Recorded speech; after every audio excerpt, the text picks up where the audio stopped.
and welcome back to the Winter Warfare Invitational here at Shenandoah University in Winchester, Virginia. You're looking at a live cam of the Shenandoah University Esports Arena. It is already lively here at 10 a.m. on a Sunday morning. Hey everybody, my name's Chris, the Esports Professor Scroggins. I'm joined here today with my co-caster, Sed. Sed, man, we had a long day yesterday. We're in for a lot more great Call of Duty today. How you feeling? Oh man, I'm feeling fantastic. I'm really excited to see what all we've got in store today. Such a fantastic tournament, and to my surprise, as you've now informed me, there is a $2,000 prize pool going on for this tournament, which is absolutely insane. Yeah. I didn't realize, how high the stakes were. I knew everyone was playing for bragging rights, but now let's add $2,000 on top of it, and that prize pool breaks down $1,250 for the first place team, $500 for second place, and $250 for third place. So that first place spot Said, there's a lot riding on today. Yeah, there really is. Any tournament that I've ever participated with in the past, it's been some pretty cool swag, bragging rights, but having that $2,000 prize pool, like you said, $1,250 on the line, that's going to be a lot of pressure on the players. And as we discussed ad nauseum yesterday, there's a lot of mental that goes into these LAN tournaments. So it's going to be interesting to see how that impacts some of our teams going into today. Yeah, and again, not bringing my bias into today, but Coach Shenandoah for a long time. They're coming in that lower bracket. We'll take a look at that in a second, but got to point out, I brushed off my Shenandoah University Hornets tie for today for the analyst desk, so brought out the suit and tie because, again, a lot riding on it. And so we want to bring you top-notch action, looking our best, Said. And as always, you're looking great. Love the plant, love the Christmas tree, great additions. And I'm kind of missing the cat, though. Where's the cat at? Oh, I think she was playing with my feet a second ago. She'll probably make an appearance later in the stream, but we once again, in the nature of ever-evolving our background, have added a new Lego set to the shelf with the plant. And actually, speaking of the devil, we have our little friend here. Cat Cam, everyone. This is my little kitten, Ray. She does not want to be held right now, so we'll put her down and be gone. She's going to go sit in the window behind me and look at the birds. So you will likely see her plenty as we go through the remainder of these games today. Yeah, I mean, what Call of Duty LAN and broadcast do you get a tri-cast with a cat, right? I mean, this is one-of-a-kind material here at Shenandoah University's Winter Warfare Invitational. But, hey, Sed, a lot happened yesterday. Just in case you weren't here or maybe you forgot at home, let's take a look at the brackets. Sed, can you give us a rundown of Bracket A? Absolutely. So Bracket A, starting off the day, we had some really great matchups. Georgia Southern versus Old Dominion and Shenandoah versus Army. And from that first bracket, we got to see a repeat and a rematch already as we move through the second and into the third there. Army versus Shenandoah, once again with Army coming out on top, taking that second seed, and Georgia Southern, locking down that first seed, showing a really strong performance throughout this entire tournament. But that's not to discount the other teams. Shenandoah and Old Dominion have a chance to make a phenomenal run in the lower bracket to try and push up into that Final Four and push it up to the championship. So it's going to be really interesting to see how the teams adapt and what they're able to do today to try and garner and gain that first spot and win the $1,250. Yeah, and then over to Bracket B from yesterday, just absolutely amazing competition. We had Syracuse versus Wright State. We saw Wright State come out on top there. FGCU, strong performance against George Mason. Wright State then fell to FGCU, and we saw FGCU just continue to make that run in those respawn-dependent game modes. Absolutely flawless in Hardpoint. Talking to them yesterday, they said, yeah, we've been working on Hardpoint rather than Search and Destroy. I think they probably went back to the hotel, talked it over. We might see that Search and Destroy performance come out strong after they make a few tweaks. But looking at the other teams, I think Wright State's a sleeper from Bracket B, Said. I mean, I'm not discounting Syracuse or George Mason. George Mason hit stride, but we saw Wright State playing fundamentally sound yesterday, and I just really think that they have a good run over today's games. But, it's anyone's game at this point. Yes, we have some top seeds and we have some people that are seeded lower, but yesterday I was very impressed with the level and the skill that we saw consistently throughout.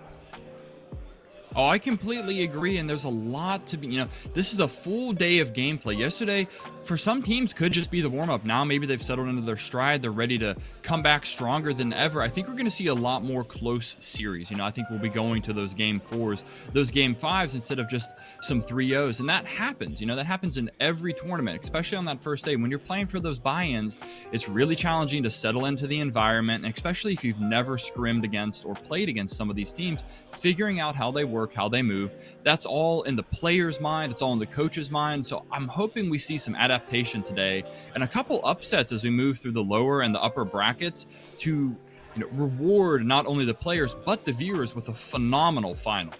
Yes, I was talking about this with the broadcast crew before we went live, and I was saying the same thing. I saw guys, teams talking in the parking lot as I was leaving last night. After a long day of Call of Duty, they're still out there chatting.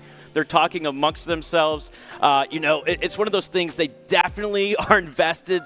They're talking strats. They're not only talking strats internally, but with other teams as well. I think there's a lot of strategy that we'll see being implemented today, and a lot of close matches as we have a full day of Call of Duty. But speaking of full day Call of Duty, let's look at the overview of the upper bracket this afternoon, or this morning and afternoon said. So we have FGCU taking on George Mason, the 1st and 4th seed. Interesting, Georgia Southern at the 2nd seed. They opted not to play the tiebreaker last night. They wanted to go back, get some rest, and come in as the 2 seed, which I don't blame them. Again, an exhausting day of Call of Duty, but Georgia Southern versus Army as our 2nd and 3rd seed. I think that's going to be a very, very tight matchup, said. Oh, I'm really looking forward to that Georgia Southern Army game. Those are two incredibly equal skilled teams. And once again, the FGCU George Mason game will probably go very well, but there's just something with watching how Georgia Southern play and watching how Army plays. I think that's going to be one of the highlight matchups for the upper bracket. And we'll just have to see how that shakes out as they move into the next one and have that, the double and then moving into that final. It's going to be a really interesting series. Yeah, and as we head into the lower bracket overview, I got to give it a shout out to Army's team. As we were leaving yesterday, nothing but kind and considerate, just thanking everyone for their time and commitment to the LAN. And so shout out to those guys, really appreciated that.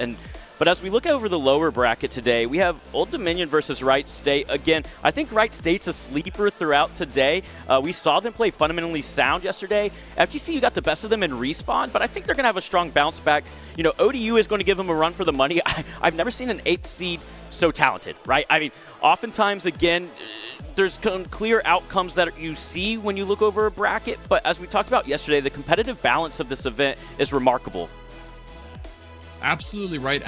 And one of the things, the difference between that 4th and 5th seed, that came down to 2 rounds of search and destroy. So Wright State, GMU could have been either or here, just placing them into these brackets, but that doesn't dictate where they're going to go up from this point. I've seen teams make runs from the lowest seed all the way through the lower bracket and making it to the finals. So this is going to be some really interesting gameplay we've got here.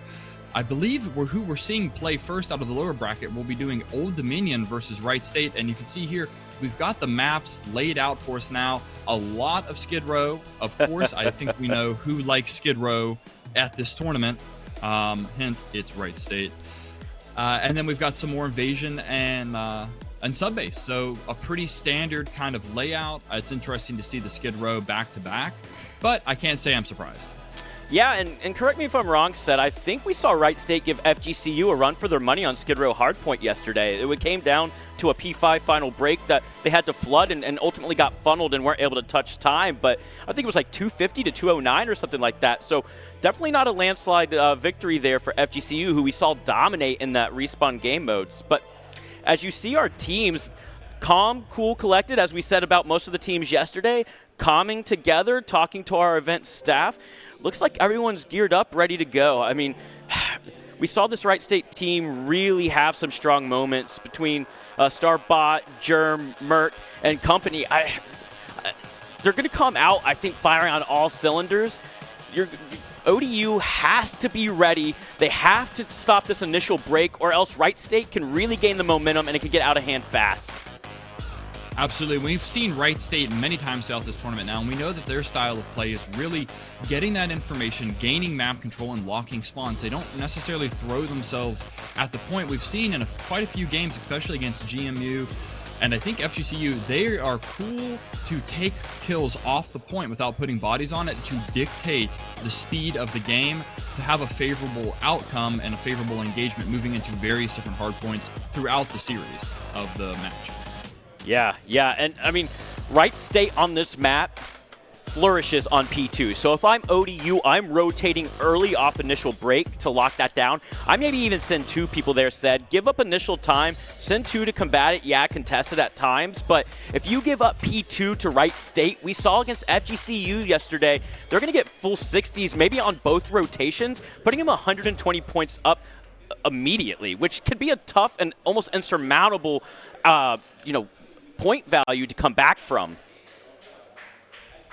I completely agree. And this map, I'm still trying to figure out the exact technique for managing this map in a proper way because there's such a variety of environment to play through. P1, chaotic in the middle, close quarters combat, but then P2, it's out just in the open. You've got hard points on the top level of a building that the only way you can push in is by going through a single set of stairs because there's no way you're jumping up through that window to get to that player when they've got those crossfires set up. So it's really interesting to see how people change and adapt to this map. And it'll be really interesting to see through the lifespan of the game how teams approach different scenarios. And right now we're just getting an early taste of it from these teams. So I'm sure when we watch them in future tournaments, there's going to be a lot of things they do differently. Yeah, and I think the key to success, I know I'm harping on P2, right? I keep going back to it, but I do think the actual key to success on this map is linking P2 to P3 and then P3 to P4, right? To your point, P2 is up and secluded in this building. You got to sprint across all these open lanes, but that P2 to P3, that back alley, we haven't really seen a team dominate it, but if we see that today, I think it might be the difference maker. But then P3 to P4, which we're actually seeing P4 as we kind of zoom through the map here, that's a long way across the map, and if you're not rotating early and someone beats you there, they could get an initial, 10, 15 seconds before you even get there to contest. Oh, I completely agree, and this is, I'm trying to think of something impactful I could say. I really can, but this map it captivates me. I really love the strategies that teams have been employing. We're going to get to see that right now. I believe we may actually be going back to lobby. I see that Wright State does not have a player connected, and they are now going to TK each other, as is tradition. But we can continue our discussion a little bit about what all we think. I'd like to see a little bit of a change up with some of the armaments that the teams are running. I know there's a pretty bog standard setup for the weapons, the MCW and the Rival 9. But I wonder in this scenario if people are going to start doing inter-point switching. So, you go down and you realize you're going to P3 and it's more of an enclosed area. You're going to switch some people to the Rival 9, or are you just going to stick with those ARs? I've noticed a lot of players tend to pick their weapon and stick with it, but I wonder if we'll see some switching now. Yeah. I mean, yesterday I was really surprised that we didn't see a lot of people switching weapons throughout the map. I mean, in past Call of Duties, you could see someone change weapons 2, 3, 4 times during one map, right? Especially in Hardpoint, when, to your point, said it's like P2 on Skid Row, up in a building, you probably want an AR to look over all those open lanes. But then in like a P4, you might want to run 2 Rival 9s because it gets scrappy fast. And if you're going in there with the MCW, most likely you are going to get gunned by a submachine gun. And so it'll be interesting to see not only if the guns change, but I called out yesterday, especially with the Shenandoah squad, maybe there's some role changes that we might need to see to really effectively, change the strategy. Because we saw people, when they picked up other guns, maybe performing a little better and just the pacing off for some of these teams. So I imagine we're going to see not only them changing utilities and weapons throughout the maps, but also maybe swapping a few roles here and there depending on the situation. Absolutely, and I gotta give it to these players. Mad respect for them using controllers on these tournaments. I know it's really hard for me to use a controller that adeptly. I remember whenever I was a kid, my parents bought me a SCUF controller because I kept harassing them nonstop about it when I was like 12 or 13 years old. But in the time being, really the last decade, I've been using mouse and keyboard. So watching how quickly these guys can acquire a target, execute that target, and then do a complete 180 to drop another one, it leaves me shocked because I'm like, surely these guys are rocking a mouse and keyboard setup, but it's not true. I mean, it's just really impressive seeing the skill level these guys have and using those peripherals. It always leaves me shocked. It really does. Yeah, and I forget what game it was. It might have been Wright State on Skid Row Search and Destroy. If you remember from yesterday, and if you weren't here, we saw a situation where it was a 1v2, a player eliminates one, slides out into a bomb site in the top hallway, and just gets a glimpse of the player hiding top steps and eliminates them. And to your point, Seth, just turning on a dime. The movement is incredible. I mean, look at these players all on controller. Typically, we see people snapping with keyboard and mouse, but in Call of Duty competitive, that's kind of banned, so it has to be on controller, which I was talking to some players here in the arena yesterday who play other games like Overwatch, and they said, man, if keyboard and mouse was permitted, I'd be playing COD in a heartbeat. And I think I would probably beat controller players. And so really interesting debate that's ongoing in the Call of Duty community and other first-person shooters, right, is which should we use? Controller, keyboard, and mouse? Should we do not cross-plat, but cross-mode, right, between the controller and keyboard and mouse players? I mean, I'm not sure which one's better. I will say I'm a controller player. I've never been able to play keyboard and mouse. So hats off to you, Seth, for really switching from controller back in the day and moving over to keyboard and mouse, because I just think it's honestly, I think it's harder with the mechanics, and just my fingers are not long enough to touch the tab button and stuff, man. I need a small keyboard or something. No, I understand, and I think it makes a really interesting discussion we can get into as we're, just waiting here to get this game underway. A lot of people talk, there's way more priority for the controller players because they get aim assist, they're able to get better frags and stuff like that. But I mean, you've got these thumbs, and now they've added in the back paddles, but it's moving and getting that aiming with just your thumb. Where I'm fortunate enough with my mouse, I can use the full musculature of my arm for fine aiming, so I set my mouse to a really low sensitivity, but I've got this giant L-shaped desk. I can sweep my whole arm across it to get that acquisition to spin quickly and still stay on target. So it really does beg the question, will we ever see mouse and keyboard being used? Or, I mean, Call of Duty was always a console game. Will we just stick with the classic nature of it? And I'm completely fine with that. When I sit down to play some Halo with my friends, I'm going to be using a controller because it's just, it's that relaxing nature for me. I'm not the most competitive player, but being able to just lean back in your chair and hold the controller in your hands, spend some time with your friends, have some great conversation. I mean, that's where the fun in it is. So even in such a competitive atmosphere, it just begs that question. I wonder if we'll see a shakeup here in the future. Yeah, and that's coming from a med student, folks. I mean, talking about the physiology between, basically levers and multiple large muscle movements, right? And we talk about the physiology of esports within my esports wellness class and discuss things just like that, said. Like, yeah, I mean, okay, so aim assist and stuff, but you can really be calculated and dialed in with the mouse and keyboard. You can customize a lot of settings, and you have that kind of advantage of that large sweeping motion to really, turn on a dime. And when I play Call of Duty, when it's cross-plat, sometimes I can tell when someone's on keyboard and mouse because they're mostly using a marksman rifle or a sniper rifle, and they are snapping on me faster than I can turn and see them. But said with that in mind, I have to say our controller players are performing great. They're snappy, they're energetic, and I think it might be due to our sponsor Glitch Energy. And so I actually have some right here. Typically I'm not this chipper at 10 a.m. on a Sunday, but having some Glitch Energy this morning, we got to thank them for sponsoring the event, making it possible, and really energizing our players as we start these LANs early in the morning. Oh, absolutely. Really appreciate Glitch for being able to sponsor this tournament. It's huge seeing companies come forward in support of college institutions and stuff like that, because I'm sure, as you know, as a professor, the one thing that's most infuriating about your job is writing those grants to get funding. So if someone's willing to step up and help out, it makes it all the better so these college students can enjoy what they're doing, like playing a fantastic game of Hardpoint on Skid Row, as we're getting right into it now. Old Dominion versus Wright State. Let's go, Seth, and we're going to see the initial break. So Wright State actually has the advantageous side. MWIII is doing exactly what we said in pregame. ODU sending 2 to P2. They want to lock this down. They're sending 2 to P1 to contest. We obviously see Wright State take that early lead because they have the man advantage. But ODU thinking long-term, let's give up some scrap on P1. Let's lock down P2. It'll be interesting to see if Wright State can actually overtake P2. If they can link P1 to P2 here, they're going to take a dominant early lead. And I think this is really smart on ODU's part, you know, trying to take that advantage. But Starbot does not want them to have that P2 rotation set up already. Wright State with 30 seconds on the board. I think they're going to try and get some scrap here right now. Germ, though, absolutely holding his own. 2 really nice frags as he's pushing around the corner. Might get caught out by that player, but juking him out, dropping back around, and going to go push over to that P2 site.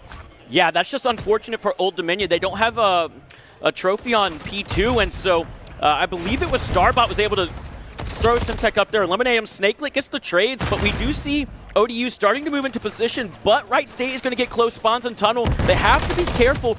ODU doing a great job of getting Wright State off time for now.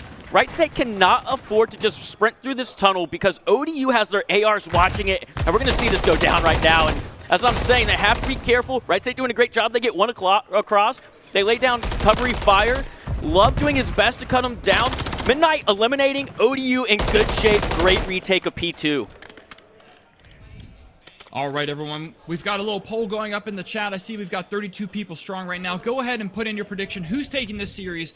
ODU versus Wright State. Right now, really great plays from ODU as they're rotating over to this P3 and locking it down. We know Love loves to play over by that trash can in that box side. So let's see if we can see crazy things coming out of them right now. But guys, only 6 seconds left. Go ahead and cast your votes if you can. Wow, and Dunk with a great play, flanking, getting 2, playing life, laying down. Snakelet with support. We see Static scrambling to regain control of this. ODU gonna flood from the backside here. Let's see if Wright State can contain them, and they do. Dunk with 4 on P3. Absolutely huge plays out of him. Got a slow start, but not letting it slow him down. And right now, across the board, frags matching up pretty equally. In fact, they have the exact same distribution across the board, 4-4-6-5.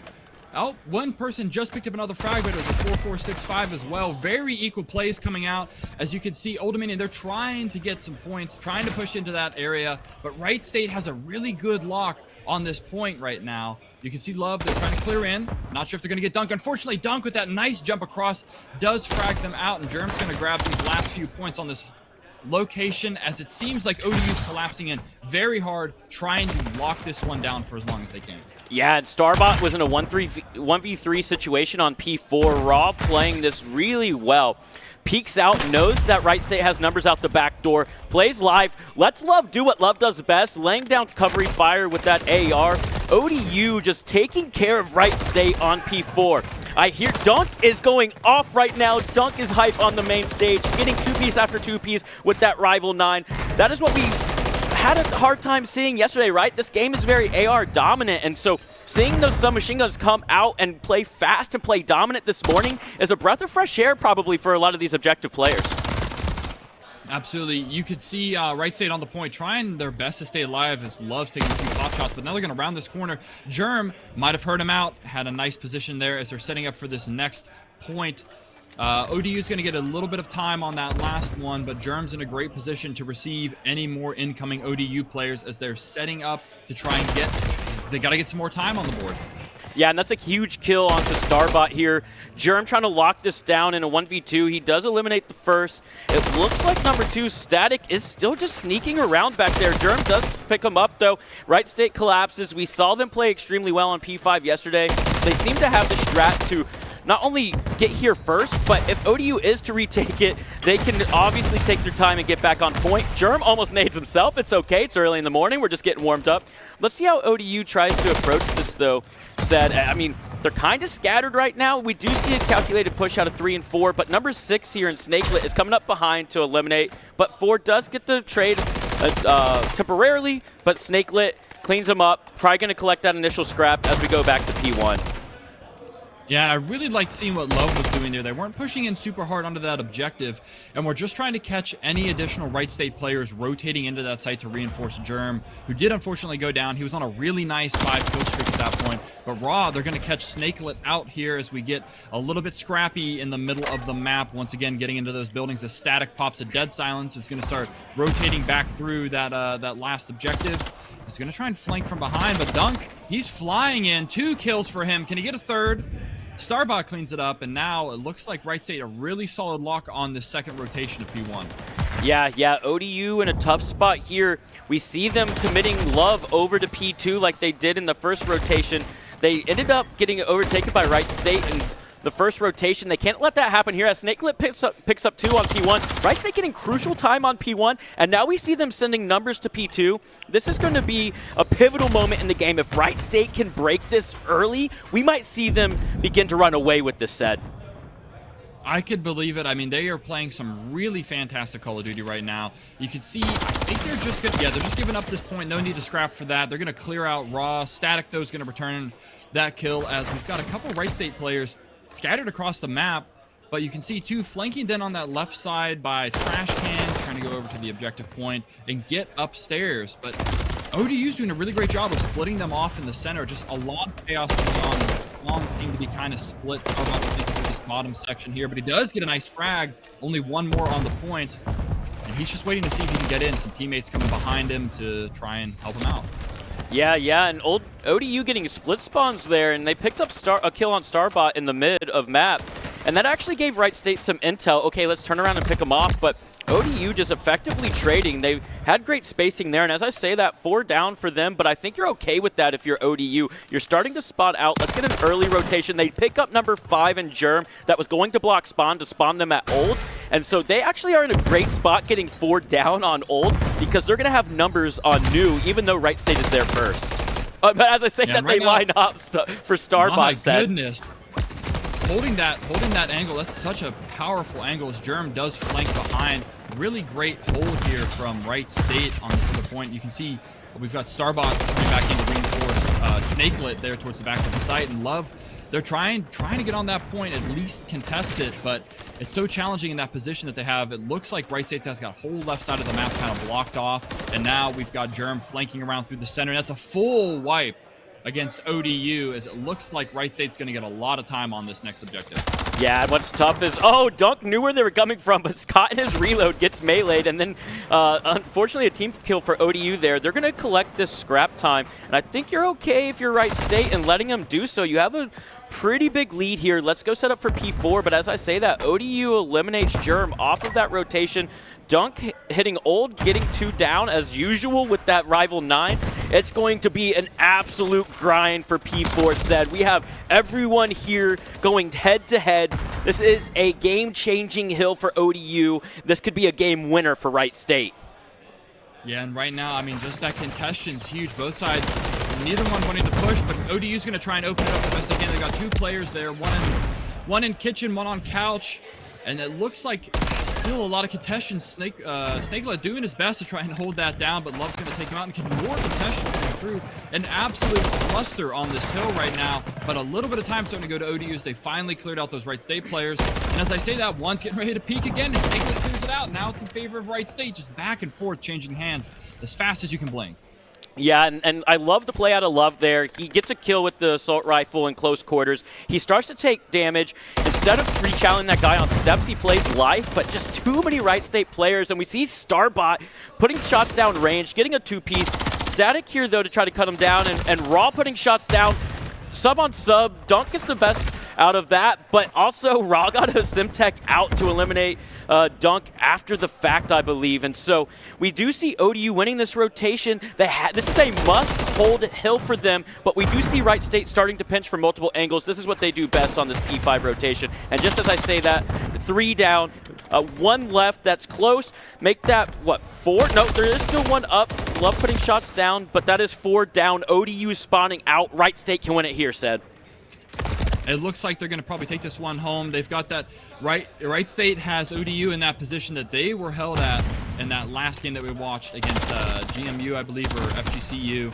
And it looks like they're going to clean it up right here. 250, a really hard-fought game by both sides. But ultimately, Wright State just had some fantastic movement and map control, as we've seen throughout the tournament. They're holding true today with that.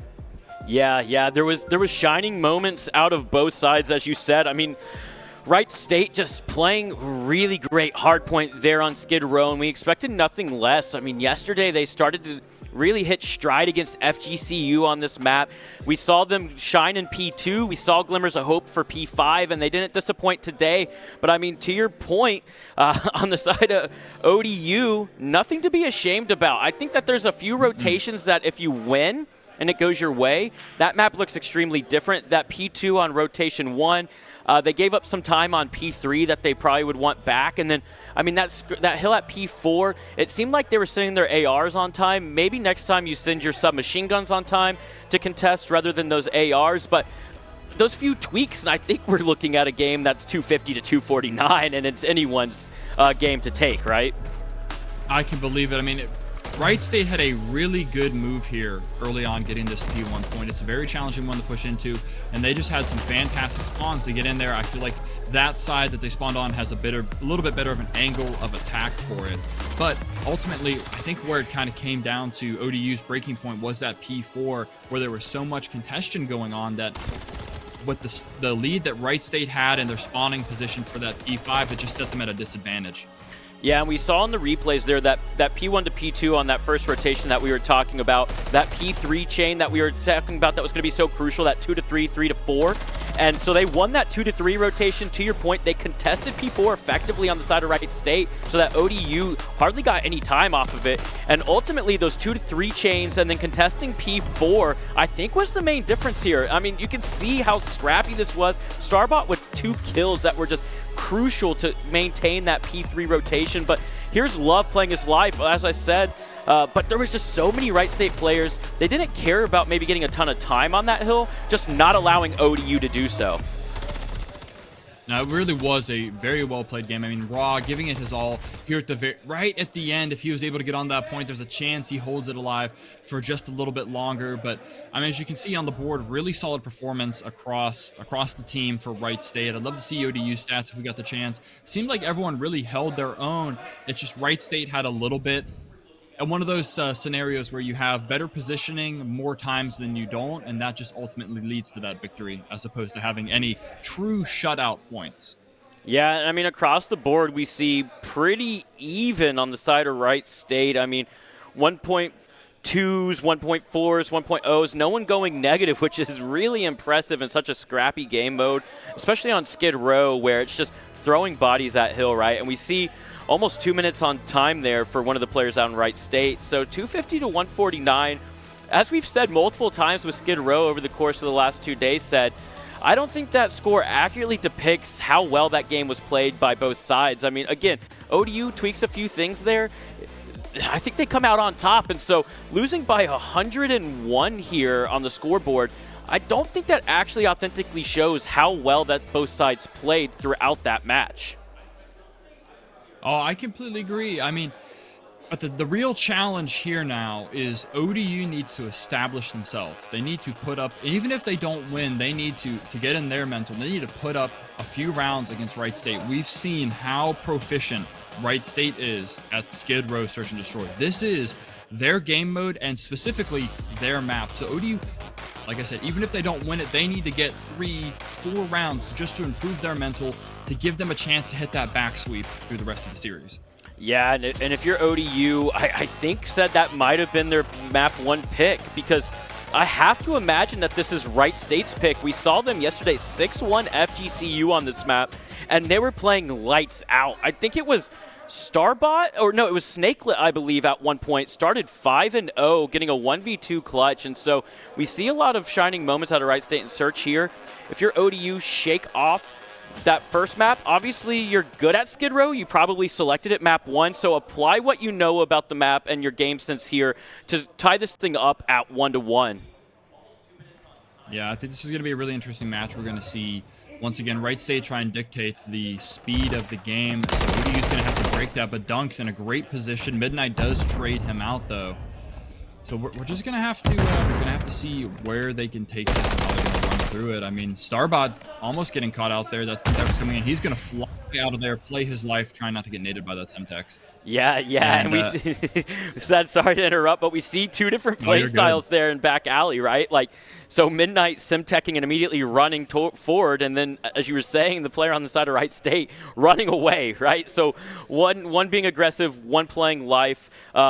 Both really smart plays out of both players, but now we kind of have a stalemate here as we are in round number 1. It's 3v3 as on the side of like manpower, or in regard to manpower. Bomb going down on A. Love does get some tags. Bomb not, or Nane not going to connect. Love gets picked by Starbot. Wright State bomb down through 3 versus 2 advantage. Let's see what old EU here does here to retake. Yeah, you could see MWIII trying to catch that player on stairs. They're going to go ahead and rotate through L2 and try and get in on that bomb. But once again, they fell into that trap. A nice frag coming in, but Snakelet's watching this bomb site for their life as Germ does trade out MWIII. Only Static left up alive, going to try and take this fight with Germ, and Germ does close it out. And I think that's one of the traps that Wright State's really good at setting up. ODU tried to establish that aggression early on, push really hard, but Wright State, once again, dictating that slow game. You don't want to let them establish their angles and play at their speed because they are the masters at playing S&D slowly. Yeah, and it almost seems like an impossible task to retake A against Wright State here on Skid Row. We saw it yesterday multiple times. We see it there in round number 1, but ODU has the bomb now, and it looks like they're committing to maybe a B push here, which is not very common on Skid Row. Germ getting a ton of information, able to get away with this life and actually get a first blood. Huge play out of Germ to open up round number 2. And now it looks like Germ's considering re-peeking that angle, but he's opting to go ahead and rotate back, hold this staircase right here. And he's thinking, like, they're going to come this way.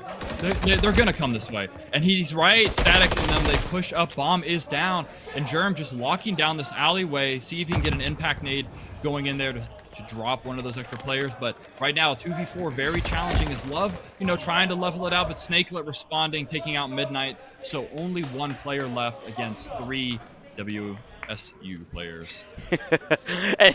Sorry, Seth.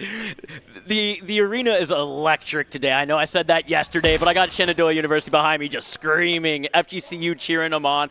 But not to take away from the gameplay, but if I seem distracted at times, it is just absolute chaos in here. But as I say that, absolute chaos in game as Love picks up a kill to make it a 1v2, make it a little more manageable. I know Bomb is down. Wright State knows where it's at, but Love, gets that angle. Wright State just able to be set up for him to take advantage of, knowing where Bomb is. They're just aimed down sight, waiting for Love to have to sprint towards that. But valiant effort out of him. Wright State takes an early 2-0 lead.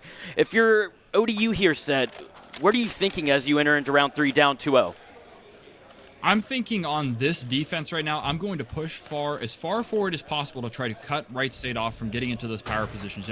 If they've watched some of the VOD, they know there's certain areas they like to lock down. If I was, you can see a little bit of an exchange of gunfire going on here right in the center. Germ barely getting out of it with his life, but if I was ODU, I would probably flank left and try and put Wright State on the back foot instead of getting right on top of those bomb sites. But Wright State is playing some shutout search and destroy right now, but Raw is going to go ahead and say, no, I'm taking this in. I'm getting there with that Rifle 9, and now it's an even 2v2, so we'll have to see how this plays out. Yeah, and you called it perfectly there, Seth. I mean, Wright State with an early push up. They are able to beat ODU there, which is almost impossible to retake Wright State, but we do see MWIII and ODU doing a great job off the back of Raw picking up 2, and then MWIII with that beat down there. It is a 1v1 situation. Bomb is down. I'm not sure if Germ knows where Bomb is, but maybe he knows where the player is. I think he might have heard that door open because he is quickly flanking MWIII here. Oh yeah, Germ is flying after MWIII right now. I don't think they don't realize that he's there. And it's so hard to try and hear with all the sounds going on in the game, especially in such a loud arena. But Germ seemed to be hot on his trail. He wanted to end that quickly, did not want to let ODU dictate how that game plays out. Wright State up 3-0 in this Skid Row search, and they really are showing their aptitude for this map. These guys, you can tell they've been practicing this map. Yeah, Seth, you've said it multiple times. I mean, ODU has to beat Wright State to their positions because once Wright State is set up on the Skid Row search, it's almost impossible to pick them off of these vantage points that they know and they love, right? They do come out extremely aggressive in this round number 4, picking up that first blood. This is exactly what you were saying last round, picking up 2 quick kills. I don't know if they know that Germ has streaks, though, and so we'll see how that comes into play, especially as they maybe make a push. Oh, no, they're going to go A instead of B. Oh, dunk with 2, a great corner to be sitting in. Oh, that's a dagger. If you're ODU, you had the momentum. You just got to check those corners on this A bomb site that Wright State is so dangerous at guarding and planting the bomb at. And the most interesting part about it is now those Right State players, the moment they get those frags, they relocate. They're moving across that map. Dunk again with he's got 3. Is he going to look for the ace? Are we going to see an ace in this round by Dunk? He's just got such fantastic positioning. It's really hard to adapt if you're ODU players. Like, look how fast he's moving across the map. I don't think I could keep track of him in any way, shape, form, or fashion. But yeah, once again, I mean, just another dominant performance. I mean, ODU, they tried to execute, like we said, that push, you know, trying to get him, and it worked, but then once they just got slowed down, and that's the unfortunate nature of it. Even with 2 players, Right State's able to hold a sneaky angle and just turn the advantage in their favor. Yeah, ODU with 2 early picks there in round number 4. They had to take a moment to regain and collect themselves because some of them, I think, had taken some damage. But in that time, Dunk able to move into position on that A-bomb site, equalize it at a 2v2, and then just absolutely take over the round. But we see Right State in position. I mean, it's just clinical. Germ 9-0, yet to die, 9.0 KD. We see Right State ready to move on this A-bomb site that they're so dangerous at.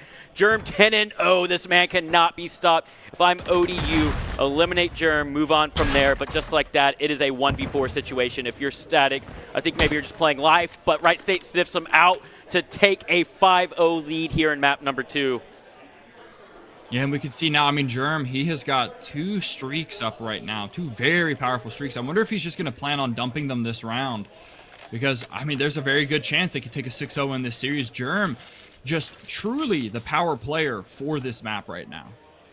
Yeah, and I mean, ODU here, I think you're just thinking, okay, let's start with 1 round, right? I mean, yes, 5-0 seems insurmountable, but I've seen it done before, right?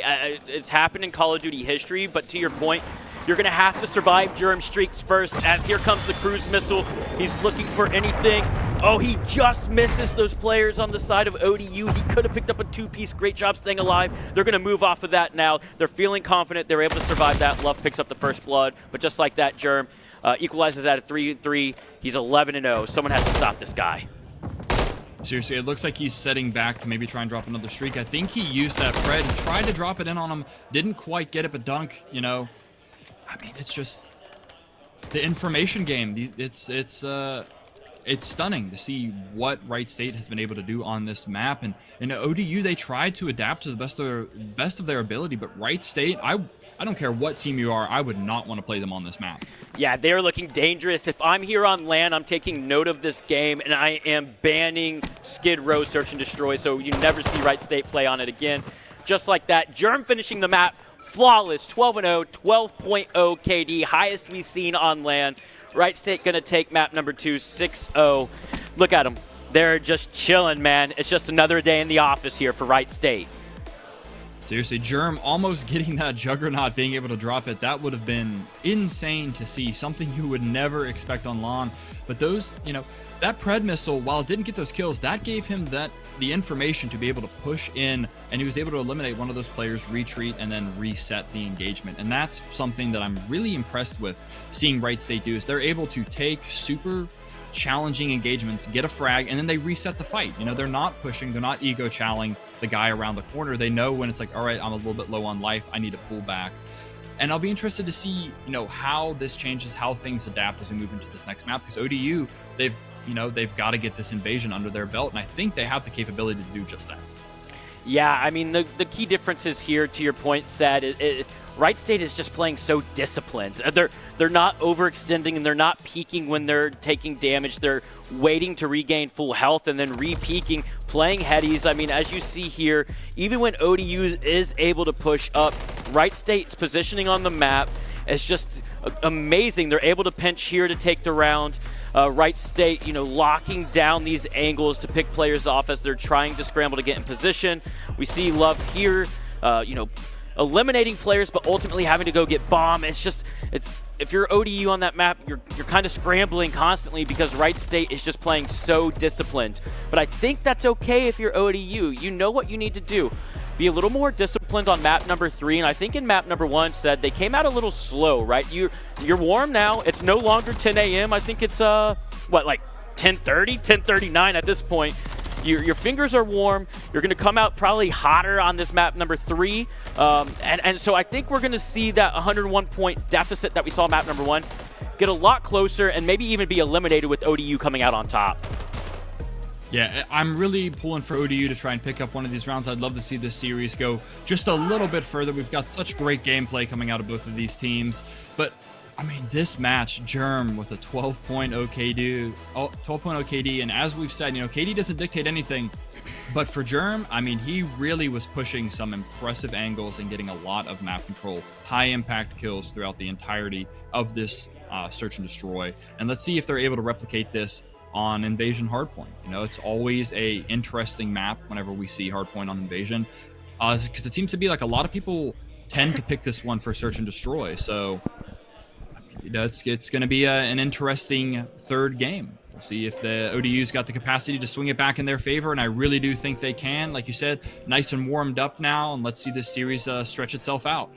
Yeah, and the one thing we learned yesterday here on Invasion Hardpoint is, I mean, it's so spread out, but controlling the middle during these kind of rotations of the points is so vitally important. We saw Wright State, I believe, playing FGCU on this map, and FGCU eliminated a Wright State player mid. I believe it was on a P3 hill, and just like that, you know, FGCU was able to retake, and that's really what made the difference there in yesterday's match. And so if I'm ODU, I'm thinking about what Germ just did in map number 2, how effective he was with that assault rifle, and I'm looking for him, and I'm looking to eliminate him before I really start making any pushes. Again, these assault rifles are going to be so essential. There's so many long sight lines. You have to control mid. You have to eliminate that assault rifle, especially if you're on the side of Dunk or ODU's submachine gun player, because you can't just go running across the open on this, right? And so, you know, to equalize this, I think ODU just has to get an initial pick, whether that's in the middle or along sight line, and then they go, right? They fly. But let's see how they're able to handle this map number 3. They got to shake off map 1 and map 2 said. Take it from here. All right, guys, we're going to go ahead and open up this hardpoint invasion. As we can see, Wright State pushing in really hard here on the beginning. Starbot Germ picking up 2 frags to get into this first hill. Right there behind counter. Snakelet, you know, each player contributing, trying to pick up some frags here. As ODU's going to throw themselves at this point. It's such a hard one to crack into. There's a lot of entrances, but they're very narrow, very challenging to push through. And Dunk taking the corner like he loves to do. He is a big fan of sitting in the spot that you don't expect. Yeah, and as I say, the assault rifles are so key on this map. We see Dunk come out strong, and this is one of those hills where the submachine guns are going to be able to be really effective, right? And so this one, P3, they can take advantage of it. Otherwise, you're sprinting across the open, and we're going to actually see that right here with Snakelet actually getting an early kill on Love on this P2 hill. Dunk coming in with the flank. He's going to play a close corner now. Wright State dominating P1. Actually, as I say that, though, I didn't realize ODU on time. It's going to be almost tied up as we go into P2. Wright State here first said, if I'm ODU, I'm actually happy with that end result. Picking up that scrap brings it closer. You have a monumental task to overtake right here on P2, but they seem to be moving up in full force. They're getting the initial picks. They pick off Dunk. Let's see if they're able to pick off some ARs, and they are able to. ODU just storming in said to retake P2. A really fantastic move from ODU there. This is such a challenging hill to push because you're out in the open. You can take fire from anywhere. And you can see Wright State holding up in this building right here. They're going to try and set up a counter push if they can. And it looks like they're able to do just that. Taking out 2 players on ODU's side is now they're going to rotate back around towards that embassy location, try and lock down control of mid and leave 1 player on that. Getting, you know, a good 15 seconds more back on that hard point. And it looks like if I'm Old Dominion, I'm going to go ahead and try and set up, not try and get any scrap potentially, and just get that next objective, because these long hallways, if you've got your rifle players in position, it can work out really well for you. As we can see, they're very close. Dunk just coming within a second, 1 more bullet of his life, slightly catching off that Old Dominion player. Yeah, and I'm not sure if Static spawned at New or if he went on a long rotation, but if it's a spawn, it's really fortunate. Got ODU the spawns back there, but we see Wright State 4 down for ODU. Another amazing retake. ODU still has close spawns. You're not out of it yet. Regain here, putting down shots downrange. Love with the big 2 here. You need to wait for your teammates. You've taken some damage. You have numbers now. Retake this and get back in the game. But just as I say that, Germ with the crucial nade, Starbot with the nade. There's the equipment and the utility that we talked about yesterday said. Wright State effectively using it to regain this advantage on P number 3 and maintain a large lead here on map number 3. Really impressive use of utility there out of Wright State, picking up 2 wounded ODU players using those frags at Semtex. Always interesting to see that utility coming into play, because a lot of times it's just to deter people from the point, kind of keep them off, gain information with hit markers and different things like that.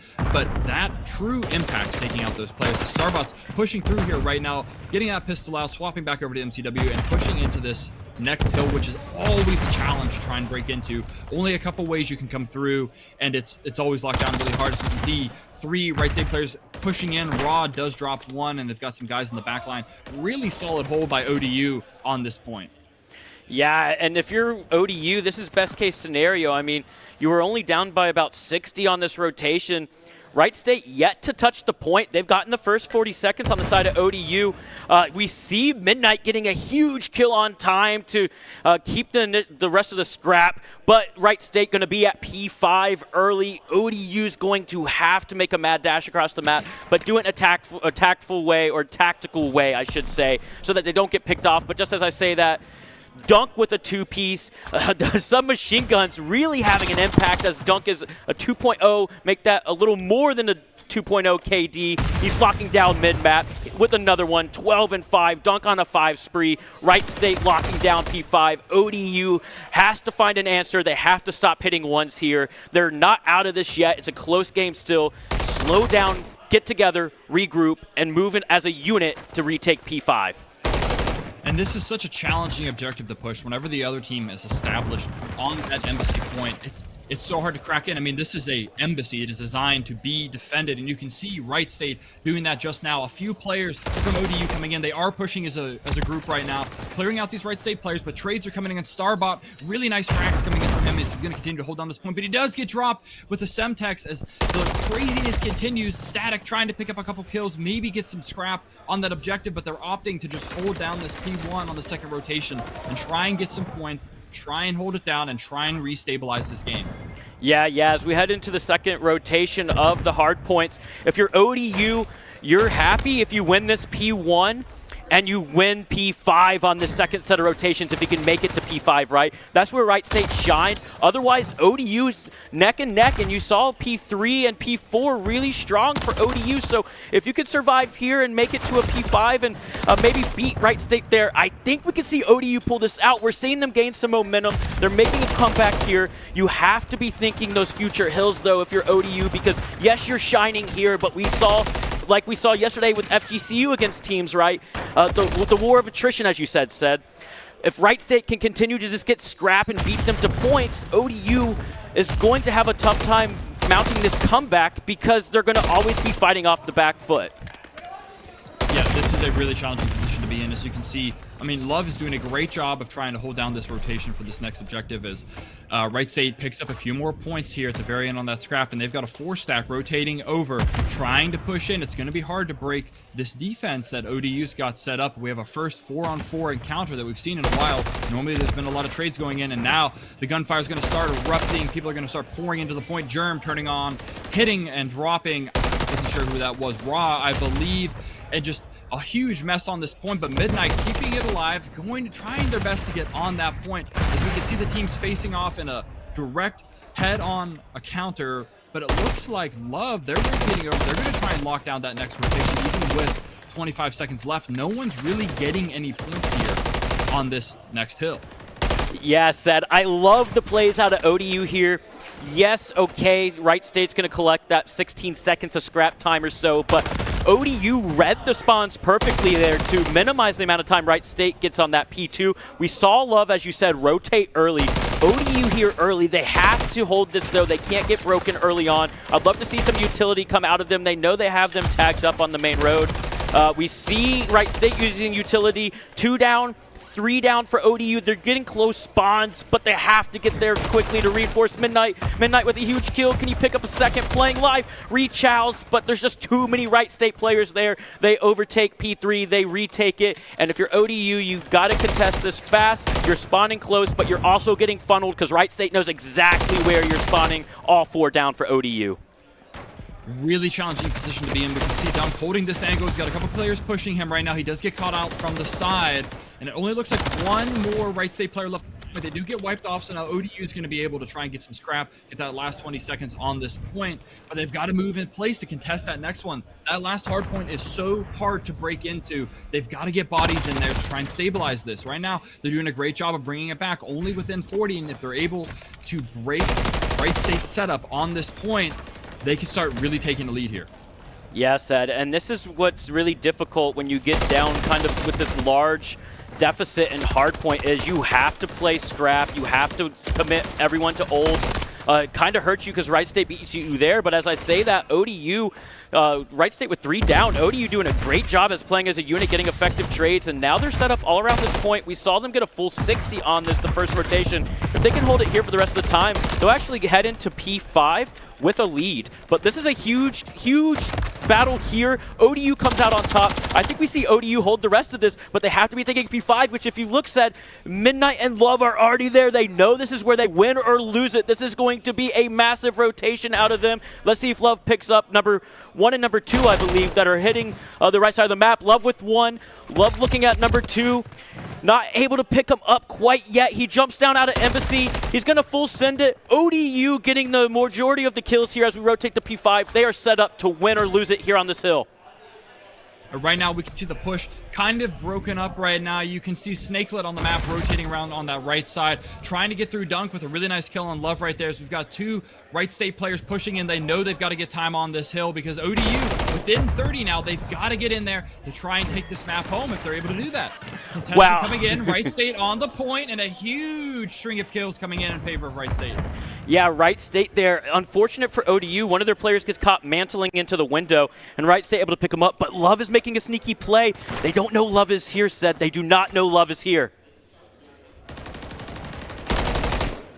Love with 1. Love with 2. Nice Huge kill. play Love out of with Love. 2. He gets rid of the trophy. ODU on time. They can win it here. If you're Wright State, you have to touch. And if I'm ODU, I'm thinking P1. Wright State cannot win it here, but they can win it on P1. It is a mad dash for this point. Close game here in match number 1 of the day. I think we've finally seen ODU warm up right now. Only 10 points away, but Wright State's on the point at this exact moment. Only 10 left for them, but comes in, Love trades him out. No time on it. Wright State back on that point. MWIII gonna push in. Gotta clear that corner. Trying to get in. Does get caught out right before the door. And only 5 seconds left. I think this is gonna go in favor of Wright State. ODU so close. That hard point, finally goes. And Wright State takes it. 250 to 240. ODU on a mad dash there at the end, but the spawns didn't quite line up for them. But you could tell they're ready to play now. Man, said that kill on MWIII there in mid is the game winner, right? I mean, everyone on ODU starting to converge. They're just too far away to get that last touch because we saw them start trading out effectively on that P1, and we made it all the way to rotation number 3 on Invasion, which means it's a good game, guys. But yeah, that kill on MWIII really opens it up for Wright State to then get in position. ODU starting on that last push to get those kills that they needed. It's just a little too late as they couldn't get someone on time to touch before Wright State reaches that 250 point. Definitely a heartbreaking moment for ODU. They're still in it. They can still play it out. And right there within 10, just not able to get that rotation right through. As you said, MWIII going down, trying their best to play their life. They're able to pick up 1 more frag. I could see this going entirely differently. ODU really showing their strength here on hardpoint Invasion. I mean, that fight, that scrabble over Embassy was incredibly intense. MWIII picking up those 2 players, almost getting the 3rd and potentially the 4th. Just really challenging position to be in. They did their absolute best, and I look forward to seeing what ODU can do throughout the rest of the tournament. Yeah, and you know, it's a heartbreaking moment if you're ODU because, again, I mean, we talk about that kill on MWIII in mid, and I mean, there's nothing he can do, right? I mean, Wright State, I think, has 2 or 3 bodies on point at that point. I mean, you're doing everything you can to contest, and you're sliding in. And as you see here, I mean, this P2 was scrappy across the board. It's just Wright State, just like on that last P1, just consistently has more bodies throwing. They're throwing more people at the hill. They're using their utilities effectively. That P3 hill crucial here. As you see, this is a really big turning point in the game because they trapped Old Dominion for just a minute, but ODU on P4 really took advantage, right? I think they got like 120 seconds overall set on P4, and then this last P5 was just amazing Call of Duty to watch as Love picks up 2 here. Wright State thought, okay, we got this, we have great positioning. Love says, not quite yet, extends the game. Wright State ultimately, though, able to recover and take it. I know, and just right there at the end, Snakelet did go down, using himself as a meat shield to stop that ODU player from coming in. They just, if they could have rounded that corner just a second sooner. But that's the problem. You've got to clear those corners or else you're just a sitting duck when you push into some of those buildings, especially with how fast these players are able to get on target and get those rounds down range. I mean, a really, really great performance across both teams for this opening up in the lower bracket, and I look forward to seeing what they're able to do throughout the rest of this tournament as we continue to go on. I'm not sure, but we'll be switching over to see we've just got some great news. We're going to be seeing Shenandoah versus Syracuse in just a moment, everyone. A little bit more Call of Duty to warm up here in the morning. Got to get the voice back online and get ready for another great day of Call of Duty. Yeah, my voice is struggling, especially after that set. I went home, I kind of rested it, drank a lot of water, just made sure I didn't say much. But as Love picks up that 2-piece on P5, you can't help but get hype and scream, right? I mean, it's an electric atmosphere here. As that was going on, everyone in the arena just still. Everyone's standing absolutely still, glued to the big screen here behind me, as you can see. Just excellent performance, a great way to start the day, just a close matchup. We're going to see Shenandoah and Syracuse here in a second, but before we move on, I have to give Dunk props there. I know Germ 12-0 in that Skid Row search, but yesterday, I think the submachine guns really had a hard time just because this game, it favors the assault rifle players. But Dunk there, I think, really a key difference maker in that series. Positive across every map. I would love to see his stats at some point throughout the day because had to be like a 1.2 or a 1.3 KD as a submachine gun player, which is just ludicrous in this title. As I said, the meta is an assault rifle. So got to give props to Dunk there. He was kind of that equalizer and that difference maker. Although everyone on Wright State pulled their weight, at times it was Dunk that was picking up those 2 or 3 pieces, doing the dirty work, playing around hill or around the bomb site and search and destroy to ultimately come out with the victory.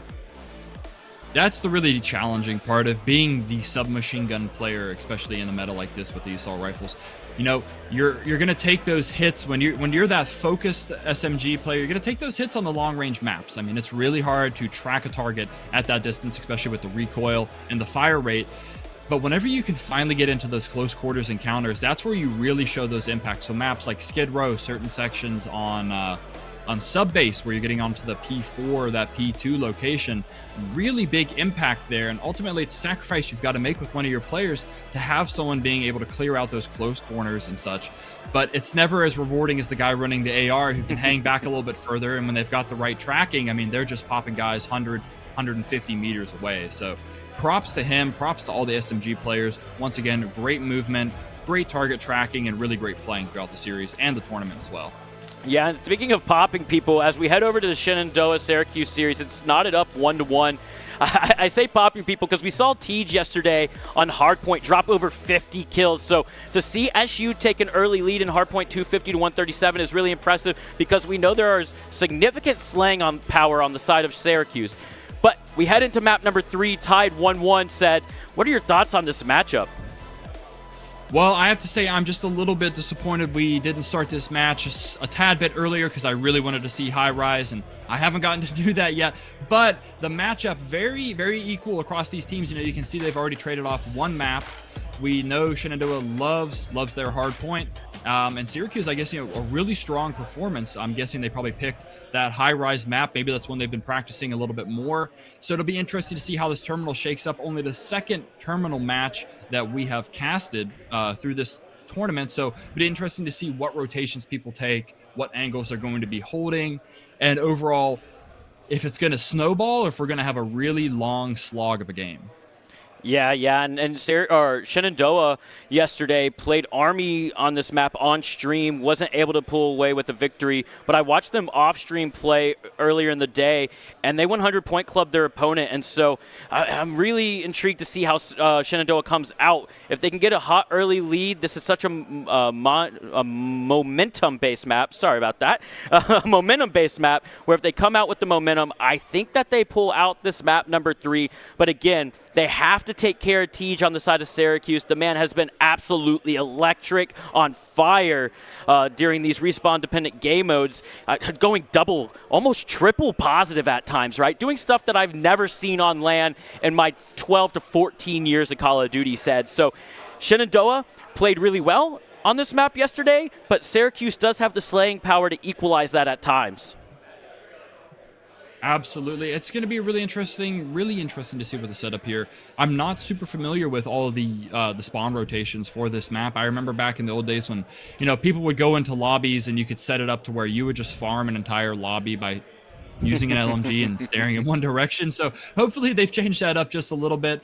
And I'll have to get my bearings just ever so slightly to track those spawn rotations. But, I mean, once again, it's hardpoint. It's going to be fast-paced. It's going to be quick, and there's only so many angles of attack on this map. I mean, not super vertical. Basically, you've got the area down there on the runway, the taxiing area, and you've got the main airport itself. You can run up over Eskies, hit the stairs, or go in the plane. So I'll be really interested to see what type of strategies the teams employ, where they're going to stack their nades, where they're going to use their util on this match as we're getting ready to spawn in here.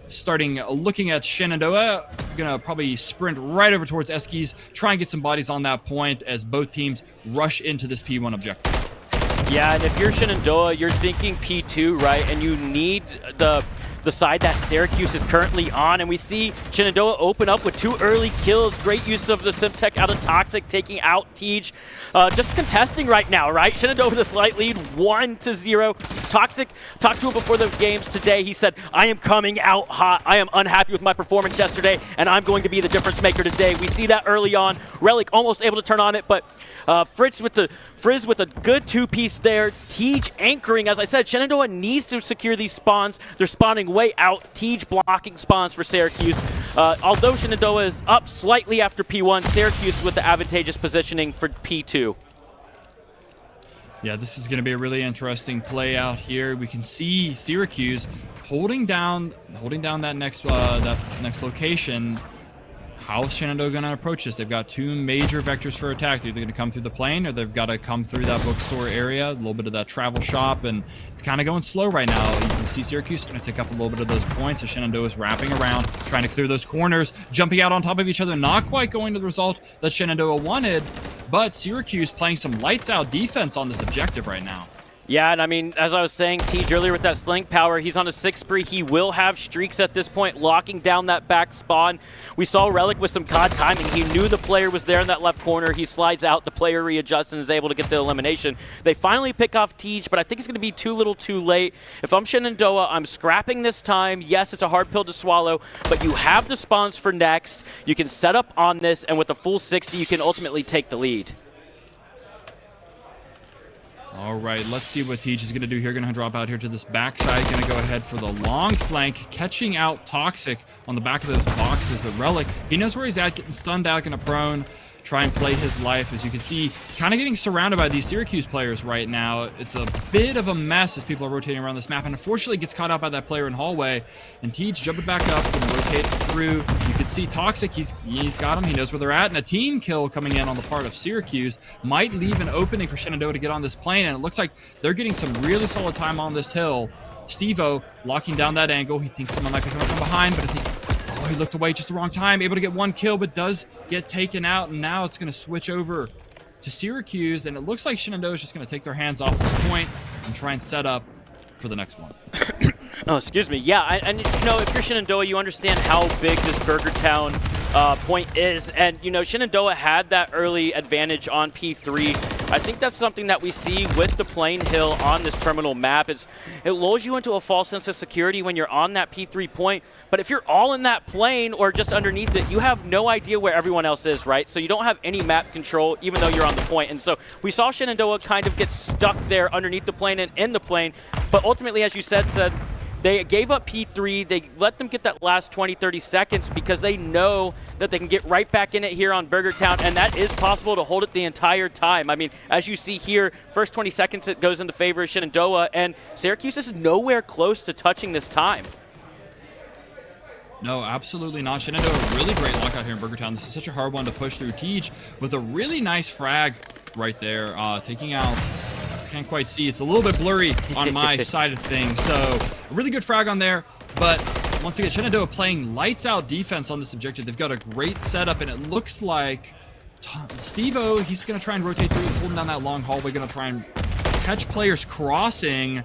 And it looks like he's got a two-stack coming in. Is he going to be able to convert to this? Relic's rotating over. He hears the call out from his teammate. Taking some shots on that one. Just behind that pillar hide. Now jumping across. Really nice movement tech coming out there from the side of Syracuse. But Steve-O in that plane getting a nice two-piece. Is he able to convert to a third? Isn't able to find one. As now he's going to be looking to try and push the advantage here. Taking two shots. That player's rotating around. Quick snap. Really nice frags. He sees all these players, and he's just going to rotate back over, group up with his teammates, and he's going to try and push onto this next hill. Yeah, we saw MWIII pick up a big two-piece on that Burger Town hill so that Shenandoah could take the lead. We saw Relic rotate in, and Steve-O in the plane, kind of an unconventional positioning out of Shenandoah. I think they knew what to do on this hill. You can tell they've been practicing it. They converge on it. Syracuse retakes it for just a second, but Shenandoah able to retake the hill, ultimately taking the lead on that P4 to P5 chain. They have good positioning here, but as I say that, Tej able to get the elimination. If I'm Shenandoah, I give up this time. I'm pushing through Burger Town, understanding that Booz and on the back side of it. But actually, as I say that, Syracuse, I think it's a split spawn or something. They come up and flank Shenandoah. That is really something that they couldn't have expected.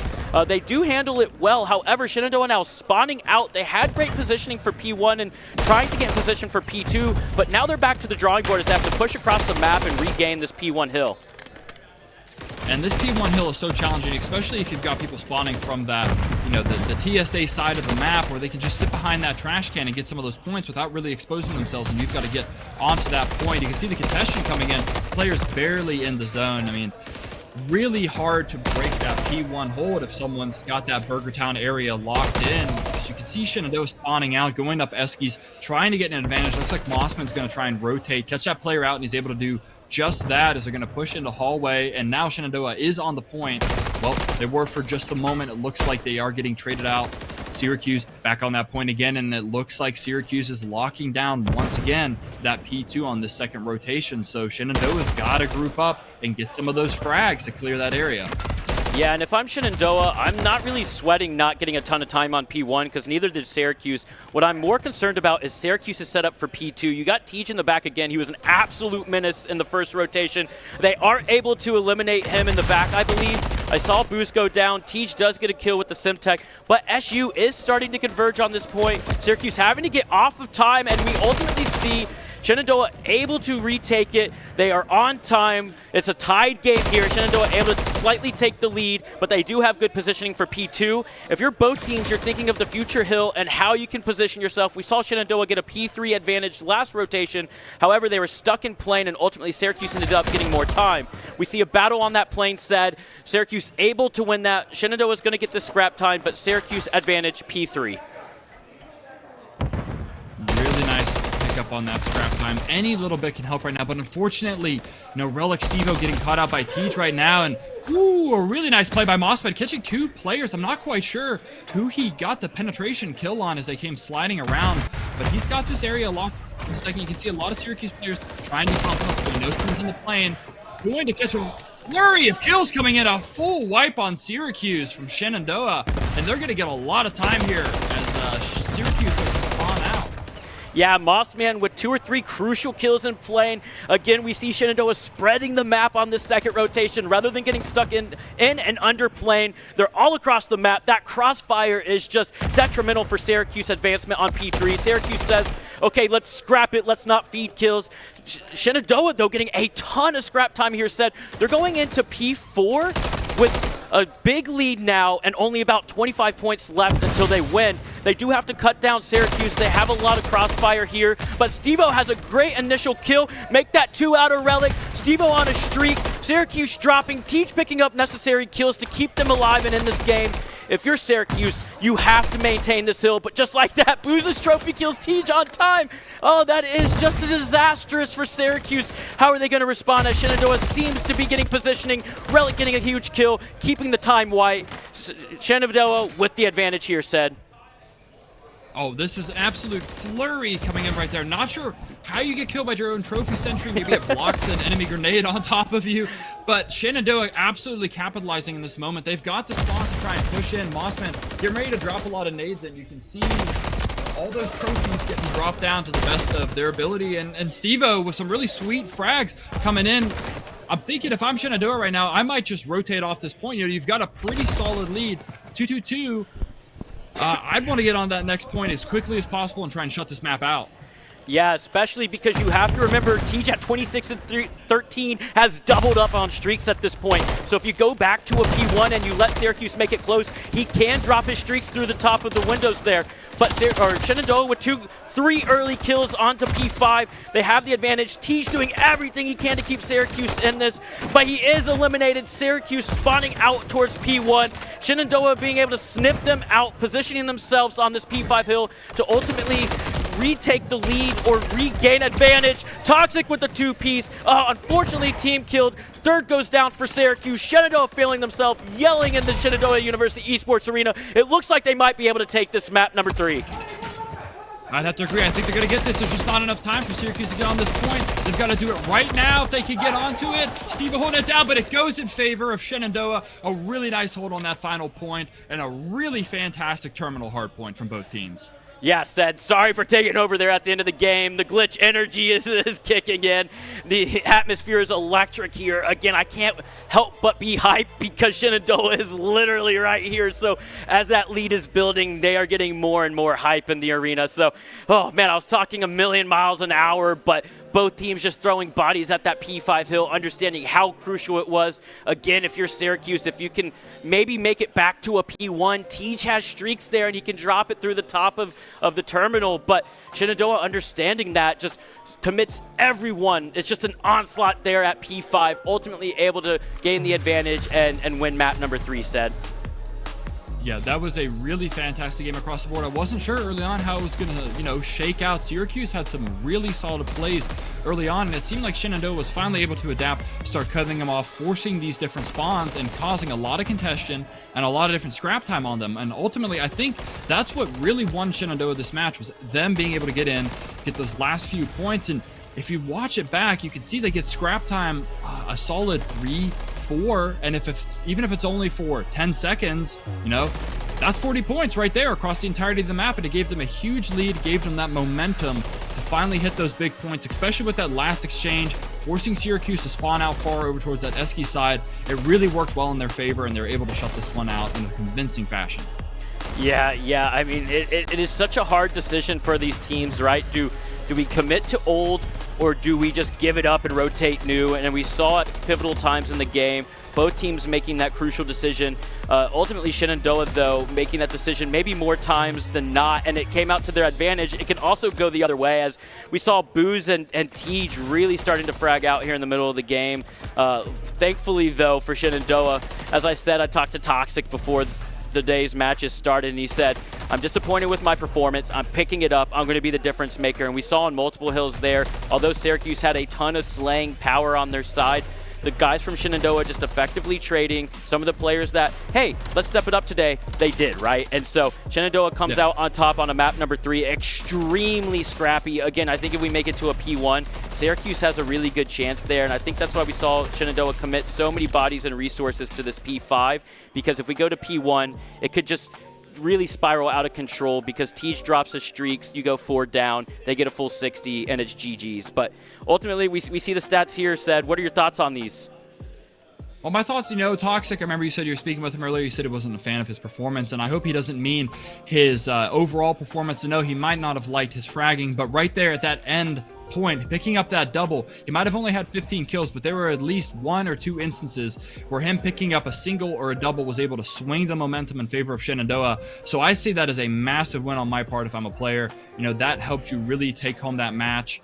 Steve-O, once again, always doing great, fragging out really well. Just a great play across the board. You can see pretty equal hill times across all the different players, really contributing to their map win. Yeah, and Moss with, I think, a 26 and 16 KD, I believe, with over a minute on time. He had some crucial kills there on Burger Town, eliminated Tej and another in the back to make sure that they secured that rotation on the first rotation of hard points.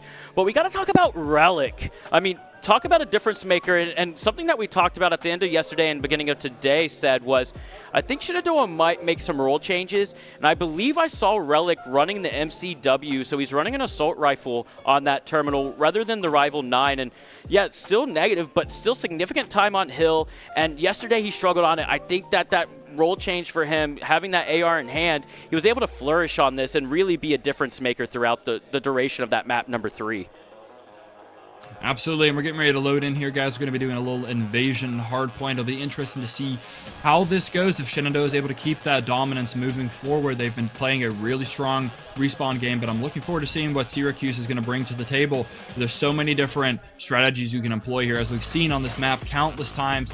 That P4 point and some of those last points, I mean, they're in very strong locations where you have to have rotations and you have to be set up to receive the enemy, or you're not going to be able to get any time on those hills.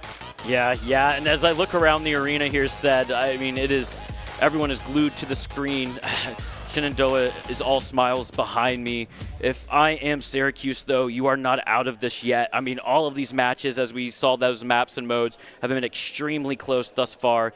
If you survive this as Syracuse, this map number 4, I think you're feeling really good, to be honest, Seth. I mean, they took that search and destroy we saw on the overview 6-3 early on against Shenandoah. So if this is Syracuse, you try to win this, and I think you feel like you have the advantage in map number 5. If I'm Shenandoah, this is a must-win. They've kind of been struggling with search and destroy in this game thus far. So if you're Shenandoah, you win it here. If you're Syracuse, if you survive this match, you think that you maybe have an advantage in game 5. But here we go. We're underway, Sed.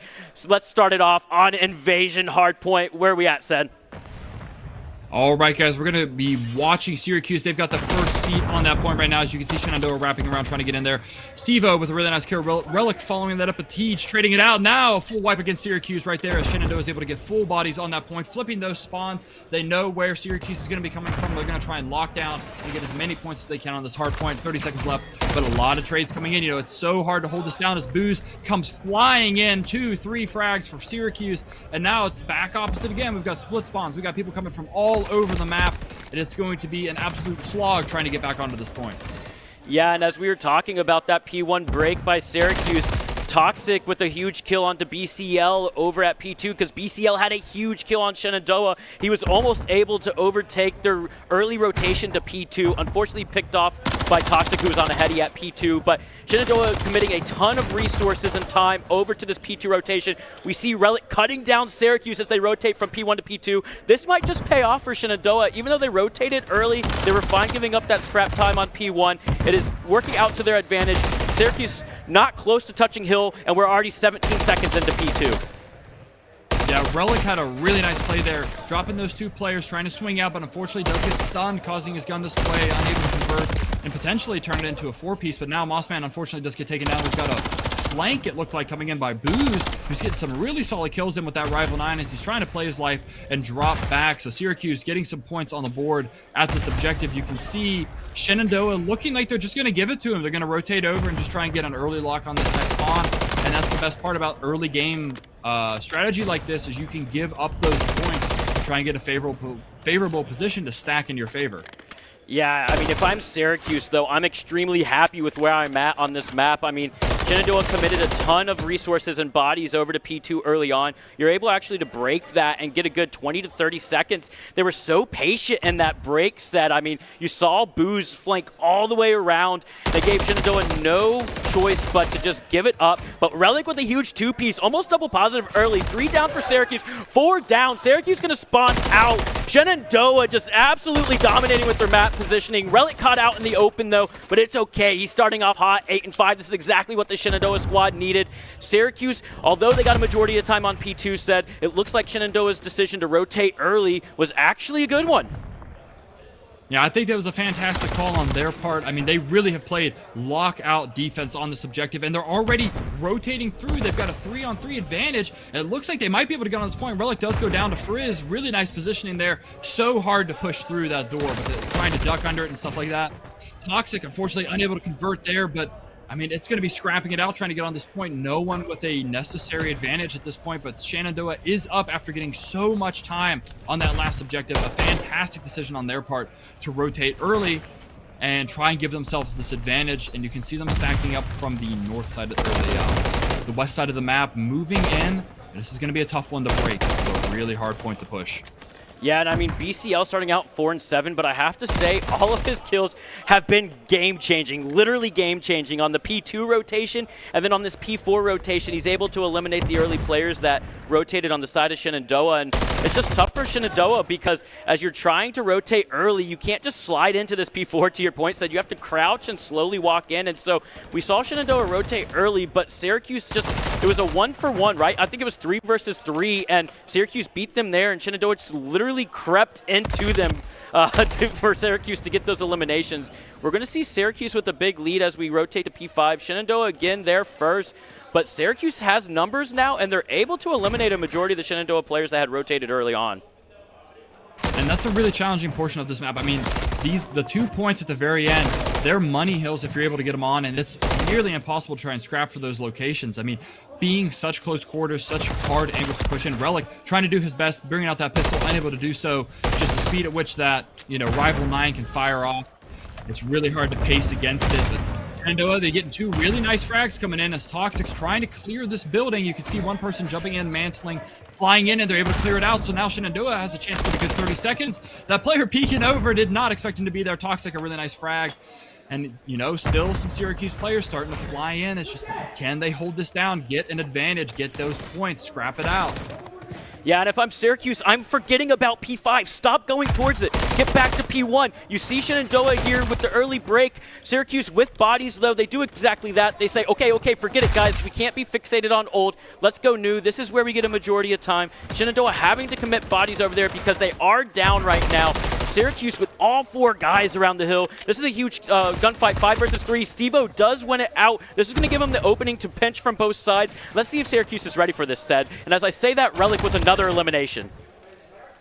Relic just sliding in, going absolutely crazy. Toxic trying his best, but unfortunately gets drop shot of Tej flying in. Really good. Mossman trading it out. Relic trading it out again. And now Shenandoah locking down this hill as we've got a full 4 stack coming in from Syracuse. Trying to clear that. Unable to do so. Relic going on an absolute tear, holding down this back entrance. And, if I'm Syracuse, I don't know if I just give up on this point and rotate off to the next one. And I think they're going to do just that. But Shenandoah moving in to intercept these players flying onto that next objective. Yeah, and if you're Syracuse, you get absolutely gifted with the split spawn. Shenandoah not prepared for it. Frizz spawning actually behind them, eliminates. You see number 6 having to turn around, and Toxic, he's like, where are they? I thought they're on P2. Why are they shooting us from behind? Just one of those moments where Call of Duty's going to do Call of Duty, right? It works out for Syracuse's favor. They now have Shenandoah in the blender. They're sending bodies down the street. If I'm Shenandoah, take your time. You go on a long flank. We do see this out of Relic. 3 down on the side of Syracuse. Shenandoah able to get on time. Let's see if Syracuse is also able to regain. This is anyone's game at this point. Neck and neck, 171 to 165 as Syracuse storms in, able to retake P2. All 4 down for Shenandoah. Shenandoah spawning out.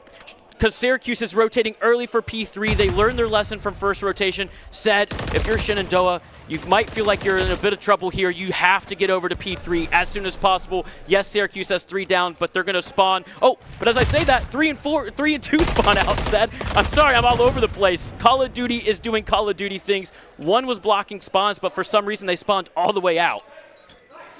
Yeah, I mean, hey, Shenandoah did a really good job rotating over to this new objective. You can see one Syracuse player, 2 being able to push in here now. Fritz taking a couple of gunshots, you know, trying to run in, seeing if he can get into that. But they've got trophy sentries down. They're in a prone position. He does trade out one. Tej not able to connect. Mossman with a really nice double right there, still staying on the hill, still getting a lot of this time as Relics. Set up there to reinforce. You've got to push down this killing alley right down the middle of the street to try and get onto that objective over here by this bus station. And Tej trying to gun down some of those Shenandoah players, but it's just picking up in their favor. No way to get that utility in. And Shenandoah is getting a really solid lock on this objective. Once again, that rotation working in their favor. Boo's trying to push in, unable to do so. Steve-O with 2 really nice frags, as they're going to continue to tick this point up. And I'm thinking right now Syracuse might just pull back and try and hit that next objective. Yeah, I mean, Steve-O gets picked off early on this P3 rotation, but he gets the intel that Shenandoah needs. He says, they're all road, they're all road. Shenandoah's ARs pivot. They just start putting fire down range. They're able to eliminate Syracuse, almost get a full 60 there. Shenandoah is here first. Again, just as Syracuse learned their lesson for P3 on first rotation, Shenandoah learned their lesson on first rotation about P4. However, Syracuse is winning crucial gunfights. They do retake P4. This is anyone's game. Syracuse a full 60 on first rotation. Looks like they're set up to get about 40 seconds here. Really, again, Said it's going to come down to P5 here on Invasion. Yeah, it's whoever gets that embassy lock, and it looks like we can already see Mossman setting up there for that embassy fight. Just going to hang out there for the next, 30-odd seconds and just let these points tick up, because even they'll just be slightly under Shenandoah. Syracuse, even with 3 minutes, 47 seconds left on the clock, no, it's coming down to the wire, and some trades coming in, getting it off and going neutral for just a second, which is a huge win on Shenandoah's part. Do they go ahead and commit someone to scrap out that last second? I don't think they're going to do that. I think they're going to rotate back off. Shenandoah is going to hold this embassy, and now Syracuse with the split spawns has got to group up and push in hard. Yeah, you almost see Syracuse have the realization on that P4 when only Toxic was there on the side of Shenandoah. They say, oh, they've already committed 3 bodies to P5. Relic, yes, roaming around mid-map to cut them down. But Shenandoah just committing all resources to this. 7 seconds away from victory. Syracuse has to move now. We see them converging. They're working on a pinch. Huge kill by Mossman on time. I think that's going to do it, Said. Syracuse not able to touch. Shenandoah walks away with a 3-1 victory here in match number 2 of the day. Man, was that a close match. I'm telling you, it was those last 3 rotations, really. Syracuse could have brought it just a little bit closer, but they got shot off on that, the second to last spot over there in the cubby area up top, and it's just so hard. Do you take the last 10 seconds, give up a player to try and boost your odds, or do you push in? And even with the 4 stack, with how far they spawned out, Shenandoah only needed to get about 21 points. It was really hard for them, a really bad position to be in. You don't want to have to fight over that embassy point because of the elevation and the security that they have. Yeah, we saw it in match number 1. We see it in match number 2. I'm starting to sweat, Said. I can't handle this today, man. If this is how all the matches are going to be, it's going to be a chaotic and exciting day. But, I mean, as you're talking about the game, everyone in here they're chirping, man, and they're getting scrappy. I mean, neck and neck. Everyone wants this prize pool. This elimination bracket crucial, because if you lose one, you're done, I believe. And so we see some players and some teams starting to have to pack their bags, and that's why these games are so vital at this tournament. I mean, we talked about that $2,000 prize pool, and we see the replays here. Syracuse on this P3, I think this was the difference maker. Yes, P4, Syracuse did really well, but they rotated early on the side of Syracuse on that second set of rotations for P4, and Shenandoah did a great job at overtaking it and retaking that hill, right? And then, as we see here, as you said, Embassy just so hard, and Relic, though, on all of these hills, putting in the dirty work, ultimately coming out with the victory, playing OBJ flawlessly. Yeah, the real turning point was on this second rotation. I mean, Syracuse had a pretty dominant lead going into this, but it seemed like Shenandoah was able to just get those rotations on point. They understood, all right, well, if we scrap for just a minute, get a couple people off of it, burn 20 seconds, we can let them have the remaining 30. It doesn't matter if we can get full time, which they were able to do at Bus Station. Essentially, both times have just full control of this hill, that's a lot of points in favor of them. And I was really shocked that they were able to beat them over on that next rotation, getting into that upper area, because it's so hard. And that scrap right there where they were able to force Syracuse off for just a little bit was, I think, the real game changer there. Yeah, and I'm not sure in that replay if it was Steve-O or Mossman on P4, but they picked up a two-piece that I think saved Shenandoah the game. I mean, again, if you're Syracuse, that's how close it was. That 1 or 2 kills here and there, maybe losing that rotation on P3 on rotation 1. Otherwise, I mean, you are proud of your performance, right, on both sides. As we look at the Shenandoah stats, Steve-O 24 and 15, Toxic 13 and 16, but getting key kills throughout the game. Again, Relic going positive with a 1.1 KD with 53 seconds on time, but Mossman 15 and 11, 2 minutes and 25 seconds on time. We saw him on that P4 get the critical kill. We saw him on P5 close the game out. This man has ice in his veins on Elimination Sunday. Yeah, a really solid series from both teams. Impressive to see. You can definitely tell, not Syracuse, but Shenandoah has been practicing their hardpoint game. Really solid work out of everyone, and we should be getting ready to swap over here soon. You guys will get to enjoy the wonders of Virgil and Big Rich once more, as we've got another full day of games ahead of you. Let's go ahead and take a look at this lower bracket. You can see, unfortunately, I believe ODU has been eliminated along with Syracuse. So now we've got Wright State, Shenandoah. So this next matchup, it's whoever was eliminated, or not eliminated, but defeated in that upper bracket will drop down and fight Wright State and Shenandoah to move in to that next series. Yes, Ed, and as we said at the beginning of the day, I mean, it is such an advantage to be in that upper bracket. It doesn't mean that someone from the lower bracket can't win this day, but if they come from lower bracket, they're going to have to reset that upper bracket, which means they're not only going to have to beat that top team once, but twice in a best-of-5 series, right? So that's winning 3 out of 5 games one time and then completely resetting and doing it again. I've seen it done on LAN. I mean, we talk about it in COD history. Optic Gaming did it against Envy years ago to become world champions. I mean, that is notorious, right? No matter what esport you're a fan of, you know that moment. If someone from the lower bracket can make that run today, reset that bracket, and do that on LAN here at Shenandoah University, it's going to be an unforgettable moment. Oh, it'll be absolutely fantastic. I would love to see a lower upper bracket, battle it out in the end and go for a 3-5 and then another 3-5 and just barely closing it out at the end. Those are the most exciting things you can get on LAN, and they really are special moments to see throughout gaming history, not only for the fans, but for the players, to have lived that, to have participated in it. Something super fantastic. So I look forward to seeing the rest of these games, and I look forward to getting some more casting in with you, Scrogs, because we've got a whole lot more coming up in the rest of the day. Yes, Ed. I mean, if this is any indication of how today's going to go, I got to go get a bottle of water after that. I mean, I'm screaming my head off. If I see Embassy one more time in a 200-200 game, I'm going to lose my mind. I mean, Invasion Hardpoint has just proven to be such a treat for us early on Championship Sunday. I do have to say, though, I mean, all of that hype, it's like in between games here, it's almost a lull. I mean, it's loud. People are talking. People are getting ready for that next round. But it's electric during these matches here on Sunday. I mean, people are glued to the screen. People are chirping one another. People are screaming. It is an awesome environment here in the Shenandoah University Esports Arena at the Winter Warfare Invitational, said. I know, it sounds like it. I wish I could have been there. I wish I could have made the drive over. And hopefully in the future I'll be able to make the next one in person, because it seems like it's such a fantastic environment to be participating in. And I look forward for us to getting even more of that excitement as we progress throughout the rest of the tournament. Yeah, and I believe we're actually going to throw it to a break. We really appreciate everybody hanging out with us here at the Winter Warfare Invitational. I'm the esports professor. I'm joined by Seth Dorian. Hey, man, it's been a pleasure being with you on desk. I'll see you here in a minute. We're going to swap out and send the next talent on. Y'all are in for a treat for the next round of matches. We'll be right back.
All righty then, ladies and gentlemen of the chat, welcome back. I am, of course, Big Rich X, joined by the absolutely sensational Virgil as my co-caster once again for these upcoming matches. Virgil, how you feeling today? I'm feeling great. I'm really looking forward to some of the matches we've got ahead of us today, and right now I know we're headed into the next match, which will be Army versus Georgia Southern. Now, these are two teams that while we've been able to see them throughout the tournament, neither you nor I have gotten to actually cast them firsthand, so we haven't seen their POVs, we haven't seen all of their perspectives, and that's something I'm really looking forward to seeing here between these two teams, because they're both clearly very talented, very skilled teams, so I'm looking forward to seeing what these two teams will put out here. Definitely, definitely. And while we may be watching this game, we still got plenty of action happening behind the scenes in our upper bracket. Game still going down and having a ton of fun with them. We got FGCU going up against George Mason while we watch George Southern and Army. I'm excited to see the outcome between that FGCU and George Mason game. We'll still see them in the lower bracket of one of those two teams, but it's going to be a fun game, and hopefully we get way more action out of Georgia Southern and Army as well. Absolutely. I'm really looking forward to seeing the result of that Florida Gulf Coast versus George Mason game. Obviously, we got to cast that one yesterday during the round robin portion of the event, so I'm really looking forward to seeing what may change now that the teams have got a little more momentum under their wings. They're familiar with their play style, maybe some of the plays out of their playbook. So that'll be a really good match, as well as I think seeing this is the top half of the bracket. No matter what happens, we're going to have a good match with Georgia Southern and Army, and same thing goes for Florida Gulf Coast and George Mason. It's definitely going to be great matches to watch, and I'm really looking forward to seeing some of what Army has done. I know absolutely we've seen some crazy stuff from Army so far. Flight has been somebody that we've heard of in the chat, and they're all hyping him up, so I'm really looking forward to a chance to get to see firsthand what he's going to do in this coming match. Same with Reacts, and as we get a look at our map pool, we are finally going to get a high rise. I know you're going to be excited for that one, Virgil. We're starting off with Invasion, though, for the hard point. We've seen plenty of gameplay on that, but I know you saw that high rise almost immediately, and your eyes probably lit up, Virgil. I did little fist pumps in the air, which I don't know that you could have seen, but I'm very excited. Getting to cast some high level play of High Rise is something I'm really looking forward to. So definitely something to keep an eye out for, as well as I've seen in the other matches, looking at Georgia Southern's roster as well as Army's here. Army, I know that Reacts as well as Neppy have been two people to definitely keep an eye on. They've been playing really well, doing a great job, and a lot of the people in the chat have been hyping them up, so definitely somebody to keep an eye on for Army. And then for Georgia Southern, I know Rilakuma was definitely somebody that we should keep an eye on as well. Has been really well performing, consistent across every team they've played so far in the tournament. Yeah, I really think Georgia Southern is going to have to tackle Reacts. I know we've seen him pop off and just carry this Army team. But if Georgia Southern can contain Reacts and keep his kill streaks minimized, I think Georgia Southern could have themselves a really good game here in Invasion. Definitely. I think if there's any match that I've seen so far that looks like it could head to a 5-match series, this is definitely looking like it could be one of them. Second and third seed, these two teams have duked it out before, and they're here to do it again. So I'm really looking forward to seeing what happens now that there's a lot more pressure on their backs from the fact that this knocks you down to the next tier of elimination brackets. But just like that, we're headed into Hardpoint on Invasion. One that we've seen a couple times so far, and we know the points that are going to be crucial. Sketchy heading out on his own to the left, immediately rotating, actually swapping with Will on that initial push location. Merc, first one to take a fight here, going to get in a fight and able to find one. Neppy able to find a kill. Will goes down as well. Rilakuma able to find one, but quickly traded out by Reacts. The two big dogs already taking a fight early. Rich. Yeah, a really solid start for Army. They're getting a good P1 pointage here in Hotel. Juke's able to get one. Merc, another Merc with a nice little two-piece. Georgia Southern struggling thus far on P1 to break through. Jukes and company doing an excellent job on the defensive side of things. Rilakuma peeking through the window and saying, knock, knock, let me in. Merc, though, kicking him out. Will is able to get there and pick up some scrap for Georgia Southern. They are not going to go scoreless on this P1, but Army is going to get set up nicely on this P2. If Georgia Southern can rotate in time, only Neppy sitting on P2 currently, but I think the Army is going to get the cavalry coming in quickly enough as Reacts clears mid. It's all up to Army now to hold Jukes and Reacts, locking it down. Beautiful little Semtex from Jukes there. Merc on the cross, rotating in through mid. Not going to be able to catch anyone, though, as Georgia Southern shuts him down. Army set up wonderfully here, Virgil, for this P2. Absolutely. As we head on to P2 here, we see Sketchy and the rest of Georgia Southern already getting set up, waiting for anybody to push in, but Reacts able to find two in the process, setting up Army for an opportunity to take P2 away from Georgia Southern. The stun comes out and connects on the point, and Merc able to find two. Sketchy goes down alongside his teammate, but Will able to clean it up for Georgia Southern, keeping control of that point as they move on to possibly look at abandoning his point or moving on to the next one. Something really important in Hardpoint is deciding whether or not those points are going to be worth positioning for the next point. P3 coming up soon. Looks like both teams may have decided to chalk it for the time being. Army gathering those last couple points of the hard point. 50 points and counting for Army, for the 36 and counting for Georgia Southern. Already a very tightly knit game, and I'm really looking forward to seeing what we have here on P3, Rich. Absolutely. Rilakuma is able to get that rotation and lock in on P3. One of the more difficult points to take along with Palace. It's just simple points of entry, easy to defend, and a lot of cover. Will coming to back up Rilakuma and looking to lock in.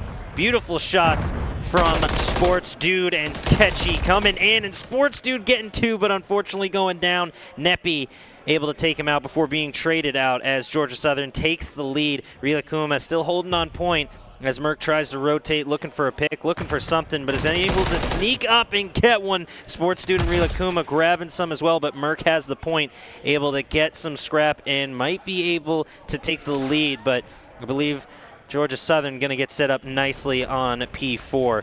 Sports Dude watching and waiting for the rotation. As Army picks up the scrap, they will have a slight lead. Reacts and company need to rotate sooner. They should not have two players on point that late, Virgil. Absolutely, and as we said, headed to this next point here, we see already Georgia Southern had three people set up there. Close fight from Sketchy, and he's able to bring down Jukes, and that's the blood that they're going to need. Reacts able to find a trade for his teammate over on the point, but Georgia really able to buy some time and buy the fight. Reacts able to be traded out by Sports Dude. Sports Dude both go down. Merc and Neppy able to bring Army the opportunity to capture this point now. Fighting on the hard point, 80 points and counting for Army is where we're sitting at. The lead flip-flopping back and forth between these two teams as we see about half each hard point going to either team. Georgia Southern now moving in numbers, able to bring down Jukes. Reacts able to find one, and MWIII able to find another in the process, but Georgia Southern comes out of the fight on top. Army still holding down this point, though. 17 seconds remaining on this hard point, waiting for the opportunity to move on to the next one. Georgia Southern likely to rotate here with 10 seconds to go on this hard point here. It's very likely that Army is going to take the points they can get out of this and decide to retake the next hard point after. Georgia Southern taking the early points they can get on each of these hard points, and only down by about 30 as we head into this next point. Rich.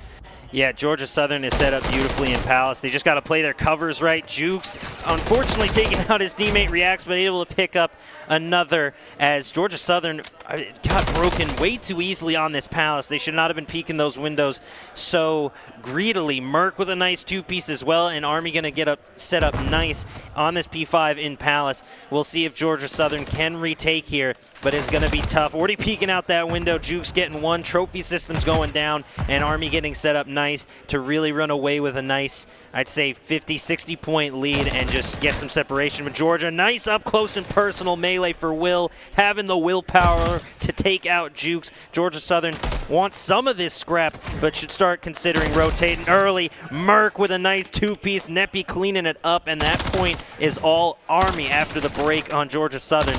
And trying to break through on this P1. Sketchy got to be careful, though, running into trouble early. But a beautiful hold on that Palace point from Army, Virgil.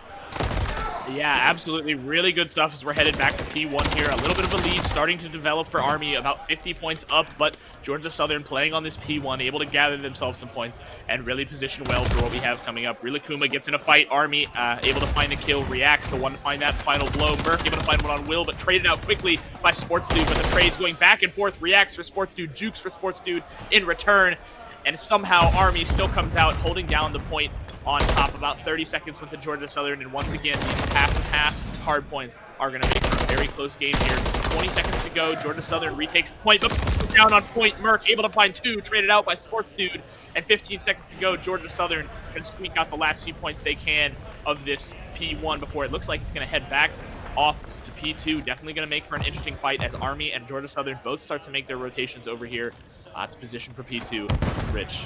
Yeah, MWIII with a nice two-piece there, protecting the flank and just halting Georgia Southern's rotation. Really nice job on the 5-streak. MWIII on the high ground, looking for some more.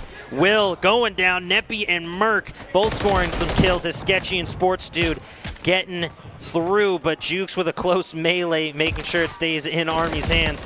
And unfortunately going to go down. This P2 is just so open. Minimal cover from that spawn on Georgia Southern, so Sketchy going to get set up on the construction and hold. Nades and stuns coming in, but Sketchy holding strong. Needs some backup. MWIII trying to sneak through as Georgia Southern breaks on the point. MWIII and company cleaning up and grabbing some of this scrap, but Georgia Southern keeping this one close, Virgil, as everyone starts to get set up for this P3, which I think could be the decider on this map. Reacts dealing with some early gunfights as MWIII and company both scoring kills, and that is huge for Army as they are going to win this rotation. Virgil, beautiful job from Army right there. Absolutely, and now we're headed over to P3 where we saw Georgia Southern grab a lot of points under their belt earlier, and now Army the ones to grab it right away off the bat this time. So definitely a hard point to break into and then retake once you don't have it. So Army taking control of it early could see a similar outcome to what we saw from Georgia Southern. Moments ago, we just saw Jux swinging out, able to find one early. MWIII finds one as well. Jux and MWIII able to find three combined, but Will able to shut down Jux. Will able to find a second now, able to take a time on the point, but won't be able to hold it out for long as MWIII is able to find the final blow. Georgia Southern now playing near the point, trying to find an opportunity to break in and find themselves some points on this. And they finally do. 22 seconds remaining as Georgia Southern finally takes over, but MWIII able to find one, but can't quite find the other. Will cleans it up once again. So reliable for Georgia Southern to have somebody like Will able to break in and consistently find one or two picks on these entries into sight. The retake's so much easier because of a player like that. Sketchy taking a fight, positioning his team for an opportunity to get an early start over here on P4. But MWIII able to swing around, bring down that kill on Sketchy, and as we head into P4, Army's going to start off with Rich. Yeah, Army really just expanded their lead beautifully on that P3. MWIII Merc dropping a 30 bomb. React's trying to stay up. Rilakuma taking out his own teammate, unfortunately, there on the push. Jukes holding on point and trying to stay up. Merc with some headshots. Jukes as well, trying to stay alive, and Jukes popping off in point and holding it. And that's going to be the decider right there. Army taking the W in round 1 on Invasion. Virgil, what an incredible game from Army. That P3, I think, was that decider right there. Really expanded their lead. And you see on the cams, the boys are happy with the W, and a solid game all around to get us started here today, Virgil. Yeah, absolutely. P3 being one of those integral points to Invasion there. A lot of space to work with in terms of denying entry. A lot of cross angles, and you can deny so much room when it comes to pushing in and requiring them to really take a close range fight with whoever has the point. Definitely. That first P5, Georgia Southern had the rotation. They were set up wonderfully, but I think they were just too exposed when they were peeking out, and that's what cost them. Army was able to push in too easily on that P5 and just overtake, and it just started growing and growing and growing for their lead. And the P3, I think, that second P3 was the decider, the nail in the coffin, as it were, as Army just locks in. I believe Merc popped off for a 32 kill game and most hill time. So again, it just proves the point, ladies and gentlemen. As long as you play the point, you're going to get kills. Trust. As we watch some beautiful replays here, Virgil. Merc going to be in a lot of them. Georgia Southern able to step up in some of these, but it sadly was just too little, too late once again. Absolutely. We saw a lot of really big, huge plays from Merc. In terms of turning fights, taking points, and even setting up opportunities for his team to have tons of space to work with. So definitely of that round, that map, the MVP has got to hands down go to Merc. Able to drop a 30 bomb on Invasion around a map that we've historically today and yesterday seen not nearly as many kills as we have on some maps like Subbase and maybe Terminal. So definitely going to make for a really interesting match. But Invasion, lots of space to run, lots of ground to cover from point to point. Going to be very different as we head to High Rise now. For Search and Destroy up next. What do you think might be a playing difficulty jumping from this long range fights to going to be a lot for range aside from some corridors? Yeah, I think that the real difference there is if we see snipers brought into play or not. Snipers, while pivotal in long range, you can get that early spawn peak early on High Rise, but in the close quarters combat, unless you're hitting no scopes, it's going to be tough. So I would be interested to see some sniper gameplay, but I don't know if either of these teams are going to bring anything out. Like Scrog was saying earlier in the stream, it's been a very AR dominant day and tourney, and we see it was Mossman dropping that 32 bomb, 137 hill time, the 2.29 KD, just mossing players with some lead bullets. Virgil, an impressive game from Army, and I'm excited for you to finally get some High Rise action. Absolutely, and we've seen some really good stuff from Army here. One of the first games we've seen in a couple different matches here where all 4 players of the team came out not only positive, but positive with a little bit to work with as well. Hill time spread evenly all around. Jukes and Merc definitely huge factors in terms of who were able to hold down that point. We saw Merc drop 32 kills and definitely was single-handedly able to hold down some of these fights, killing 1, 2, even 3 sometimes of Georgia Southern's players. So heading into High Rise, I think they're definitely going to have to prioritize. If they can get that pick early on somebody as valuable as Juke's Flight, or really any of the members of Army, they're going to be able to find an opportunity for themselves to break in and find those plays for Georgia Southern to take away High Rise. Now, High Rise obviously also will be Search and Destroy, so it's going to be a totally different ballpark in terms of speed of the game, respawns, everything that goes into the differences between a Search and Destroy match and a hard point. So Army obviously able to keep up very well and did a great job executing on a hard point on a very open map where it's fast-paced as well as spread out. And so coming up, we're going to have to see what they can do differently in a what I think of as a much more close-range map, as they're going to have to be much more tactical and careful headed in here. Yeah.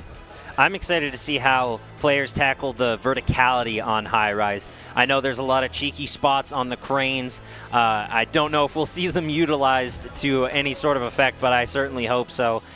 You also have the helicopter pad in mid, providing basically map-wide, views. So you can gain a lot of map information from just one spot, get good call-outs, spot players, and hopefully, and I know I keep saying it, I want to see a Cat AMR, I want to see some snipes dropped on high rise. You can't have a high rise match without at least one snipe, at least an attempt at it. So hopefully we see some of that, Virgil, but who you got taking this high rise as we fly through all the cranes and the wacky, wonderful places that players can get to on this map? Asking for predictions for Search and Destroy already is a bold tactic indeed, but I think I have to say that Army proved to be really strong, consistent with the gunfights, and they came to play clearly. We saw on Invasion back-to-back, we would just see fights that came down to 1v1 and pure skill, some more often than not just went to the favor of Army. And I think in Search and Destroy, that pure mechanical skill of able to win a 1v1 and positioning is just going to benefit you more than it will running and gunning and playing a little more gung-ho. So what we see here, I think, is going to be Army absolutely taking the upper hand. And as we get kicked off here into round one, remember, Search and Destroy first to 6, and the bomb will be in the hands of Will as Georgia Southern will be attacking. Army defending. Sketchy now looking to keep an eye on this backside, keeping an eye on a rotation that somebody could make, something very important to do here in terms of Search and Destroy, as well as on high rise. Lots can unfold. Quickly reacts, keeping an eye on one of these underground angles, but nothing quite yet on this lower view for him. We see Sketchy able to find the first kill. Merc goes down, already finding that first blood. Georgia Southern able to find a second. Reacts will fall, and Georgia Southern looking a lot better in this round than we saw on that hard point last time. An early two-piece for Georgia Southern sets them up for the advantage. In a 4v2, Will still hasn't planted the bomb quite yet, but in the process, Sketchy takes some damage, but able to make it out alive. Rilakuma the first to go down to Jukes for Georgia Southern, but Army still left in a 2v3. Not exactly a favorable situation considering the bomb is also planted right now, with Georgia Southern having the objective to play around. And as Jukes will go down, Neppy left in a 1v3. We see some of the verticality you were talking about, Sports Dude playing on top of the building, able to keep an eye on bomb and rotations, while Will able to keep a much closer eye on the level of ground as Neppy. Neppy hasn't quite made a decision to push yet. Pushes in, able to find one. Sketchy goes down. Neppy gonna have to keep an eye out as he pushes in. Finds Will. Can he find it? No, the pistol won't be enough. Georgia Southern takes away round one, and Army left spinning after Georgia Southern takes a comfortable round one in Search and Destroy. That was all you, Virgil. I was happy to give you the round as a beautiful job from Georgia Southern as they step up big time. Will and Sketchy getting a solid 2 kills apiece. Neppy with a valiant effort in the 1v3, 1v2, but sadly came up a little short. And my apologies to production. I'm just now realizing Mossman was in the last game. That was from Syracuse. So apologies for the confusion, ladies and gentlemen, on the graphics, as I'm still a little weary. It's still early here today as Army and company try to get set back up and hopefully are able to tie this thing up and keep it interesting, not wanting to fall 2-0 after such an impressive hardpoint match. Propane going down as Merc scoring the first kill for the Army side on this second round as they try to get set up, rotating. Will, got to be careful and check. Jukes going up and gonna get caught with the melee. I'm surprised Jukes was going for it that close. May have been going for the execution, but a beautiful job. Either way, as Georgia Southern gets caught here, Rilakuma in a 1v4, making it a 1v3, Virgil. Absolutely. In my experience, as well as in my information that I've been told, this map is very heavily attacker-sided. So when you're attacking on high-rise, you just have the upper hand. There's so much more room to work with. There's so many angles you have to try and deny when you're defending. So once you get that bomb planted, it could be a little more difficult to defend, but realistically, it's just going to be very difficult for whichever team is defending, and that's what we've seen here. Back-to-back, what feels like dominant performances in terms of attacking from both teams. Georgia Southern and Army both having fantastic rounds that they've taken. This time, Will, with a bomb in hand, will be starting off on the attack for Georgia Southern, as Army now defending, headed into round 3. 1-1. We'll see what they can do. B, a much easier plant to make, and point to play around if you're attacking than A will be. We see an early first blood. Jukes able to bring down Rilakuma, but a quick trade as Jukes traded out by Will. 1-for-1 means an even playing field. 3v3 as Will be able to go down next. That means bombs down. Army with the upper hand, a 3v2, and reacts. Able to keep an eye on the bomb. Sketchy looking for an opportunity to maybe pick it up, make an opportunity for his team to change the pace of this round, but he's got to be careful. He knows somebody will be keeping an eye on it, and this is exactly what I was saying. So many angles he's got to clear if he wants to try and grab the bomb. Able to slide in and snag it. Sketchy makes a sketchy decision, but makes it out alive. That's exactly what you're looking for if you're Georgia Southern headed in to try and plant the bomb now, Rich.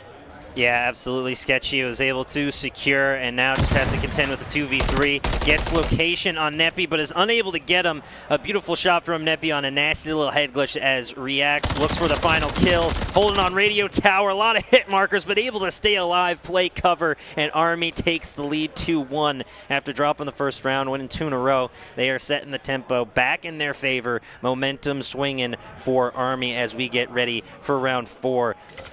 Reacts sitting on a 2 streak as well as Neppy and MWIII, so hoping they can continue. Georgia Southern's got to get back on track. Sports Dudes got to step it up here and make sure they don't give Army too heavy of a lead. We've seen players try and come back from the match point deficit, but it is often insurmountable as Will and company dealing with some early nade damage, trying to get set up on the defense side of things. Army being very aggressive and already has good map control on the helipad, Virgil. Yeah, keep an eye on these possible flank angles. Doesn't want to allow anybody an opportunity to jump up. I only found out about that angle down there myself last week. But definitely a really crazy one if you can take advantage of. Rilakuma able to find first blood of the round. Able to find a kill on MWIII. Jukes will fall as well to Will, and all of a sudden Georgia Southern is back in the upper hand of this fight. Jukes with the bomb in hand. Georgia Southern 4v2, looking for an opportunity to really seal the deal here if they can find a kill on even at 1 more, if not 2. Jukes goes down to Sports Dude, exactly what you were saying, able to step it up, find the kill. Sketchy able to make it out alive, and Neppy gives away his location, brought down, and Georgia Southern sweeps around flawlessly for themselves to tie it up 2-2, headed into round 5. Rich. Yeah, that was a really good re-peek from Georgia Southern. Had location and didn't want to give up that fight. He had the high ground, but Neppy just unfortunately wasn't hitting those shots right where they needed to go. And sometimes you just don't win those gunfights. It was going to be a tough hill to climb either way going in a 1v4, if I remember correctly. Will the bomb carrier here for Georgia Southern as they try to keep their momentum this time. They're able to halt Army. It's all tied up 2 apiece as Sketchy and company looking to push through. Eating that stun early, though, is going to just give up his location. He's going to have to rotate out as Will tries to get underneath. Juke's looking for the early pick, but cannot secure it. Getting dropped down to 1 HP. Will somehow manages to find the will to live. Sports Dude rotating, sitting on a 2 streak right now. Went from 0 to hero and stepped up big in that last round, but we'll see if he's able to get out of this sticky situation here, Virgil. Yeah, Sports Dude playing with fire there, decides to finally make the cross, recover that gap, and makes it across. Will able to find a kill on Reacts. First blood of the round. It's late, but it's there. Jukes able to find a trade for his teammate. Sports Dude goes down, but quickly traded out by Rilakuma, and it's enough for them to be dead up. Damage from Rilakuma is not enough. MWIII able to find the opportunity to stay alive. Neppy able to find a kill, but MWIII finally brought down in revenge for his teammate. It is a 2v1. Neppy is the last man standing for Army, but Will and Sketchy have got to hold on to this fight if they're going to take it away. The bomb is planted. Will they have an opportunity to actually turn this fight in their favor? We're not sure. Georgia Southern obviously looking to defend this, and they do. Georgia Southern grabs the round, finds the final blow, and cleans it up. Another round to Georgia Southern, and Army having a little bit of a recovery to make after they dropped 2 rounds back-to-back after Georgia Southern started off really strong in round 1, and now they took another 2 after Army found their own.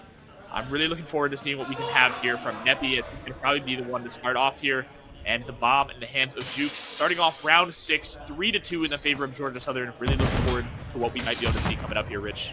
Yeah, absolutely. Will here on the 3 streak as MWIII tries to creep around, going for that angle you were just talking about.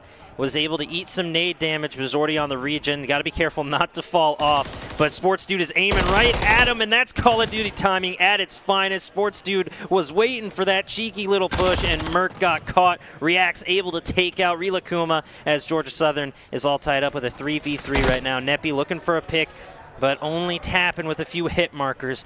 Juke still in the back, looking to push up, find an angle to get to one of these objectives. Neppy here holding Sketchy in the back. A real tentative game thus far, as none of these players want to make too aggressive of moves right now and don't want to get caught out just like that as Reacts gets a huge 2-piece on the flank. And unfortunately, when you get posted up in spawn, it can bite you in the bottom. You got to be careful there. Sports Dude finds himself in a 1v2 situation against Jukes and Reacts. Spots one, gets one. Reacts going down, and a beautiful job from Sports Dude. as it now falls to a 1v1. Catches him, the clutch from Georgia Southern. Sports Dude started this game 0 for 2. He's on the 3 streak and just clutched the 1v2. Virgil, he's got to be feeling good after that.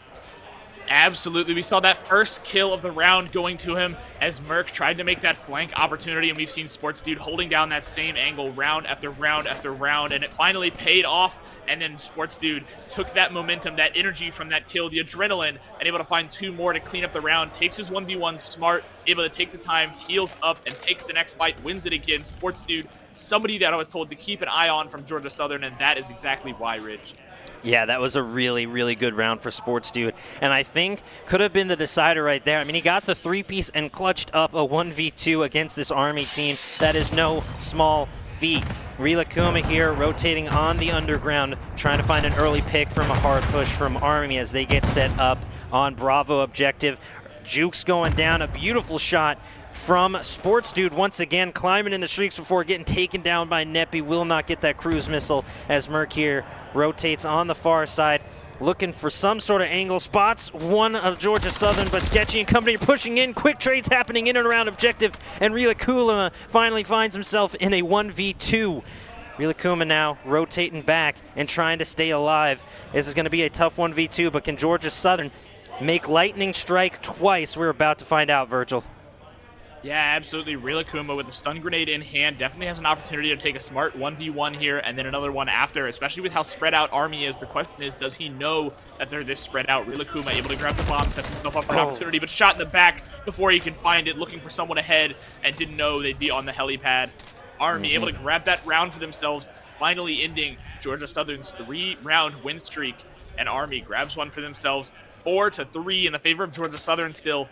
We're headed into round 8.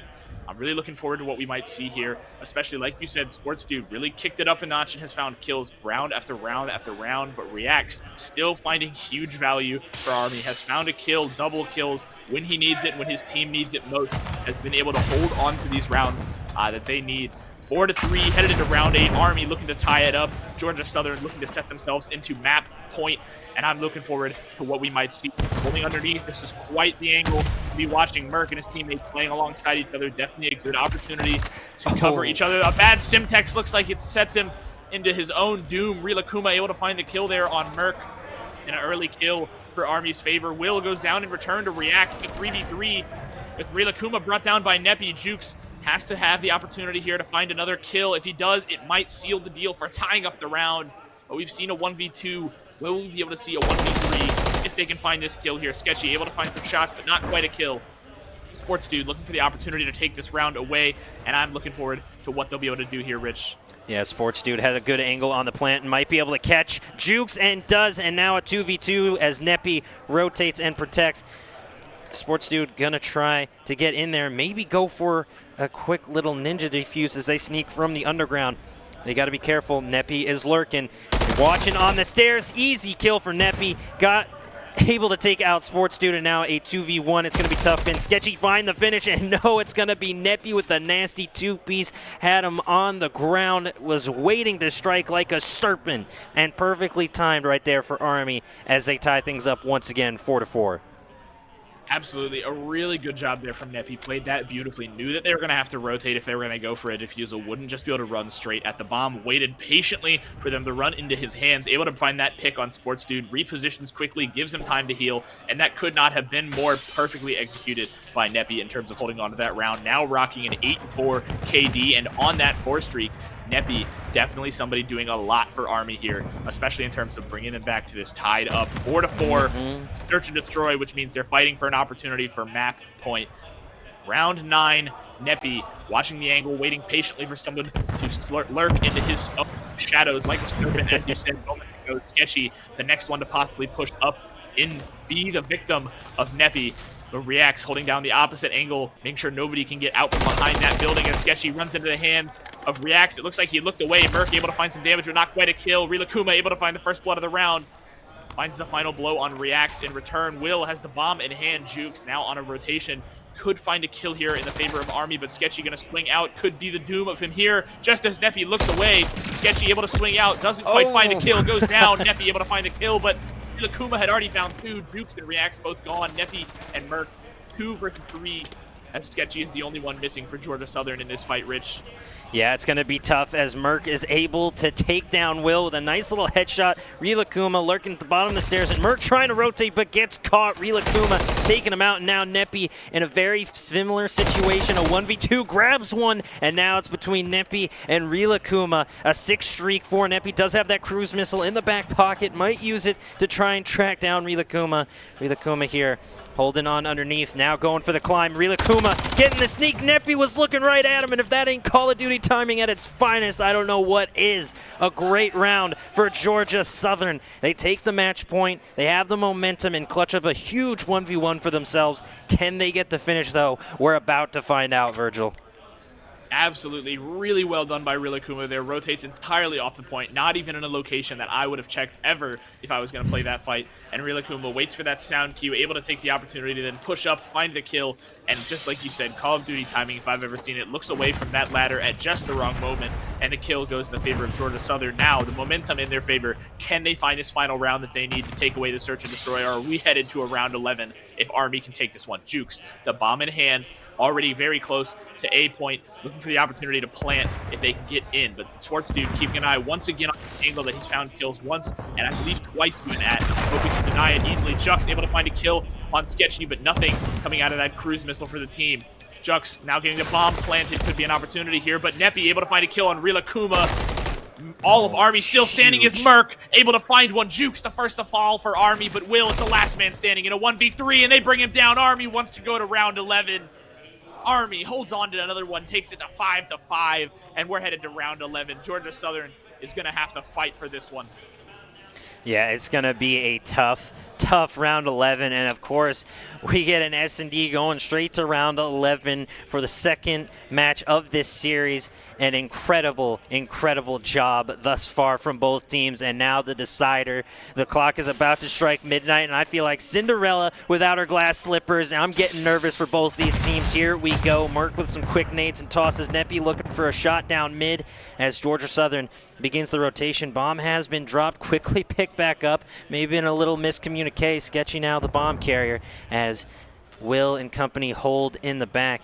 I believe that's Jukes holding up top. Sports Dude spots him and gets the pick. A beautiful angle from Sports Dude. Able to grab one and stay alive somehow. Reacts, getting nothing but hit markers. Army trying to stay up and grab one, even this one up for themselves as Georgia Southern begins their push to Bravo. Reacts able to hang on and get that head glitch on Rilakuma and take him out. Now a 3v3. Gonna be a tense one to say the least, Virgil. Yeah, absolutely. Really impressive job there by Sports Dude. That's quite a shot to find it through the grating there of that fence, but able to find the kill. Reacts able to find himself a second one on the round as Will go down, now rotating around on the flank on the outside of that building. Looking for the opportunity. Reacts sneaking around just behind, but hasn't quite had eye contact yet. The bomb on top of helipad.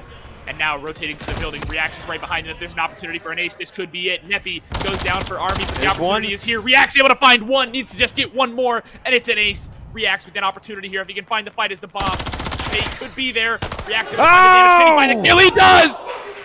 Reacts! Unstoppable! With and the I can ace! Hear the reactions for Reacts. I can hear the reactions for Reacts in the arena, going crazy. A round 11 ace to bring it home for Army. Fine, I'll do it myself at its finest. Reacts an amazing round as he takes it away. Army grabbing themselves map number 2. Search and destroy, high rise, and I could not have asked for a better high rise match than that. Army with quite a performance. Georgia Southern looking to hold on and just couldn't find it. A beautiful round from both teams. Wow. But Reacts with an incredible ace there, finding that final blow with a pistol at the end. That was an insane rotation. What triggered discipline from Reacts? I know he may have spotted him on the rotation through helipad tunnel, but was able to contain himself long enough to set up perfectly the 1v2. Did a little ring around the rosy on propane, but was able to clutch up with the pistol, like you said. And what an insane S&D to begin our co-cast and sesh, Virgil. As we watch back on the replay, there was melees, there was a whole bunch of AR fights. We sadly did not see any snipes, but it went to a round 11, and what a round 11 to end on. A beautiful job from Reacts and all of Army right there, Virgil. Absolutely. After watching some of the matches in the past couple days and reading through the chat as it goes on between matches, I've definitely seen a lot of positive feedback towards Reacts. He seems to be a fan favorite of both Army and otherwise fans alike. And clearly I can see why. Incredible plays coming out from Reacts so far today. We were able to find some really beautiful stuff, back-to-back doubles, just like that, as we see there in these replays. Reacts has had some crazy plays today, and really willing to swing those angles. Unfortunately for Reacts, it seems like he was able to make a huge difference in some of the matches they played earlier in the season, earlier in the tournament today. But what we saw in this match just now was clearly Georgia Southern has some players that can keep up. Sports Dude, Will, both having some plays where they were able to single-handedly keep up with the talented players of Army. So definitely going to prove that map 3 could be an opportunity for Georgia Southern to swing the momentum back in their favor and possibly make a reverse sweep. Yeah, I really think Georgia Southern has a chance to. I think that rotation from its Reacts was, you know, 15% luck and 5% skill and 100% concentrated power of will. Whatever the lyrics are, I forget them off the top of my head. I was trying to sound cool. No, that was spot on. That was spot on. As Reacts and company were able to clutch up, but this rotation at Georgia Southern just looked the other way. For even a moment, it could have gone the other way, but it's just that Call of Duty timing. Going for the plant right here is bold. You just saw your teammate go down. An insane game, and what a beautiful job from Reacts, finishing with that 2.0 KD after the ace. And well done, Army, as we get set up for match number 3. What an insane ending, Virgil. Well, and kudos to my fellow Call of Duty enthusiasts up here at Ferris, who told me a little bit about some of the players and were able to tell me that Reacts and MWIII are the two to keep an eye on, because clearly if you look at the scoreboard, they were spot on. Reacts a 2.0 KD and nearly 1 kill short of a 2 KD for MWIII as well. We saw some phenomenal plays, and Army fought hard and definitely deserved that round. The question is whether or not they can take that momentum and carry it on for a map 3, or whether or not Georgia Southern will start their glory run right here, right now. Yeah, Georgia Southern, not to leave them out of the conversation. Sports Dude had a rough start, sitting at 0-2, but was able to bounce back for some pivotal moments, clutching up 1v2s, and it really, again, just came down to the wire and some poor rotations. You got to check your angles, always check your 6. You got 2 people up. I think that it was just a little too fast-paced trying to get the bomb down in that 1v2, and Reacts just took advantage of it. It was a really, really well-played game of S&D. It's just wonderful. Absolutely. We saw a lot of stuff there where a lot of it really is tipped. You have to tiptoe in Search and Destroy. I find that you have to tiptoe a very fine line of what's going to be a good decision versus a bad decision. And in that scenario, planting the bomb would be a good decision if you can get it down. But unfortunately, unaware of how close Reacts might have been behind him or pushing in, the initial bait and play just didn't quite go the way he hoped it had. And Army was able to clean that one up quite nicely. Well played by Flight in terms of taking that round away. But now we're headed in as we fly through to Karachi for a hard point. We've seen a lot of crazy stuff happen on Karachi. We've seen some really phenomenal stuff on Search and Destroy, but I'm looking forward to seeing this map in Hardpoint. It means we're going to have to rotate a lot more. We're going to see a lot of play in the buildings. We're going to see lots of stairwell fights, and we'll even see some fights outside with head glitches left and right. So looking forward to seeing what we'll see from these two teams here. Georgia Southern on the chopping block right now to be knocked down to the lower half of the bracket. Army looking to continue their run with this coming map. Georgia Southern needs to start their reverse sweep now if they're going to turn this game around, and Army definitely with a comfortable lead, 2-0. I'd be pretty comfortable sitting in my slippers in there as well. Absolutely, but I don't think any of the players are wearing slippers here at the LAN, at least as far as I can tell, as Army gets set up and pushing. Reacts gonna get to the objective first and try to get set up, protecting in this corner, but you gotta be careful on this map of that height in mid. It can offer, again, a lot of view of the map and solid map control. If you have a good AR player and some SMG play coming in with that rival 9, it's a beautiful team wipe for Georgia Southern, and they're off to a wonderful start as they get set up on P1. Merc trying to break through, but gets shut down. And Georgia Southern going to get a good chunk of this P1 pointage, as I think Army's going to try to get set up for P2. Absolutely, yeah. Will holding this angle over there on the side of that building is exactly where I like to see players playing. I've seen some crazy things happen there on TikTok, YouTube, in my own games, and now we're getting to see them live as well. Sketchy looking for the opportunity to find another. Swings out on his own teammate. Looks like they caught their own backsides. Couldn't quite find it. and React's able to come out on top with that kill there. Jukes finally shut down. React's brought down as well to a melee. Sports Dude now pushing over to the next hard point, looking for an opportunity. Will playing on the hard point, unable to find any more than positioning. Neppy able to find the kill with the grenade, but quickly traded out by Sports Dude. Sketchy now the next one, playing on the point, positioning. We've seen a lot of stuff happen on this hard point in the last couple days. Playing behind this bar is very difficult, but Merc knows the tricks, sneaks in, able to find the kill quickly with a pistol, and Army will take over the point, start racking themselves up some points. 14 points and counting for Army to Georgia Southern's 37. And I'm looking forward to seeing what we're going to have coming up for the rest of this round. 20 seconds to go. Army closing the small gap that there was in points. Georgia Southern had a really strong start on this map, but unfortunately just has not been able to hold on as they head into P2. Now Jukes takes a fight, can't quite find it, goes down. Next fight comes out. Merc looking for an opportunity, playing from the rooftops. Can he rain it down from above? Not quite sure yet. Hasn't spotted anyone. He does. Drops down. Able to find one, but lit up quickly. The vengeance from the teammate will strike. And as they head into the next hard point, Georgia Southern grabs early control and a pick to start it off, Rich. Yeah, Jukes has this high ground here. We're talking about it earlier. Is gonna go down, though. Beautiful shots from Rilakuma and Sports Dude holding, getting easy hill time as Georgia Southern retakes the lead. Army just can't seem to find a way to break through and should start considering their rotations after this push. As Will goes down, Sports Dude head glitching, Neppy taking him out. Sports Dude starting to feel a little lonely on point. Jukes tossing nades, able to stay up as Sports Dude holds with a nice 3-streak and a 2-piece on objective, staying alive, and a beautiful job from Sports Dude there as Will and company get set up for P4. Nice flank on Jukes, who had that high ground, trying to take him out on the low, but cannot. Merc staying up on point before Rilakuma comes in and shuts it down. Sports Dude off to a phenomenal start, 10 for 3 on a 4-streak with 41 seconds hill. Jukes trying to stay up, but it's Sports Dude to take him down on the 5-streak. Neppy holding up top, but no one on point currently. And they are just giving up free points. Army got to get on point there, and Merc finally dropping in, and a nice double headshot for Army, but Sketchy coming in and breaking things apart. Sketchy push, but it pays off big time. Sketchy with the double headshot, absolutely frying on objective, Virgil. Sketchy with a crazy streak there. Finally, we saw Sports Dude get shut down, but Sketchy took matters into his own hands, able to find fights and things that he needs to position. Will able to find one alongside his teammate Rila, but Sports able to find one as well as Reacts able to find two, but quickly brought down. Shut down by Sketchy before the play could be made.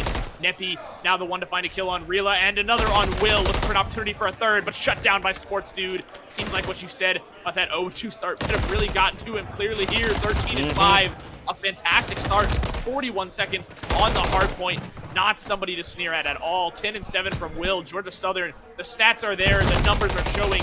117 and counting. Their lead expanding as they double Army's 60 points and continue on with the next hard point. 50 seconds to go on the hard point, 4 minutes to go in the match, and Reacts able to find one, but his teammates quickly traded out for two. A 1-for-2 deal is not what you want in Call of Duty. Jukes able to find one, but again traded out. Army having a hard time getting their footing underneath them as Georgia Southern takes relentless fight after fight, 1-for-2 trades, and denying any opportunity for Army to even be able to push and penetrate even the second of a sight, as we see a quick shred of Reacts. He tries to make it in, and Georgia Southern is doing a phenomenal job of Karachi hardpoint right now, Rich. I could not agree more. Sketchy still holding on point. Sports Dude trying to stay up. Merc with a nice little 2-piece for Army, but it's not the kills that matter. It's getting on point. Reacts and company able to pick up some scrap. I think they got 6 seconds from that one as they get a P1 rotation now. A fresh set of points, and Sports Dude and company set up wonderfully. Sports Dude on this head glitch. Will getting another. Now Sketchy pushing in, and a near team wipe on Army. Sketchy getting it done and holding it down. Sports Dude's got to see this push, but Neppy is able to take him out, take the high ground, and for the 2-piece, clears point. But now Georgia Southern is approaching the 100-point club. Army gets on point. Thankfully, they start racking it up, but they have to start playing the objective. I know they're going for a lot of kills and streaks, but they have not been able to break through successfully on Georgia Southern and hold the point for a significant amount of time. Hence the scoreboard as Will and Rilakuma get close to another team wipe and are setting up wonderfully for this P2 in Cafe, Virgil. And all of a sudden, this game is looking a lot more like the Georgia Southern that we've seen in some past days. We heard all about how Georgia Southern was performing relentlessly into team after team yesterday, and that's what they're doing here. MWIII able to find one, but quickly shut down by the rest of Georgia Southern. It reacts, able to find one, but the question is whether or not he can find another one to follow up. Not many double kills coming out here from Army, as Georgia Southern is just so quick to react with these denials and trades from their own teammates. Will taking some shots, able to bring down Reacts. No double kill today. Jukes able to find another one. Will on a 4 streak, and all of Army on a 0 streak as a wipe has just occurred. MWIII throwing some nades, won't quite get him past the trophy system. Tries to make it over the wall, but won't commit quite yet. And Will lights him up before he can even make it over. 192 and counting for Georgia Southern. Army able to find a kill on Will there. Jukes able to find 2. MWIII able to find 1, but traded out. Reacts goes down as well. Georgia Southern just can't seem to lose a fight here. MWIII, the one to push around on a flank, could be the one to take a fight here. Able to find some damage, but not quite a kill. And the quick rotation from Rilakuma fan could be the opportunity to find a kill on MWIII instead. Pushing through the opportunity here now. Sports Dude going to be the one to take the fight. And he does! MWIII goes down. MWIII falls quickly after. Georgia Southern not on the hard point. Finding kills now, but have to remember that this objective is going to be crucial. 2 seconds remaining as Army's going to grab the remainder of this hard point, and they'll move on to the next hard point, which Georgia Southern will start out strong on, Rich. Yeah, this P3 is going to be the decider once again. Georgia Southern set up beautifully. Army was having a difficult time breaking through on that cafe, but is able to pick up a solid amount of pointage as trades and kills coming out, and Reacts with a big 2-piece to break through and almost taking the words right out of my mouth. Army getting it done, busting through the point and able to lock it down for themselves. Now can they hold it against the Georgia Southern counterattack? We're about to find out. MWIII shutting it down real quick, though, with a solid 2-piece on this high ground. And that provides so much map cover. Now looking in down below, MWIII gets another before being taken out, but Jukes clearing house and keeping it in the hands of Army. Hopping off point though, rotating early. They're giving up a lot of points right there if they don't get back on. Thankfully, Reacts is there. Jukes with a nice double headshot through mid. He's on the low ground, but he doesn't care. The chosen one, Anakin Skywalker, bouncing back on the low ground. Jukes here now rotating for P4 as Georgia Southern once again gets on point early. They can give up a few points, but Army is keeping this one close. Sketchy holding now. Reacts here, looking for a pick, able to sneak up and grab another on the 1 streak after the reset. Now clearing house, MWIII and Reacts trying to lock it down. They get trophy systems in, but have got to stay on point. I keep seeing it flash from black to gray, and they got to stay up. MWIII and MWIII trying to defend. Reacts dropping back in, going in for the kill to finish, and able to get it done with that Renetti. Has to reload and gets caught by Sports Dude on the 2-piece. Absolutely. Sketchy makes a huge run there, able to find 2, an entry, an opportunity for the team to play off of Sports Dude, then able to find another double to follow up, and that play together, all 4 going down, gives Georgia Southern the opportunity to snag some more points off this hard point. 236 and counting. It looks like we're sub-double digits at this point before Georgia Southern secures it. At this point, if they can just get on one of the hard points, close out those scrap of points, it means that Army has to essentially play this flawless. They can't allow the scraps of points. They can't allow the starting points. And Army able to find some quick kills there. MWIII able to find 1. MWIII and Jukes able to find 1 apiece as well. But 5 points is all Georgia Southern needs in Army. 46 seconds on this hard point, 165 and counting, trying to close this gap, but their deficit may have been too large to come back from. 245 is going to be a difficult hold to make, but not impossible. Will able to find 2, though. Rilakuma able to find 1. A quick trade shuts down Rilakuma, but Will able to find a 3rd, and that's going to be enough for Georgia Southern to turn it around. Georgia Southern grabs their first map of the series, and we're headed into a round 4. Map 4 coming up shortly, but Georgia Southern with a strong performance on Karachi Hardpoint. Army had a great performance on the first 2 maps. We saw a really good job with the hardpoint before. We saw a really fantastic job there on High Rise. They did well on this point as well, especially once we got to that later game, but it seems like their momentum might have gotten interrupted somehow. Just didn't quite have the same flow that we saw in the last 2 maps early on, and that was able to give the opportunity for Georgia Southern to really break away, storm ahead with the lead, and it just was too much of a deficit for Army to come back from. Really well done by Georgia Southern. It looks like we're headed to map 4. Yeah, it's going to be interesting to see how Georgia Southern carries this momentum into the hard point once again. I believe, if I remember correctly, MWIII on Army did not score a single second of hill time. So I think that could have been the dagger for Army. They shot themselves in the foot by not having, like I said, you got to get at least a few seconds on hill time. If you're playing an objective-based mode, Neppy's not getting any, that's going to hurt you in the long run, and we saw it here. Georgia Southern accumulating a massive lead early on from these big team plays. That 3 streak from Sketchy in particular, continuing to keep Army off these points, especially on P3 as well. Just a beautiful job defensively, winning these multiple gunfights, taking out multiple Army players with just a single person. It was pivotal in this one. We saw the biggest differential here, I think, by about 75 points, as Army just couldn't find a way to mount a comeback. I think towards the end there, they were starting to find their rhythm, but it was like I've been saying this entire tourney, it was too little too late. Absolutely. What we saw in that first hard point, what we saw in Search and Destroy, and what we saw towards the beginning of this was kind of a back-to-back trade. We would see one team get a fair amount of a hard point, and the next hard point would have the exact flip side. Army would grab some points, and then Georgia Southern. But that courtyard right here in the middle, where we saw Sports Dude with the head glitch, the trophy systems, and the huge plays from Georgia Southern to grab almost that entire point, was able to storm them ahead, ruin Army's momentum, and they were able to really take it away. And then following that play up, Army's momentum finally getting back in their favor, really making a good streak there, and Sketchy and Sports Dude able to make this play inside that P and able to turn it around for themselves. Really well done by Georgia Southern, and I'm really looking forward to what we're going to see on Subbase. I think coming up on Subbase, we've seen a lot of high kill games from a lot of different teams. So do you think we're going to see a 50 bomb maybe from one of these teams? We've seen some really talented players so far. It's definitely a likelihood, I think, coming up. I think we might see 30s and 40s, but 50s is just the upper echelon that is so rarely achieved just with how rotations and players play.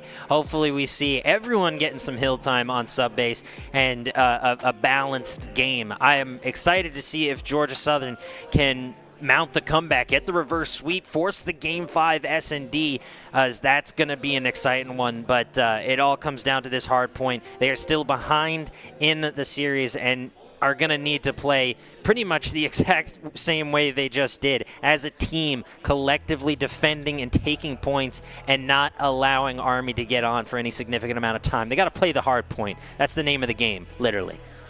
Exactly, and as you look at this, you can see, like you said earlier, we saw a lack of hill time coming out of Army, and we can see the exact opposite here with Georgia Southern. Obviously, that's what won them the game. We can see here from Sketchy, 2 minutes and 26 seconds of hill time, more than the rest of his team combined. So definitely doing a lot in terms of points there for his team, and somebody's got to do it, and maintaining that positive KD while at it, even more impressive. Phenomenal game by Sketchy and Sports Dude, able to do the fragging for his team, makes the space, makes the opportunities, a 1.5 KD, nothing to be ashamed of. And then 43 seconds of hill time is definitely something to be proud of as well. When you're running through, sometimes the best decision is really to play on that hard point until your teammate, your hill kitten for the team, can get there in that moment and take over. So Sports Dude definitely locking down some extra points. Will seeing a similar thing, able to find a lot of kills and a great KD, and in turn only staying on the point for as long as he needs to, waiting for his teammates to come in and take over that position so he can go back out doing the fragging and setting the team up for success. Georgia Southern, a really great victory. We see a really close scoreline to what we saw on that first map on Invasion, 250 to 157 and 250 to 173. 2 close games, but not quite enough to call it a nail-biter, and both teams take it enough that it felt like they performed just simply better. So coming up on a hard point, it's really hard to determine what do you think might be a determining factor for which one of these teams could take away the hard point. Well, I really think, like I was saying, it's going to come down to teamwork. We've seen a couple of players in this tourney. You know, Tej is the first one to come to mind, who does the lone wolf strat and really pops off. But if that player isn't performing and knocking down players at their spawn or as they're rotating to the objective, if they can't secure those kills, it's just going to leave the team defending at a detriment in a 4v3 as the other team pushes in. So I think we got to see more teamwork here. These teams are competing for a $2,000 prize pool, $1,250 to first place, $500 to second, and $250 to third. So, you know, money is on the line. These teams are hungry for the win and hungry to get some money in their pockets, ladies and gentlemen, as it comes down to this hard point for Georgia Southern. They got to keep that momentum from that previous hard point and hopefully learn from it and use what they learned from said previous hardpoint in this sub-base map to lock down the points, win those rotations, and just work as a team, Virgil. Yeah, absolutely. We've seen some really good stuff so far today in terms of the kills and how they've been playing as a team. I think you're absolutely right. Tej, obviously an outlier kind of in how well he plays that lone wolf playstyle where he really can run off and find essentially 50 kills on his own, and allowing his team to have that much room to work with. Definitely. Really going to make sure sub-base should be really interesting going into this. I'm really looking forward to seeing what we'll see from the different players. Reacts as well as Sports Dude have both been really important and integral to their teams' fights that break out. Anytime there's a 1v1 or even less, it really goes into the favor of those players typically. But MWIII already going to find first blood of this round. Georgia Southern now on the right, Army on the left, grabbing team time wipe on the hard point, and a huge team wipe from Army gives them the opportunity to take over the point. 8 points and counting, and it looks like they'll snag an early lead. Not by much. We're still low in terms of points. Reacts, MWIII, both able to find one. Sub-base so far is in the hands of Army, and who should be surprised? MWIII able to make a huge play here. Can't quite find it. Will able to make the break into point here. Could grab some free points for Georgia Southern. Close to tying it up here. And now we're going to see Army start off the next point as their own. 24 points and counting, and a lot going on here in their favor. But Will able to find one and avenge his teammate in the process. Now going to push in alongside his teammates. Brought down before he could even make it in, but Jukes traded out quickly. MWIII, Reacts all able to find one. Army with a wipe, and they're going to grab some free points off the hard point here, Rich. Yeah, a huge start for Army as they get a couple of team wipes and just lock down these points. Will going down, Reacts going down, MWIII and Sports Dude going at it, but it stays in the hands of Army. Jukes with a massive two-piece as they get back on point. Army must have heard our advice because they are wiping these teams like it's charming. It's insane. A beautiful, beautiful job from Army thus far as Georgia Southern finds a way to break through on scrap time. They're trying to get set up on this P3, but it might be already set in the tone of Army. MWIII on the high ground and just able to get free shots on this Georgia Southern team. Beautiful, beautiful map positioning from MWIII here, Virgil. And headed into this one, Army, definitely, I knew they would be a strong seed coming into the whole tournament, but especially even in this match, I knew they were going to be a force to be reckoned with. They're a good team, they're talented, and that's what we're seeing kind of here. Jokes able to find two, as Will be traded out in the process, able to find one, but can't quite find it. MWIII with another one, MWIII with another, MWIII with two back-to-back, and Jukes, the first to fall from Army in time. Will able to find the final shot through the wall, but MWIII still playing on this high ground, able to find one at range. What a shot. Now moving to the hard point, looking to find a kill. If he can grab some 3 points for his team, able to find it. Damage with the pistol. Can't quite find a kill, has to reload. He does find a kill, actually. I'm sorry. Will goes down. MWIII able to find a kill and grabs some easy points for Army. 76 points and counting. Georgia Southern only with 25 in hand. Rilakuma fighting desperately to see if he can hold on to what could be the next hard point coming up, but Jukes will go down, and Rilakuma will grab an early control of the next hard point. Sketchy goes down for Georgia Southern. Jukes, MWIII able to find one apiece, and Army with the momentum in their favor. 83 points and counting. 32 for Georgia Southern now as they'll take the point back. 3 of them nearby and defending this point, waiting, daring somebody to push in. Will looking for an opportunity. Trophy system set up for Georgia Southern. 4 of them now in. Army moving as a unit, as a squad. MWIII able to find one. MWIII finds another, but 2 traded out. Reacts able to find a third. Will fall, but Reacts traded out as well. And somehow, some way, Georgia Southern holds down the hard point. Incredible job from Rilakuma as he finds 2 more. MWIII and MWIII both go down. Sports Dude fighting alongside him, able to find another one. MWIII will be the next to push into point, but it looks like they're too scared. Reacts goes down, pushing into point. MWIII, the next to fight now, can't quite find an opportunity, and Georgia Southern already set up on the next point, looking for an opportunity to quickly grab some more points in their favor. Rilakuma finally shut down by Reacts, but as we start off the next hard point, Georgia Southern has closed the gap, gotten some kills, and closing in on what could be a lead for them. But just as I say that, it seems Army takes the point back. 88 and counting for Army, and Georgia Southern only 77 points and no longer in control of the point. A phenomenal job there in terms of returning the playing field and coming back from what was a little bit of a deficit there from Georgia Southern, Rich. Yeah, that was a huge P3 for Georgia Southern. Rilakuma and company able to lock it down. They're having a bit of a tough time on this P4. That APC providing plenty of cover, playing a little ring around the rosy as MWIII tries to break through. Rilakuma holding, has to lay down, got to be careful of the push. MWIII with the pre-fire, cannot take him, but Reacts is there to save him.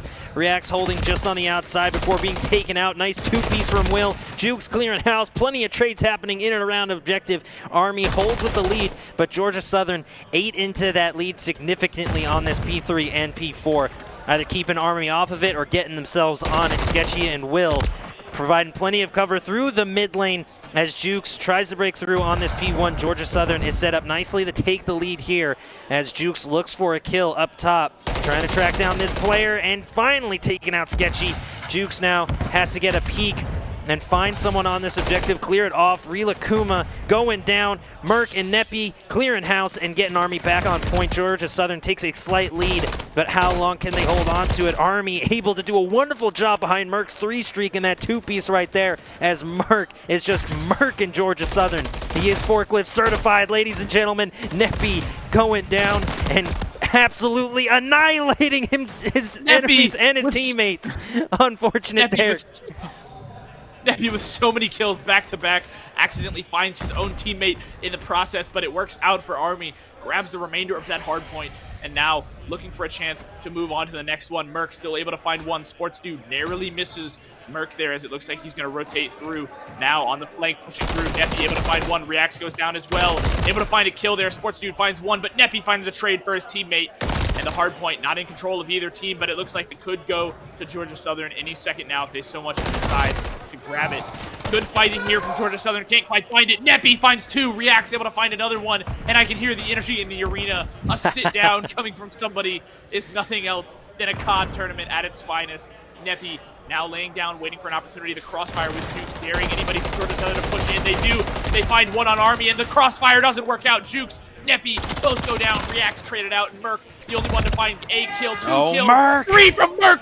Unstoppable before Will shuts it down. Doesn't want any more of that against his teammates, but 146 points and counting for Army, and 8 seconds to go on this hard point. Georgia Southern needs to make a returning play after their deficit they recovered from once. Can they do it again?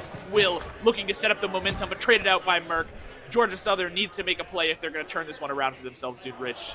Yeah, no, it's been difficult for him. Neppy has been playing beautifully. We saw that 7 or 8 streak and another 2 streak from Neppy. Nasty Neppy getting it done as Reacts clears up as Georgia Southern finds themselves in trouble on this P3. They can't seem to push through. Jukes getting another. Neppy on this nasty little head glitch on the sub, hiding under the fins. Gets rotated on by Sketchy, who took the high ground and was able to get a few, but Merc is there for a nice little 2-piece to keep Georgia Southern off the point.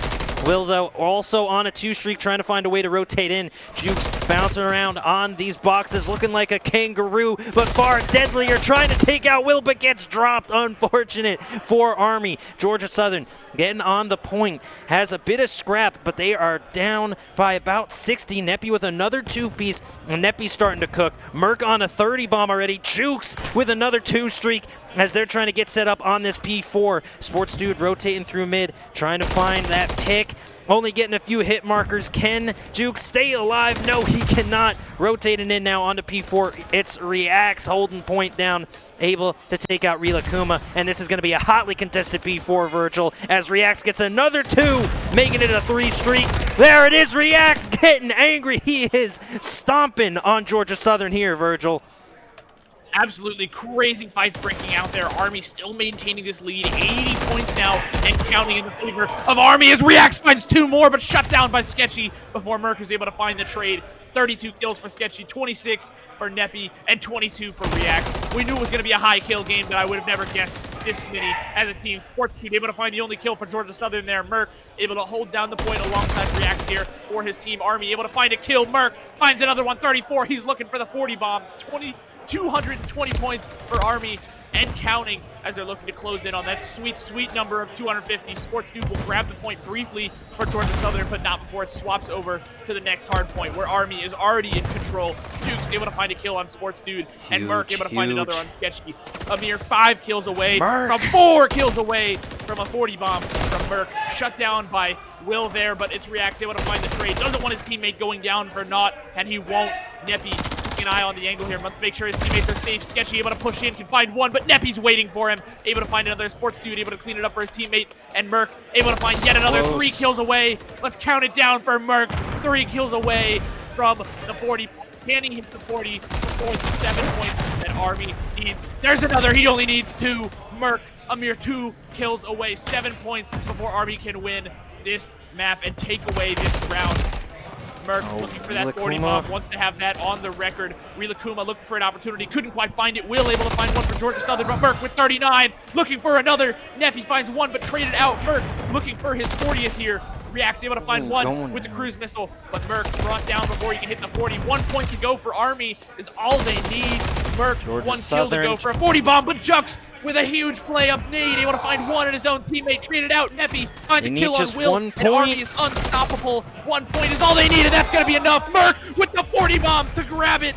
Army is nothing short of impressive when it comes to plays like that. Reacts with an ace on search and destroy. MWIII with a 40 bomb to close out their hard point match. You could not ask for a closer and more fascinating match than that. Army does not disappoint, takes away map number 4 to go 3-1 over Georgia Southern. An absolutely incredible match that we were just a part of and able to witness.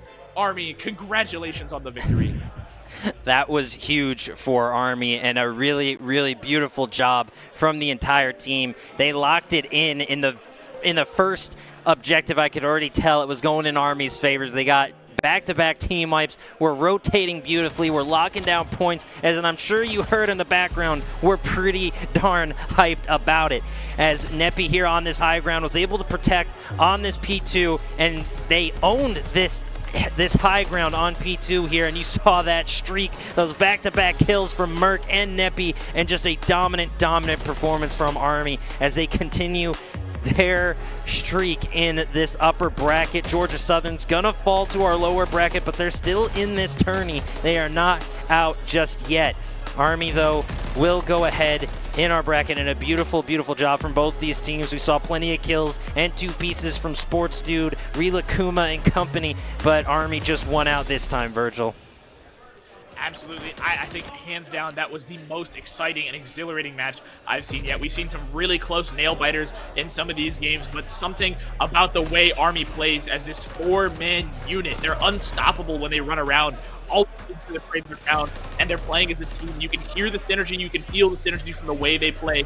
I think something about esports that's often overrated is the team play. It's just like other sports. There's camaraderie, there's friendships that are developed, and there's passion behind the victories you get together. And Army, you can hear it through the microphone, you can hear it in the arena, you can feel the electricity behind the team. Army just simply has the passion to take this victory, and I have to say, of all the teams we've witnessed so far, Army and Florida Gulf Coast have definitely been 2 teams that I think we'll have to keep an eye on headed towards the grand finals of this event. Absolutely. MWIII here, you were counting it down for him, trying to hit that 40 bomb. Sports Dude and company playing excellently on this last point, contesting down to the final point. It was 249 to 139 as Georgia Southern tried to contest for as long as they could, but MWIII, Neppy, and crew were able to sneak in. They just needed a second, and there you see the 30 bomb from Neppy, the 40 bomb exactly from MWIII. Jukes and Reacts, no slouchers either. With 40+ seconds of hill time for all players, that is a dominant hard point for Army to end on, Virgil. Absolutely. Whoever the Army coach is has got to be looking at this match and going, well, dang. That was quite the impressive match we saw from them. 30 kills from Neppy, like you said, a 40 bomb coming out from MWIII, and nobody going negative for the team. Almost every one of them over a minute of hill time, and even still, just all around a phenomenal game from Army. I could not have been more impressed. They really took that loss and stepped it up. There's 2 things that come away from a loss, and it's either losing a round and taking that momentum and just letting it fall to the side, or the team that takes it and turns it and doubles the momentum that they had from before. And here we see Army took it in stride, kept the momentum they had from High Rise and Invasion, and were able to bring it back on sub base and take away the victory. A phenomenal game. Georgia Southern fighting hard and doing a really good job. You can see why they're a 3 seed. They're clearly talented and a well skilled team, but just unfortunately wasn't enough to overpower Army. 3-1 victory. Could not be a better start for a team seeded 3rd headed into the next round for Army. Absolutely, and a huge shout out to Glitch Energy for sponsoring this event, allowing us to cast these incredible teams as they compete for that $2,000 prize pool. Army moves one step closer to the $1,250 first place prize, and Georgia Southern able to hopefully stay in contention in the lower bracket, but I'm excited to see these teams continue to play, and I am very much looking forward to the grand finals as we get a look at our lower bracket.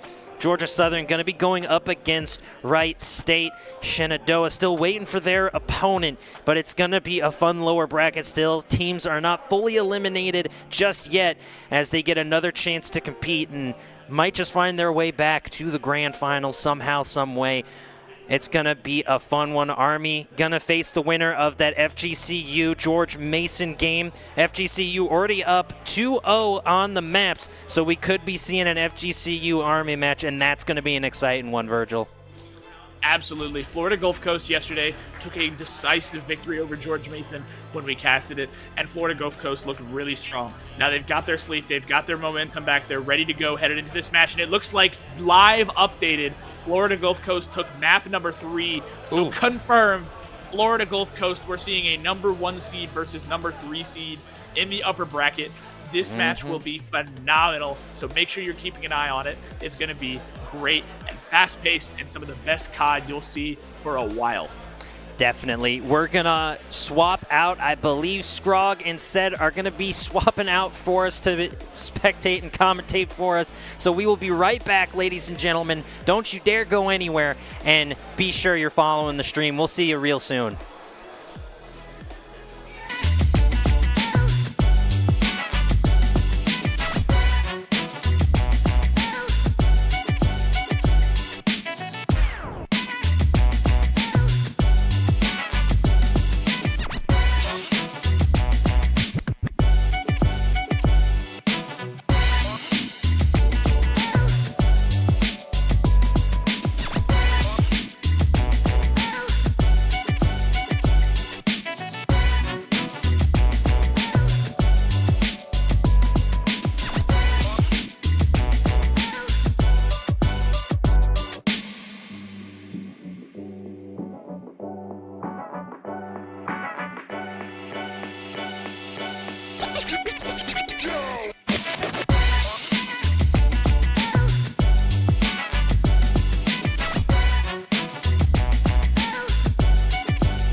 And we are back at the Winter Warfare Invitational here at the Shenandoah University Esports Arena in beautiful Winchester, Virginia. My name is Chris, the Esports Professor Scroggins. I'm joined by Sed. Sed, man, kind of a long break there, but we had to get some rest, right? I mean, these players had to go get something to eat. It's important we look out for their well-being as well as the staff here on site. But how you doing, man? Hey, I'm doing well, man. Had a nice little break myself. Definitely good for the players to get some rest in. You know, they've got a long day ahead of them still. A lot of Call of Duty still left to be played, so make sure to go out and grab a great lunch, and I'm sure they're all, you know, letting that food digest, getting energized, and getting ready to take on these next matches that we've got coming up. Speaking of which, that will be George Mason versus Shenandoah, a really great matchup that we've got here next for you guys. Yeah, Sed. And as we start to look at the brackets and stuff, just want to talk about this storyline that we're about to see. You know, the coach for George Mason is actually still an active Shenandoah student, graduates in the spring, volunteering his time with GMU. So got kind of this dual alliance here. It's got to be a tough spot for him, but I just talked to him before this, and he's looking to pull out a victory with GMU over Shenandoah. But as we say that, Sed, give us a rundown of that upper bracket. Yeah, if we can take a look at the upper bracket here, you see we had in the first rounds of today, FGCU versus George Mason taking a dominant 3-0 victory there. Hard fought between both the teams, but that allowed FGCU to advance. And then there was a really strong game between Georgia Southern and Army, resulting in Army taking it up. So we've got a first, third seed lineup in this upper bracket, leading into what will then be the final championship. Yeah, and as we head into the lower bracket here, just a recap of this morning, Wright State taking that 3-0 win over Old Dominion. That was the first game of the day, and then Shenandoah with the demanding lead over 3-1 versus Syracuse. That leads us to where we are now, Sed. Shenandoah versus GMU. Once this wraps up, if Wright State and Georgia Southern are still playing, I'm sure we'll hop over to that match. Yeah, this lower bracket's looking pretty tough right now. I mean, GSU against Wright State, that's going to be a hard-fought battle. And what we've got coming up for you guys, George Mason versus Shenandoah, another fantastic game here in the lower bracket. Always love doing the lower bracket games because you get to see people make some crazy plays to try and vie for position to try and get to the finals. Yeah, yeah, and that upper bracket, I don't know if we got to see both games earlier today, but I can tell you I was standing around watching the players. Man, the intensity in here is crazy. FGCU was definitely bringing the heat. They were bringing their A game, and then Army was incredibly hype in their first win of the day, just letting everyone know it here that, hey, we're here to play, both in game and in the arena, just getting loud. And so excited to see how that upper bracket plays out here in a bit. But, these teams that were knocked down from upper bracket to lower bracket, they were playing intense as well. And I think they're going to bring that momentum that they had. They're warmed up. Some of these other teams had a longer break. It'll be interesting to see if they can, take advantage of that shorter break that this upper bracket teams had as they come down to the lower bracket to compete for, a spot here in the Winter Warfare Invitational, said.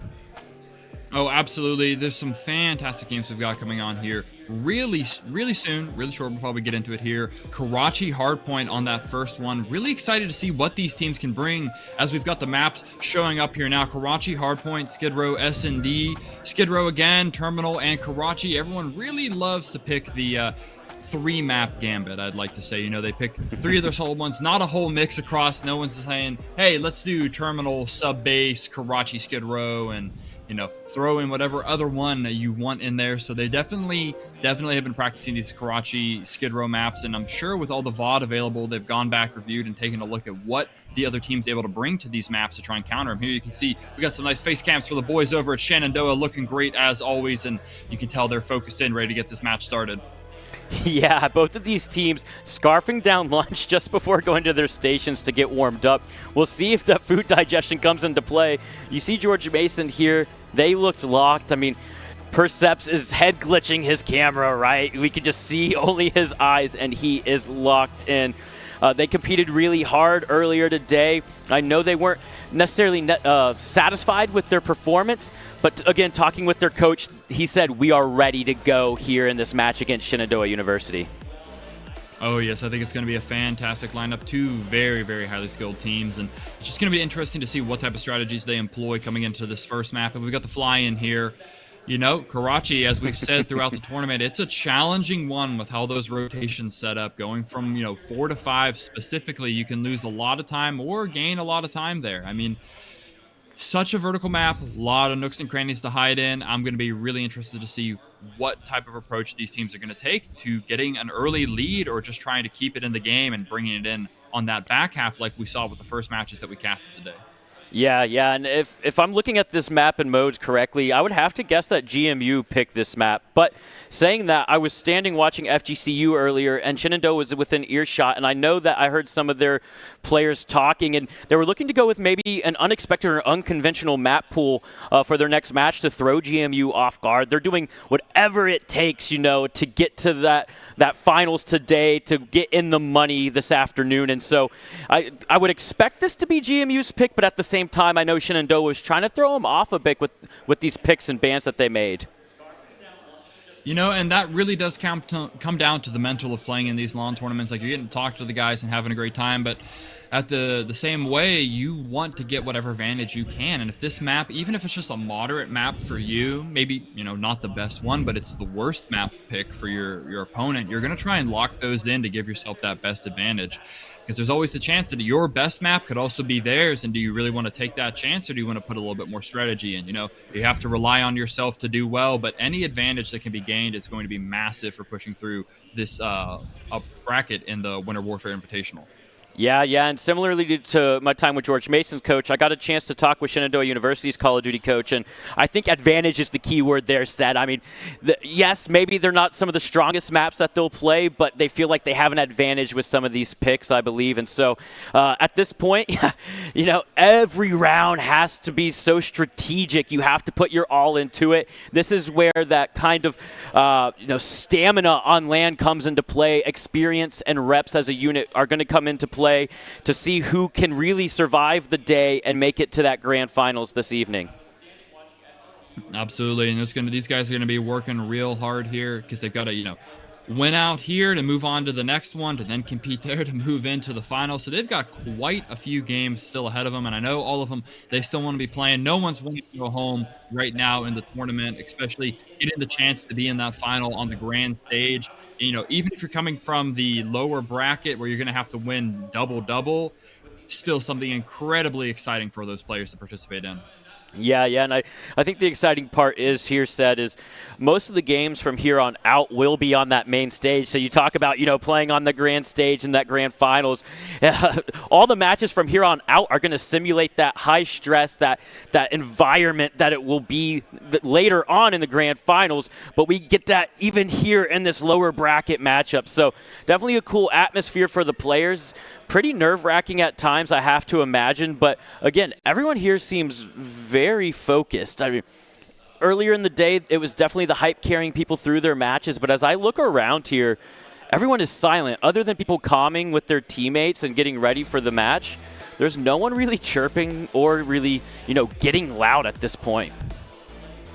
Yeah, I'm really going to be interested to see what type of strategies these guys employ coming into the first point. We've seen a lot of Karachi for Search and Destroy. It does seem to be another favorite alongside Skid Row, and that's always played very passively, very slow, trying to get those angles, whether you're pushing over arches to B or you're just trying to hit that site right there, smack dab in the center on A.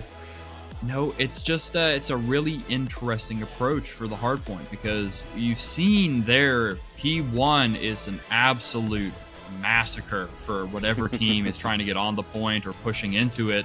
So I'll be interested to see how they're going to take this. Approach. It's always the strategy part that really captivates me for these games. Yeah. As you said, P1's kind of a wash on this map. P2 definitely matters, but I think you nailed it earlier, said when you said that P4 to P5 area in this map is really where we see a huge swing of points a lot of times. And so if you could keep it close through the first couple rotations but secure map positioning late in that first rotation, I think you go into the second set of hardpoint rotations with an advantage.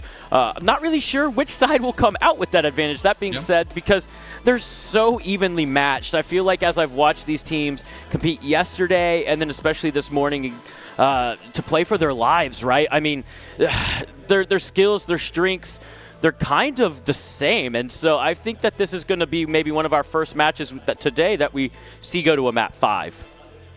I could really see this going to a map 5. And, as you progress through the tournament, that's what you expect as teams. Everyone giving it their hardest. They still start to separate themselves out a little bit of that, Gaussian distribution, if we'd like to throw there on those fancy words. And I think these two teams are very evenly matched. So a 5-game series, I would expect that very much out of these two teams. In the earlier matches Saturday, it could have gone either way. We could have seen Shenandoah being that 4th seed as opposed to GMU or vice versa. It's just... those buy-in days, it's always really challenging adjusting to that lawn environment. So now I feel like everyone's kind of settled in and they're trying to perform and are performing at their highest caliber. Yeah.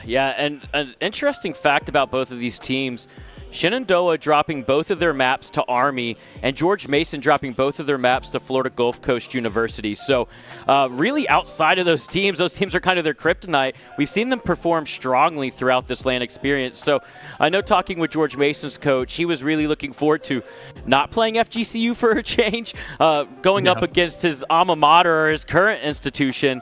I think something that we got to watch out for is George Mason's coach used to be an assistant coach for this team just a few years ago, and so he knows how some of these players like Toxic and Steve-O play, and I'm sure he's been talking to his team over lunch about their play style and what they can expect. Yep, and we're going to see that unfold here right now, so we're going to go ahead and hop into this match. Starting off looking at Shenandoah as they're going to start pushing up, spawning on that west side and moving in to try and lock down this P1 objective or just gain better map control to try and exploit an opening. Yeah, and Shenandoah is spawning on the preferred side, and you can see GMU recognizes that. I mean, they're sending 2 to 3 bodies P2 side, maybe not necessarily to put them on an island and isolate them and just wait for that time, but to make sure Shenandoah does not get there. And we see that as number 1 is able to pick up a kill on Mossman, and then another one, Tuna going huge over there, locking down this P2 side, making sure Shenandoah can't sneak through. Yes, SU is collecting a bunch of time on P1. However, GMU has a stronghold on this P2 where we have seen it really matter in previous matches. Yeah, if I'm GMU right now, I might just just wait that 10 seconds out. It doesn't seem like they really want to scrap for anything on that site. Shenandoah did a really good job getting in there quick, and it looks like they're going to get almost full time on that point. So giving them a nice little lead off the rip. Now they have to see if they can crack this GMU defense. Stevo with a really nice flank. Mossman picking up on the frag as well. And Stevo hitting those fine little head glitches, catching people off and, you know, dropping that trophy sentry. And he's just going to wait, hold that angle, and a lot of time ticking up for Shenandoah now. Toxic with the 5 spree going absolutely massive right now. Yeah, and I said this was George Mason's pick, but gosh, that kill feed is all red as Stevo flanks, gets several kills that are crucial to regaining control of P2. I can hear Shenandoah in the background. Their comms are on point. They are hyped. You saw that 4 down for George Mason. George Mason is rotating, ready for P3. You know, they lost control of this P2. If you're George Mason, you're saying, okay, let's lock this down. Let's not lose this early time. But as I say that, Mossman with a great kill. Percept sitting in a corner, getting a crucial kill, but SU committing through chicken coops, and I don't know if George Mason, okay, well, Starboy is prepared. We'll see. He does have a rival 9. It's going to be hard for him to pick someone off. Let's see if SU can read this. You know, initial, they don't. Starboy gets both set. This is looking pretty good setup from George Mason. I think they've got a really good hold right now. You can see Shenandoah spawning out a little bit over there towards that west side, and they've got to push through about 3 angles of attack, but they've got that crossfire set up really well. Stevo taking the high ground advantage to try and pick off some of these players, doing his best to survive, but Toxic does clean it up. He knows there's a player behind that countertop right there, but not quite getting the penetration through with that rifle. Trying to look for an opportunity to push in, but GMU's playing really tight defense here, not really exposing themselves until the last second, which is always challenging to push up against, like Starboy right there, holding a fantastic angle. Mossman trying to push him, but getting caught out. This is wonderful defense on the side of GMU.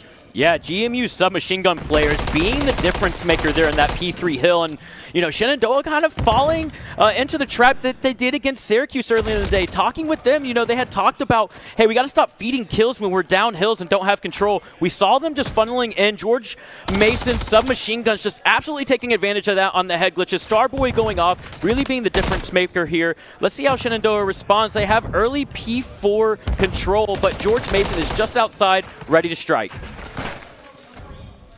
Yeah, some really great looks here from Stevo, trying to catch a people around the corner, but Relic, really nice kills, comes flying around the corner there, getting a couple frags, trying to pick off that player on the upper deck, not quite to any success, but Toxic's able to do so. Now, he's in the point, the worst position to be in right there, just so exposed. He gets attacked from 3 different angles and from above. This hill's always a bloodbath, so if anyone can just, you know, scrap it out for a few little points, I think it'll work in their favor. Shenandoah doing a pretty good job of holding this down right now. Yeah, and if you're on the side of George Mason, I don't think you're super upset with this because, like you said, Shenandoah collecting some time, but not a ton. You can hear Stevo yelling in the background as he gets that initial kill onto P5. That's going to be a game changer. Moss is going to pinch. He's going to pick up 1. Relic with the follow-up. That's 3 down for George Mason. You know, they are still spawning somewhat close. They actually flipped the spawns. I don't know if Shenandoah is going to read this. Starboy coming in almost on a flank with those new spawns. I think with that stun, Shenandoah is going to make an adjustment and understand that, hey, we flipped the spawns. You know, we got all of them down. Relic not able to clean that up, but Shenandoah definitely aware that these spawns have flipped, but GMU coming in, bullying their way into the point, taking advantage of that spawn flip, and Percepts with the multi-kill 3-piece to really start picking up the heat here and being a difference maker here on our P5. Yeah, you can see a lot of the rifle play right now. Basically, 2 players using the rifle now, Starboy, and we've got Relic rocking that right now, but everyone else seems to be on the MCW. It definitely helps to have that range, but Toxic, I don't know if he switched back over. Wasn't sure what he was running initially, but he is absolutely flying around this map, trying to get some more points, scrapping it out on this hill, and it looks like Shenandoah is going to be able to crack right over 150 as we move in and start rotating to those next few objectives. They're having some really solid map control right now. Yeah, and Slaying is definitely on the side of Shenandoah in this game, but George Mason's still hanging in there. You know, in between games, I had a chance to talk with Toxic, and I was talking about how the MCW seems to be the superior gun compared to the Rival 9, and he said, no way, I love the Rival 9. We see it in his hand here, starting off 12-5, more than double positive, and just eliminating people off of every hill, getting that crucial time for Shenandoah. Yeah, and his movement, he's going very well. These two rifle players on either team, it's just their ability to juke players out, slide through door frames, all that type of stuff. Like right there with Toxic, a really nice double up, just bouncing around, letting those rounds rip and clearing enemies off of the hill. Still one on there. GMU doing a really great job of stacking up points where they can, but Shenandoah trying their best to keep them off and keep those spawns favorable as this P2 hill is going to open up, and they've already got an early lock on it. Yeah, great kills from Toxic. I mean, 15 and 5. That Jersey Mikes he had for lunch must be a difference maker. He's going absolutely off here on the main stage. But George Mason able to get some great time on P1. Yes, Shenandoah's here early on P2, but GMU with a 2-piece, 3-piece, 3 down for Shenandoah. You have to slow down, make sure you have numbers. Yes, Relic is here, but he gets 2 actually. Relic just sending it. He's saying, hey, I'm going to put the team on the back. I think I can dive in here, maybe contest. He hasn't touched point yet, but GMU's definitely looking for him. They are able to find him. Stevo with the 2-piece. He's getting hype on the main stage. Cammy, though, trading effectively, too. Both teams yelling at one another here in the Shenandoah University Esports Arena. This is going to go down to the wire, said. Oh, absolutely. You can hear those guys getting hype, and it looks like Shenandoah is just opting to pull back, maybe catch a nice early rotate, trying to get some frags and lock down this middle section, which we saw GMU play some lights-out defense on. If Shenandoah is able to replicate that, it'll help them get those last big, major points pushing into the over 200 mark, which is where we know games get down to the wire at. Yeah, and Relic with the huge 2-piece. Stevo playing his life, picks up a huge kill in Junk. Shenandoah has great map control here, said. We saw in the first rotation, P3 was kind of their kryptonite. Seems like they opted to rotate early, give up the rest of P2. And let's see if George Mason, if they can respond. It looks like they're going to flood from Chicken Coop side. This is an interesting strategy because it does naturally funnel them in. We see 1 go down, 2 go down, but they are starting to trade, so it's going to be a 2v2 around point. But Stevo from Junk picking up a kill under Chicken, able to secure that man advantage for his team. Stevo reads the spawn perfectly, snaps around, kills another. Can't read that spawn. He doesn't understand that GMU's still coming from there, but Stevo does enough with his life, picks up that 2-piece to be sure that they get that critical time so that they can win this on P4 as we go to rotation. You can absolutely hear the hype in the background. Those guys are going crazy right now. They're about ready to crack over that 230 mark. It's putting them in a really great position because they've already pre-rotated to this next hill. If they can lock this down, then I think they might be able to close this out. A few seconds bleeding off on that last one. Only 22 points remaining in that game for Shenandoah. If they're able to scrap it out here, then I think we can see them take this map home. Yeah, and that's a huge P3 from Shenandoah. 3 down for GMU, 1 left. They find them, 4 down for GMU. They're going to spawn out. Shenandoah with only 15 seconds left. GMU has to play flawless Call of Duty from this point out. They're going to have to flood through mid to get here to touch on time. 9 seconds left until SU secures number 1. Toxic getting a kill, getting traded out. Relic and Mossman, we've seen them holding hands throughout all these objectives throughout this 2-day event. And it looks like they're going to lock down map number 1, 250-152 in Shenandoah's advantage. Look at those cams there. You can see these guys are excited. They're hyped. They're ready to play. That Jersey Mikes must have gotten them fueled up and ready to go. I'm excited to see what they do on this next map because it's such a change of pace. They were flying. They were playing shutout defense, moving so quickly. But now they're going to have to slow it down a little bit for their search and destroy, which can be really hard to pull back on the reins after such a hype, hard point like that. Yeah, we've said it time and time again, said, I mean, Shenandoah can be their worst enemy at times. They're so hype.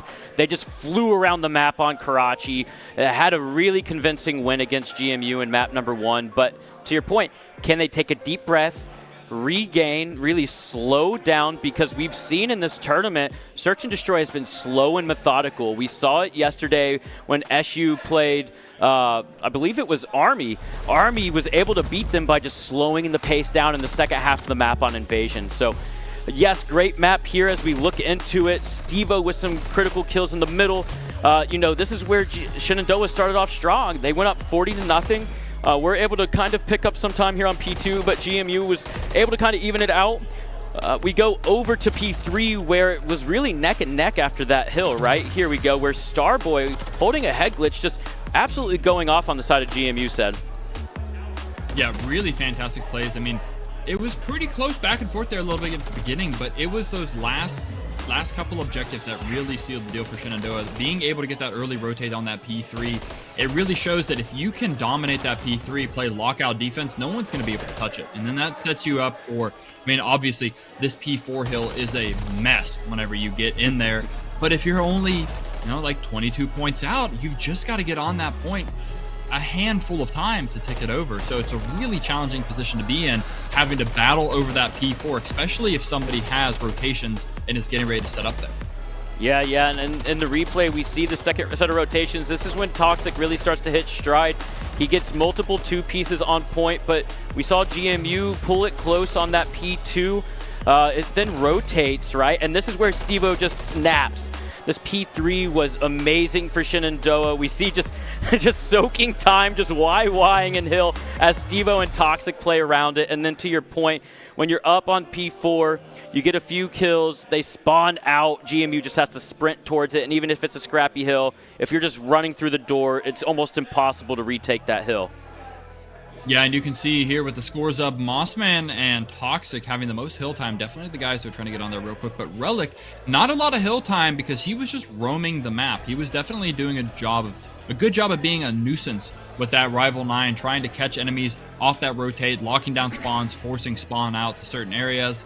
Really great, and I'm excited to see what they do on this Skid Row S&D. We've seen this map a lot of times with this specific game mode, so I'd be interested to see if they switch something up or if they stick with the, set in stone plans that they've been doing this entire tournament. Yeah, and we see the weapon choices from Shenandoah maybe a little different than yesterday, and also, to your point, said the roles and responsibilities. Relic, killer backwards, I just learned during break, is typically the guy laying in hills soaking up that time, but to your point, very minimal hill time, just roaming around, being an absolute nuisance for George Mason. They have to keep their head on a swivel, which doesn't allow them to really think about that next point because Relic is always lurking somewhere in the background being annoying, right? Yeah, for real. And we've got a double Skid Row here, the guaranteed 3 maps. So, I'd like to see who ended up picking those maps, if this teams, the various ones feel more comfortable playing on these, but the game modes are different. That's one thing we're not privy to have that information is who's doing these, scratching this map, scratching that map, but we can definitely tell it's a favorite because both teams would have had to have picked it just for different game modes. So we're going to go ahead and fire it off here real quick, starting with a perspective on George Mason having defense as Shenandoah is on the attack. Relic has the bomb, and they're going to go for a fast blitz over to A and try and get this thing down as quickly as possible. Yeah, and Perseps with that stun picks up some good information. I think he's going to relay to his team. We can see GMU starting to rotate back. He says, hey, I stunned someone A tunnel. GMU making some adjustments, but on the side of Shenandoah, they're also adjusting said. They started sprinting directly back from that A side. They're now starting to try to secure, maybe get a pick on someone overextending B side, and maybe sneak their way through to get on B bomb. This is going to be an interesting approach. Like you said, they said, all right, we'll pump the brakes. Not a single frag has been exchanged at this point, just a little bit of utility. But you can see Relic really up close there. Steve-O's working his way up, trying to support his friend. And I think, they're relaying information. Somebody hears someone up in that building. And now Steve-O, he's pushing in. Tuna taking out Toxic. Unfortunately, it looks like bomb's still up, but Relic's going to trade out Starboy. And now we've got some frags coming in, looking for an opening. And I think they're going to go ultimately for a B execute here. Yeah, I think Steve-O gets... Oh, no, they're actually going to pivot and go to A through B side. I thought Steve-O got that information and assumed, hey, there's only one person on B. But SU's going to stick bomb on A. They have to. I guess there's only 6 seconds left, so bomb's down 3 versus 3. Let's see if George Mason can successfully retake this to win an early first round here on Skid Row Search and Destroy, said. Steve-O with a really nice frag there. I think, I don't know if it was intentional, but that was a really nice feint on the part of... Shenandoah to set that up for him. I mean, I wouldn't have expected them to go blitz into the A site if they're rotating all the way over towards B. Yeah, and Shenandoah just playing with this last GMU player here. Great job by Shenandoah to play their lives. Everyone's just shouldering off angles, putting shots down range, getting a little damage here and there. Finally get to clean up that kill to take an early 1-0 lead, but we see Relic and Mossman playing really well off of each other there in that last kill. Just, again, one puts 2 bullets down range, gets back, the other puts 2 bullets down range. That's a great showcase of how you play your life in Shenandoah, especially when you have a man advantage. Just make them come to you, play life, and ultimately win the round. Yeah, it'll be interesting to see here what Shenandoah's plan is on the defense. You can see Relic holding that really close angle, and it seems like they're opting to push, doing a counter push to try and catch Cammy off guard. Oh, caught timing, no one looked, and it looks like Mothman does pick him up. Really far extension on the part of Shenandoah, and I don't know what's going on right here, but that does result in a Shenandoah advantage. Only 2 left for GMU, but they do get the bomb down on A, so now we've got a 4-on-2 push into this really tight corridor. But Mossman says, man, I'm here to play right now. 5-0 on Mossman, Relic picking up that last one, and a solid defuse coming in with Steve-O. Yes, I don't know who it was on the side of George Mason that slid through that door, but he found himself in the middle of 3 Shenandoah players. Fortunately for Shenandoah, there's not a crossfire where they team kill one another, but they get that elimination. It's a 4v2. Bomb was down. I didn't even see GMU plant the bomb, to be perfectly honest, but Shenandoah cleans up the rest of the GMU players, is able to stick bomb, and to your point, Mossman starting off on fire. A 5-0 start out of him here on map number 2. Yeah, really impressive stuff already so early on in this search match. You know, we've got a lot of rounds left potentially. Looks like they're setting up for, not necessarily if they're setting up for anything. Taking it nice and slow, maybe playing a little bit of that mental game, trying to piece out a little bit of information. You can see Percep's holding that staircase if you look down at the map, as well as Cammy's holding that upper portion, I believe. So a really solid defensive spread on the side of George Mason, not giving up any information to Shenandoah to give them an idea of where they should be pushing. I really like just that spread that they've got. They're locking down almost every angle. George Mason with really great positioning. Yeah, I don't know what Mossman did there, but I've never seen that spot on this map. But to your point, George Mason, it doesn't matter where Mossman is because they're not going to peek to give SU the chance to get a first blood here. I mean, they're playing so incredibly patient. You see SU starting to sneak forward, but I think they've been a little too patient here. GMU now knows where they're at. They're set up perfectly, honestly, to play for this. But Steve-O's actually going to win a fight, but Tragedy Toxic's going to take out Relic in that crossfire, so it does equalize it at a 3v3. The Pierce bomb is going down B. Steve-O gets a kill on Perceps. Cammy going to trade out Mossman. Steve-O going to trade out Cammy. It is absolute chaos here on Skid Row. Did Toxic just get another team kill but win the round? I thought I saw another TK pop up there. I'd love to get a replay on that after the fact because that was hilarious. I mean, what a crazy round. You know, if that was 2 team kills and still being able to clutch it up, I mean, that's really impressive to do. Yeah, I'm almost certain they lined up there at the end of the round set. And so give Toxic 3-1. Yes, 2 of them are his own teammates, you know, but he's putting shots down range and they're hitting something, right? And so thankfully for Shenandoah, the team kills don't come into play there. George Mason, though, is going to move fast. They're just going to bully their way into the A site. Steve-O's here ready for it. I can hear him calling out behind me. Let's see if Toxic's prepared for this. Not quite ready. He does have 2 in a one shot. He's going to call that out. It looks like Relic is going to use some utilities there. Relic does get that trade with the Simtech. He also follows it up on Perceps. Huge 2 kills. Cammy in a 1v2 situation. Let's see if Mossman and Relic, the dynamic duo, 5-1 and 4-0, can clean it up. Mossman has the intel. What can Cammy do here? This is, you know, bombs down, so Cammy's got to figure out how to get in there, you know, dice out what's going on. These guys are locking down that bomb. Are they going to, you know, doesn't look like they're really having any streaks right now, so it's best to just kind of send it in, go for it, try and, you know, see if you can drop these 2 players. Popping that dead silence, so he's really going to take this all the way, giving him the best chance possible. If he can get that sneak up on him, because I know a lot of these players play very heavily by sound.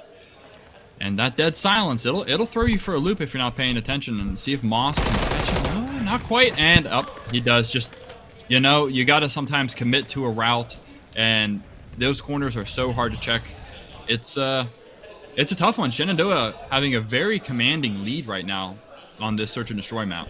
Yeah, and I think that was Cammy that was last alive there for George Mason, and I completely agree. I really liked him just going for it, right? I mean, a lot of times you'll see players play life there, but being down 3-0, if Cammy could have 1v2'd that, that would have been a huge spark for GMU. And so, you know, Shenandoah up 4-0. I don't think GMU's played this wrong. I think that Shenandoah's just played it right at this point, Seth. I mean, they're playing flawless Call of Duty, Mossman and Relic, Stevo, 6-1, 4-0, 5-1. Of course, Toxic killing everyone on the map, whether it's friendly or not, right? And so George Mason just has to be able to match this tempo from Shenandoah. They're just storming forward. At times, yes, playing extremely patient, but when they decide, yes, we're going to move, they do it swiftly.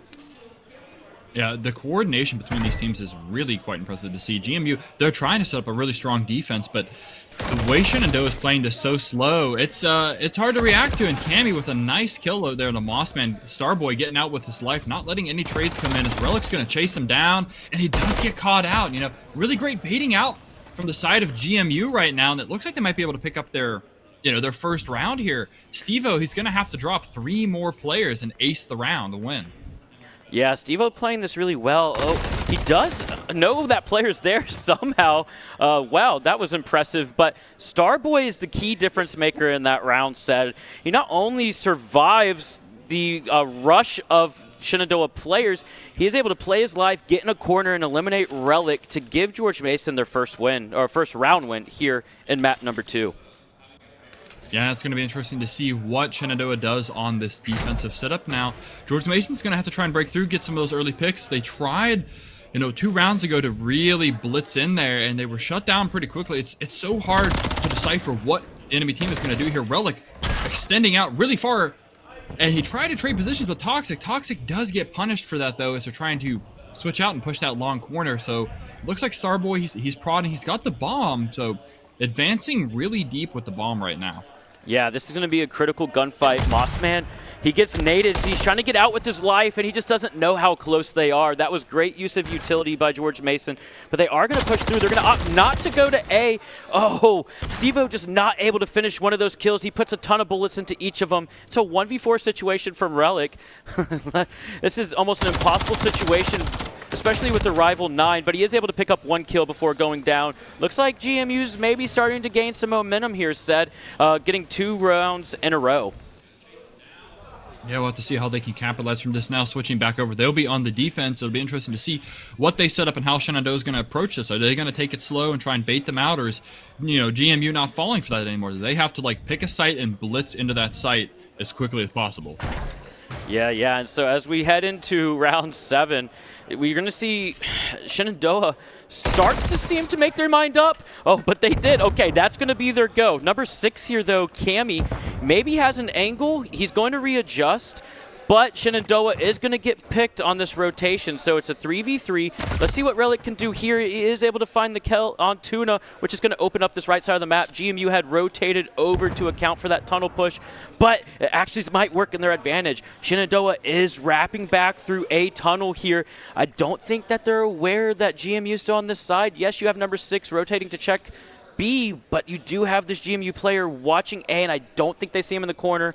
We saw this work out really great yesterday for Dunk on this map in a different matchup, but that corner can be killer for this offensive players running through this door. And I really like the aggressive nature of Tuna coming out there, getting that pick on the player and rotating back through. It's kind of put them at a little bit uneasy, because now they've got a crossfire set up looking down these 2 alleyways. Mossman, that door's open, but he's not sure, are they going to remember to check that door corner? And are they going to peek that corner? It's a real question. Oh, it's getting pushed out. Shots coming in, and Starboy, excellent timing there. Cammy flying in behind Relic and dropping him as well. And now it's just Stevo left. Is he going to be able to clear this corner? He is able to do so. Now we've got a really nice 1v1. That bomb is... Oh, no, there's not enough time. They played for time. Exceptional. I haven't seen a time stall in a while for this tournament. I mean, really nice moves by George Mason there, just bleeding that time away. Yeah, I would love to see that replay after the match. I don't know if Stevo got there or not. He was convinced he didn't. I think it was 4.8 seconds. I believe it takes 5 to plant in Search and Destroy and CDL variant game mode. But yeah, I mean, talk about COD timing. GMU just playing extremely patient. They were down a man. They knew that. They hold corners. They get great timing on the A staircase. Mossman turns his back. They get a kill. And then on that B push, they push back alley, and Shenandoah just kind of lines up for him there, and Steve just doesn't have enough time. Starboy knows, decides to sit in a corner. A very smart play as Relic opens up, though, with the first blood here in round 8.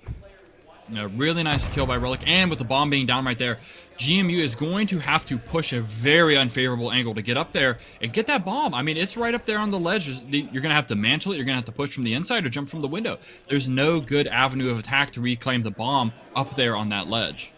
Yeah, and this gunfight right here is going to be critical. Oh, they know Cammy did not get any damage onto Mossman, but Toxic does pick up another kill. It's a 2v4 situation. To your point, Said, that bomb is in such a difficult spot if you're GMU. Like, how do you get up there onto the roof without taking damage? We're going to see them try to take the approach from A steps. 5 and 6 here, and Tuna and Cammy going to maybe hold hands, but actually 6 is going to wrap low. Tuna's just sneaking around. He's going to get picked up by Stevo. Cammy in a 1v4 situation. This might be what Shenandoah needs to get back on track and try to secure this map. Yep. It's a little exchange of gunfire right there. Cammy trying to clear his corners and, get out of dodge. He's just going to play his life for a second. Not a whole lot you can do in that scenario. Yeah. I mean, great regain by Shenandoah there, right? You drop, 3 rounds in a row, I think? This is the 5-3 curse that we talk about in Call of Duty, though. You get this comfortable lead. You kind of get lulled into this sense of confidence. And so let's see if Shenandoah can overcome that 5-3 curse as we head into round 9. If they secured this round, they go up 2-0 against George Mason here, Said. Yeah, this will be really big for them. If they're able to get a 2-0 advantage, it gives them some wiggle room. They can take it to that final map. It always feels good to have that 2-0 up, but let's see how they can push in. It looks like it's a really hard blitz. Okay, Steve was able to bait out a shot. He does know that player's there at least. He's going to push in really hard, getting a lot of damage. Unfortunately, unable to connect that kill, but now he's got a battle buddy. They're going to be swinging in, hit that door as quickly as they can, but 2 players pop out. Tuna with a really nice frag. Stevo trying his best, but getting juked out all around. Mossman converting and getting Tuna, but man, I'll tell you what, GMU was ready to receive these guys coming in, and now it's just Toxic left, and he's going to do a 1v3 here. Yeah, and I think he sees that GMU player on the roof. He does, but man, GMU is just running through Shenandoah's bullets. They're hard to eliminate right now, and GMU executed that really perfectly. I mean, they can't see it on the side of Shenandoah, obviously, but GMU laying 1 down behind the door, 1 on the roof, both aimed down. Shenandoah opens that door. They eliminate 1. They understand, hey, there's only 1 left. They both slide out to effectively get that kill.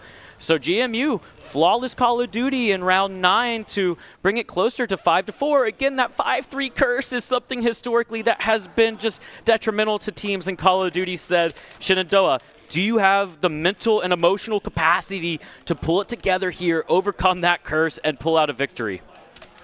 Yeah, let's see. I mean, this could be really huge. I mean, they've still got, 2 rounds to work with. We've seen great plays from them on both offense and defense, especially when they ended up getting that, that 4-0 in a row. So we know it's possible. I think Toxic has a really great position here. He's got the nades coming in. Try not to give him information. Ooh, right on that head glitch, thinking that you might get that frag. Chucking out a few nades. Maybe he might be able to clean up the bomb, and he does just that. Only 1 GMU player alive, and it looks like if Relic can get this frag here, well, got the GMU player rotating off. He knows he's got to try and get a good flank or something to catch these players off guard with a lot of different movement, because that bomb, really precarious position. He knows the Shenandoah players are going to be holding that angle very closely right near the bomb. Yeah, I really like this play out of Tuna. I mean, you saw Relic. I think he heard Tuna maybe open a door or something, because you saw him aiming right there around mid. But Tuna just immediately sends it on a full wrap. But if I'm looking at the outlines of Shenandoah through the wall, it looks like they have 1 looking in every direction, and they're all close enough to potentially get the trade. So let's see how Tuna plays this. Oh, and Shenandoah is able to get that final kill. Valiant effort out of Tuna, but Shenandoah does win map number 2, 6-4 set to take a 2-0 lead here in this match. Yeah, and Tuna played that exactly right. He swung that corner, jumped it out. But the only bad part is having the Shenandoah player with the high ground, getting those shots just across the leg, not conforming enough damage, not hitting the chest, headshot, or anything like that. That gunfight could have gone either way if it was on even ground. Played it very well, but unfortunately just not able to convert that, and it did lead to Shenandoah taking that nice 6-4 win. And we'll be getting ready to roll into Skid Row Hardpoint here. So another match on Skid Row. We'll have to see who's able to take the advantage here. Yeah, and I mean, it seemed like it was hard to get an elimination in that game in the last couple of rounds. I mean, people were just soaking in bullets, right? But we see the recap here, as you can hear it getting hyped behind me. This is early in round 2 when GMU slides out into the middle of 3 SU players. Again, Toxic killing multiple of his players. There it was said he did get a team kill there. He did a double team kill that round. Someone needs to go back and clip that, add it to his highlight reel, because that's a funny moment. To still win the round after a double team kill. Really great plays all around from players on both sides of the team. Really thought GMU was starting to swing it back in favor of them. They had some really fantastic plays, pushes, changing up the pacing and stuff and throwing Shenandoah off a little bit. But in the end, it was just a little, too little too late on that last push when you go down 3 players. It's hard for Tuna to take back over in a position like that. You never want to be in a 1v3 scenario.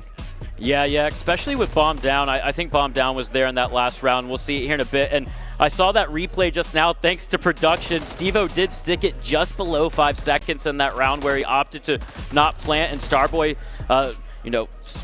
just having that game awareness to stay away and not run out in the open. So everyone read that situation correctly, and here's that last kill. Tuna had great centering there on that player, just not able to clean up the kill. But we see Relic at 8-4 with a 2.0 KD. I saw a smile on his face as we went to the player cams. Makes total sense. Him and Mossman doing the dirty work.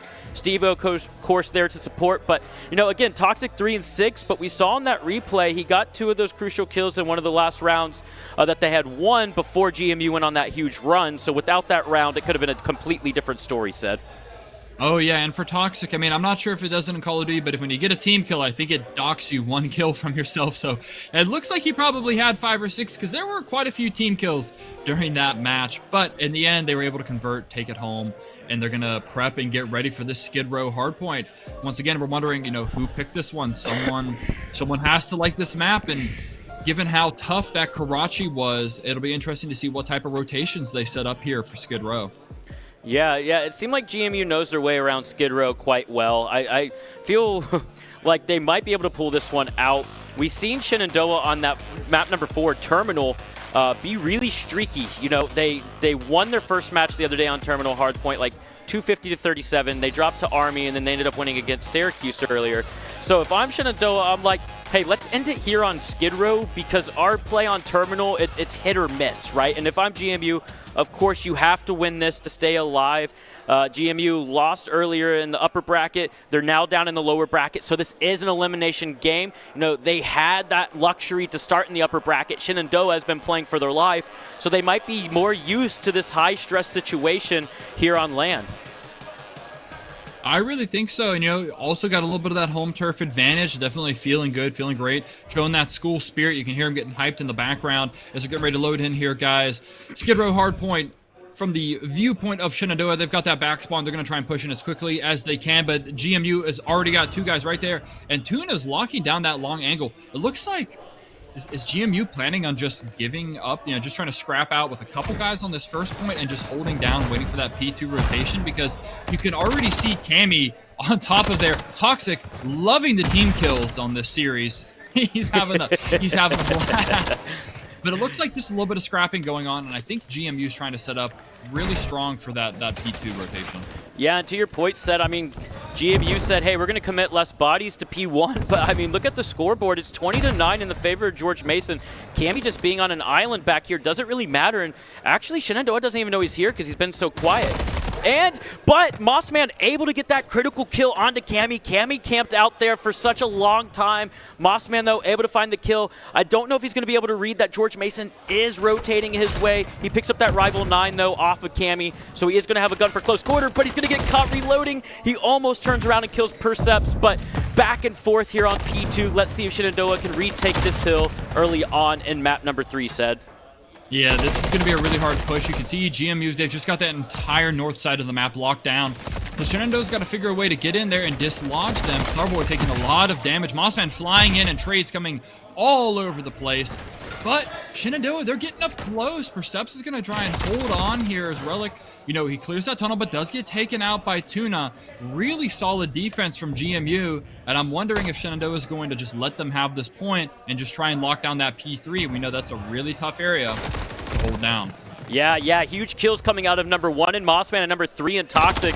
Toxic able to read that George Mason was going on a long flank, because as you were talking, said, not only did George Mason win P1, they dominated P2, but they were already rotating for P3. So those 2 kills out of Mossman and Toxic could be the difference maker. Steve-O getting loud here in the arena as he picks up kill. Cammy, though, on that flank again. Shenandoah not dedicating anyone to watch those back steps, but Relic able to pick him up here. Shenandoah flying now, kill feed red. Tuna able to stop that for a second. Let's see if Toxic can stop this charge from GMU through back alley. Yep, Toxic, unfortunately unable to track that player across, but Relic doing a really great job stopping him on the back. He does get caught out as he rotates around to that backside, and Mossman doing his best to get on point, but GMU with some really nice frags coming through and getting a monumental amount of time on that hard point, forcing Shenandoah to spawn very far out, and now they're all split up for this push. Not sure if they're going to commit to it or just let them have this as well and, you know, try and go for that P4 hold. Yeah, Shenandoah looks a bit lost right now, said. They're kind of scrambling around. GMU able to team up, bully that person on back steps on P3, and they just storm their way in. And so we've seen them get a majority of time P1, absolutely dominate P2, and I think split the difference on P3 effectively. They're here early on P4. I'm hearing them screaming dead behind me, so we're going to see. But Mossman able to get a 2-piece here. Let's see. Mossman with the 3-piece set. I can't even finish my sentence. They are trading kill for kill here on this P4 rotation. Yeah, really solid pushes from both sides right now, but it looks like Shenandoah just filling up that kill feed, taking out 3 GMU players right away, but now they're starting to trade back. You know, this hill's going to pass hands a few more times, a lot of contention coming in. Such a close quarters area. Those Rival 9 players got to get up close and personal. Starboy pushing in, doing a really great job clearing it out, holding that kitchen. 20 seconds left. Huge amount of points going in favor of George Mason unless Shenandoah can get in there quick. Yeah, but that's exactly what you want to see on the side of Shenandoah. Mossman starting to heat up. He basically single-handedly held P4. You see Shenandoah setting up 1 in P2, 1 in mid, 1 on P5, and then 1 deep P5 already. So you're starting to wake up on the side of Shenandoah. You know, Mossman double positive now. He held down P4 essentially single-handedly. The only time GMU was able to take him off the point is when they pinched from both angles. So I think Shenandoah is starting to wake up here a bit, said. If they can get a full 60 here on the hill, they'll only be down by about 20 points as we start the second rotation. Yeah, this is going to be a tough one to crack. You can see him trying to tease out where those enemies are, but Toxic in a really tough position. Mossman with 2 really nice frags and just baiting them in, letting those GMU players come flying by. Excellent setup from Shenandoah right there, because you can see they're spawning really tough on that, you know, the south side of the map. Got to push up through it. Like, do they go for a full retake? You know, rotate all the way around? It's just not quite working out because Mossman, he is ready to play right now. Huge frags coming in here on this final point before we go into the second rotation. Yeah, and again, we see Shenandoah mixing up roles here. We see Steve-O sticking with Toxic, with Relic, I mean, and then Moss and Toxic being those roaming slayers, and we're seeing it work. These roles are just adapting map after map for Shenandoah, but, you know, typically it would take a learning curve, but Shenandoah's really doing it to their advantage. But as I say that, they do go 3 down on this P1. They're spawning out that P3 side. They're going to have to storm their way through, but Starboy is able to pick it up and able to stop them from storming in for the time being. We see Toxic with entry. It's not going to be ideal with the MWIII. Is able to get the kills. Steve-O able to pick one up as well. SU onto the P1 point. Let's see, though. GMU is already prioritizing P2. They have a lead. It could be knotted up here, but GMU cleaning SU off of this P1 point, as well as starting to get that position for P2 set. SU could be in trouble if they don't start rotating here early. Yeah, they're gonna you know, clean up at least 20 points here, put them within 10, but they've got to get bodies over there, and you can see that right now. They're pushing from the south side over towards that P2 location. Cammy trying to get a few looks on there. Tuna, he is the one anchoring on that top area as the trades do start coming in. We've got Relic holding down that last little bit of scrap, you know, gets them just within, you know, right there within 13 points, but with that point active, GMU's got a really solid lock on it. Trying to see if they could push through, but Perceps, you know, as is in the name, he's very perceptive of where those Shenandoah players are coming from. Cammy just absolutely locking down this center part. It's going to be a lot of hard trades, but Shenandoah's got to force their way in, and it looks like they've got the opportunity to do just that. The GMU players coming off from the side. Relic was a couple of really nice frags. Stevo trying to clean it up, but he does get caught out. And GMU just out trading him right now. I'm not sure what Shenandoah's going to do. Are they going to let them have this remaining 30 seconds and pull back to P3 and hope to bring it back in the end? I think that's what they're going to do. Yeah, Seth, thank you for taking over there. That P1 exchange, that P5 to P1 was just so chaotic I could barely keep up. I thought we were going to have a break, and then it just gets immediately scrappy on P2, but GMU ultimately winning the hill, I would say. SU's here early. They cannot afford to break, but we do see 3 go down on the side of George Mason. SU has a little breathing room. It's time to regain if you're the boys on the SU squad. Just Toxic able to pick up another one. They're putting GMU, they're keeping them at bay for just the time being. Yes, we're only 10 seconds into the hill, but SU looks like they're positioned to collect a majority of this time, said. Yeah, Relic, really nice offensive position. He's going to swing as that player starts to move. COD timing, classic as it is. He's going to jump that one, but unfortunately the stun does have him blocked a little bit. It's looking like, you know, GMU, they're spawning out on that northwest side. They've got to push this tunnel. It's really hard for them to do just that. Starboy with a really solid frag and the contestation coming in. Even if they're not gaining the points, this is preventing Shenandoah from getting that advantage on this hill that they locked down so early on. Yeah, but Moss, huge kill there. Yes, GMU is going to collect that scrap time, but if Moss would have stayed alive there, GMU might have been in a better position as we rotate. They could have won off like 10 points or so. There's still enough time for Shenandoah to play strategically. They don't have to flood this point yet. You see SU committing all of their bodies here.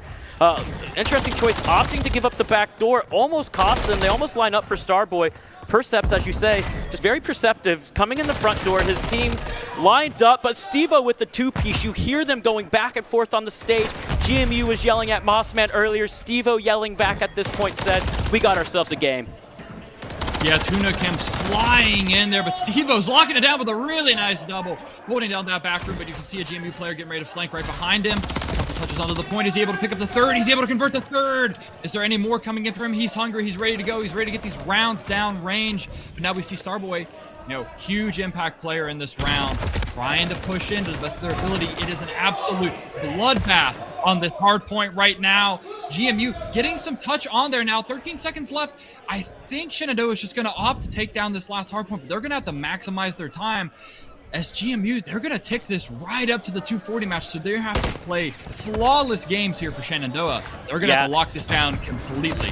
Yeah, said, but Stevo single-handedly saving the game for Shenandoah there on the P4. He was getting hyped. Stevo earns that streak. He's able to get 2 down. They know one's flanking. GMU just needs to touch for a second. They get that, but SU still in the position to win. They're spotting GMU out long. I think they are in a position here. If they hold this, they can win.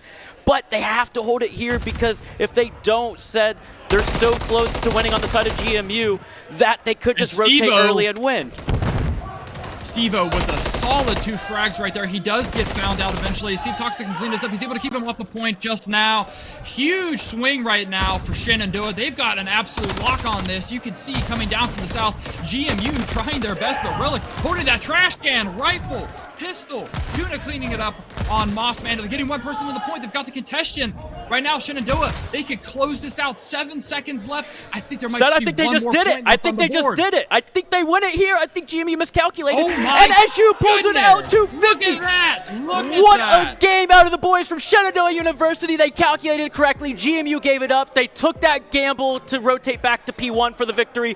But SU able to get GMU off the time. They contested for just a bit, but not long enough.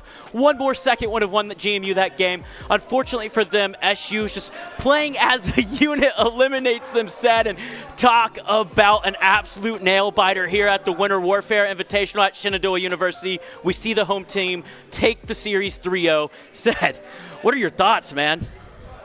Man, that was a high-intensity third round. I was really thinking we were going to be going to a game 4.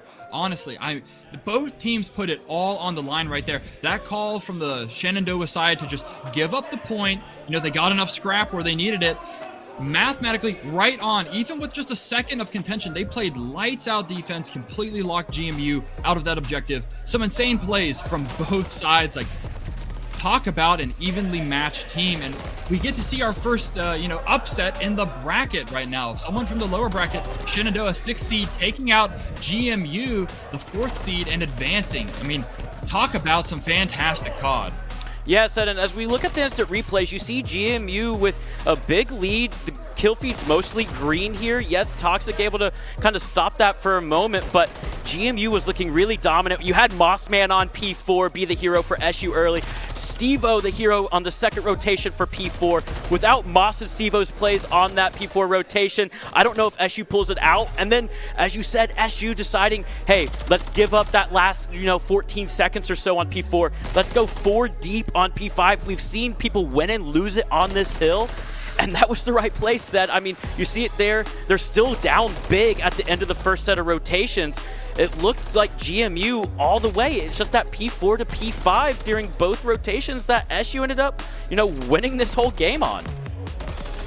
Yeah, some really fantastic COD. You guys watching these replays at home, this is a fantastic match for both teams to take home and review. I mean, this is VOD-worthy material right here. One of the closest matches we've seen. As you progress through the tournament, you start getting those matchups where the hard point comes down to 10, 5, 2, 3 points at the very end, and it's hard to pinpoint exactly where it turned around. It's just so chaotic throughout a lot of these games, but I think ultimately where it came down to was this hard point right here. Getting that little bit of scrap gave them the opportunity to, gain just a few points that they needed to lock down that last hard point. I mean, mathematically, they had to hold it for the whole time to get to that 250, and they did right at the very last second. So a great call from the guys at Shenandoah, and a great work from the guys at George Mason. I mean, they really put up a tough fight for this match. Yeah. I mean, you see Steve-O at the end of that game. Relic with the 2-piece. That was massive. Steve-O with the 2-piece on P4, then rotating to P5 just to replicate that, right? And so huge moments from both sides at certain times. Cammy had popped off on the side of George Mason. Mossman Steve-O doing that as well. But Toxic again, 21-14. I talked about him at the beginning of the day. I thought he was going to be the difference maker, him and Relic. 1.5 KD with over a minute and a half on time. Said, I mean, this SU squad is starting to wake up. They're dangerous when they're hot, and they are hot right now. Oh, these guys, they are ready to play. They're hyped for this tournament. A really nice 3-0 win for them to bring them up, going on through the lower bracket in that tournament. The dream is still alive for these guys to try and get into that championship, and I'm sure they'd be more than excited to play in that.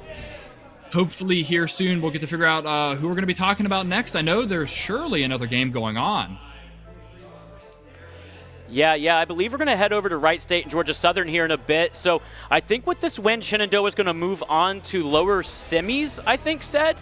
And then with that loss, GMU is unfortunately eliminated. We saw them get hot yesterday, went on a tear throughout the afternoon, come in today and face some really stiff competition. They started as the 4th seed, and as you said, yes, technically an upset, but I just think the competition was really, really even yesterday because neither of them really looked like one was the underdog at any certain point during that match. It looked fairly even as we look at the lower bracket here.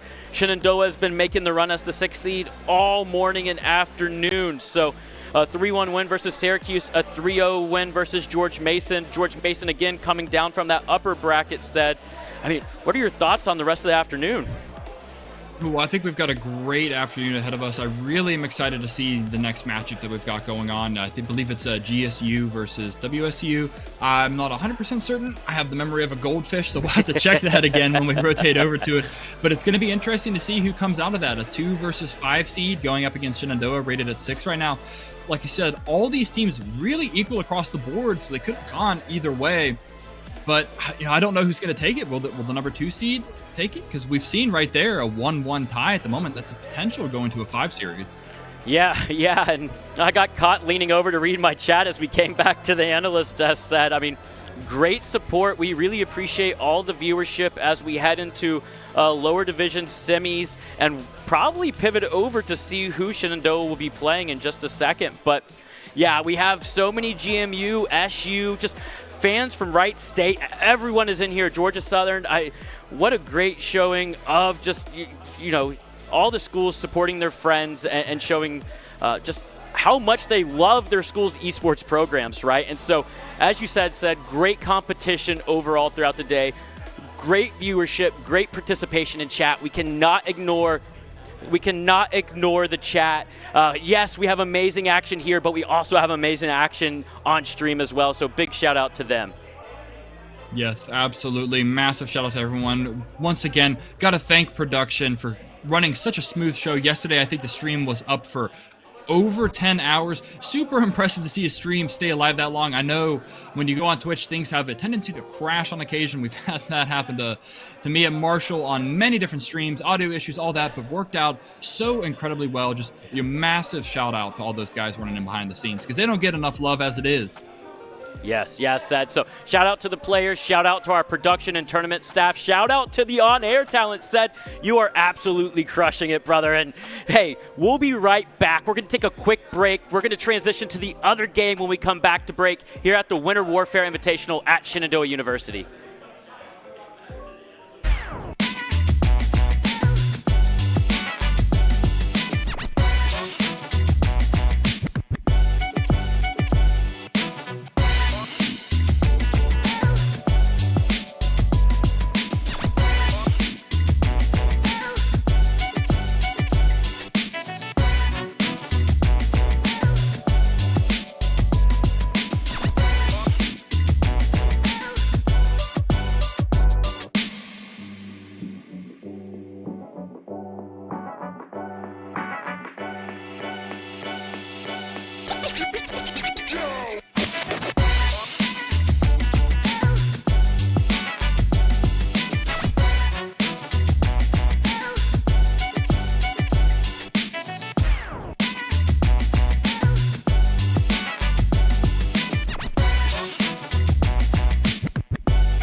And we are back at the Winter Warfare Invitational here at Shenandoah University in Winchester, Virginia.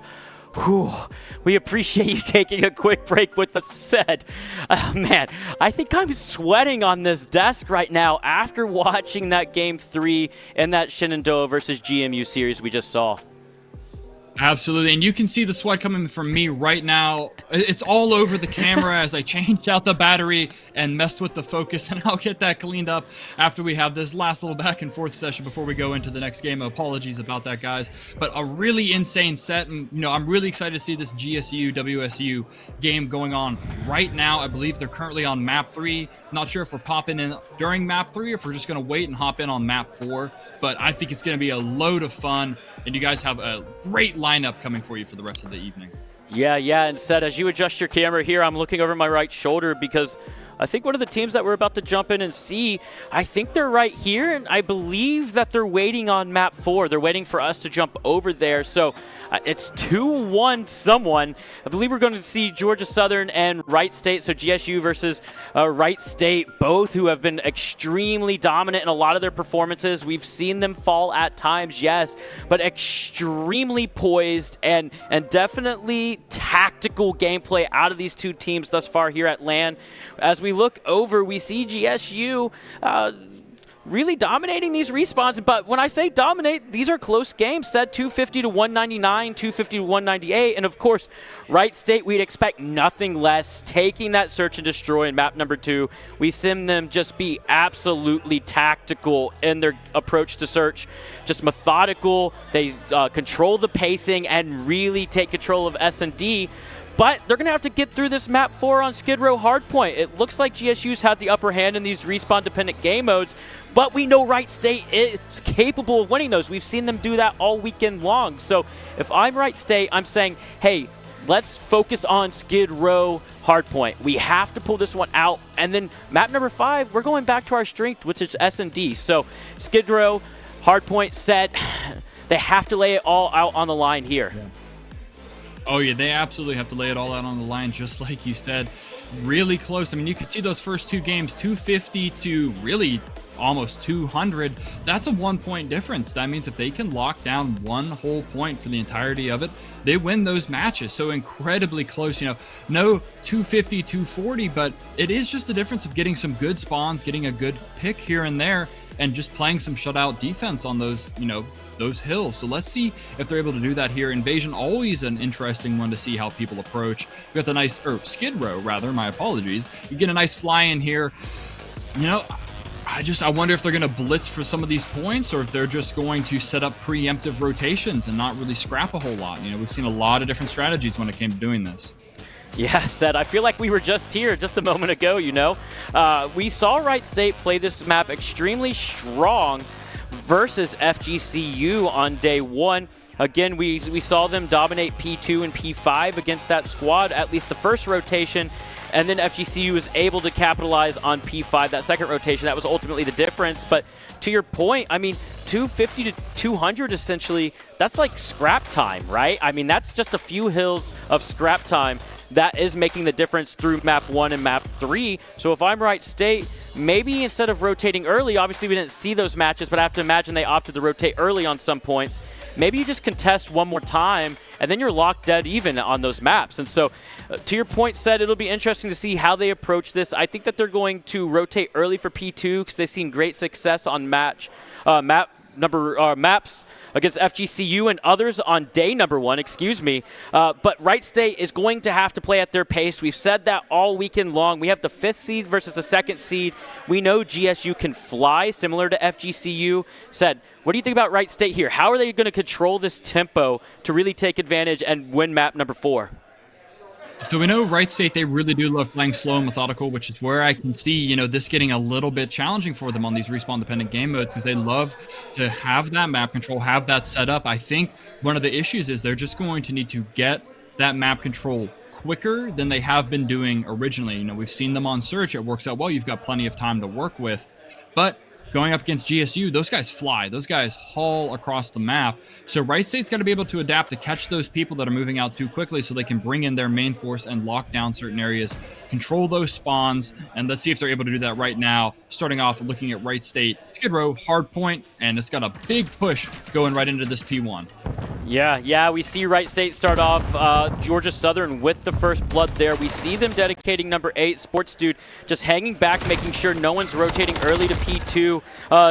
Wright State, though, committing everyone to this P1 rotation or to this main objective here at the start of the map. We see Dunk getting an early 3-0 start. He is going to be key. We talked about him earlier on that submachine gun roll. He was the difference maker in some of their matches. But here we see Wright State rotating in. Sports Dude waiting for him. Wright State is just going to give up P1 though. They're spawning in the back here at number 3. They pick up Sports Dude. Sketchy gets knocked out by Dunk. And so here we go. Wright State, yes, they're down by about 30 on this rotation set. But to your point, they rotated early. They're going to dictate the pace of this game. They say, we are in control from here on out. Let's get this dub. And, you know, they just had a little bit of scrap there at the beginning.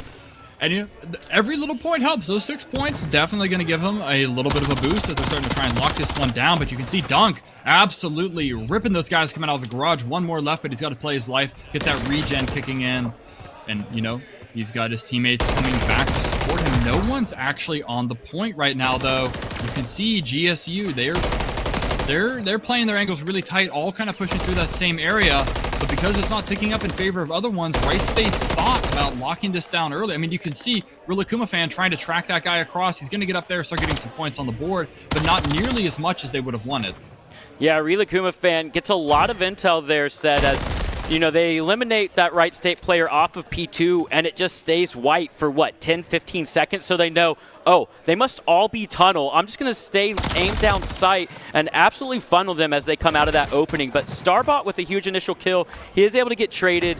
GSU with numbers here. Number 1 playing extremely patient. Does get sniffed out by Rilakuma fan. Sorry about that. GSU with early control, but Dunk, again, 9-1, gets a critical 2-piece. Sketchy just going to play life, wait for reinforcements here, said. This is really neck and neck as we are on P3. Absolutely. And, you know, I'm not sure when Dunk picked up that first death, but there's a chance he's got some streaks that he could be using here. Snake holding down this garbage can area, trying to get some frags, gets 1, gets 2. And Starbot coming and cleaning it up. Still a contention coming in, though, from Georgia Southern. And now, finally, Wright State able to finally lock some points onto the board. It looks like GSU is going to go ahead and rotate off and just try and lock down that next point. And we know how intense this one can get. And they've already got 2 players, sports fans, Rilakuma and Sketchy, flying in and trying to hold this one down, just getting that early rotation. Yeah, and unfortunate for Wright State. You know, they rotated early. I'm sure they felt comfortable with that. But Germ was outnumbered. His teammate comes in to reinforce, but Georgia Southern just had more bodies there, and they effectively trade out on this P4 rotation. As you said, I mean, we have seen the game won and lost on this P4 to P5 chain. Right now, Georgia Southern has the advantage. They only do have 1 guy on point. His teammate is here to reinforce him, but all of Wright State here, it looks like they're going to be happy with the contest for now. They're just waiting for everyone to get closer to time to really make this push. But, you know, Georgia Southern doing a great job, Side, of not overextending on that time. Wright State wanted them to make a mistake because they wanted to, you know, pick a few off so that they had numbers as they made that initial push. But Georgia Southern just staying disciplined, staying where they're at, and ultimately soaking up a ton of time here on P4. Yeah, they're really locking down this point quite hard. I think, you know, they're going to employ the SU strategy. They're just going to rotate back and try and get that P5. And if they can maximize their time on that P5, well, it will put them in the lead from this point going on. You know, if they have a solid 60 seconds on this hill, and it's looking like they might be able to do that. Really great crossfire setup. Starbot tracking them across. You've got 2 players, 1 on site, 1 holding back, and then 2 over towards that tunnel side. It looks like did get turned on. Unfortunately, Dunk not able to stay in that corner as long as he wanted, but Starbot, you know, he knows someone's below him. He's looking for that frag, and now GSU was able to break through the Wright State defense. Now Wright State's on the back foot. They're going to have to send it to try and get up here and get on this point. They need that score ticking up for them. Yeah, Seth, I mean, early on, we saw Germ from Wright State take out Sports Dude to secure the P5 rotation. It was an early kill that was a difference maker there early on P5, but Georgia Southern playing extremely patient and calculated. They start implementing all these pinches. They go up behind the P2 guy. They go left side at the same time, and to your point, they just have a perfect break on that P5. So they end up getting some time. Yes, Wright State right back in this, but that could have been really devastating for Georgia Southern, but they were able to salvage that with that break. And Now we're on to the second set of rotations. Georgia Southern has a comfortable lead, not a huge one. They have a dominant position here on P1. Unlike that first rotation, though, said they are not opting to rotate for P2, and we see Wright State get killed 3 Georgia Southern players. Georgia Southern spawning out. This is Wright State's opportunity to rotate to P2, but no one is doing that. But we do see number 3 and Starbot start to make that rotation, as number 7 and number 5 do as well. It'll be interesting to see who wins this gunfight. It is going to be really interesting to see. Starbot unable to maintain that P2 control. You can already see some of these GSU players starting to rotate over. Looks like they've got Sketchy and Will already locking this area down. Snakelet Starbot putting in some good kills, trying to get Georgia Southern to spawn off a little bit, but Will with a really great position, and you can see that Pred missile coming in, striking down to no effect. I'm not sure who quite called that one in, but Sketchy in a fantastic position. Dunk turning on that game, switching it around, but getting traded out. A lot of frags coming in here. No time going towards anyone right now, as it looks like Will's going to try and get up there, maybe get some points for his team, but it is a lot closer now. Only 16-point difference across the two teams with 3 minutes and under 30 seconds left. Yeah, and you know, Georgia Southern has a trophy here at the edge of tunnel, but it doesn't matter because Germ's just going to absolutely ego chow them. I don't think they have a trophy on site, and we see those tacticals and utilities come into play. Wright State, I think, is going to get the remainder of this scrap time. If I'm Georgia Southern, I do not throw any more bodies at this. Oh, but they're sending 3 said, hey, what do I know? I'm just on the desk. I'm not on the main stage. Georgia Southern's going to collect this last 20 seconds of scrap. Number 1 is actually going to eliminate number 8, though, on this P3 rotation. Sketchy, great trigger discipline. As we rotate over to P3, Georgia Southern just absolutely bullying their way around the map. They get the scrap. They're going to win this rotation for P3. What a huge play out of Georgia Southern. This could be the difference in getting them the victory in this series. Yeah, they did a really good job forcing off Wright State on that objective. You know, if I'm Wright State, I'm probably thinking, all right, they're going to leave us alone. There's only like 15, 20 seconds left, but they opted not to do that. Really Kuma fan with some really nice frags coming flying in, and they're already locking down this new objective. Snakelet says, no thank you, I'd like to have these points, but he does also get traded out. Whole lot going on. Really Kuma fan still on a streak. He does get stopped there. 5 killing spree. Really impressive stuff to do, especially in such a chaotic respawn-based game mode. And we'll just have to see if they're able to push back onto the site, because right now GSU's getting some critical points. 20 seconds left. I'm not sure what Wright State's plan is. Are they just going to rotate off of 3, head to 4? But we all know that 4 is such a bloodbath. It can go really either way at this point. Yeah, and we've seen Wright State dedicate time early and lose the rotation even with that early rotate, and we're going to almost see it there with Dunk, but again, Georgia Southern just has more bodies there. Snakelet with the, oh no, Will with the huge kill. Starbot coming in for a trade. He's going to wait patiently and wisely for reinforcements. He does get flanked, but Germ here to collect some time. They get Georgia Southern off quickly, said, but they are flying. I mean, as you said, an absolute bloodbath, back and forth. Wright State on top here on P number 4, but Georgia Southern still with the comfortable lead, so they can just contest here. They don't have to overextend. We see Wright State having to throw a ton of bodies and resources at this hill because, hey, if they lose this, they're going home, and they know that. So they are all in on this hill, but if you're Wright State, you can't forget about P5, and just as I say that, Germ and Starbot on an early rotation. Snakelet also gets sniffed out on that rotate, but Germ's able to get that trade. They're still picking up scrap. They are on new already. This is just like Georgia Southern did from P2 to P3, and then we're going to pull out the Uno reverse card and say, hey, Georgia Southern, what you could do, we can do better. Yeah, I'd love to see Germ right there getting 3 massive impact kills. He's single-handedly locking down this new site, trying to do the best that he can. You know, Will, he hears those other players coming up from the north, and it looks like we've got a really big flank coming in. Sketchy finally taking Germ out, and it looks like Georgia Southern's got a pretty decent hold on this. A couple of other players coming in to support, but now only 1 left as that number 6 goes down. We'll have to see a huge swarm coming in from Wright State. They've got to clear these corners. There's only 16 points left on the board, 15 now. With all players but 2 up, this has got to be a last-ditch effort. They have to throw themselves at this point. I don't know if they're going to be able to do it. I think this one's going to go to Georgia Southern because they've got a lockout defense on this P5 rotation too.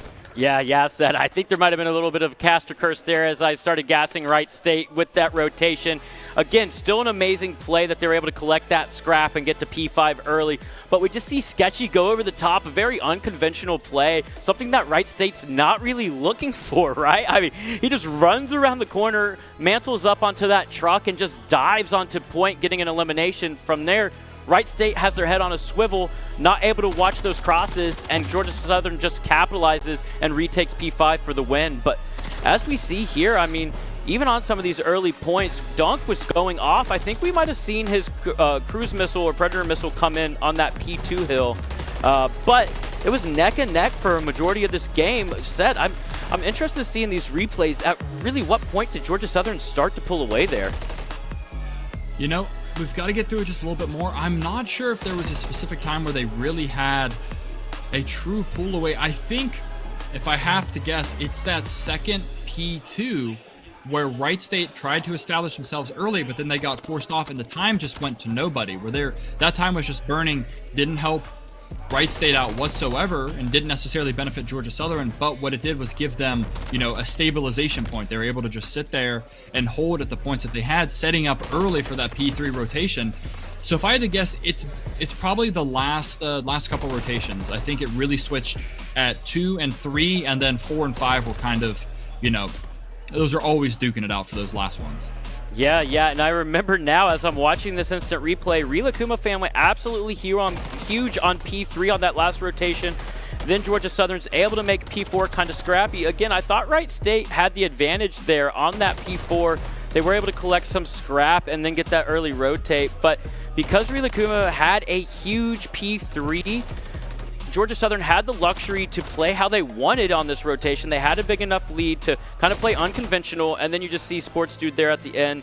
Wright State has to funnel through that tunnel P2 side, and they just kind of just get in this blender, right? And they had to flood, and unfortunately just a little too late. But you see Rilakuma fan 32 and 18, over a minute on time. Sports Dude 23 and 19. Will and Sketchy really playing those support roles. Sketchy with almost 3 minutes on time, said. Yeah, really great plays from everyone right there. Like you said, Sketchy playing a lot on that hill. Definitely one of the players that helped carry them towards that victory, because without him locking down those points, he got a lot of that after scrap, I call, where they've kind of duked it out on the point. He may have been the first one there, because there's a lot of times where he just got on there and refused to move out of the corner, and for good reason. If you've got a body on that point. But whenever Wright State decided to just move off, he was right there to clean it up. So really great play across from both teams. An exciting series, to say the least. Yeah, so we got to see Shenandoah get that victory over George Mason. Georgia Southern able to come out on top versus Wright State. The Winter Warfare Invitational is starting to heat up, said. We are starting to get into these final rounds, and after this next round, I believe we're in the money. So these players know what is on the line. The intensity is high. The atmosphere is electric here at the Shenandoah University Esports Arena. But we're going to go to a quick break. We will be right back after this to get more action here at the Winter Warfare Invitational at Shenandoah University. Thanks so much for tuning in. We'll be right back.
Good evening, ladies and gentlemen. Good pre-afternoon, whatever you want to call it, whatever time it is. I am Big Rich X. I am, of course, joined by Virgil for your winners finals between FGCU and Army, going head-to-head once more. Virgil, how are you feeling?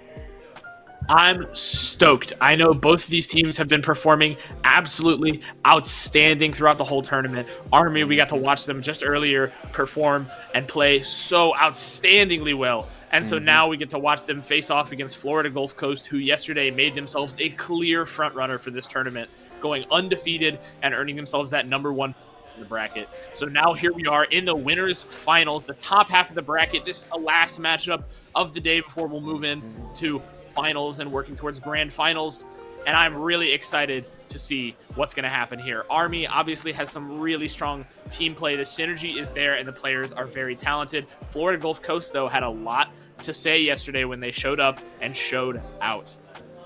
Yeah, I really think Army's going to have their hands full going up against this FGCU team. And I'm just stoked to get more Call of Duty action in before the grand finals. Now, don't fret, Army fans out there and FGCU fans. If one of these teams go out, they still have a chance to bounce back in the lower bracket. So there's still plenty of Call of Duty to be had throughout the day.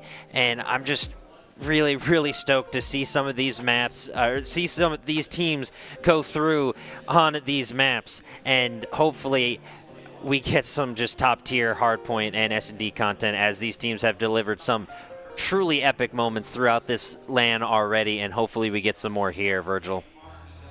Absolutely. Really looking forward to seeing what we're going to have coming up in this match.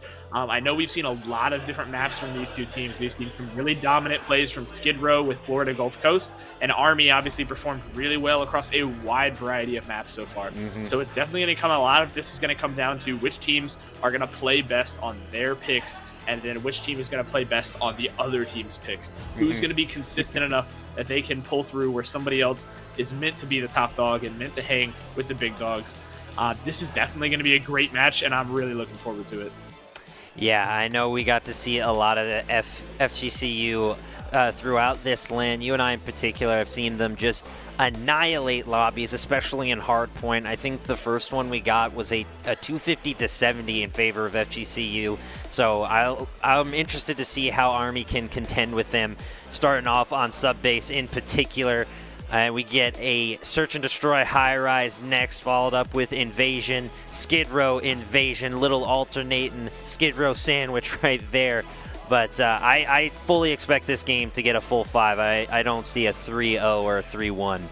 We're going to get a five-game series right here.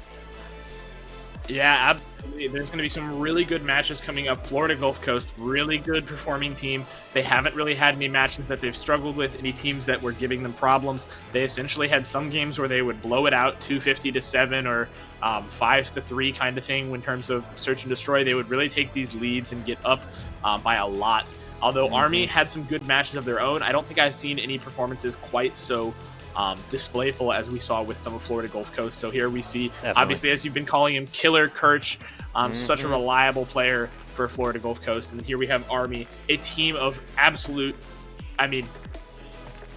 gamers, to simply put it. Some of them were just doing absolutely phenomenal plays as we went through. Reacts has been doing outstanding things throughout the whole day. We've seen Jukes get play after play, Merc dropping that 40 bomb over on sub-base earlier, which now we'll be heading back into. So even though I'm assuming, based on Army's consistency in getting that Search and Destroy on high-rise once again, I'll assume sub-base hardpoint might be Florida Gulf Coast pick, but Army definitely comfortable and confident on this map no matter what, so it could be a very close match coming up. My prediction is within about 20-30 points of each other. Good call. And just a quick side note, it is Kirch the Killer for trademark purposes, not Killer Kirch, but you can take Killer Kirch. I won't try to infringe upon that as we get a quick look through sub-base and some of these points that these teams are going to be playing. This P1 and I want to say P3 on that APC have been pivotal on this sub-base. If they can lock down this midpoint actually on P4 on that tunnel that we saw at the beginning of our fly through, and we might get to see a bit again here, is one of the tougher ones to break through, just with the corner boxes and the little head glitch on that on the inside of this tunnel here. I think could be the deciding factors for these teams as they get set up, situated, locked and loaded, and ready to go at it in your winners finals, ladies and gentlemen. Absolutely. This is going to be a really fun match. I think my personal favorite point being the one we just flew past there a moment ago, inside there, able to play behind those boxes. We've seen some crazy stuff from Syracuse. Florida Gulf Coast had some nice plays in there, and Army even able to hold down some really beautiful plays in there. I saw some nice stuff from Georgia Southern earlier today. Holding behind that box, we saw some crazy 3-4 that were able to hold down a point for their team. I'm looking forward to seeing what's going to come with that again. But at that moment, we're going to be starting to head into the match. 5 seconds until we're getting started. Army looks ready. Florida Gulf Coast looks ready. This is going to be a great match, and I'm looking forward to it. Rich, what are you about you? Oh, you took the words right out of my mouth. FGCU looking to load up on P1 as they wait for the push from Army. Jukes getting the first blood with a nice little headshot on Wheels, taking out that high ground position. FGCU could be in trouble early, but they are going to get on point first as Kirch and Justin getting a nice three-piece together, nearly wiping out Army and Justin cleaning house, and a beautiful start for FGCU on this P1.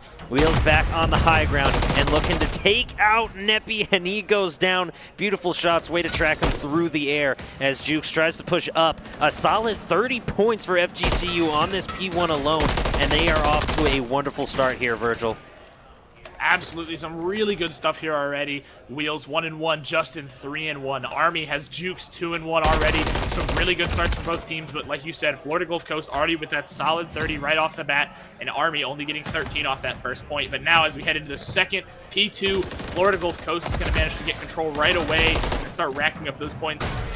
And Kirch, Beeser, Justin all able to find one on the point, making it next to impossible for Army to find a chance to break in and find it. Beeser finds one, almost a second, but Jukes able to push in. The opportunity to find the fight now. Can find another one. Wheels goes down, and Beeser able to finally shut down Jukes, but it's React shows up. He finds one, kills his own teammate, and finds another. An incredible play there from Army as we see almost 50 points from Florida Gulf Coast, but Army starting to really rack up those points. 23 and counting right now.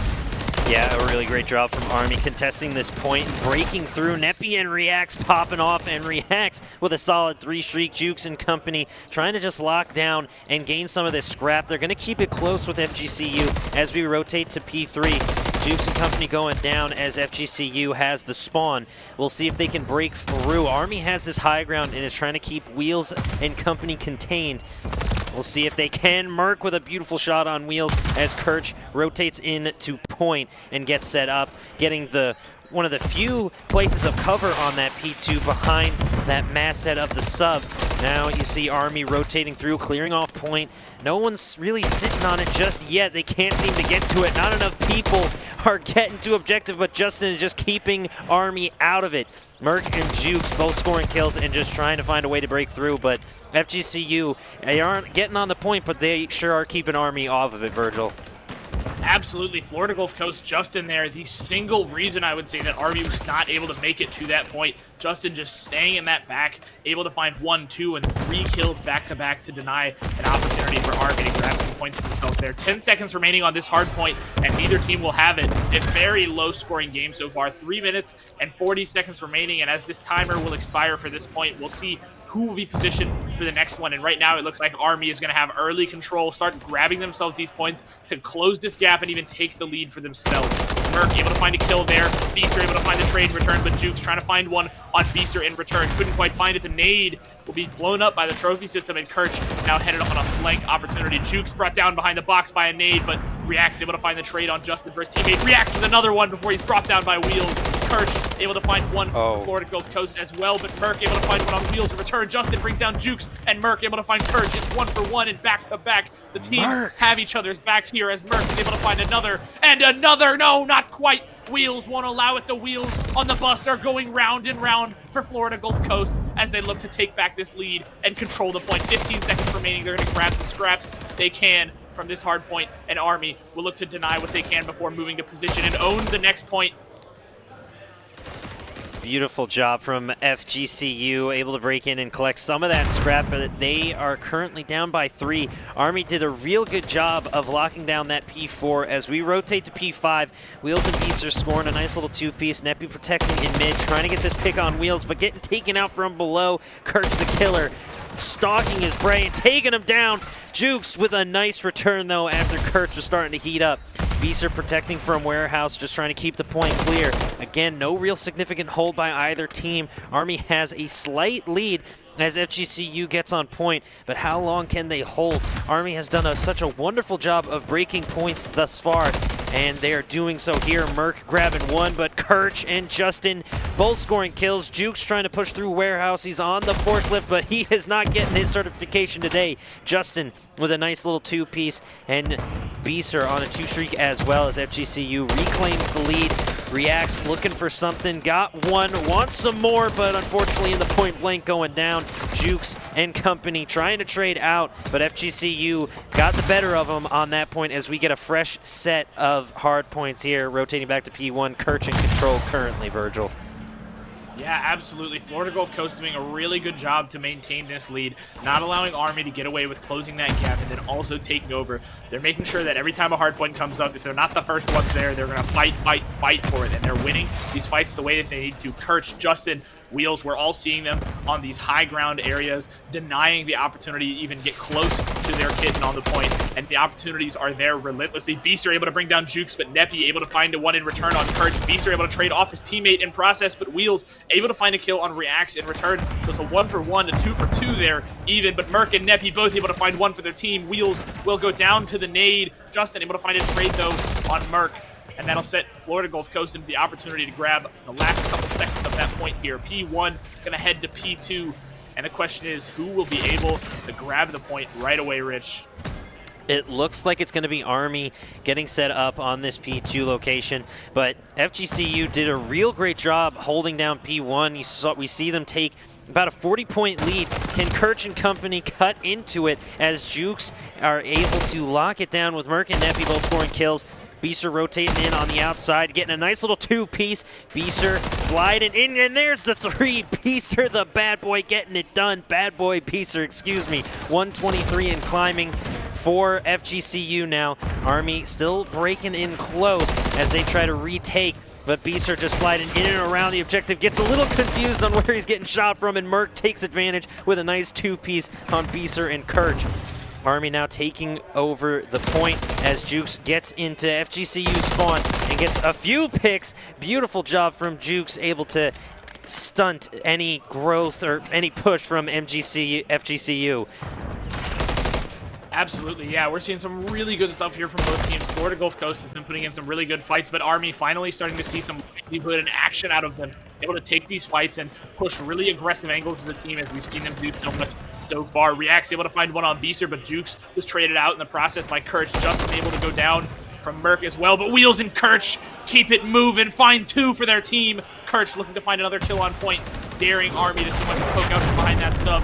Pushing up now, the cruise missile from Beaster is enough to find the kill on Reacts. Neppy finds a kill on Justin, but it's enough room for Florida Gulf Coast to grab that hard point and start gathering some points for themselves. Kirch playing on the point, finding the time for his team that they so desperately need right now. Merc going to try and chow the point, but Justin's got his teammates back. Brings down a kill on Merc. Won't allow it to happen. Wheels will find another kill on Jukes there, but Reacts finally finding one for Army, able to find the shutdown on Justin, but Wheels still going, able to bring down Reacts. That's how momentum works. Once the wheels are going, you can't stop them. Beaster able to find a kill on Merc there, and so far it is unstoppable for Florida Gulf Coast. Expanding this lead, we've slowly seen it go from a 10-point to a 20-point to now nearly a 50-point lead for Florida Gulf Coast. Yeah, Army did a good job rotating onto this P4. Jukes trying to get in there and assist his teammates. Neppy currently on point, but Jukes gonna own this head glitch and protect the flank. Reacts on a nice head glitch as well. Kirch, Justin, and Merc all scoring kills, and my goodness, it's a massacre in the tunnel. FGCU just annihilating on point. Neppy rotates in from the outside to grab one, but how much more can they get? Army trying to push in. Reacts with a nice Semtex on Wheels. Kirch and company aren't pushing though, and it's a hotly contested point. Army fighting for every moment of it. Beaster taking out Reacts and MWIII. Justin with a nice headshot. FGCU maintaining a solid lead of about 50 points, like you were saying, Virgil, and a beautiful job on that P4. We're going to start rotating now to P5. Army's getting set up once again, but FGCU just had a pivotal break on that P4, and I think that's going to set them up nicely to secure a win here if they can break through on Army on this P5. Wheels and Kirch already doing a great job. Kirch the killer with the 2 streak and locking it down for FGCU. This could be the decider here, but I think they're going to be just shy of a win on this point if they hold it for the rest of it, Virgil. Absolutely. If they manage to hold it out, it looks like they're going to be sitting at just barely 240, just barely short, and they won't even have a chance to hold it as Army, fighting desperately, finds 3, setting up an opportunity for Florida Gulf Coast to not even fight the way they want. MWIII able to find a kill on MWIII. Florida Gulf Coast now with an opportunity, but Jukes will sneak in behind. Won't even have the time. Neppy finds a kill on Beaster for him. Neppy will go down as well. So will Reacts after finding a trade on Wheels, and Jukes finds one on Justin. Florida Gulf Coast hitting that nice 200 number, but they need 50 more to go, just like the advantage they have over Army right now. 158 and counting for Army as Kirch. Justin both able to find one, but Justin traded out. MWIII will also find the kill on Kirch. Killer Kirch the killer, whatever it is. At this point, he's not having quite the performance we saw from him the other day, and at this point, it's making a little bit of the difference that we're seeing. Florida Gulf Coast still able to take these leads and still hold this 40-point lead they've got right now. 45 seconds to go on this hard point, and Florida Gulf Coast is not even the team on it. Army now 168 points and counting. No, back to Florida Gulf Coast, actually. 202 and counting. As we see Justin look for an opportunity for a fight, able to find one. Jukes will go down, and another is found for Florida Gulf Coast. A 3-piece for the team, but Reacts able to find 1, 2 back-to-back before he's shut down. No more for Army and Reacts as the Gulf Coast team will go back to gathering the point and racking up the points they can, extending this lead even more. 14 seconds to go on this hard point, and Army has got to find an opportunity to turn it around just like that, but Nebby shut down quickly by Wheels, and Florida Gulf Coast closing in this gap even more coming up. What about... It's a really great start for Army's comeback, but will it be enough as we rotate to P2? Wheels on the 2 streak, and it's a really even spread on kills across the side of FGCU. Justin with a nice 2-piece, trying to hold. Beaster gets another, and FGCU in firm control of this P2. Justin now rotating to the back, trying to catch Army on the spawn, and does, able to take out MWIII. Reacts taking out his own teammate, Neppy. That's gonna sting. Justin has a nice flank on Reacts and takes him out, and now I'm pretty sure we can call FGCU the winners here. Kirch holding up top, but a nice massive push from Army. Might be stunted short. Jukes trying to survive and does somehow, some way, making me eat my own words as they stay alive for at least this point, but FGCU practically has to put their pinky toe on the objective to win out as they rotate to P3. A beautiful shot from Justin, a nice 2-piece, trying to get the finish on Jukes here, trying to stay alive. Beats are coming in from behind with Kirch taking them out as they get set up on this P3. I think they are going to be able to shut out Army and secure the W here. Virgil. Yeah, Florida Gulf Coast able to finally get back on the point, able to grab themselves about 7 more points, but they're still 5 away, and Army only 48. The game is still close and definitely winnable for Army. If Army can get on a point and really hold it down, they can deny Florida Gulf Coast long enough that they may be able to make the comeback, but 27 seconds on the clock. This is one of the most time-oriented hard points we've seen in the tournament yet. Wheels able to find 2, giving Gulf Coast the opportunity. 249 and 250 is enough. Florida Gulf Coast seals the deal on map 1. Army will fall, and Florida Gulf Coast will grab it for themselves. Map number 1 going to the Thunderbirds, a beautiful round, and as we see Justin clapping as well as hear it across the arena, you can tell the energy in there is electric. They want an opportunity, a chance to be able to take these games and win part of that $2,000 prize pool that is up for grabs. Yeah, that was a really, really great game. I was a little nervous towards the end. Army was mounting a comeback, but FGCU held their own, was able to lock it in. A nice even spread of hill time and kills across all 4 players, and they, again, teamwork makes the dream work, people, and FGCU is just the better team here as we get set up for high-rise S&D. I know you're excited for that one, Virgil, as players are still celebrating behind me. What an incredible game and just a solid, solid performance to start our winners finals. MWIII had an impressive game, popping off already for a 13-9. Just dropped the 13-10. As we rewatch these highlights here, what are your thoughts on that matchup, Virgil? I mean, there was a lot to unpack from that game. Army definitely not moving at the same pace that it felt like we saw them moving at when they played earlier against Georgia Southern, and Florida Gulf Coast definitely not really living up to the magnanimous performance they put on yesterday against George Mason, as well as some of the other teams. So definitely interesting to see both these teams, and some of it I have to wonder is, now that they're playing at what feels like a faster pace, is it seems slower because they're both moving that quickly throughout the match. Army with some really good fights was able to find plays. MWIII, Neppy, as well as Jukes were able to find some huge plays for their team and nearly turns fights single-handedly, but just not quite enough, as the Thunderbirds were able to take it back. And so we can see Justin, 33 kills, a performance we did not see yesterday, but I'm excited to see more of today. Kirch, also reliable, able to get that hill time, 2 minutes of hill time here towards the end of the game for Kirch. Definitely doing the dirty work that no one else wanted to do on the team, and it paid off in the long run. Florida Gulf Coast able to find those points that they needed, closing out the deal just barely, but able to grab it in definitely one of the least point-married games we've seen so far.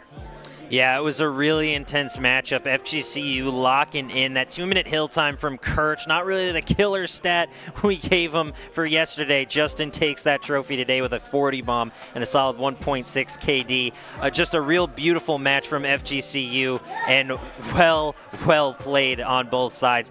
I really think it was that P4 in tunnel, that break that FGCU was able to get. They just wiped Army and were able to lock down that point. I think was our turning point in that matchup, and really just extended their lead. Army had a very determined effort on that P3, trying to push to sub, but the lead was just too great for FGCU. They only needed a few more seconds on that point, and they took advantage and finished strong. And I'm really excited to get another high rise with you, Virgil, and hopefully, I know it's a big hope, but I would love to see a sniper come out at least once, especially in the winners finals. I mean, all these cranes, all these angles, Virgil, there's too much classic Call of Duty moments steeped in this map that belong to a sniper rifle, that if we don't get one, I'm gonna be upset.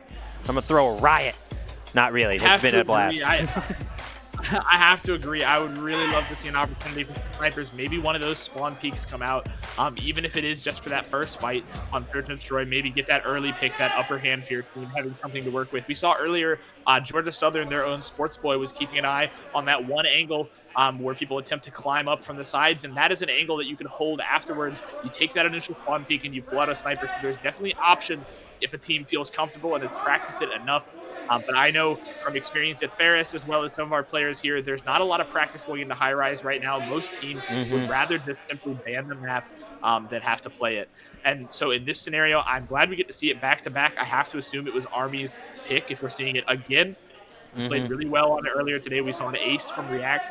Definitely going to be some crazy plays here between Florida Gulf Coast and Army heading into this match. But I think the most important thing going on in this game is going to have to be the angles. We've seen crazy stuff from both teams so far today, but Florida Gulf Coast is going to have to watch the sneaky angles. Army, very good at finding opportunities to slink up behind their enemy and find an extra kill, an extra pick, or even run through their own spawn. And Florida Gulf Coast has to be wary of that, or it could rapidly turn into Army's favor here on high rise.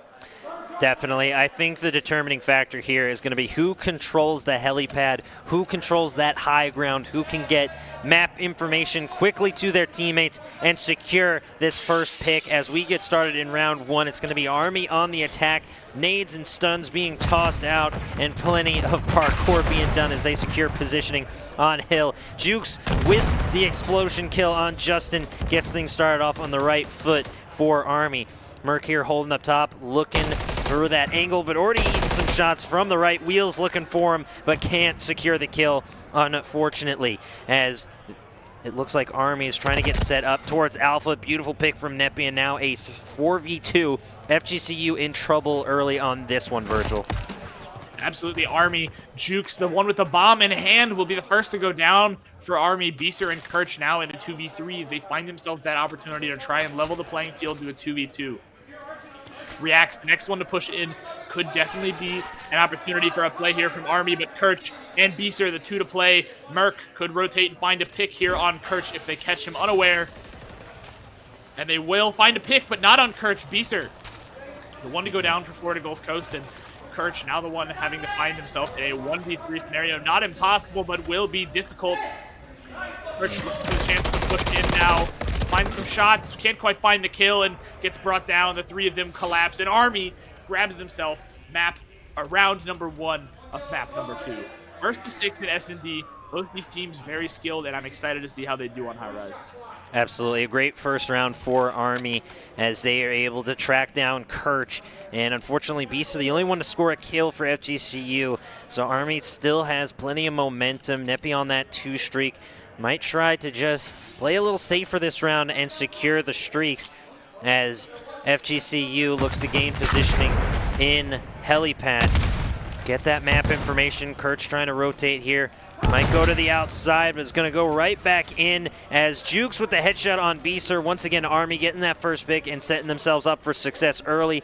Merc taking out Justin. Merc with a nice 2-piece. Wheels going down. And Kirch, once again, all alone, this time in a 1v4. Going to need something.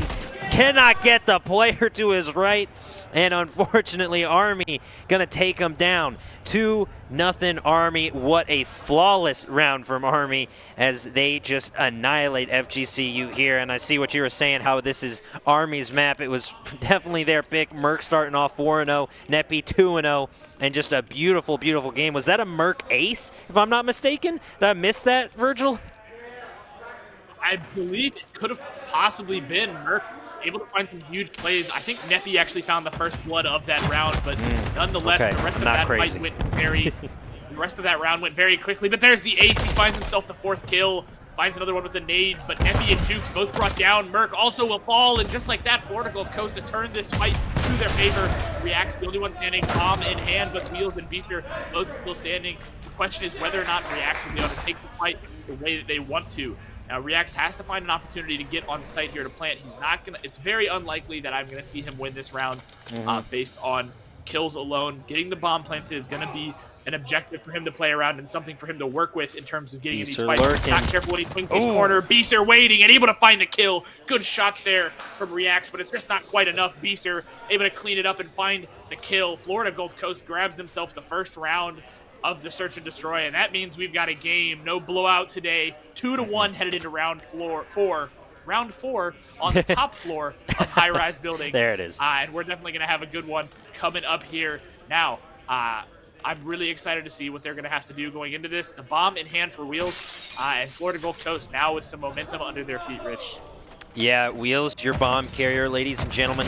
Beeser looking to get some nades, and it's going to be Justin to get the nade kill on Reacts, actually. But a beautiful start for FGCU, carrying on that momentum and getting the first pick, tipping the scales in their favor.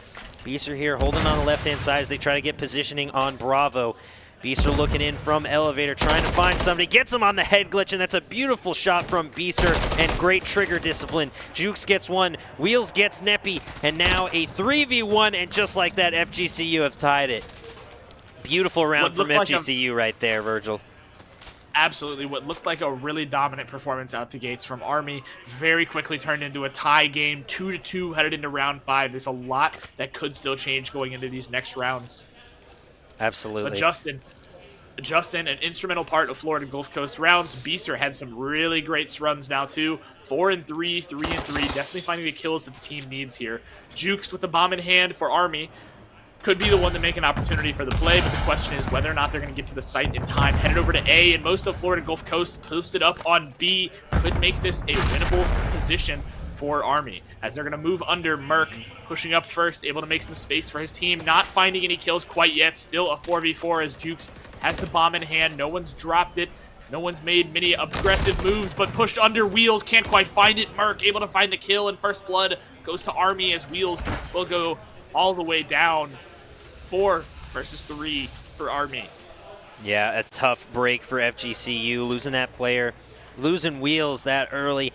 FGCU is going to have to step up in the 3v4. Reacts lurking here, but Kirch takes him out, puts him in the dirt.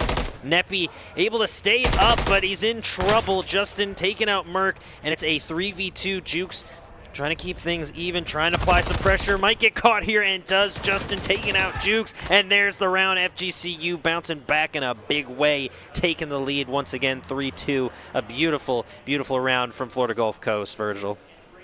Absolutely. Thunderbirds doing a really great job there in terms of taking that game and giving themselves an upper hand. What looked like a 2-0 start, and definitely Army's comfortable map pick, rapidly turned into Florida Gulf Coast storming away with some momentum behind them and a game in their favor already. After taking map 1, they're able to get the momentum back under their feet, and the air is moving, especially when they're this high up in the air. Kirch now keeping an eye on a daring angle, playing much further back, but waiting for someone to dare to peek that corner. No one got down quite yet. Wheels with the bomb in hand, but there it is, just as I say it.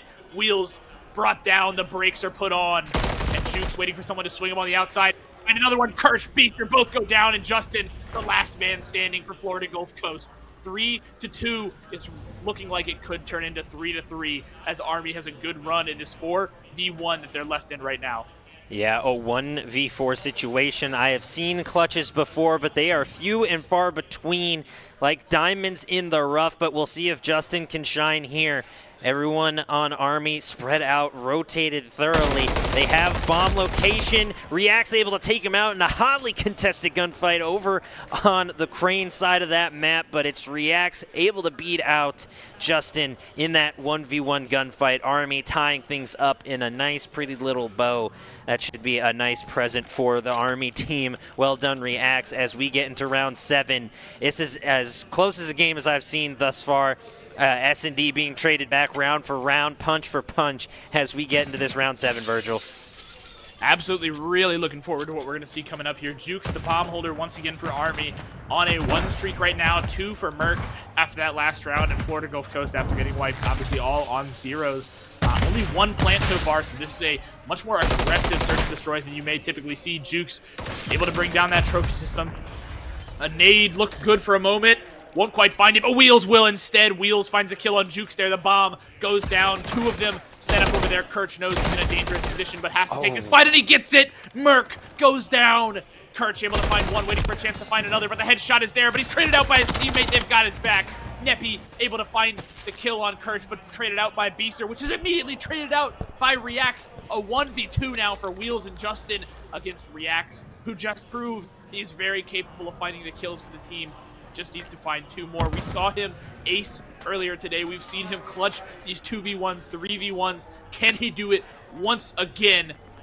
Seems like he caught vision of them there. Won't quite get the shot. Careful. Controller, trigger, discipline. Able to find one. Knows they're going to have to swing at it. Waiting at the angle. Can't quite find it, but does some damage.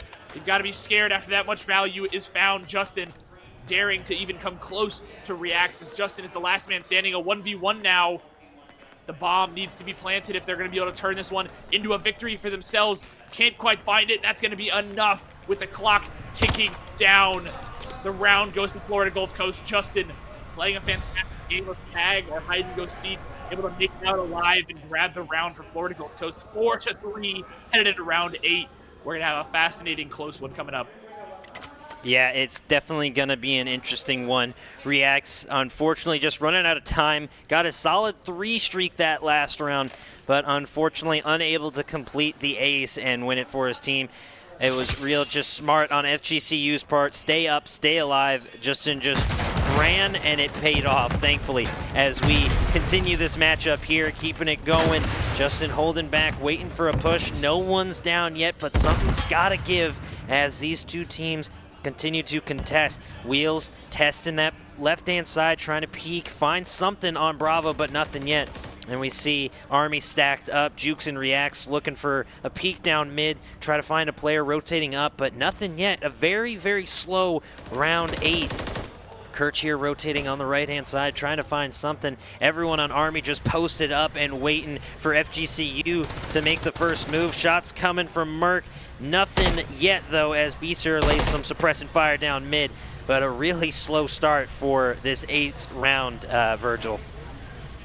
Yeah, a lot going on here. Beaster Looking for an opportunity to find a pick, but hasn't really locked eyes with anyone yet. Finally does, but goes down, reacts, able to find the final blow. Wheels with the bomb in hand, but Beaser already gone down. It's a 3v4 for Florida Gulf Coast. They've got 20 seconds to get the bomb down, and right now it's not looking good as Wheels goes down. The bomb will too. Neppy finds another one. Kirch will fall. Justin, the last man standing with the bomb in hand. Can he make a play? No.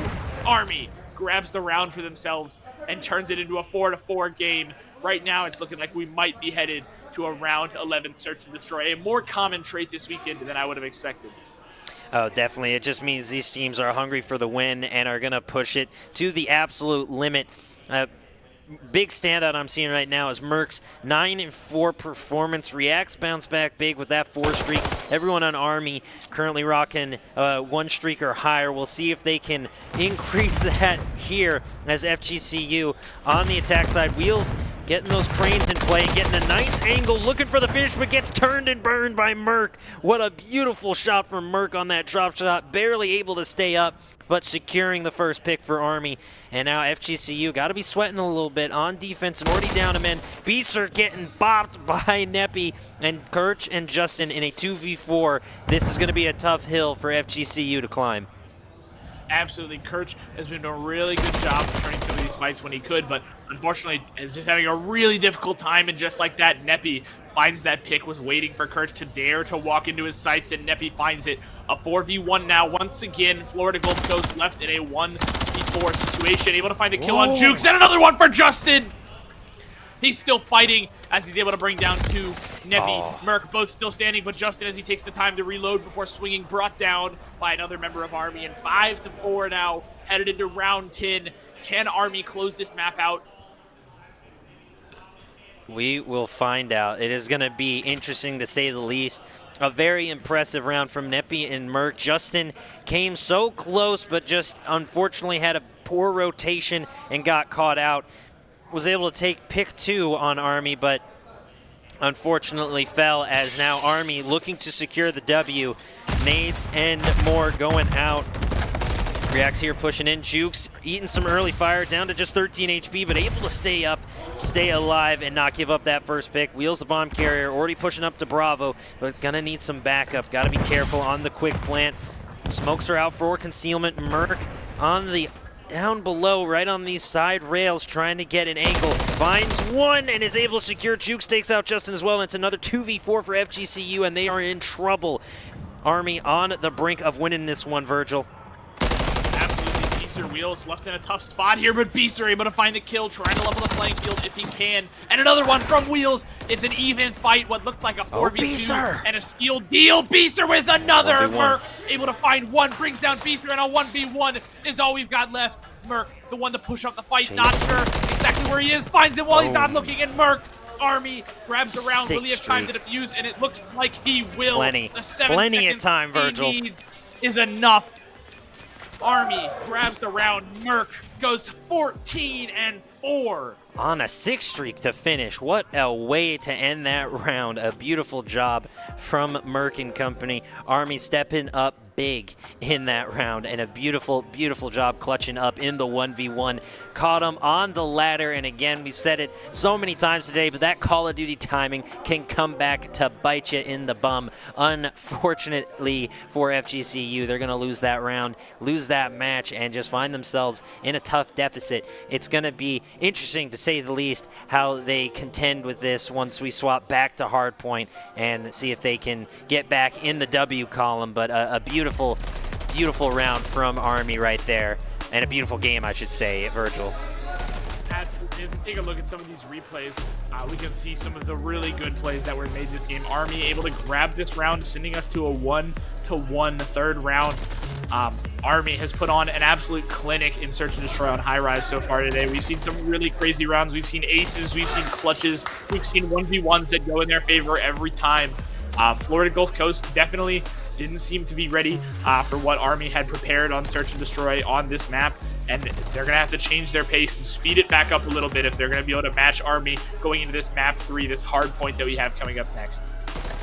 Would have to agree with you there. MWIII really carrying throughout this matchup, and sitting here with 8-3 after the 5th round, if my math serves me right. It was never my strong suit in school. And that was just a beautiful play from Kirch, using those boards as cover, get a quick peek on your opponents, and then able to rotate out and secure the kill. And Wheels here utilizing these cranes, but unfortunately getting turned and burned by MWIII. Such a pivotal shot from MWIII, and just well played all around from Army, Virgil. Absolutely. I would have been fascinated to be able to see that same shot from the perspective of MWIII, able to see all the way from that corner as he's able to find that drop shot. This was also really well done by MWIII. Found a rotation, went under and around, and caught Florida Gulf Coast unaware.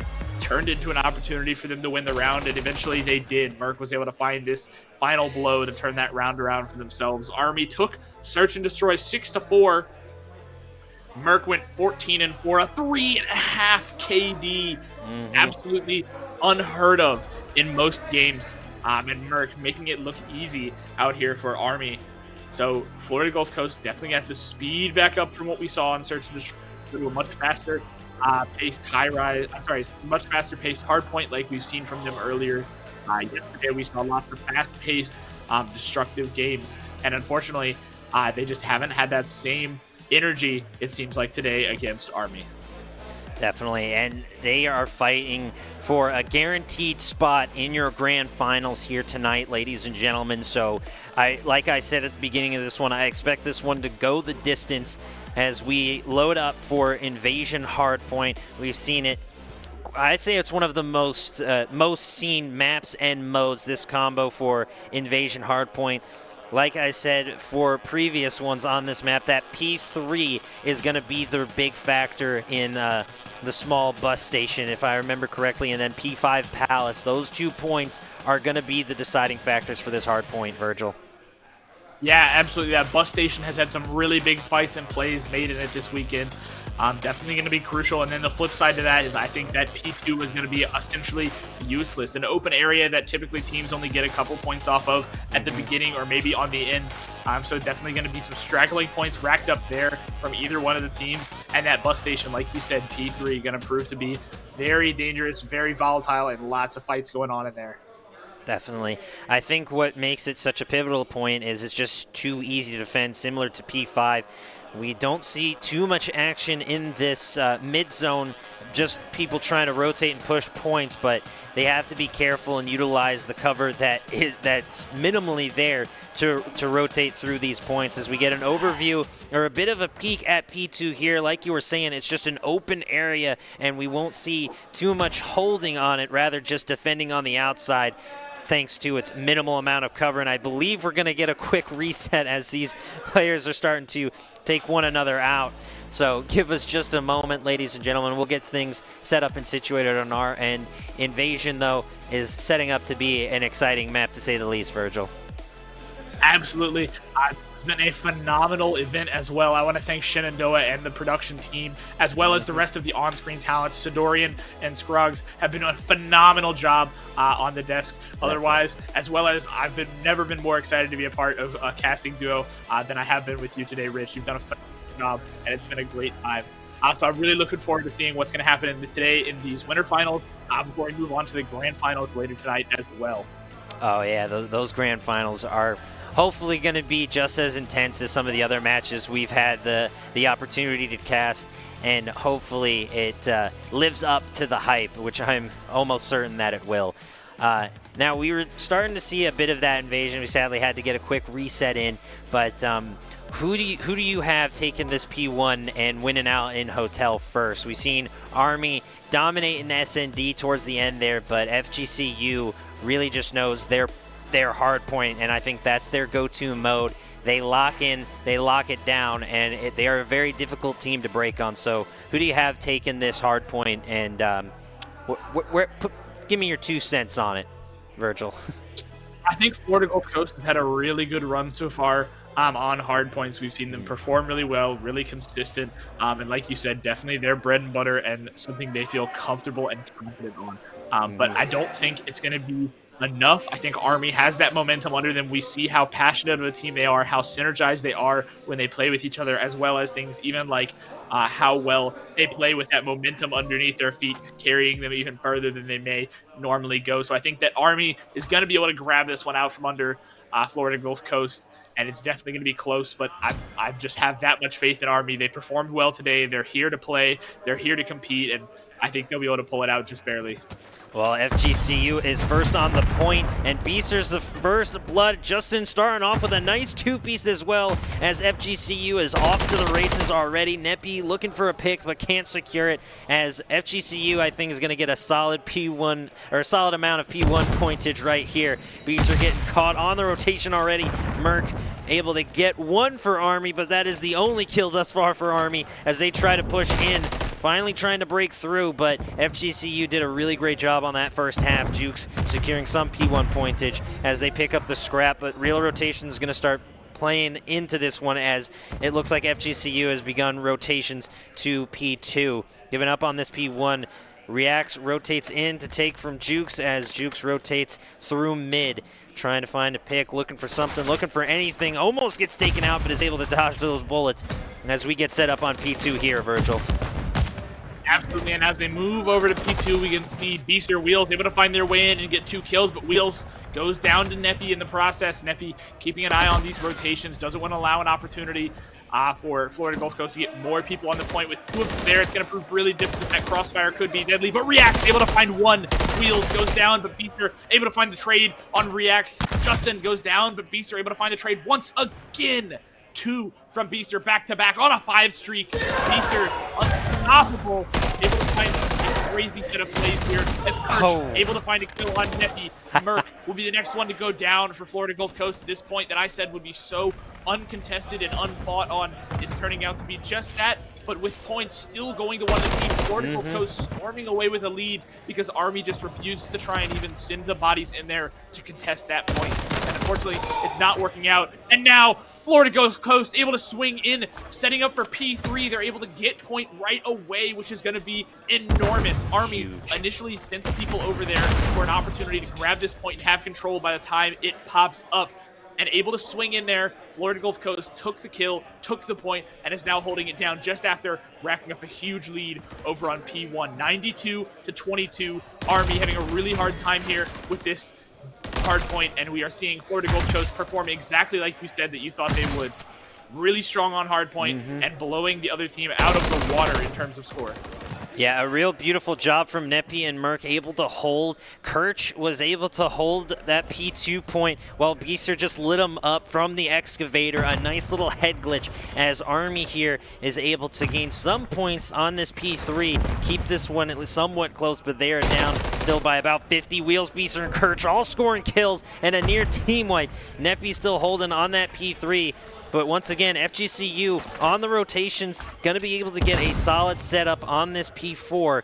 And hopefully Army can contest this one here, but they are off to a rough start. FGCU just playing perfect hard point right now. KD and timing should be enough to show it as they start to peek out of this broken apartment setup. They have plenty of angles to peek and to shoot out from, as Army is struggling to break through on this point.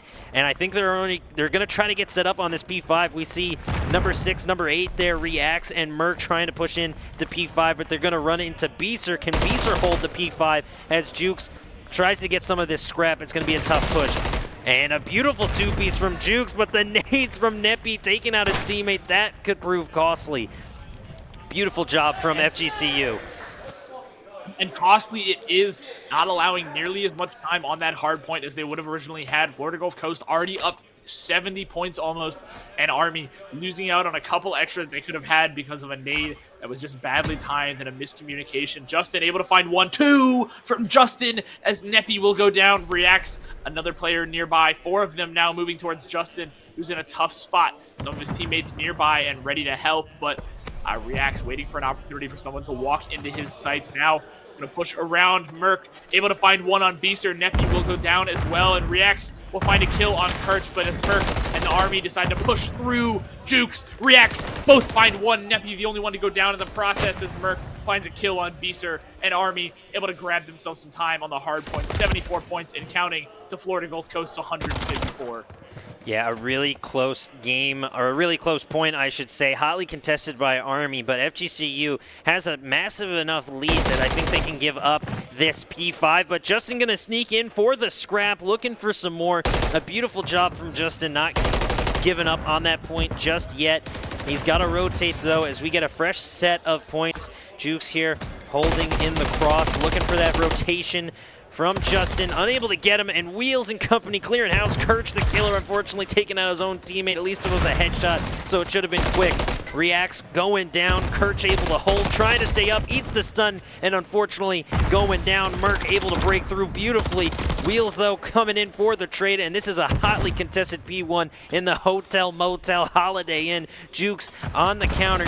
Beeser with the pick, though, as FGCU just dominant on these points, and Reacts gonna try to get in on this point and hopefully secure some for Army, but no, it's Kirch and Justin to shut it down. And most of this P1 pointage is going to FGCU, and they might just crack 200 here, Virgil. Florida Gulf Coast doing a really good job of something that I think I've noticed as a pattern. We was sitting at 20, 40, 60, and now 90 points, definitely racking up a few points for themselves, but it seems like every time they make one of those jumps on the interval, Florida Gulf Coast happens to meet them with double of whatever the points they had, now sitting at 200 to Army's 93.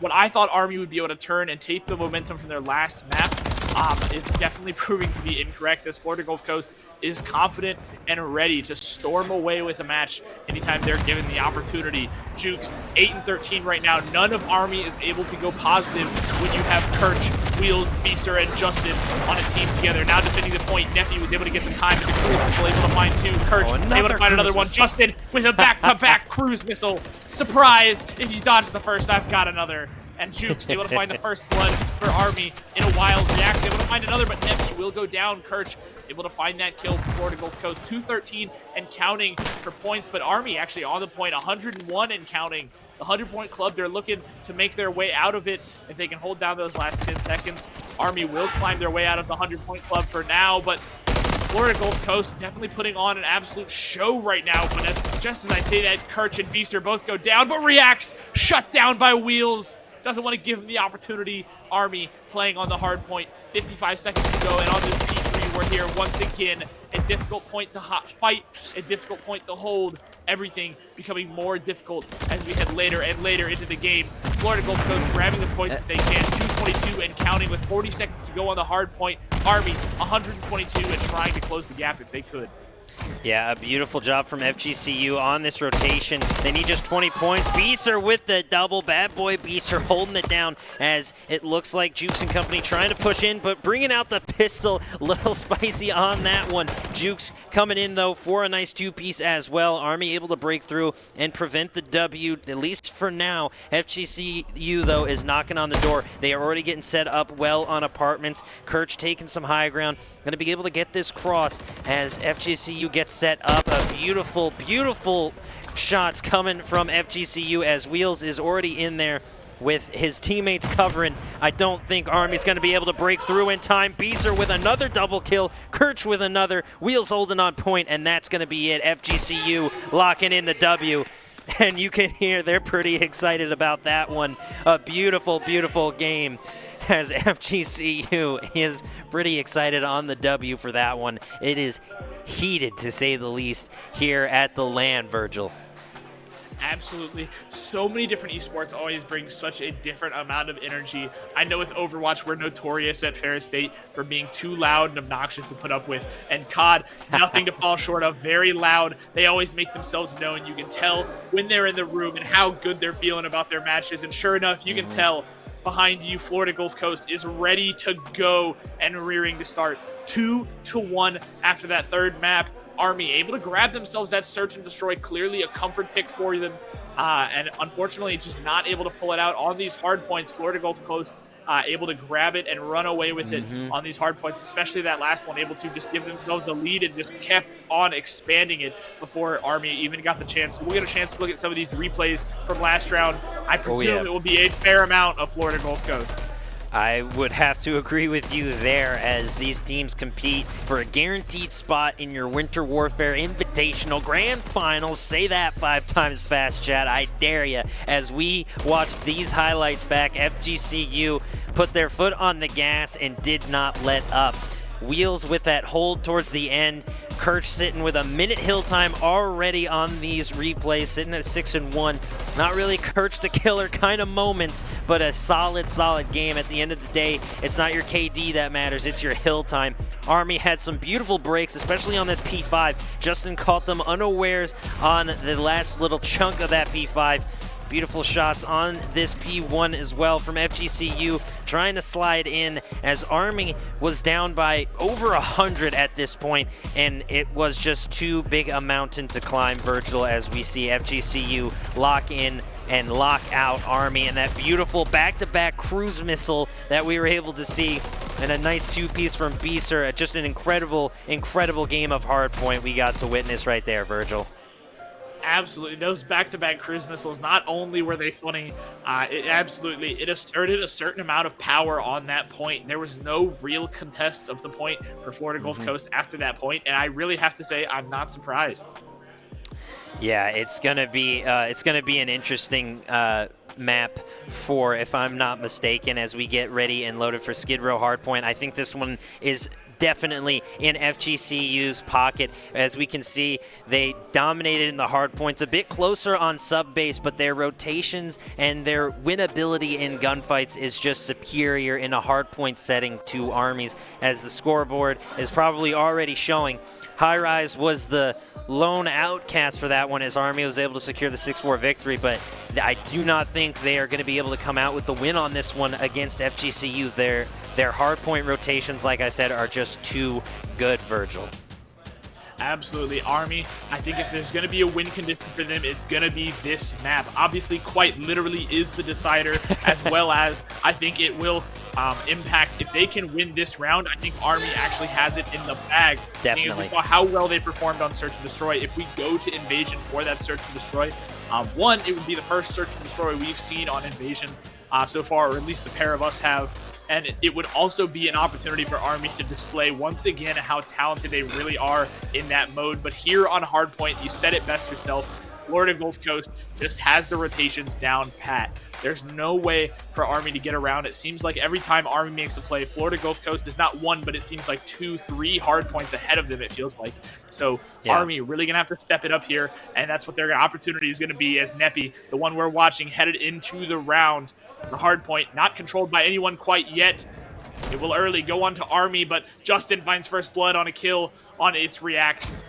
MWIII able to find one on Kirch in return, and it's a 1-for-1, but 40 seconds to go on the hard point, and Army has already gotten the only points collected from it. Justin able to find some value. Jukes able to find a kill on Wheels, but Justin, as he drops in, Jukes able to find a kill on Kirch. Justin goes down as well. Army fighting like they mean it. MWIII able to find a kill on Beaster, and looking for another. Wheels finally shuts down some of Army and able to give themselves some space for his team to work with. Dukes able to find a kill on Beaker. MWIII able to find one on Wheels, but Kirch able to find the returning kill on MWIII. Now MWIII playing up here. We've seen Cammy do it. We've seen multiple teams play from up here, but I can't quite find the hold they're looking for.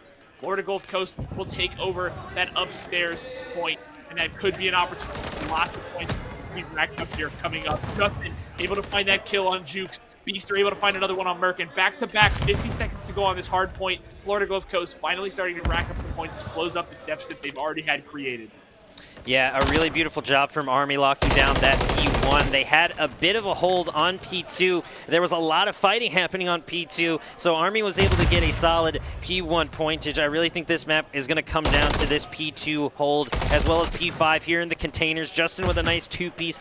Wheels rotating in on the outside, as it looks like Army's trying to push up. Kirch waits on the stairs. Reacts and company down below, just waiting to push up, trying to find their opportunity. MWIII take out Wheels, and now climbing in from both sides. Kirch getting it done with a nice solid two-piece and keeping this P2 in the hands of FGCU as they take the lead, picking up the rest of this scrap and rotating into alleyway on P3 now as they get set up. Reacts, though, and Army are actually going to beat them to it and hold it here. Beautiful jump down shot from Reacts, but can they hold the point long enough to retake the lead. FGCU has done a beautiful job of breaking points, so we'll see if Beaster and co can do it here. A beautiful jump out shot from Reacts. Justin with the stun kill on Merc. You don't see that too often, Virgil. I was going to say, if I'm correct, that does 1 damage exactly. So yeah. I have to say that's an anomaly that I don't think we'll see potentially ever again. But as Beaster are able to find a kill there on Merc, now Florida Gulf Coast defending this point, 68 points and counting to Army's 58 as they desperately try to make their way back on the point. And Neppy finds the kill that they need to grab this little bit of time. Kirch, the next one that they'll have to contest. Wheels making his way to back up his teammate. It looks like they're already going to abandon this point. 12 seconds to go. Neppy able to find a kill on Kirch, and Army will grab some extra points to stick under their belt. 69 points and counting now for Army. As we're moving on to the next hard point, Wheels, the one to keep an eye on, is going to push into this new hard point. Can he find one? No, not quite. Reacts waiting for him, able to find one. Kirch can't find it either. Shut down as Reacts finds a second one back to back, holding down that room, making it impossible for any of Florida Gulf Coast to make it in. Reacts with 2, but Kirch able to find 1, brings down Reacts. Jukes brought down by Justin, and the opportunity is in the favor of Florida Gulf Coast. All of a sudden, no one expected Florida Gulf Coast to be able to sweep out the fight that quickly. Jukes able to bring down Beaster, and Justin fall again. Army flip-flopping this room like it's a sandal that we just bought from the store. It's unbelievable. Wheels looking for an opportunity to hold this point down, just barely holding this lead. Florida Gulf Coast 88 points, Army with 90. The game is tight, and Army does not want to go down here without a fight. They want that guaranteed path to the grand finals, and they're going to fight for it. Merc able to bring down Wheels, but quickly traded off by Beaster. An opportunity for Jukes as he brings down Beaster, avenging his teammate, but he's got to find one more as the opportunity arises. He sprays through the fence, can't quite find it. Jukes has got to find this kill if he wants to hold down the point. He will. Jukes able to bring down Kirch, and they'll look for a new fight as Army 114 and counting on the new hard point. Justin looking for a chance, but Army doing a phenomenal job there to turn this game in their favor, Justin. Yeah, a really great job. Army able to get on this P5. Justin grabs 1, but I don't think he'll be able to clear it solo, but he gets a nice 2-piece and may just do that very thing, making me eat my own words. Wheels get set up in the corner, looking for the kill, but it's Justin once again popping off on a 4 streak already, able to break on this P5. Army losing their lead slowly but steadily as they try to retake P5. P1 could be pivotal here as Army is getting set up nicely in apartments. They have Beaster lurking on this head glitch. Justin still holding on point.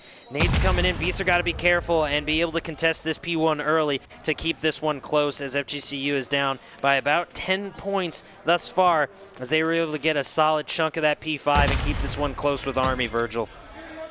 Yeah, 100%. We see Beaster holding a little more aggressive than the typical head glitch on this angle, and it won't pay off. Jukes, Neppy, both able to find one for Army as they continue to extend their lead, 140 to 121 for Florida Gulf Coast. 45 seconds remaining on the point, and Army still gathering these points to try and extend this lead and take this to a map 5. Florida Gulf Coast having a really hard time here on Skid Row, and I have to say, the more I look at this, the more this game seems like it's Army favored. Justin able to find 2 in the middle, but brought down by Merc as a revenge kill. Merc now looking for an opportunity to hold down this point. 24 seconds to go on this hard point. React able to find a kill on Beaster. Neppy looking for the final kill, the final blow there on anyone that they can. Justin looking for an opportunity.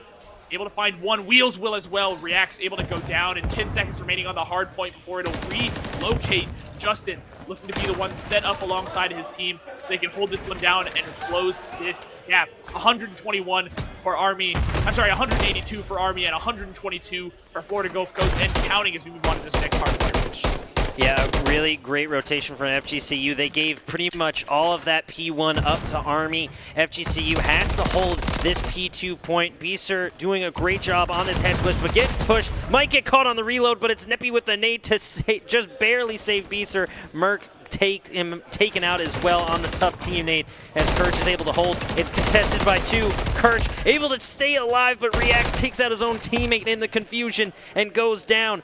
Beaster taking out Reacts, and they're able to hold the point. Actually, Wheels is up there and still contesting. Merc's going down, and a beautiful hold from FGCU as they're going to get pretty much all of this P2. They got to get themselves set up on P3, though. Army is going to be a tough break. We already see Beaster over there contesting with MWIII, but able to take him out. MWIII rotating through mid now as FGCU is set up wonderfully on P3 as well. Kirch with the trophy system, Wheels with a nice 3 streak as Beeser continues to hold with the 4.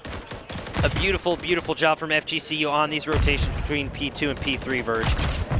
Absolutely. That's exactly what you were talking about. We saw a really dominant display from Army there for a little while, doing exactly what they do best, moving as a unit, making it impossible for Florida Gulf Coast to hold this fight down when they're playing that tightly knit together. Jukes, Reacts, MWIII, and MWIII all move as a unit, but they don't matter when Beeser is there. Beeser able to find 2, but finally traded out by Army as MWIII finds 2 back-to-back, and Reacts will shut down Justin. Army now gathering points on the point, 191 and counting. Florida Gulf Coast with 190 for themselves. This is going to be a close one, and I can imagine it's going to be within 10, 15 points at this point. MWIII looking to gather the scraps of this point here as they'll head to P4, and there could be an opportunity for yet another crazy fight as MWIII denied by Beeser as he tries to push out. Oh, we got stuck.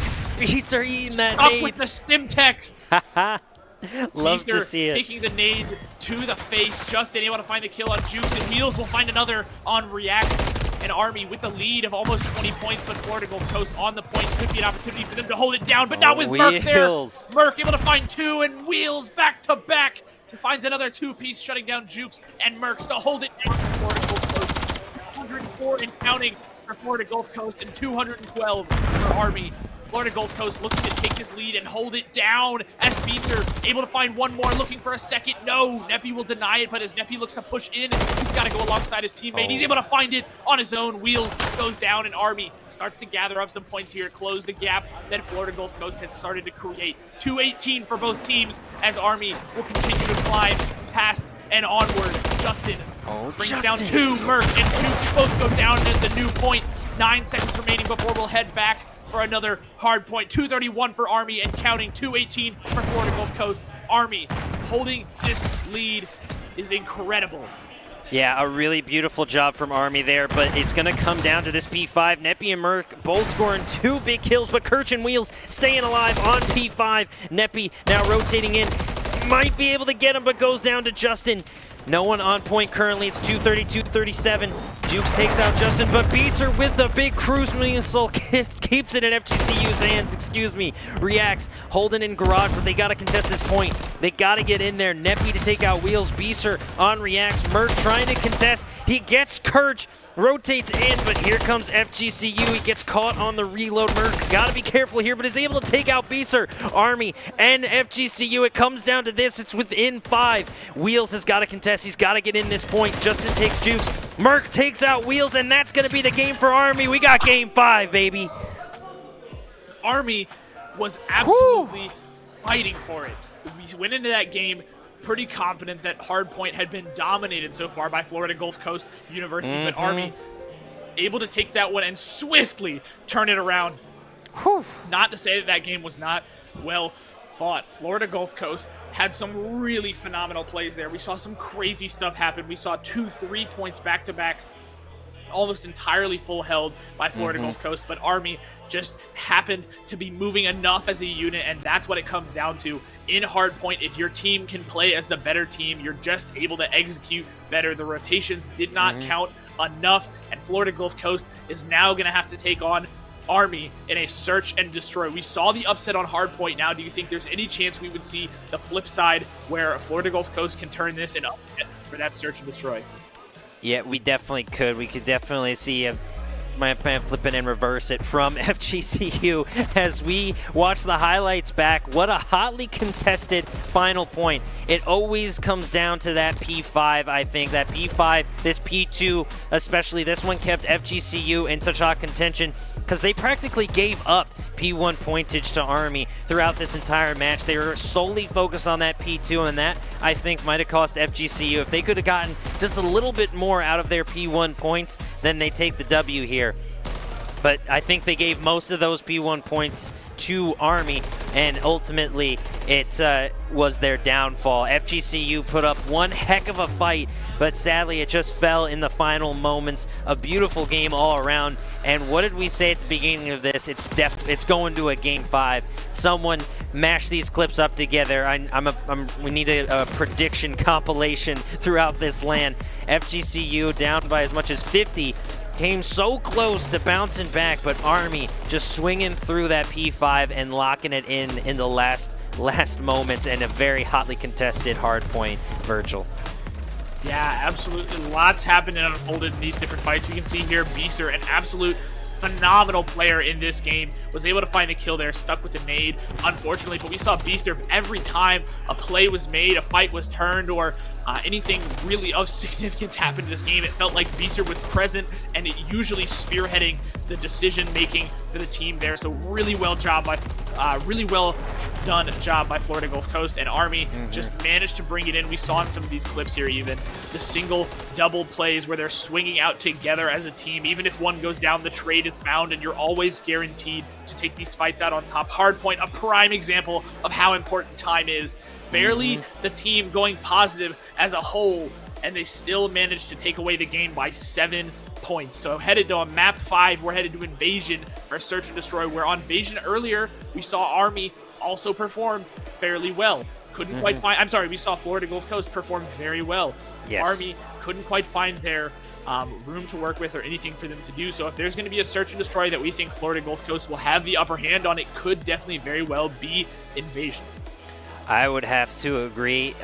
It's going to be interesting how players play on the highway side of things. I know that head glitch in the back can be incredibly deadly for an attacking team trying to rotate up, and just getting good map information is going to be key on this Invasion map. Plenty of little high points in the broken apartments and in the far side of this Invasion map, as FGCU currently all tied up in a 2-2. So it's going to be an interesting S&D. As I've said before, Search and Destroy, it's my bread, my butter, my sugar, my cream. It's my everything when it comes to casting. So I am super stoked that we get a Game 5 Search and Destroy here in your winners finals. It is going to be interesting, and I'm going to just say this now, it's probably going to go the distance, round 11. I think you're absolutely right. I think we've seen it from Search and Destroy so far. No matter which two teams we're playing, it feels like it's always a close match between the two teams, really giving that upper hand to one of the teams is able to find first blood, and sometimes that really is just down to a coin toss of the fight. But 2-2, we're headed to Invasion, Search and Destroy. Invasion, a really fun map. We've seen a lot of cool things happen here. We've seen single-handedly held fights in hardpoints. We've seen Search and Destroy rounds clutched up. So I'm really looking forward to what we're going to see coming up from Army and Florida Gulf Coast. I would have to agree with you there. This midpoint going to be very difficult to rotate through, especially on a slower paced game mode like S&D.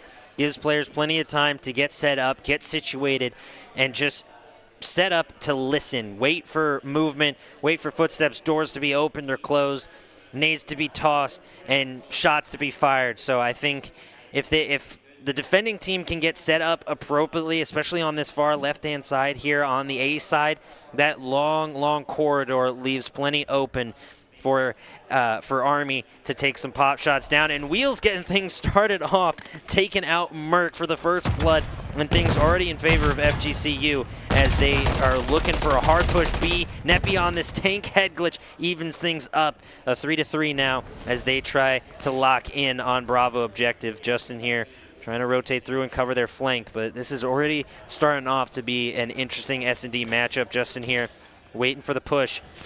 This is what I was talking about, waiting, and striking at the right moment. Justin taking out Reacts, and now a 3v2 Army. Going to be in trouble early here, Virgil. Yeah, absolutely. A really good job here. Wheels with the bomb in hand has been playing safe enough that he's not getting picked off, and that can often be a detrimental start to a round of Search and Destroy. It's losing your bomb so quickly because they automatically know exactly what they have to play around now, and it's no longer defending two sites, it's defending that bomb. So holding on to that, huge here for Florida Gulf Coast. Wheels with the bomb in hand. Beaster, the only one down. Reacts and Merc both missing Jukes, and Neppy, the only ones alive, but as Jukes goes down, Neppy left in a 1v3. We've seen crazier things this weekend than a 1v3, but it's definitely going to prove to be extremely difficult if they're going to play around this. As Wheels goes to get the bomb planted, 13 seconds remaining, and the bomb will be planted at A. Neppy now with an objective to play around, something to work with. May have been spotted as he's trying to rotate and cross over. Finding one kill would set this into a much more plausible, reasonable, and winnable round, but can he find it? He will! Neppy able to find the final blow on Kirch. 28 seconds to work with, and realistically, it's more like 20 because he's got to have those 7 seconds to be able to defuse the bomb if he finds these kills. Neppy looking for an opportunity. The tactical stance won't quite be enough. Florida Gulf Coast grab the round and win round 1 of the Search and Destroy. Remember, Search and Destroy, 1st to 6, and Florida Gulf Coast starting off strong with the first one. Yeah, absolutely. A great round there. Lost a player in that 3v1, but had the numbers, played smart, played safe, and just played the objective.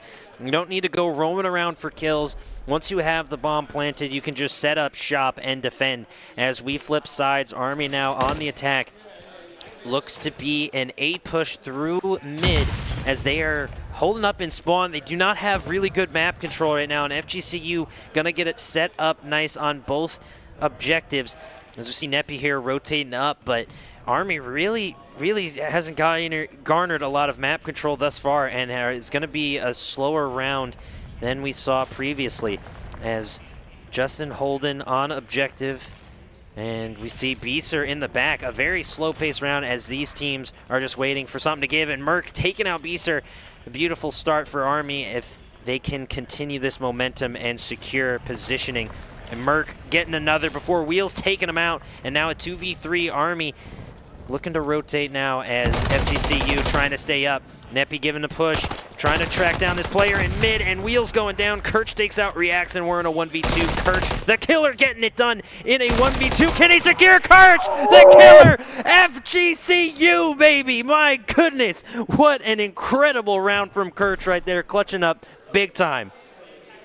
Kirch the killer, more like Kirch the clutch factor after that round. Florida Gulf Coast able to rely on Kirch to turn that one around, goes on a 3 streak to find the round for his team. After that one, you've got to be excited because you know if you go all the way to a round 11 and Florida Gulf Coast comes out on top, you have to know Florida Gulf Coast is going to be thanking Kirch for winning that one round that brought them all the way there. Wheels now on round number 3 with a bomb in hand.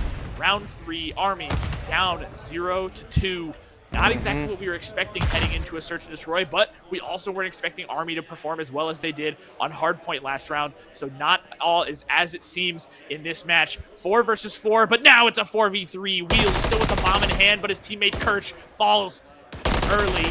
Beeser will also go down to Neppy, and all of a sudden what looked like an easy, balanced fight turns into a 2v4. Justin and Wheels, the last 2 standing. Wheels with the bomb in hand. It has to be really careful how he decides to play this.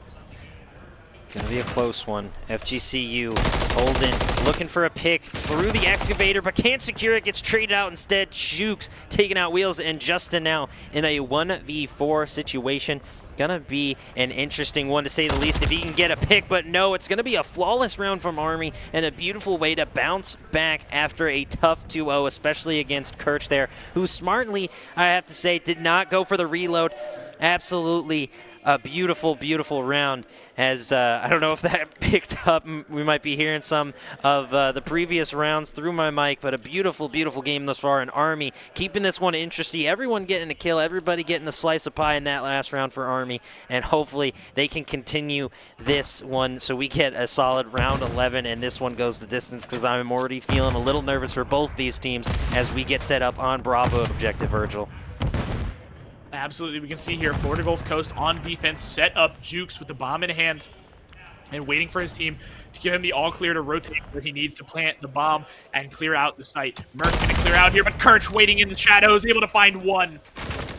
Kirch able to lurk in the shadows until he can find one, and finding a kill is all you need. That first blood, huge for a team, and Florida Gulf Coast now up 1 in the scenario. Kirch able to find another before Reacts able to trade him out, but Beeser finds a trade for his team, and Florida Gulf Coast just like that, able to take the round away and give themselves another extended lead, 3-1, headed into round number 5. Florida Gulf Coast with quite the performance, and Army desperately trying to find some of the rounds that they need to give themselves an upper hand, but just have been really struggling to turn some of these rounds in their favor. We saw a really good start from them earlier when they ran as a team, and were able to find 1, 2, 3 kills right off the bat, leaving Justin alone, and I think that's going to be their win condition here going into this Search and Destroy, is fighting as a team and winning the gunfights that we've been seeing them do so well with all day. Beeser takes some damage but won't quite go down, and I'm looking forward to seeing how this one's going to go.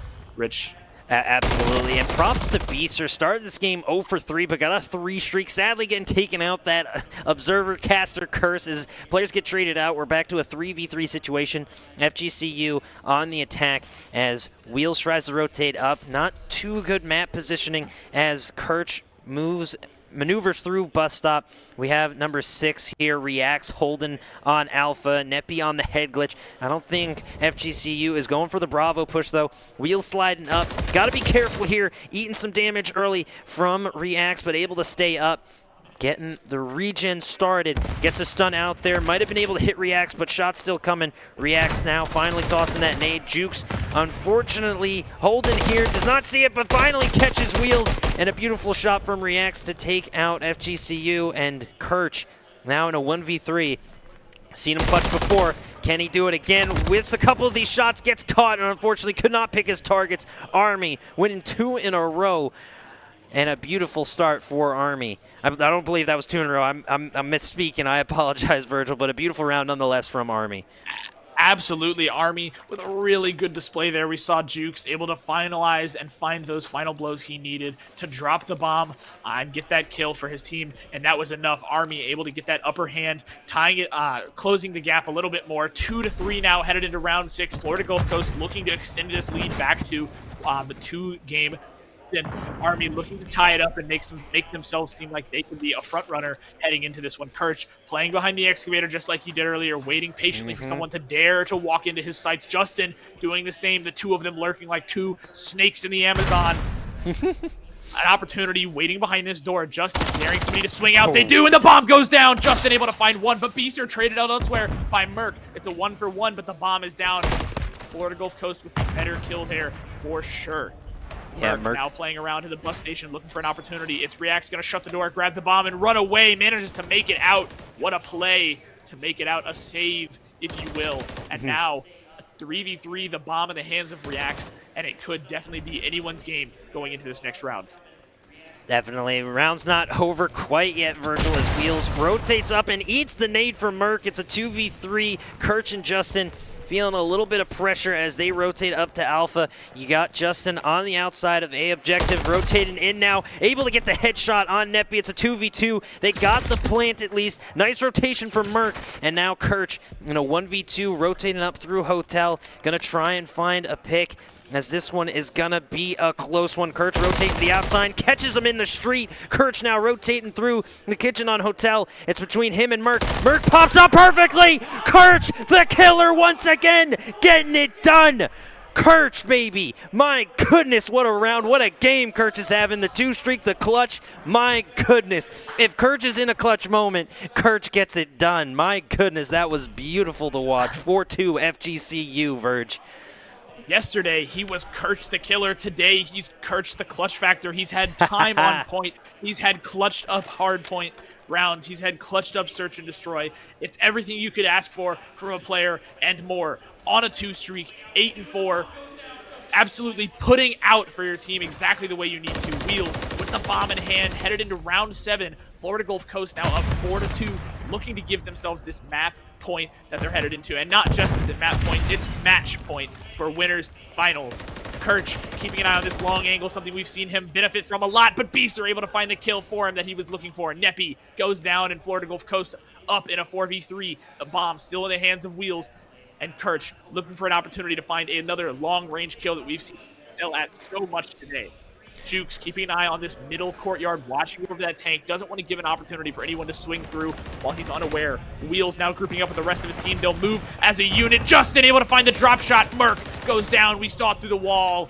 MWIII, first to go down from Army in quite some time, but now a 4v2 definitely makes it difficult for Army to make the comeback that they want here. Wheels going for the bomb plant on on B, and we saw earlier, we talked about it, when that's a hard point, it doesn't matter if it's a hard point. Kirch able to find another one, Reacts, the last one standing, and Reacts able to find one, able to find that kill on Justin, but when you're playing on that B site, it's going to make it difficult to get the defuse off if they're not all dead, because there's so much open room to work within. Kirch, once again, swings around a corner, finds another one, and Kirch clutches up another round for Florida Gulf Coast. 5-2, match point for the Thunderbirds. Army definitely has to make a reverse sweep now, and boy, would it not be a crazy one. I would, quite frankly, be surprised if Army is able to bounce back from this one. Kirch has been playing lights out SND right now, and I don't expect that to stop here. Early shots coming to hit Wheels, but he's able to make the rotation to B. It's going to be a split push from FGCU, and it looks to be a split push as well from Army. They are separated by a solid margin. You got Reacts and Merc here pushing Bravo, the bomb carrier, Jukes, and Neppy on the far side, but it's a perfect split.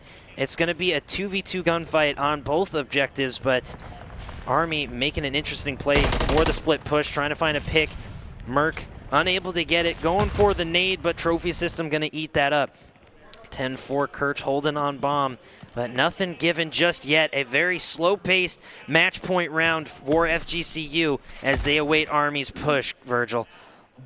Yeah, Florida Gulf Coast 5-2 right now, a 4v4. No real fights have broken There out, it but is. Beeser, just as I say it, finds the first blood, able to find that first kill that Florida Gulf Coast is going to want in this situation. A 4v3 now, and the bomb also being down. 30 seconds remaining for Army to get the bomb planted. Merc picks it up, takes it in his own hands, but Reacts able to find a kill on Justin, evens the playing field to a 3v3. But at this point, Florida Gulf Coast seems that they may just be playing to stall out time. 42 seconds remaining, as there's not a lot to work with in this scenario. Oh, nice rotation, Wheels. Able to find a kill. Neppy goes down, but Merc able to find the revenge. Kirch goes down, and without Kirch, Florida Gulf Coast doesn't feel whole anymore. It's Reacts able to swing around with Beeser, able to bring him down. Beeser looking for another, and he finds it. Beeser, bad boy, able to clean Beeser, up baby. the round. 6-2. Beeser standing up in the camera, proud of how the round went, and I would be too. Florida Gulf Coast headed to the grand finals. Thanks to Beeser, Kirch, Wheels, and Justin. What a team and what a series. Yeah, what an incredible game. Kirch with an incredible clutch, like you were saying. Bad boy Beeser stepping up big time for a nice little two-piece. I'm excited to see the highlights from this one, but what an incredible winners finals that was, and it came down to a Game 5 S&D. We didn't quite see around 11. FGCU, like you said, they flip-flopped it on us. It was just an incredible job. Army able to bounce back in a big way on hardpoint, but it was FGCU to shut them down in S&D in their mode, and a beautiful job they did on Invasion. What an incredible, incredible winners finals that was, Virgil. As we get to watch this back, Neppy able to step up big time in their clutch moment, but unfortunately going down when it mattered. Just an incredible game all around, Virgil. Absolutely. Florida Gulf Coast performing really well as a team. And yesterday, I know we said it once, we said it twice, we probably said it a lot more than that even. Kirch was absolutely performing. It was kills after kills. It was point time. It was everything. A clinic, Virgil. A Kirch clinic was put on yesterday, and it was phenomenal. And today, I was wondering if we would see a lot of the same really aggressive high kill games from Kirch, and instead he stepped up and played the objective instead, clutching up these rounds. We saw, I think, 2, maybe 3 clutches in this search and destroy on Invasion alone, as well as hard points. He was a minute and a half to 2 minutes more of hard time every single hard point time every single round. So absolutely, MVP of this match, in my opinion, has got to go to Kirch. Phenomenal gameplay. Army fought really well and made Florida Gulf Coast work for it, but Florida Gulf Coast just came out on top and fought that one hard. Yeah, there's that clutch once again from Kirch in a 1v2. Kirch able to get this pick here and another, rotating back, just like you were saying, back-to-back clutches. Kirch was an absolute monster in this game, finishing, I believe, 10 for 5, excuse me, a clean 2.0 KD as Beester cleans up with a solid 2-piece in mid to finish it off. FGCU are going to the grand finals, ladies and gentlemen. As we get set up and situated for our next couple of matches, I just want to give a huge shout out to our production team and our sponsor, Glitch Energy, and of course, my wonderful, vivacious co-caster, Virgil. And what an incredible winners finals that was. I'll say it 1,000 times if I have to, but that was just darn right beautiful. Absolutely. We've seen some really good games today and yesterday as well, but hands down, that series was the most exhilarating one we've seen yet. Like you said, 2.0 KD coming out of Kirch, and after a long 5-game series, Florida Gulf Coast able to take it away 3-2, 2 hard points and an S&D. They're not a one-trick pony. They're versatile, and they're coming for whoever's next in the grand finals.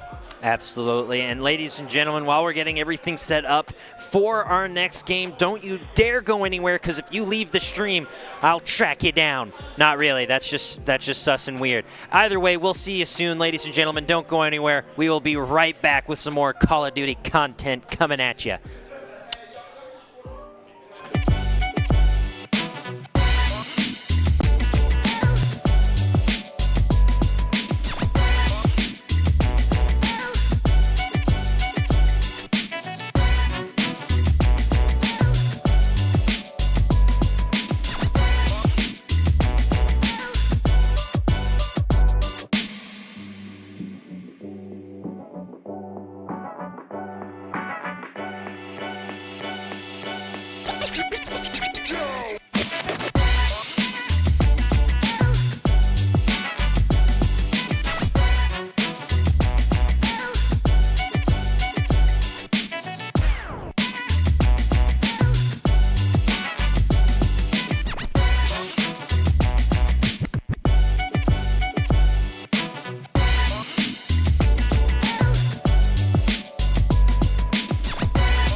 Welcome back to the Winter Warfare Invitational at Shenandoah University. If you're just tuning in, welcome. If you've been here yesterday or today, you've had the pleasure of watching some of the top collegiate Call of Duty teams in the country battle it out here on the main stage. Said, whew, that last match was a toss-up there at the end. FGCU just pulling it out. But guess what? This is not deja vu. We have Shenandoah versus Army for the third time in the lower brackets final.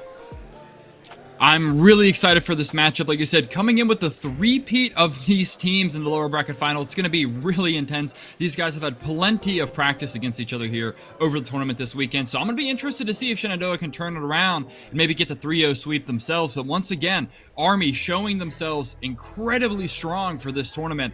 Really excited to see what these teams have in store for us this evening. Yeah, and it has been a grueling tournament thus far as we look at the upper bracket. FGCU continuing their hot streak, and we saw them able to finally pull out a search and destroy. Talking with them yesterday, they admitted, hey, our search and destroy is a little shaky. Definitely respawns are still strong, but we see them moving on to the upper bracket finals. They've stamped their spot at some sort of winnings, right, as far as the prize pool goes. Zed, tell us about the lower bracket, though. Yeah, guys, taking a look at the lower bracket here, we've had some great runs for the teams throughout the day. That amazing match between Wright State, Georgia Southern that we had the pleasure of speaking on. Now, we had Georgia Southern going up against Shenandoah.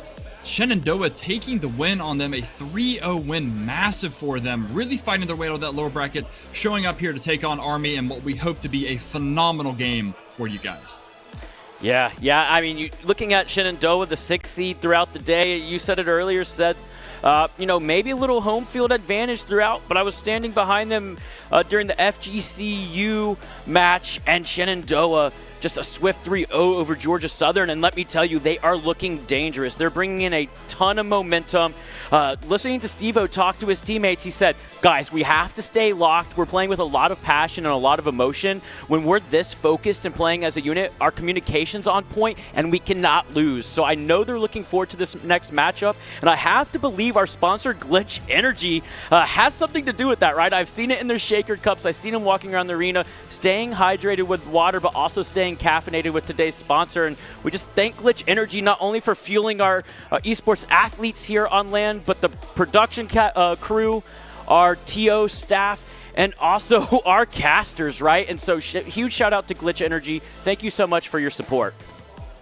Yes, as always, love to shout out Glitch Energy. Really appreciate them doing that, helping fund this tournament, and happy to be a sponsor of, just the school in general, really helping you guys flourish as a program. It's amazing everything you guys have put on. Simply astounding. One of the best things I've been able to participate in a really long time, and I'm looking forward to going through in this final matchup we get to see here before we pass it back over to Virgil and Rich to take home those grand finals. This is going to be some really tight games. I'm expecting a 5 series for sure. Yeah, and good news for Shenandoah. I mean, starting at an impossible 6 seed to be at this point, but you're in the money now, right? And I was talking to the production crew and the SU staff here, and they were saying that I think SU is actually going to donate those winnings to a preferred charity of the department. So, again, just great overall event. Great overall mission of the organization here. Shout out to Glitch Energy. But said, I mean, I'm looking forward to this match, man. SU, this is their time. You're 0-2 against Army on land. What is the key here? How can SU turn this around and pull out a victory? I think SU, they're just going to need to carry that momentum from the last game. Going up against the 2nd seed, Georgia Southern's no slouch. Those guys work hard. They've been playing amazing this entire series. And for Shenandoah to come out and 3-0 them off the rip, I mean, that's incredibly impressive to see on a LAN environment like this. So if they're able to carry that momentum, keep the comms good, keep the energy high, I think they stand a phenomenal chance of going toe-to-toe with Army and maybe sweeping it back and getting the dub against them in the tournament. Yeah, and looking at the maps and modes here, we start out on Terminal Hardpoint. We move to High-Rise Search. Oh, there you go, Seth. We finally get a High-Rise Search. Skid Row Hardpoint, Sub-Base Hardpoint, and Invasion Search. SU pulled out a huge win on High Rise Search. They were on stream, but against Georgia Southern, I believe it was a 6-4 victory. Toxic and Relic during that game, just having huge play after play. And so I'm really looking forward to seeing them go toe-to-toe on that. But Terminal Hardpoint, SU played Army in this yesterday, and Army made quick work of it. I'm really looking forward to it. I can't say too much about High Rise right now. I've yet to see that in the entirety of the tournament, so I think that's going to be a real treat for me. I'm very excited. It's such a nostalgic map for me. And starting off on Terminal, I've really been enjoying the games we've been seeing there. Such great levels of strategy that they're employing, trying to get those early rotations on those different objectives. I mean, it's going to be a bloodbath. That's for absolute certain, but it's going to be a really enjoyable one to watch.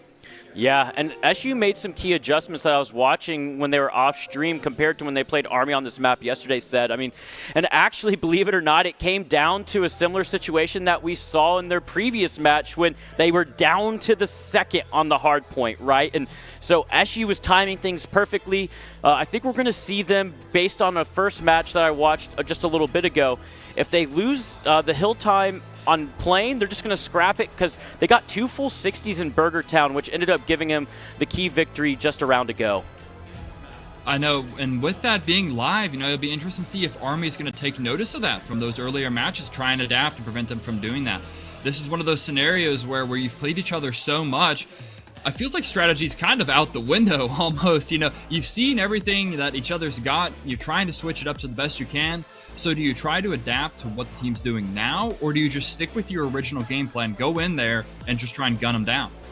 Yeah, that's a good point. I think Army, if I am Army in this situation, I do what I did yesterday. You stick to what you're good at. And I mean, again, it wasn't an absolute steamroll, but they won it fairly easily. Again, SU making some adjustments throughout the day. I've seen some duos switch off. I've seen some roles and responsibilities change. I've seen different people using different weapons this afternoon. And so, if Army sticks to what they're good at, they're obviously going to play well. But can SU adapt? They've been doing it against every team throughout this afternoon to make this lower bracket run. I mean, if Army sticks to what they're good at, this is going to be an absolute bloodbath, as I think you described earlier when we saw the maps and modes. Oh yeah, I'm really looking forward to it. And when I mean bloodbath, I mean across the board. Full 5 games, neck and neck, all the way to the end. I'd love to see some 6-5 searches, especially rounding it out. Having search as that final mode, I mean, it is really a challenge because you're used to going so fast, absolutely cutting through all of those other matches, and then you got to slow it down there at the very end. So that switch up at the very end, it's pretty hard because you're hyped after playing 4 matches in a series. You're like, all right, I'm ready to go. And all of a sudden it's like, whoa, guys, we got to pump the brakes. We got to apply some strategy, try and be a little bit slow on that. So I'm really looking forward to this match. Terminal, fantastic map, and we should be, getting into that here soon. I know they've got to be crafting up those lobbies, and just like I'm itching to do it, I'm sure the players are there too. You can see Shenandoah got them on the face cam. Looks like they're locked in. They're ready to go. Nothing but focus on those guys' face. Yeah, I was really impressed with Relic and Toxic. Of course, everyone on the team, but some of the folks yesterday after I talked with them on the side of Shenandoah, they weren't happy with their performance. As I said in our first match of the day, nothing but good things to say about it today. They are locked in. You can see Mossman not breaking his concentration. I believe they're still warming up, maybe shooting some bots, but we're getting all of them into the lobby. You can just see how concentrated they are. I mean, Toxic is dialed in here. Oh yeah, these guys, they're ready to play. I mean, and got to give a shout out to your guys' facilities right there in the backgrounds of those face cams. You can see some really nice PCs that you guys have. Fantastic facilities, would be a wonderful place to compete, and I look forward to seeing a lot more coming out of Shenandoah. You guys have some fantastic esports teams, and it's always just great to see competition like that at the collegiate level, something I'm always excited to see. Yeah, and shout out to Shenandoah for hosting and for running an amazing event. But, speaking of competition, I think this map, too, I know we've talked about Terminal, but High Rise Search and Destroy is really going to be something that I'm looking forward to watching. We saw Army yesterday just extremely tactical in their approach against SU on an Invasion Search and Destroy. They took their time, they were really calculated, slowly moved up the map, and ended up pulling out a 6-4 victory. But again, when SU was off stream playing in the last round, I watched them do the same thing on High Rise. They slowed down, they took a deep breath, and they ended up pulling out a 6-4 win off a few clutches by Relic and Toxic. And so, again, just seeing adaptation and really adjustments out of the side of Shenandoah today to get to this point. Yeah, it's going to be really exciting to see how these teams both plan to tackle High Rise. It sounds like they've got a, really even matchup for it, and we're going to get to see that play out here in just a bit after we finish up on that terminal hardpoint, and I think it's going to be a great series ahead of us. Yeah, I can't wait, Said. We're going to send it to a quick commercial break. Everybody hang tight. We'll be right back with the Winter Warfare Invitational at Shenandoah University.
And we are back. We appreciate your patience. Said I had a swig of glitch energy during that break, and I am fired up. I am super excited for us to jump into this terminal hardpoint. Oh, I'm so excited to see this terminal hardpoint. I know the players are getting loaded in as we speak. Should have a fly-through momentarily, guys, so you can get a nice view of that map, all the different locations that people are going to be to. We've got a nice little screen look here at Army. Get a look at some of your favorite players. I know everyone in chat has been super excited to see Army out here playing, holding their own, doing a really great job. And I'm sure there's going to be a lot of excitement here in the chat for this upcoming series as we get the fly-in coming through. Terminal hardpoint, an absolute classic, and I'm ready to get this underway. Yes, Ed, and I got a chance to talk to Army last night as I was heading out to my car, and just so you know, we were like, is it Jukes, Jux? It is Jukes and Neppy. So we were nailing it yesterday. This is the third time we have this matchup. I think we got the tail end of their first one. We got to cast all of their second matchup, and here we are in the lower bracket finals, starting out on Terminal Hardpoint. If you were watching yesterday, no, this is not a rerun. We are here in lower bracket finals, Shenandoah University versus Army, map number 1. As we fly through, Said, what is the key to success if you're Army here? So if you're Army here, I really think it's just, it depends on those spawns early on. If you're spawning Eski side and you're able to push up and break a Shenandoah spawn towards the check inside. You can get some really early points. Really, it's whoever spawns to either side. If you can get the what I call the good spawn, where you can get behind the trash can and try and run that contestation, I think you stand a better chance of getting the ball rolling early on. But really, it's going to be getting those early rotations, locking down sites with 3-4 guys before anyone else can get over there, and trying to get the maximum amount of points off that hard point. Yeah, I think you're exactly right. I mean, if Army gets this side that we're looking at right now, if they're able to push through, get through Burgertown and get on security side, they're set for P2. And that's where we've seen Shenandoah kind of struggle the last couple of days, is getting from that P1 to P2. We saw it against Army. They had a hard time. We saw Teej from Syracuse double up on streaks playing in the back of the map.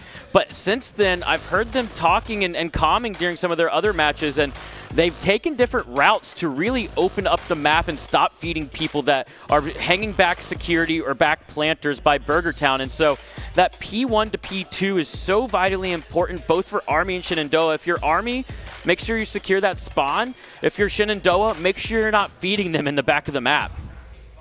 Absolutely, and that's one of the challenging parts of getting the P1 to P2. Which route do you take? You know, trying to get to that plane, there's only a few ways to get in there, and it seems like if you're spawning towards that, you know, back plane side, you've got a lot more cover, be able to move between the boxes more effectively, as opposed to running through that long glass hallway, trying to get through two really it converges into one single choke point, pushing into the loading portion on the front of the plane. So I think spawns are going to dictate the pace of the game early on, but after that, you know, people are going to start getting in positions to force certain ones. And I think at that point, I mean, it's just a free-for-all on how you guys are going to tackle the points and just adapt as the game continues to progress. Yeah, and if I'm Shenandoah, I'm looking for a big lead as we head into P3, because historically, the last 2 days have shown they really struggle with that Plain Hills. So it does look like we have Shenandoah, I believe, spawning on the preferred side here. Army spawning bottom. Eski said, take it away as we jump into map number 1 in lower bracket finals. All right, guys, we can see Toxic pushing up here really fast. Everyone trying to get over to that Burgertown area as Merc's throwing some util out. We've got a lot of stuns coming in, but Army doing a really great job getting up close, getting into that, you know, planter area and stuff like that. Not really a whole lot of points being exchanged now. Army finally starting to get up on the board. Toxic dropping down, unable to do anything there. We did have a team kill come across the screen. Not sure where that happened, but you know, just needs a second. Shenandoah's got to wake up a little bit. You know, they're trying to get their positioning, figure it out. They might just commit to that rotate, get over it, and it looks like they're doing just that. We can see Toxic moving into the plane to try and get that second point. They just cut their losses, moving back off of this, because Army did a great job rushing from those Eskies, getting up onto the point and contesting any Shenandoah players coming towards that Burgertown. Yeah, if you're Army here, you're extremely happy. You're about to go into P2 with about 50 points, which typically doesn't happen on Terminal. But we see SU really playing for P2 here. Number 6 is going to have a crucial play as he comes from L out of airplane. He's checking all his corners, it looks like. Army is able to get 2 down. They push through Burgertown. They're going to pinch. Toxic caught with a stun in his hand, but he is able to secure the kill. He's going to just play life here on Hill. Number 2 here to support, putting shots down range. SU is rotating. Number 3, though, does get picked off in back, so Toxic will be alone. He's peeking out. What a play. He just needs to play life as long as he can, said. I know, really great moves coming in here. Like Shenandoah, they're holding it down, and unfortunately Toxic does get caught out.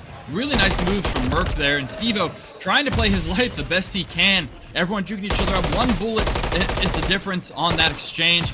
Relic trying to get that guy through the plane as they're rotating now over to that next point. Army soaking up some time after a little bit of scrap. You know, it looks like half the time went to Shenandoah and a little bit more now going over towards Army. So Mossman, he's going to try and hold out here, wait for his teammates to reinforce him down to the back.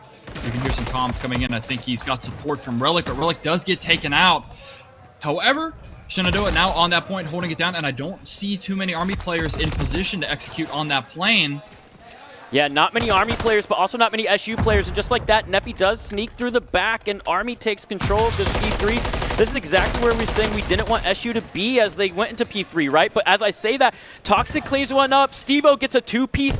SU showing a dominant performance here on the P3 hill where they've struggled thus far. You see Army starting to span out. They're doing what they've done so well this tournament, just spacing, map awareness. They're playing as a unit. They pick off number 3 in Mossman at Burgertown. Stevo has a huge task to hold these guys off. He's successful with the first kill. He knows another one's there. SU sending reinforcements to help out, but Neppy sniffs him out.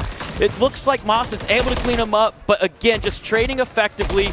but Army is flanking from Eskies. SU not expecting that. They have to take a deep breath, get in position here. Army's going to flood from Eskies. Let's see if SU's ready for this. Yeah, really big fan of. We already have an SU player on that point. Not sure if Army realized it yet, but he was just in there crawling on, proned out, crawling towards the back, not revealing himself. He's just going to stay tucked in there. Mossman just going to play his life. He's got that trophy down, and now you can see some Army players trying to jump in right there real quick. Relic with a nice one. Steve-O cleaning up Neppy for the second, and SU's having a really strong hold over here in Burger Town. See if Relic can get the swing, and he's able to do just that on Jux. And it looks like they've got a really solid hold right here. Reacts in a pretty good position, pushing there through mid, over into Cubby now. Looking off to the side, Relic waiting for him, but he's catching flack from the back. There's 3 Army players right on top of them, and they do end up overwhelming SU on that point. And now SU's got to decide, are we going to push to take this with 15 seconds left, or are they just going to go for the rotate? Yeah, that was a pretty good hill from SU. Yes, Army gets 20 seconds of scrap. I think SU, what they're thinking is we have to secure the security side of map, because not only does it help with P5, it helps with future P2s, and so they're thinking way ahead. Unfortunately, though, Army is spread all out behind P5, so they're going to actually shut that push down. Toxic, if he could pick up this kill, he's not able to. Jukes on the nasty head glitch. Relic comes in for the trade, reacts there to back up Jukes. Just going kill for kills. Steve-O picks one up, does get killed by Jukes again. Army firing on all cylinders. The teamwork is immaculate. The kill feed is all Army right now. If you're Shenandoah, slow down, group up, and get control of these spawns. Said this is exactly what we saw yesterday. Army continuously had SU on their back foot because they were unaware of where they were spawning on this map. Absolutely. Shenandoah's got to get a big team push coming here together. You can see, Mossman's trying his best. Toxic opening it up with 1 frag, but then getting traded out with Neppy. Neppy's just on an absolute tear right now. I'm not quite sure what streak that is, but I've seen him quite a lot in the feed, and it's just going to be really hard to push into this. They have lockout defense over here on that middle point, and now it's just, you're going to clean up some more time there. Shenandoah in a great position to try and capitalize, but Neppy with the flank, trading 3 out on SU. Is he able to get the 4th? Unable to do so, but Jux coming in, cleaning that up with Neppy just having absolute tear right now. Yeah, that's just an absolute dagger for SU. I mean, they were flooding up Eskies. They looked like they were going to have P1 secured, and Neppy just comes behind them, gets a 3-piece. Jukes there to follow it up to get 4 down in the feed. SU does stop the bleeding for a second, though. Relic knows that they're here, trying to get some utility usage out of him. Steve-O trying to provide some support fire, but if you look at the kill feed here, it is the slaying category. Army is absolutely dominant. Again, if you're SU, slow down, start really controlling the map. You're down by 105. You need a few hills to go your way, and if you do that, you're right back in it. And just like that, they get a 2-piece. They're set up for P2. If they can stop Army here, they're going to pass 100 points, and if they get a full 60, they'll be right back in it. Yeah, they're really close to bringing it back. If they can play some shutout defense here on P2, it's going to work really well in their favor, and Steve-O is trying to do just that, getting a nice frag, topping off another one as he's rounding the corner, switching to his sidearm, going to try and catch this player out. Oh. Sees him again. Really nice kills from Steve-O, and he gets a 3rd. Massive from Steve-O. Yeah, those are huge plays. I was going to say he just needs to lay down, reload, but again, that's why I'm on the desk and he's on the main stage. He pulls out that Diamati and gets a 2-piece in the back to stop Army's push through security. Now they're going to have to flood through L, but it does look like Army's playing this extremely patient, looking to go through P1 or through main hall. Steve-O does know once here. He did spot out that Army player, not able to pick up the kill, able to secure that. He needs to regen health. He needs to slow down. He's going to play life. It looks like Toxic is actually going to flank through the back of the map. This is something that we haven't seen them do that much. They just flood into plane rather than play outside of it. We see Steve-O effectively trading. He knows he's in that right corner. He's going to get the comms out. We see Mossman coming in, getting that kill. SU on point 3. They're right back in this one, Said. Yeah, they had an absolutely amazing rotation through here. They've got Army on the back foot a little bit, not in score, but on the spawns. You can see spawning a little far out. Looking up, Steve-O is coming with a really deep back rotation. Might be able to catch 2 of these Army players out, and I think he's going to do just that. Trigger discipline. Oh, no, didn't quite pull it there. Got the 1. He knows there's 2 more in there, trying to trace him through that wall, seeing if he can get any of those wall banks coming through. And Relic trying to stay alive, trying to get into that point. You can see Steve-O did his absolute best to get in there, but unfortunately unable to do so. And I think right now Shenandoah is just going to try and rotate back. They've got to hit these next 2 points hard and get max time if possible. Yeah, and if you're Shenandoah, you are just disappointed in that you had a great hold, but Army wall bangs 2 of your players on point, right? So just X-ray vision to knock you off. If you did everything right, and then all of a sudden you get wall banged, it's disheartening. Jukes with the streaks, sliding in with the sidearm into Burger. 4 down for Shenandoah. They're now spawning out. Army with a hold here. SU has to break in to continue to force this map number 1, or else they will drop it and we'll be moving on to map number 2. Let's see if SU can get in there. They have 5 seconds to do so, Seth. Yeah, it's looking like this one's going to switch over to Army here in just a second, but a lot of kills coming in. I stand corrected. 1 point left on the board. This, you know, if they can bring it back from this, that would be legendary. It's going to be incredibly difficult to do so. They are going to have to play lockout, offense, defense, rotation, spawn control, everything.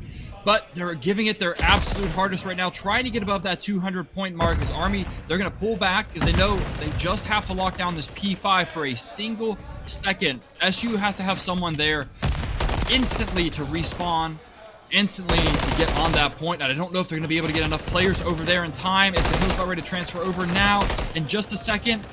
And there it is. It ticks up. A valiant effort from SU. Really great job stopping it there from ending instantly, but not possible to get onto that P5. A really challenging location to move to.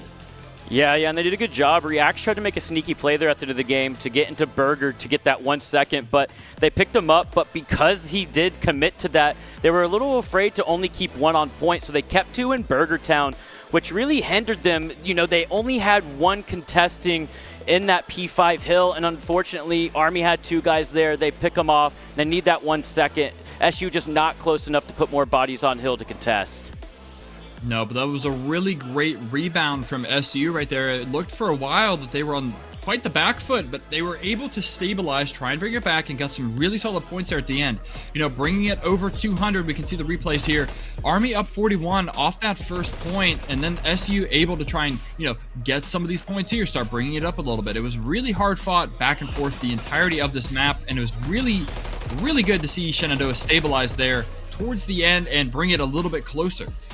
Yeah, I mean, again, yesterday and today, Shenandoah's weakness on this map was P3, and it wasn't really their weakness this map. Army kind of dominated that P1, and they had a good shot at P2 multiple times, and so Shenandoah P3 to P4 was really clean. They just couldn't pull it out there in the end. That contest, that wall bang in P3 was just so detrimental to SU's progress and momentum. They had that momentum going to the point. They had the map positioning, but you saw Neppy up here. This might actually be close to when the play was made. This is the 3 PC gets, but from this position, this is also where the wallbang came in onto P3. So Army just dominating that AC area to take control of the map. Yeah, that AC point really gave them quite a strong, just offensive position across the map. Neppy with that 3-piece, it's hard to react to that. I don't think the Shenandoah players even realized he was up there, because he was able to get through those players in such quick succession. It's one of those positions that you can't be constantly checking it, because what's the likelihood that a player is really going to get up there and expose themselves? But whenever it's, you're able to take that positioning, it works really well to catch other players off guard. Overall, a fantastic matchup between the two of them. You can see here now the results coming in for Army, 250 to 205, and really even scoring across the board. Yeah. We've said it time and time again about this Army squad. Just consistent and a complete team effort. That's what's gotten them all the way to this lower bracket finals. Yes, they had a hiccup a little bit ago against FGCU, but we see that team effort continues. 1.0s across the board, but just like that, our production team, we're going straight into map 2, said high-rise search and destroy, man. This is what you've been waiting for. Oh, absolutely. I'm so excited to see this going down. I've only gotten to see a little bit of high-rise in some of the practices that I've been sitting in on. And it's going to be interesting to see what they do. There's a lot of cracks and crevices players are going to be looking through here. That's the complexity of this map. Flanking around down along the right side. Are you going to push left? You're going to try and get into the tunnels underneath the map, circle back around through spawns. It's really challenging to clear all the corners in this map. And there's so many different blind spots where you can get picked from really any angle here. Yeah, and I can tell you, Army's playing this map completely different than what GMU did against SU just a little bit ago, where SU found a 6-4 victory. Army's playing a bit more aggressive off the rip. They advanced up the map. What I saw earlier when I was watching this map is people getting stuck in their spawn, and Mossman just realizes, oh, crud, he's here. But, oh, he's not able to trade. Merc actually picks up 2, Reacts picks up the other. Toxic should have some intel from his team. If he's able to get that, then there's a 1v1 and he knows where that last Army player is, but Sad just not able to clean up that kill. Mossman gets traded. Oh, just a heartbreaking round number 1 if you're Shenandoah. Absolutely. You could see, I mean, just the, I call it the Call of Duty bad luck just a little bit, These players might be still getting used to the time to kill in this game. It is a little bit longer, so you could see he's getting some shots on him, and it looks like he starts to move his cursor or drag his reticle off to the side. When he realizes that player's still left alive after mentally counting those rounds going down, it's always heartbreaking to see something like that, especially when you get the drop on someone and they're able to just outgun you by a single round. So let's see if they're able to do anything here. Reacts is taking down, Relic does go down there early on. Let's see if Toxic is able to do anything here. They're going to have to try and lock this down with only 3 players, and that is very challenging with how close these 2 bombs are in relation to each other. Yeah, I think Toxic might have just saw them push under mid. He doesn't know that one got through, but I do want to point out, Army off spawn with a coordinated nade. That's why Toxic was hurt. Again, Army, just an absolute team effort, but Shenandoah, another team effort. We saw the flank come in. They weren't ready for it. Toxic picks up 2. The player from SU on the flank picks up the last. They knotted up at 1-on-1 here on High Rise Search and Destroy. Really interesting routes that they were taking to sneak behind Army so effectively. Stevo positioning himself there to be able to get those shots on when Army least expected it. You're always focused towards the bomb, and sometimes it's really hard to think that an enemy could be all the way back in your spawn, which is one of the challenges of this map, is getting coverage from your teammates. But there's only so many angles that you can look at. Yeah, and something, I don't know where Jukes actually just got that pick from. Number 6, maybe mid-map, maybe below map. Reacts is going to play off of that, though, and overextend here. He is read by Toxic. What an impressive read. Relic has to be careful. He's down here underground with a rival 9. There's a long sight line here. Yep, a couple tags on each other. He has to watch out. There are red barrels down here, and I think Army still has some utilities. He wisely backs up to regen health. Stevo peeking through. He's unaware that Army has someone also just on the other side. You see the player from Army taking a deep route. Stevo spots him out right. He has to get off of here. That is an explosive tank. Army trying to get the trade. Stevo, excellent job getting out with your life. Man advantage, Shenandoah. Really impressive moves right there from Stevo, getting that hop over to the propane tank, getting some eyes on, and actually being able to gun that player down before they can react. I mean, they both had pretty equal lines of sight. Stevo sliding out, getting a really nice kill on the Jux here. Jux does trade out Toxic. 2-1 advantage in favor of Shenandoah, and there it goes. Shenandoah picking up the last frag, not even needing that bomb to go down, picking up their 2nd round here on High Rise S&D. Yeah, and that was a crucial kill by Stevo. Army was poised. Yes, it was a 1v2, but he knew where the player was on bomb. He was sitting on helicopter pad stairs, I believe, looking, waiting for the player from Shenandoah to stand up off of that B bomb site. Stevo wraps around, though, in time, picks him off. Man advantage, Shenandoah, and that was what the difference was, the 2 bodies versus 1. Let's see if Shenandoah can get a first blood here. It seems like when they do have that man advantage, they thrive. I'm not sure if they're going to know Army's pushed up this far already. Shenandoah is playing a little sneaky here. Let's see, they got some intel. They have that stun. Relic has to be calling out. Guys, they're under helicopter pad. We have to watch this push, but they can't neglect alley. You see this right alley leading to B-bomb. Army is starting to sneak up there. Merc getting some really good information there, realizing that Relic is holding that angle, trying to figure out how he's going to challenge this corner, proning out, taking a look, trying to wiggle his way around. Relic holding it tight, a couple shots coming in, just not quite enough to really do anything to a certain effect. Just trying to see what all was going on. This is a really tight angle to hold, pretty challenging here, and it looks like, yep, they're going to hop right up over Toxic with a really nice kill on Neppy right there, but it looks like Army's on site. They're ready to get that bomb down. Stevo with a really nice frag as well. That is a 4-2 advantage in favor of Shenandoah right now, but with bomb down, they got to move in quick. But Toxic, really nice excellent plays there, Seth. I mean, Wow, bait and switch out of Shenandoah multiple times. We see Steve-O come to the aid of Toxic as he's taking shots down that long hallway at B. Then Relic getting killed, but Toxic rotating back. It is just effective trading, baiting and switching on the side of Shenandoah, which means that their comms are at an all-time high right now. Oh, absolutely. You can tell those guys are hyped. They've only got to string together 3 more in a row. If they can do 3 more in a row, then they're going to be able to get this locked for them, move to that next map with renewed vigor.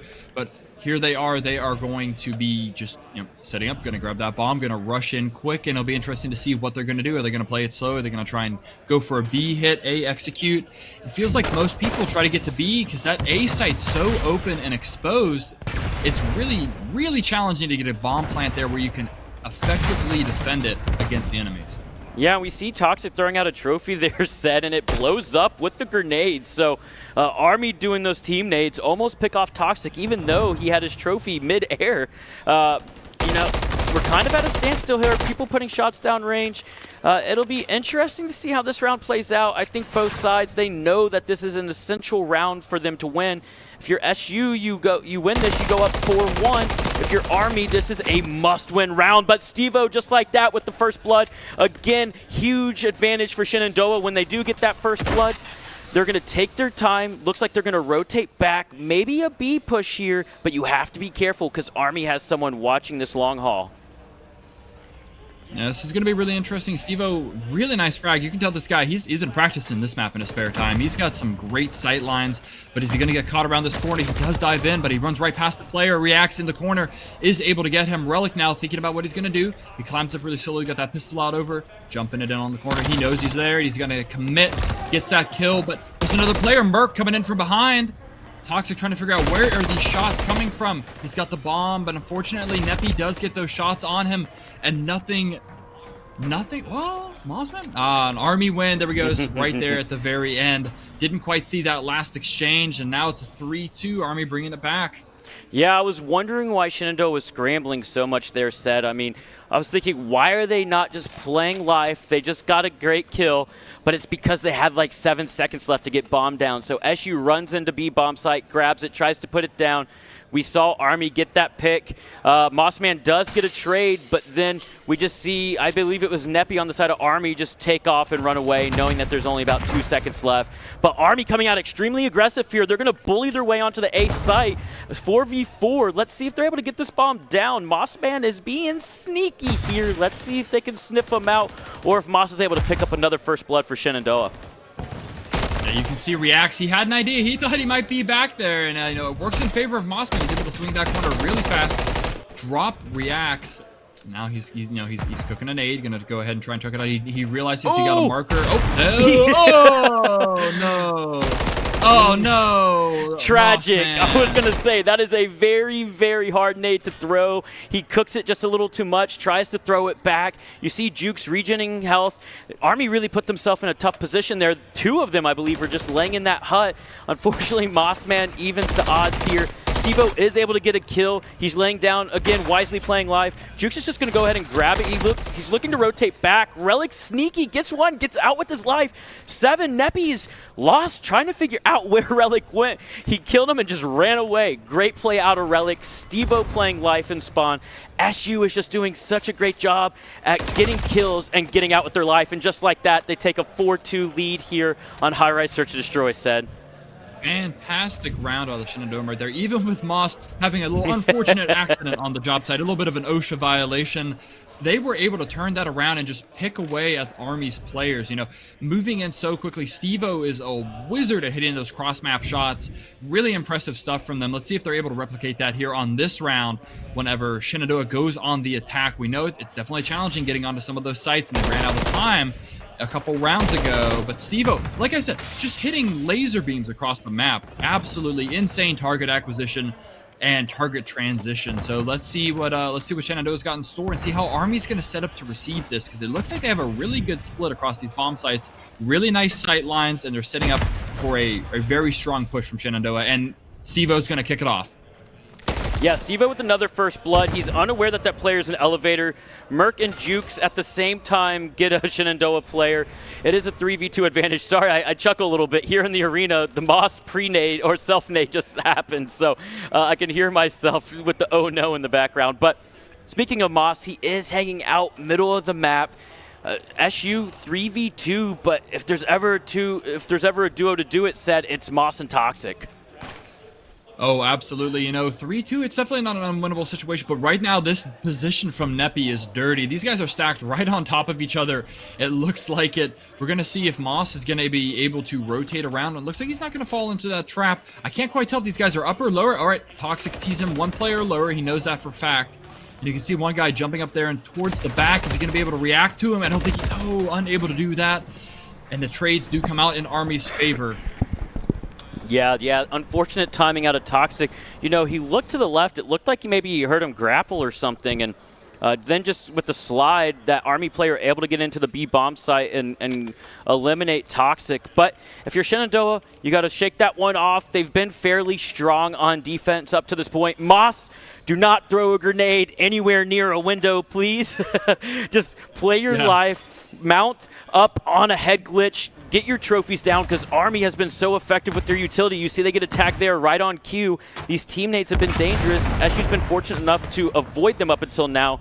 But if you're SU, you just got to play life here. Just, again, stay still. You see Relic kind of getting antsy in B, but everyone else on the side of SU just staying put, holding sight lines, just L triggering downrange. Army trying to figure out, what do we want to do here? And then React's lining up a really nice smoke to let his teammates through. He's going to bully his way onto the site. They don't realize that there's a Shenandoah player there, and Steve-O comes out. Two really nice kill, and React is able to turn around on Relic. He's taking some shots. Let's see. MWIII on top of the helicopter. He's taking shots. He does not know from where. Down to 13 HP, as it looks like the Shenandoah player is going to pursue, getting a really nasty angle proned out there. So if you're not expecting it, he could definitely pounce. 2v2 with 30-odd seconds left. They're going to have to make a move here soon to try and get that bod down. Yeah, Reacts is just in a tough spot. I don't know if Steve-O connected on that stun. He must have, because Moss immediately turns around. Steve-O gets the kill on MWIII. It's a 1v2. It looks like Bomb might be about to go down on B. Thank you to production for the drone. Steve-O going to come in with the trade, and Shenandoah, I believe that is round number 5 for them. Yes, 5-3, Call of Duty curse. Can they overcome it once again here on Championship Sunday at the Winter Warfare Invitational, said? That last round, I mean, they're at the very end. It's really hard if you're Reacts trying to get that bomb down, and you know where one of the players is. You commit to that gunfight, but the positioning from Shenandoah, the ability for the other player to react and immediately get over there, take that gunfight, and get the win, I mean, that's massive. Really great communication from those two. Yeah, and I got to give a shout out to Steve-O right now. I know the map's not over, but 13-4, he's on a 4 streak, so he is 2 off from a cruise missile or a glide bomb. You have to keep that in the back of the mind if you're Shenandoah and Army, right? If you are Shenandoah, he has it actually said. Sorry, I misspoke. I don't see any intel that he's picking up, but let's see if he can sneak one and get somebody. Maybe he saw that Army player and Jukes in the back right of the map, but didn't see anything on his kill feed. But Relic able to pick up first blood. It's a 3v4 here. Army has to just remain calm and collected. Yes, you're down a guy, but you're on defense. Shenandoah has to come to you. Absolutely. We can see Toxic taking a nice look over there. I'm trying to see who's that. Is that Jukes in the back? Not quite getting any visual there, but I think he saw the head of its Reacts. Not sure if he wants to take that gunfight quite yet. Really hard to do on a head glitch like that. It's such a far distance. You can see a little bit of the shots coming down here in the middle. Steve-O taking a bit of damage, and they're going to rotate over here on the left. Only 20-ish seconds left for them to get that bomb down. It looks like they're going to commit to that B. MWIII holding down that corner, trying to get the guy on the bomb as he's going to get swarmed by Shenandoah players right now. 4-2 advantage for Shenandoah. Yeah, Steve-O took a huge risk there, honestly said. I mean, he overextended onto road, but React has no idea Toxic's up top. 3 versus 1 situation for Shenandoah with bomb down. This is an insurmountable task for Jukes, but he does find one. 2 versus 1. Let's see if he can even it up here.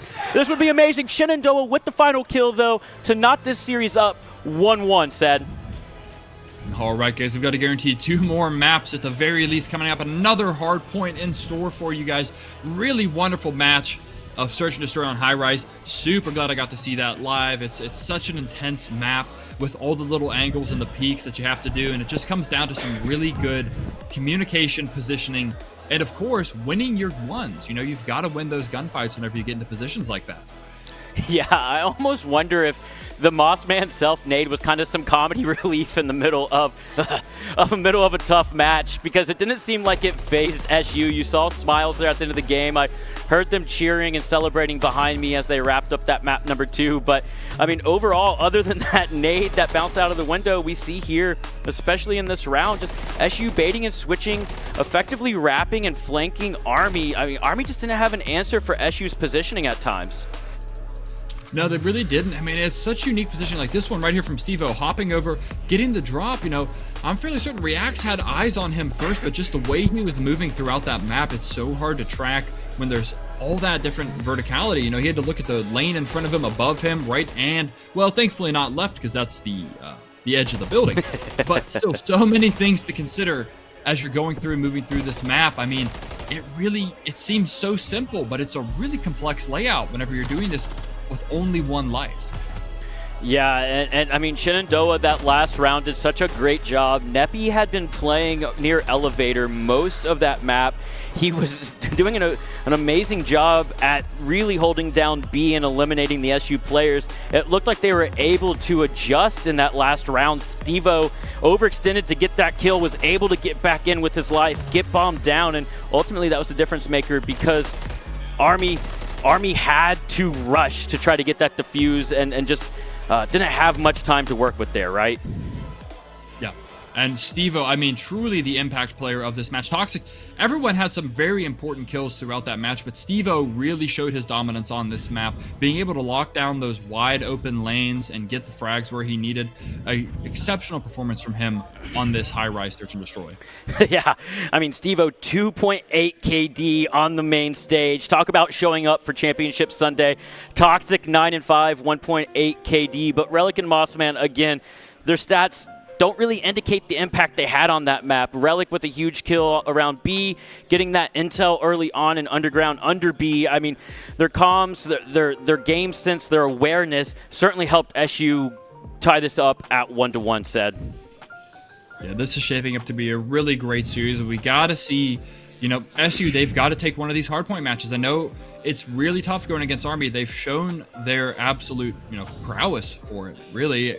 Army is a phenomenal team for playing hardpoint. So SU, you know, they've got to really swing this back in their favor. I'm not sure if they picked Skid Row or Sub Base, but they've got to win one of those to go to S&D, and we've seen them perform very well for Search today. Yeah, they've really picked it up. You know, talking to them yesterday, they weren't happy with their Search performance, but I don't think they have anything to frown about this afternoon. I think they've dropped one map today, said, during their lower bracket run, which is pretty incredible. You know, a key to victory here for Shenandoah. They won against GMU on this map. It came down to the wire on the P5 during their comeback on the map. Was Steve-O and Moss went absolutely huge on P4. It has to be more of a team effort here if they want a more consistent performance across all 5 points throughout the map, right? It can't just fall on one person here or one person there. Certainly there's times to shine, but SU has to step up as a unit on this map number 3 if they want to compete and ultimately take the victory over Army on Skid Row Hardpoint. I couldn't agree more, and this is such a challenging one. You know, as we've talked about before, the way these points are set up, the way you have to rotate through them, really, that first one, absolute brawl the entire time, but if you're able to get set up, especially for a 2 and 5, those are the really big hills. I think that's kind of where the game gets determined. It's on hill 2 and it's on hill 5, because if you can get preemptive rotations there, we've seen many teams just give up on the first or fourth point and rotate to set up a really strong defense on 2 and 5. Yeah, and as we hop into the Skid Row hardpoint, SU will have the less than desirable side for P2. It doesn't look like they're going to commit anyone early on. You see Army, MWIII just kind of sitting back, waiting. We have the Rival 9 and Merc does get picked off. They're still on point, Army is, but SU has multiple bodies around this. Let's see if they can break this, and they actually do. Relic on time. Rival 9 just trading back and forth here. Relic and Mossman, name a more dynamic duo.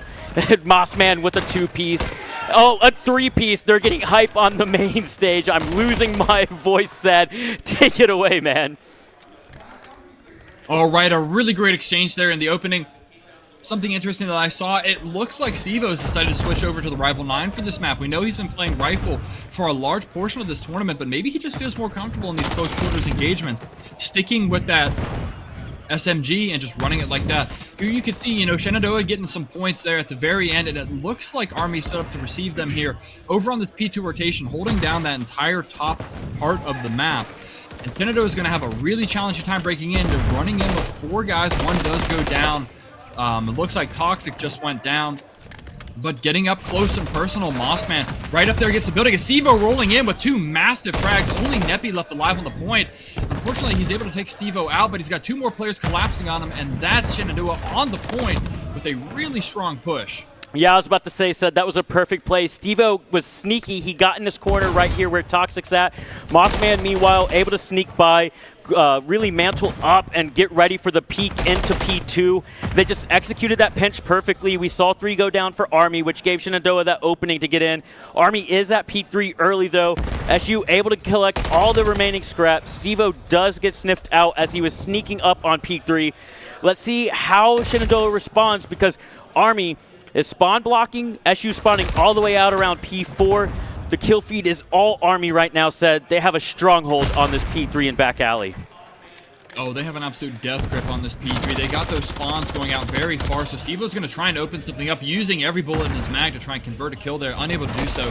Really great trading by players coming out from the Army side, but Toxic, he's going to open it up a little bit here. 2 crucial frags, and Reacts is going to try and respond. You can see those trophies coming down. Toxic trying to stay alive, and he gets Reacts with the trophy grenade coming through.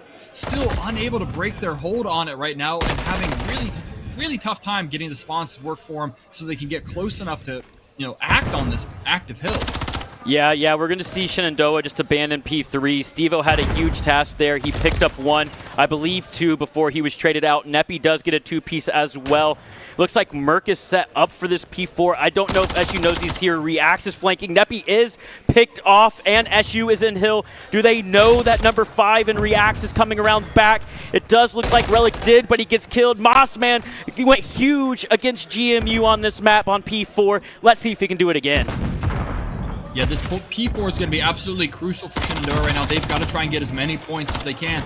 We know it's an absolute battle in that hill right now. You can see Toxic doing his best, but unfortunately, it seems like every player on Army picking up at least 1 kill in that exchange right there. And Stevo, trying to play his life, going to go ahead and rotate around, try and flank this backside. That door's shut, so he knows he's going to need to clear that corner. He can hear MWIII moving around. He's going to fly in. A really nice kill from him there. Shenandoah's going to start picking up a few more points here. They might be able to bring it close to a tie on this hill. And it's going to see, we got to see what Army's able to do. It looks like they're setting up right now to receive on P5. We've got 1-2 players, but Shenandoah's not going to let them get away that easy, holding down that P2 objective and getting pinched from the side already. Shenandoah just said, no, we don't want the scrap on that hill. We're going to take this one for ourselves. Yeah, that was amazing, and Relic sneaks up behind. We see Toxic and Mossman going through P2, bullying their way, getting that Army player out of there. Relic then flanks, gets 1, doesn't know the other Army players up top, ends up getting the kill. That is just a perfect break by Shenandoah University here. But as I say that, 2 go down.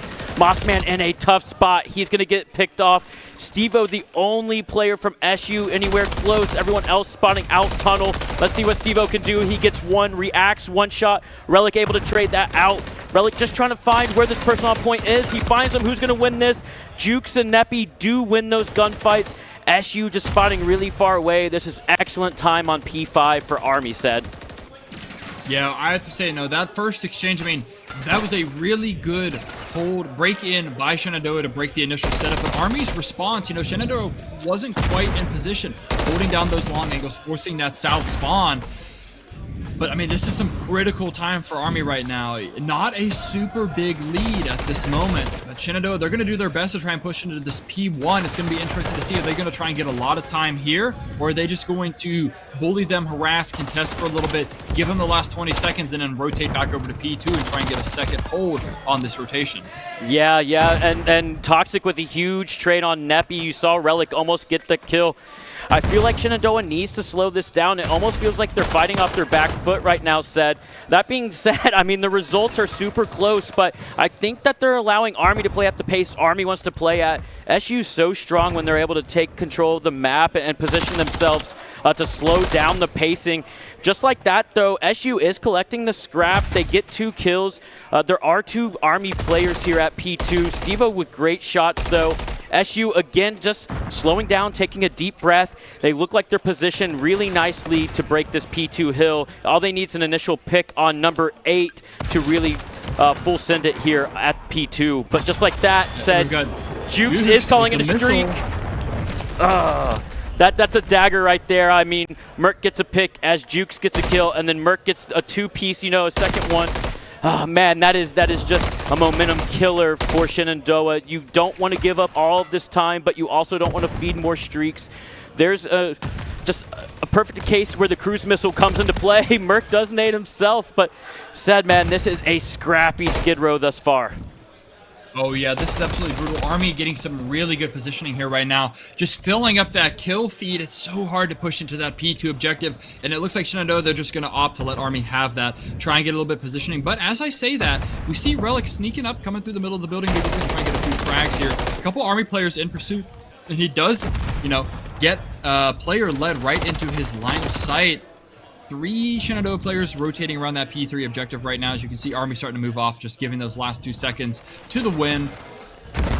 We'll see if this is able to go in their favor right now. Shenandoah is getting, they're heating up a little bit. Relic with 2 really nice kills, but Reacts is able to, turn and take that kill as well. Toxic swinging back in to take out Reacts, and it looks like Shenandoah's got a pretty strong hold on this P3. Toxic on top of the box in a really great position. See if he's going to be able to take out Neppy, and he is able to do that. Still holding it on, ticking it up, and this 38 seconds could be huge for them. But Jukes, 2 frags. This is getting really, really intense. Yeah, and that was a crucial kill by Reacts there. I mean, you saw Shenandoah getting all the kills they needed, but, I mean, there's just so many guys from Army throwing bodies at Hill. If you're Shenandoah, you hate to give up this 20 seconds because Army's going to be right around 230 points or so, and that's really a point where, you can't allow any scrap to go their way. So I think you're going to see, Relic here playing for the scrap. He does get that kill. Contest for about 2 to 3 seconds. Shenandoah, though, has to hold down this P4, said, or else we're going to be going to a map 4 with Army up 2-1. Oh, this is going to be, this is going to be a tough one here for Shenandoah to close it out. They've got a really good lock on this point. You can see Army trying to poke and prod, get some players in there. MWIII jumping in over here by stairs, but he gets flashed down, able to convert on 1. He converts on 2. Wow, stunned. Really nice control there. And it looks like Army's collapsing into this point really hard. Shenandoah has got to get guys in there. They need as much time as possible on these hard points, or else they're going to be going to the next map. Yeah, that is just, again, a dagger. I said that before with the cruise missile, but man, what a momentum killer and just a mental check for SU, right? It doesn't seem like it slowed them down at all, but again, they're down by so much, they have to throw bodies at this hill. Neppy just throwing bullets down range. SU is able to clean them up, but look, you got number 8 in MWIII already on P5. They only need 7 points. SU all the way across the map has hardly any time to get there. Toxic is finding kills, but it might be a little too late as he's picked by Neppy. But if Relic could get this pick, MWIII able to find that. MWIII with a 2-piece. He's been really the difference maker here in the second part of the map, and we see Army pull out with a 2-1 lead here on Skid Row Hardpoint. Such a challenging map to play on. I mean, it's so fast-paced at every moment, no matter what hill you've got to go to. It's getting those rotations. Some of the maps, you can give up a little bit on the rotations. Like, you can keep duking it out on certain points, but this one just has so many, at least more than, at least more than half, 3 of the objectives. You have got to have people there set on defense to try and have anything go your way. I mean, it's just a very, very challenging set to go through. Yeah, we saw Army there. I mean, just, again, another day in the office, right? They're not even sweating. They're not even cracking a smile, though. They're so locked in. They know they're 1 map away from going up to face FGCU again. They dropped that match earlier, but FGCU bumping their fist right here to my right. They're just watching to see who they're about to take on. If you're Shenandoah, again, it felt like a lot of the time they were playing off their back foot. We saw Army come out with an early lead here. Shenandoah able to do a better job at getting P1. They go into P3 with the lead. It wasn't until, I don't think, about P4 where this game really started to open up, Said. No, I completely agree. I mean, this was a slog back and forth. It was really impressive to see how all the players moved through the maps and the rotations. You saw us change up in strategy. No longer do you have, 4 people pushing over to P2 to hold it down. We really only had 2 anchoring it. 1 other player holding a strange off angle. 1 person going on the rotate to try and catch players, moving through. This right here, a really great move from Shenandoah.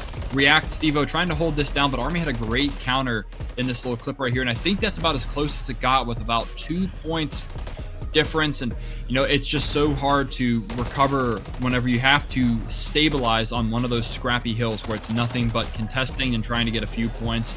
And ultimately, Army being able to hold down that last P2 or that last P5 on rotation 2 was what sealed the game for him. Yeah, it just felt like Army just consistent throughout. Again, the story of the weekend. SU having hot streaks here and there, but just not enough to overcome that consistency across all those different rotations and points from Army. I mean, you see on that P3, SU had a pretty good hold. This was really a good break by Army, which put them in a position where they could really take their time on P4. You saw SU having to contest. It allowed Army to get set up on that P5, and to your point, Said, that was really the game changer, was Army consistently beating them there to these money hills. Oh, absolutely, and I'm looking forward to seeing what they've got on the next hard point. Shenandoah, they've got to take this one home if they want to make this a 5 series. Here we've got Army stats showing up. Biggest impact player of this match was Jukes, for sure. I mean, over a 2.08 KD, really doing a great job. Second most hill time. MWIII also locking down a lot of hill time. These guys, they were hot. They were ready to go. They were focused, zoned in, and they executed their plan very, very well. Yeah, I mean, this is just the story of the weekend. Just hill time exceptional across the board. You don't see anyone with 1 second, right? You also don't see anyone with like a 0.1 KD. I mean, yes, Reacts with a 0.68, but still doing the dirty work for his squad, getting in positions, and his game sense and awareness is maybe that difference maker. I mean, Jukes with a 2.08 KD absolutely popping off, but again, it's like what we said yesterday when we were watching some of these teams that are just so consistent with hardpoint. It's a war of attrition, and I mean, SU with glimmers of hope here and there, but Army just consistent throughout, pulls out that dub. And so, if I'm Shenandoah, I think we've seen Army play sub-base multiple times. They've been extremely methodical with their movement around the map and their pacing. If I'm SU, I think I actually do the opposite of what we were saying on Skid Row, where they needed to slow down, take a deep breath. I think I fly at them, Said. Yeah, I think that's what you got to do. I mean, you've got to put the pressure on them. We've seen Army on sub-base. They play very, very, very well. I mean, they went up against, I believe it is FGCU on this match. I'm not 100% sure. I'd have to go back and take a look, but if I recall correctly, they had some really great highlights here, specifically on that P2 rotation. They are really, really strong when it comes to getting in there and then rotating back around and having sightline on that P3, because P3 is so exposed. If you've got a couple people over to the left side of that building for P2, you can hold down the map and really control the momentum on that P3. So I'll be interested to see what Army's approach is here and how Shenandoah is going to adapt to try and beat those long-range gunfights.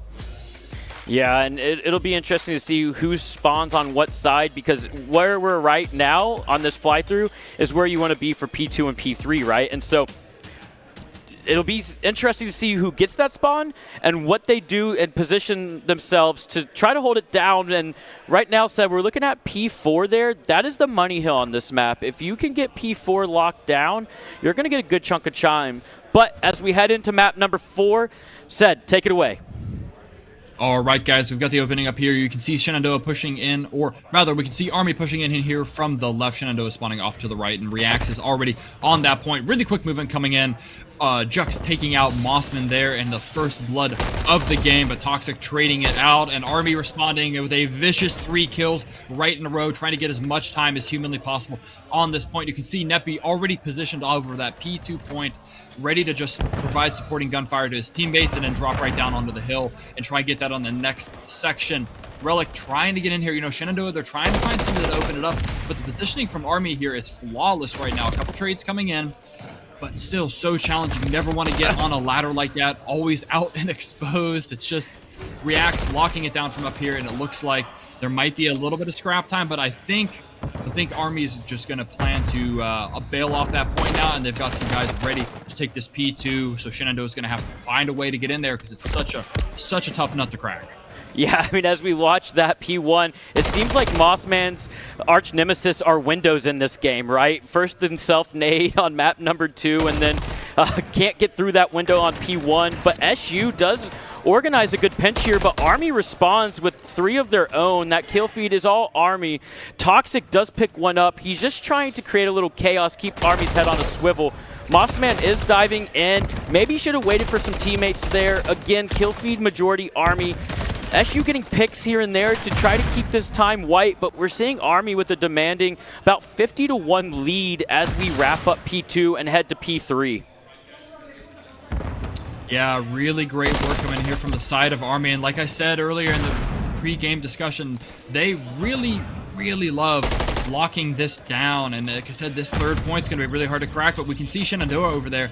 You know, they're really close to being able to jump in, being able to grab that point, but Army's just got such a shutout, and I say that now, finally, Shenandoah is able to get some work going through here, moving in, getting through these kills. Relic with 2 really nice frags, flanking from the side, allowing Shenandoah to drop into that hard point and finally get it going. A multi-kill coming in from Shenandoah. Yeah, great play out of Relic. The bad part for Shenandoah here is you're starting to heat up on a hill that historically across this weekend has not really proven to be great with the amount of time teams get, right? To your point, said it is in the wide open. Toxic really doing a great job at responding, pivoting, and getting that kill onto, I think it might have been MWIII.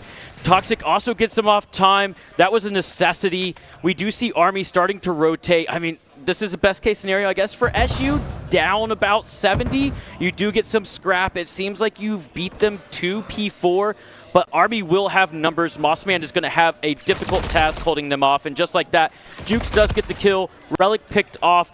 SU has to figure out a solution here soon. Stevo with the pick. He's going to start pushing across the map, said, but SU so far out other than Stevo. Army's going to collect a lot of valuable time here. Oh, they really are going to be able to do just that. You can see Jukes now in a really great position here, holding that back corner.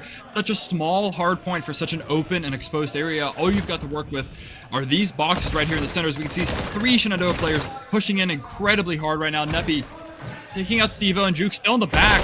I mean, absolutely lockout from Army right now. That was a full 4 players down for Shenandoah, and they're going to be spawning so far out. They've got to figure out how to rotate over and push in. Yeah, if I'm Shenandoah here, I take a deep breath and I act like this first set of rotations after P5 doesn't exist, right? I mean, you're going to be down 100 points as P5 pops, and Army's in here screaming. You could tell that you're losing the momentum that you brought in from that search and destroy victory, and you just have to play your game. You know, I said they needed to fly, but Army also came out matching that pace. We see Neppy with a 5-3, Moss with some good kills, Shenandoah momentarily on P5. They have to lock this down if they want to get back into the game. If they lose this hill or get broken early on, it's going to be a really difficult and almost insurmountable task for SU to come back from such a large deficit. It really is. Army is playing, you know, I think this might have been their map pick. They are playing some lock-out hardpoint on this map. Just rotating all around. Look at this frags coming in from Neppy right now. 2 huge kills, catching those players running up the ramp. And I'm just not sure what I'm going to do if I'm SU right now. How am I going to break this stranglehold that Army's got on this objective? It is just lockout. Jukes moving around so quickly, not letting SU being able to get a read on where his location is. He does finally get taken out by Toxic, who's just quickly countered by MWIII. It's trading all across the place, but ultimately going in favor of Army in a really big way. Yeah, and good news for SU, you do have preferential spawns for P2 and P3. Bad news, if you look at the kill feed, Reacts 14 and 18, Jukes double positive at 16 and 18, Neppy double positive 14 and 17, MWIII positive as well. SU has to pick it up. Relic's the only one that's positive on the side of SU. Stevo typically the one leading in the slaying department with a slow start. They still have time if they can wake up here. Army just came out hot and ready to go on this map number 4, said. Yeah, right now, I mean, you can just see it's a little bit of a game of attrition. Shenandoah just not quite hitting all the shots they need to. Army is just, they are laser focused. These guys, like you said, almost all of them double positive at this moment. It's really hard to break it, especially with how they got these spawns set up. So you can understand why Shenandoah is having a hard time stabilizing in this moment. all over the place. Split spawns coming across all over the map. You can see right down there, if you look in the left corner of the map, just not a favorable location to be in as we're back onto this P1. Finally, Shenandoah starting to get some points, bringing it up, trying to get it over 50, but reacts with a 5-kill spree, and you can just see Army dominating that left side of the screen with those kills. It's going to be really challenging. It looks like Steve-O's going to try and use Cubby here to stop some of these Army players. They might not know that he's here, and see if they can turn it around, stabilize a bit. He gets one frag there, going to push through the door, gets a nice second, but is immediately countered by Merc. And Army is just playing great Call of Duty today. Yeah, I really love that play out of Steve-O. Just the trigger discipline and patience. Being down this much, it's really difficult to do, but you saw him pick up a crucial 2-piece, but Merc answers right back. Kill feed is all Army right now. Shenandoah needs to find an answer as Army passes 200 points, 201 to 50. They have to stop them here and then chain a few hills together, or else they will be eliminated from this tournament. How are they going to respond to the adversity? We see in the kill feed, it is all Army. They are feeling themselves right now, and they're showing no signs of slowing down anytime soon. I know this is some really impressive play out Army right now. They are playing lockout hardpoint. It's, you know, I'm just absolutely shocked at the level at which they're executing all of their plays. They are just absolutely dominating the scoreboard right now. It's like they're just running it through. Like, they've got these spawns on lock. They know exactly where Shenandoah is going to be, and they've got guys to cover every single angle.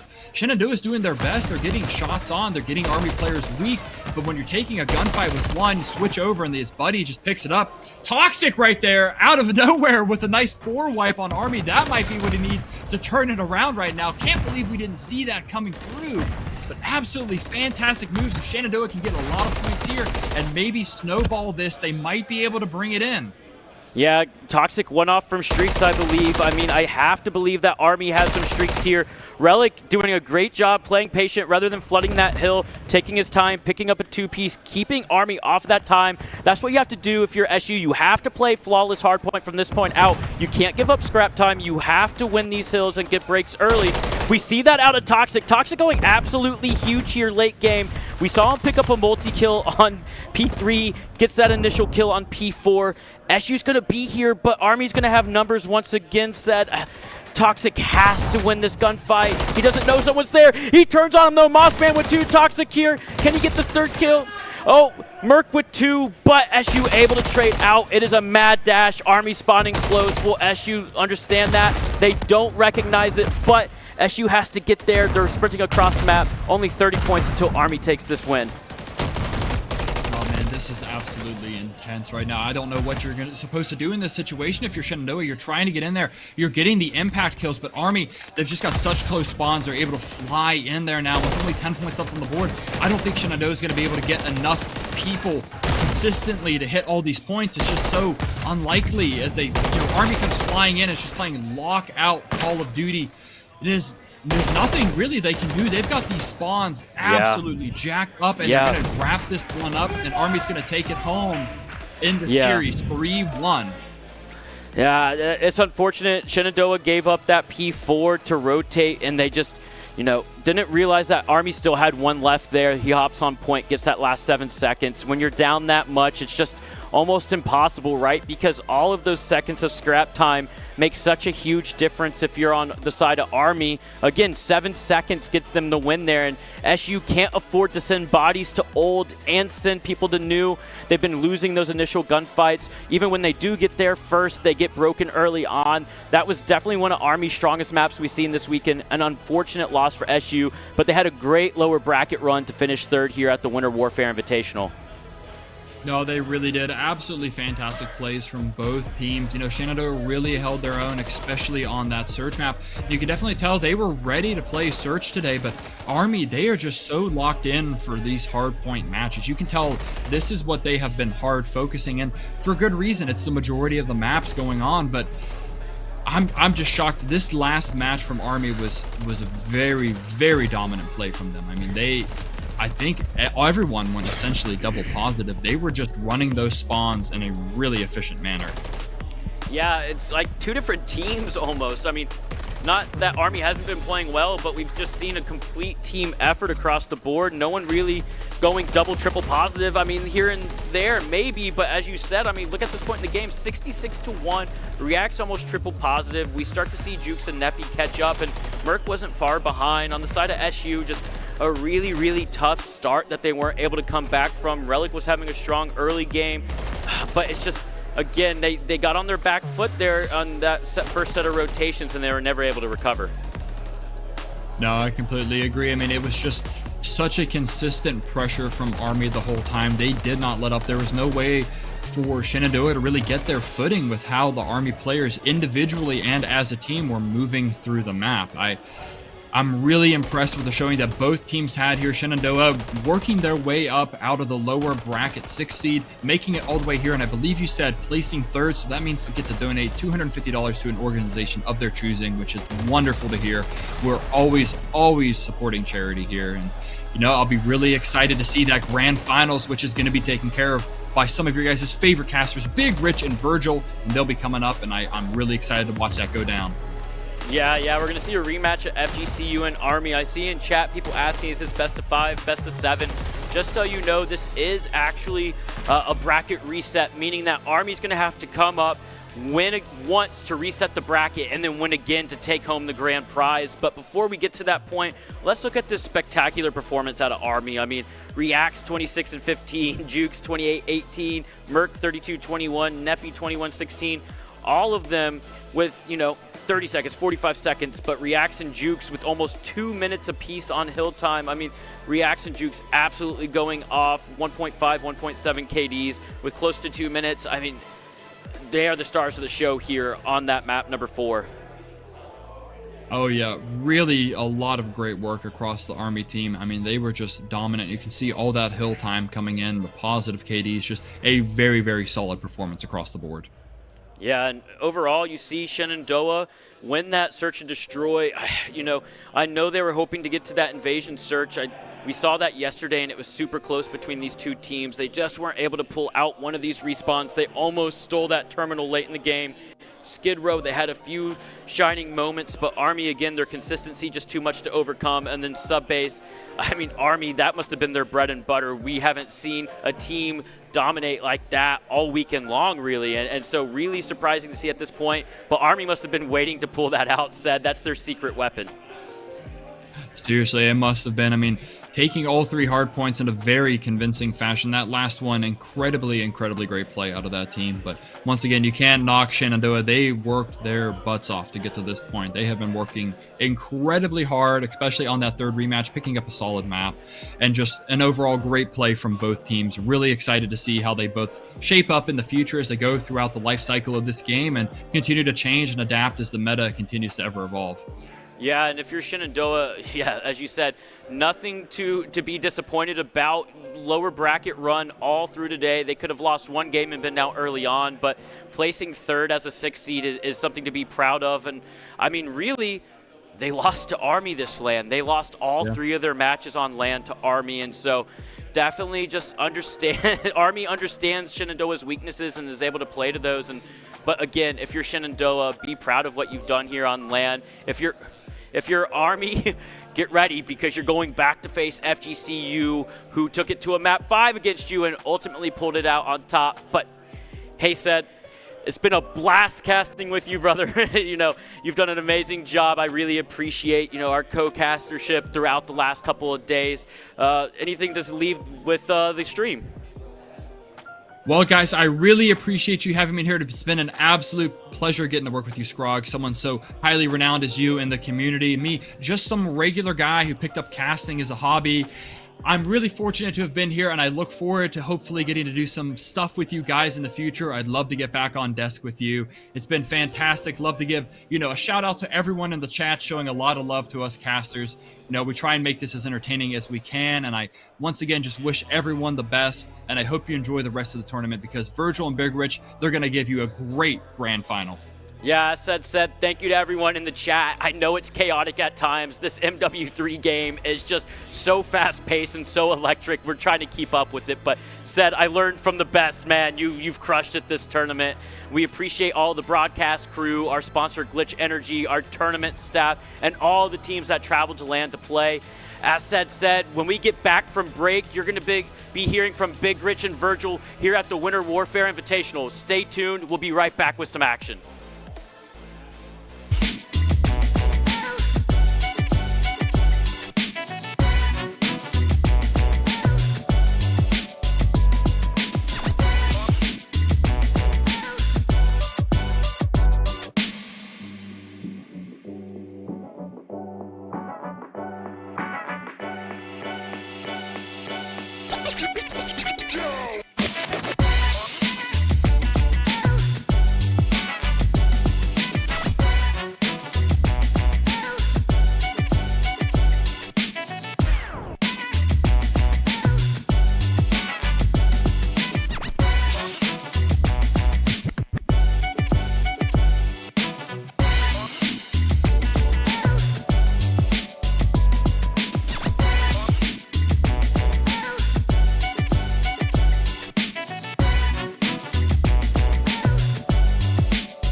Ladies and gentlemen, we have finally arrived at your grand finals for the Winter Warfare Invitational. I am Big Rich X. I am, of course, joined by my wonderful co-caster, Virgil, ready to bring you a bit of a rematch here from the winners finals between Army and FGCU. Virgil, how you feeling? I'm feeling fantastic. I had some caffeine from our wonderful sponsor, Collegiate Energy, while we were gone. But in the meantime, I am excited for this match. We saw earlier a close face-to-face face-off between these two teams in the winner's bracket. And now Army fought for it. They wanted it. We knew they wanted it earlier, and now they want it even worse. They want it bad, and they're here to fight FGCU for this once again. But now it's for all the money, or more accurately, that portion of the prize pool. First place, second place, and third place, all fighting for a place to have a portion of that prize pool. Earlier, Shenandoah secured themselves that third place spot, if I remember correctly. And on top of all that, we have Army and FGCU fighting for that first and second place position. If Army does manage to win a best of 5, they have to actually do it twice because they're coming from that lower bracket situation. So we could be here for a total of 10 maps. If all goes for Army in a maximum situation, that could happen. But yeah, that is a rarity, I'd say. A back-to-back for 10 full matches. FGCU has been rested. They are ready. Army, I think, might be a little weary after their game against Shenandoah, and it's going to be a fun one. Of course, you can see the wonderful trophy display in front of me, as well as the lower bracket popping up. You see Army coming in at the last second. Shenandoah has been fighting through this lower bracket, got 3-1 against Syracuse, 3-0 George Mason, 3-0 Georgia Southern, just to be stopped by Army at the end, unfortunately. But a beautiful, beautiful job from Army, especially in that last hard point. I think we were all a little shocked to see such a differential in score, at 250 to 65, if I'm not mistaken. So Army is coming for the W. They want it, and they want it bad, just like you were saying, Virgil. And, of course, we see FGCU with a 3-0. They had a bit of a rough road against Army, 3-2, just barely winning out on that one. And now we find them fighting once again in your grand finals, ladies and gentlemen. So we can expect another intense matchup, but here could be the determining factor is the teamwork. I'm ready to see Kirch. I'm ready to see its reacts. I'm ready to see these teams go back at it again, and it should be a really fun grand finals here. absolutely, these matches have been nothing short of exhilarating the whole day. It has been back-to-back action-packed matches of Call of Duty, and I could not have asked for a better land. So once again, I know I've said it once, I've said it twice, I've probably said it 15 times by now, but thank you so much, Shenandoah, for hosting this event, as well as your production. You're doing an awesome job with this production. And not to forget, obviously, Big Rich, you've been a fantastic co-caster. It's been an absolute blast. And I know that I've seen Scruggs and said also absolutely tearing it up in the other matches. So kudos to them on a fantastic job today and yesterday. Yeah, truly a real wonderful group of people here behind the scenes and in front of the cameras. A solid pool of players from these 8 teams, but now we are down to just 2. Our grand finals are about to get started, ladies and gentlemen, and here is a pick at our maps. We get back-to-back terminals. Those maps popped out to me immediately, but we're starting on sub-base hardpoint, which has been a strong map for Army, so FGCU has their hands full early. It's going to be interesting, to say the least, Virgil. Absolutely. FGCU managed to squeak by a win on hardpoint on sub-base earlier today against Army, but Terminal is one map that I don't think I've seen either of these teams play very much, if at all. So definitely looking forward to seeing how that's going to unfold going into these next matches. Here we get a quick look at FGCU's team. Kirch, we saw adjusting his camera there, wants to make sure he's front and center, and I can't say I blame him. Army, we can see their whole roster getting ready. Reacts, Neppy, Jukes, and Merc all ready to go and locked in. That is 4 faces of ready-to-go gamers if I've ever seen it. So I have to say, this is going to be a fascinating match to watch and see how Army can do. Another thing I want to mention is, looking back at that bracket, we saw that Shenandoah managed to make it all the way to 3rd place, from being seed number 6. So fighting their way up from being seeded in the bottom 3 teams of this whole tournament to get 3rd place. Kudos to Shenandoah. Congratulations on that 3rd place finish. You definitely earned it and worked hard for it. I could not agree more. It's been a hard fought and a long, long tourney, but we have finally reached our final matchup of the night between Army and FGCU as we get a preview of the sub-base map and just how effective these two teams have been, both in hardpoint, both in S&D. It's a reason they're in the grand finals, ladies and gentlemen. So look forward to plenty of action on this one. I think Army's going to come out swinging, but I really think FGCU is going to take this first one. Virgil, what about you? Absolutely. Saw it earlier. They've done it once. They've done it twice against other teams, and they did it against Army earlier today. I think absolutely FGCU has done a great job of performing on this map consistently on this hardpoint mode, and we'll get to see just now if we're both correct that FGCU will take this one home for themselves. FGCU on the top left, their names will be in green. Army, their names are in gray. It's hardpoint. We're in the grand finals in Shenandoah University. Let's hear some noise for the match. Absolutely, as Reacts gets things started off for Army on the point, already locking it down. Justin with a nice 2-piece. Beaser in the water, had to get wet with it, and Justin popping off for a nice 3-0 start. Jukes up top. Justin, unfortunately, contesting the point, and Justin and Kirch able to dominate. FGCU clearing house. A beautiful job from Kirch and Justin there. Justin off to a phenomenal start at 5-0. But they have not been able to get on point. Neppy getting caught in the window there. Beaser picking him off, and Beaser getting a nice 2-piece. FGCU off to a great start kill-wise, but they let up a lot of points on this P1. Hopefully they can get set up on P2, start contesting this Army lead, Virgil.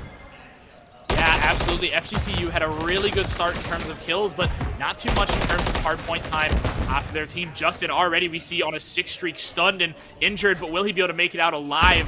Justin will go down. Juke's able to finally find that final blow to bring him down. Florida Gulf Coast only 7 points for them right now, and 28 for Army, but Neppy able to push in, find a kill on Kirch, looks for another one, shoots down a trophy system, and his team is fighting elsewhere. Beaser able to find a kill on Reacts, and now Justin pushing in with alongside his teammates. Beaser able to find 1 kill, but traded out by MWIII. Now, moving as a unit, FGCU looking for the opportunity to take over this point that Army has heavy control of, and they are locking it down. Wheels and Beast are able to find 1, but Wheels and Kirch both go down. Justin not able to find 1 before he's traded out, and MWIII and the rest of Army now going to rotate. 12 seconds left on this point. They're going to start looking to early capture this next one, have control of it before it even opens up. As Justin's able to find a kill on MWIII, it could be turned to the hands of Florida Gulf Coast if they can get their momentum going underneath themselves. But right now, a 50-point lead is not what you want if you're the Florida Gulf Coast going into this match. The Thunderbirds have got to step it up in terms of hard point points if they're going to hold this round out. Definitely, and Justin really popping off. 9 for 3 right now. Reacts trying to get some kills, but Kirch picking them off. FGCU, once again, they're doing an excellent job of getting kills, but they need to start getting on point. Beaster here on a nice little head glitch, trying to find some, give some assistance to their players up top as we get a nice overview of this. Jukes and Neppy clearing house. Justin still hanging on up top on the 3-streak, but very minimal points put on the board for FGCU. Kirch now rotating back up. Beaster and Justin both scoring kills, but keeping the point clear as they're going to try and set up on this P3 and really secure a solid lead. Kirch with the trophy system down. It's on the high ground as MWIII clears off Beaser. 60-16 Army currently having a fairly steady lead as they look to rotate into P3, but FGCU is dug in, and it's going to be tough to dig them out. Reacts going down. Justin with a nice 2-piece. Neppy to take out Wheels. Justin having himself a game here for FGCU, Virgil. Absolutely, Justin has been on a tear this round. We saw him do really well earlier today alongside Beaser on this map, but so far, Justin 13-4. 13-5 now, it seems that we may have cast or cursed in that one, but Beaser able to find 2 just like that before getting shut down. Reacts able to finally bring him down. Wheels able to find 1 before he's traded out by Neppy as well, and then Kirch able to clean it up for Florida Gulf Coast as they close the gap of the hard points score. 51 for Florida Gulf Coast and 60 for Army. No one on control of the point right now. Florida Gulf Coast going to slide in, hope they can grab some points here. 13 seconds remaining before it'll rotate elsewhere. As Justin's able to find a kill on Jukes. Kirch able to find another one. Neppy will go down. Kirch now going to throw down his trophy system and set up to defend this point. Kirch playing from inside the corner, and his coverage coming from Justin on the high ground. Reacts will go down. Justin able to find yet another one, and Florida Gulf Coast takes the lead for the first time this game. Jukes able to find a kill on Beaster, but Kirch able to play from inside the corner, shuts down Merc, looks for another, but he's shut down. Reacts, Jukes able to find one apiece, but Justin able to find the trade for his teammate Wheels and brings down Jukes. Beaster now looking for an opportunity to contest this point. Army locking it down, gaining their lead back, 72 and counting for them to Florida Gulf Coast. Only 70, 34 seconds remaining on this point, and Florida Gulf Coast needs to get on it soon, Rich. Yeah, I think their P3 play was incredibly well done, but just like you said, FGCU needs to get on that point, and boy, did they. Beaster with a 2 streak, Justin with a 3, clearing house. Juke somehow getting back on point to contest, but Kirch shutting down any momentum they were trying to build. Beautiful shots from Kirch, as everyone on FGCU has a 1 streak or higher. Really good stuff from FGCU on the closeout of this P5, excuse me, as they get a fresh set of rotations. It's going to be a hotly contested P1. Army here trying to break through, but Beaster and Kirch on the cross, and a beautiful 3-piece for FGCU as they're starting to take control of this one. They flipped it on that P3 and tunnel, were able to lock in a lot of points, cut through that deficit that Army built, and now you start to see it add up. Jukes and company trying to break through and contest, but you got Wheels on point in cover. Jukes was unable to get any as everyone on Army starts to panic. Justin with that cruise missile. Kirch coming through, a 6 and 5 streak for Justin and Beaster respectively. What a dominant comeback from FGCU, Virgil. Absolutely. Florida Gulf Coast seemed like they needed a minute to get kind of a flow state going and their momentum underneath their feet, but so far they've done a great job of getting that rolling for themselves. Army, 15 seconds remaining on this point, and they currently have control. Reacts able to clear it out, make sure they can grab a couple more points, but they're going to need more than just that point if they're going to turn this round around. 91 and counting for Army, 112 for Florida Gulf Coast, looking for that sweet, sweet 250 to close out this match. And now headed into another hard point. Army with an early control of it, able to find a pick on Florida Gulf Coast. Now Florida Gulf Coast is going to have to push in to be able to turn this one back to their favor. Kirch starting off that push, able to find 1 pick with Wheels, traded out quickly after. Jukes able to find that kill for Army, and now pushing in. Reacts able to find 1. Merc finds another. Justin can find 1, but that's all you can do. Merc able to clean up the kill, and Army takes their lead back, 113 and counting. Florida Gulf Coast still sitting at 113. A phenomenal play by Army to hold down this point, Rich. Yeah, Jukes and Merc really doing a lot of heavy lifting there to lock down that point as they begin their rotation to P3. FGCU's got to lock that one down. Army was able to really easily break through and hold this one.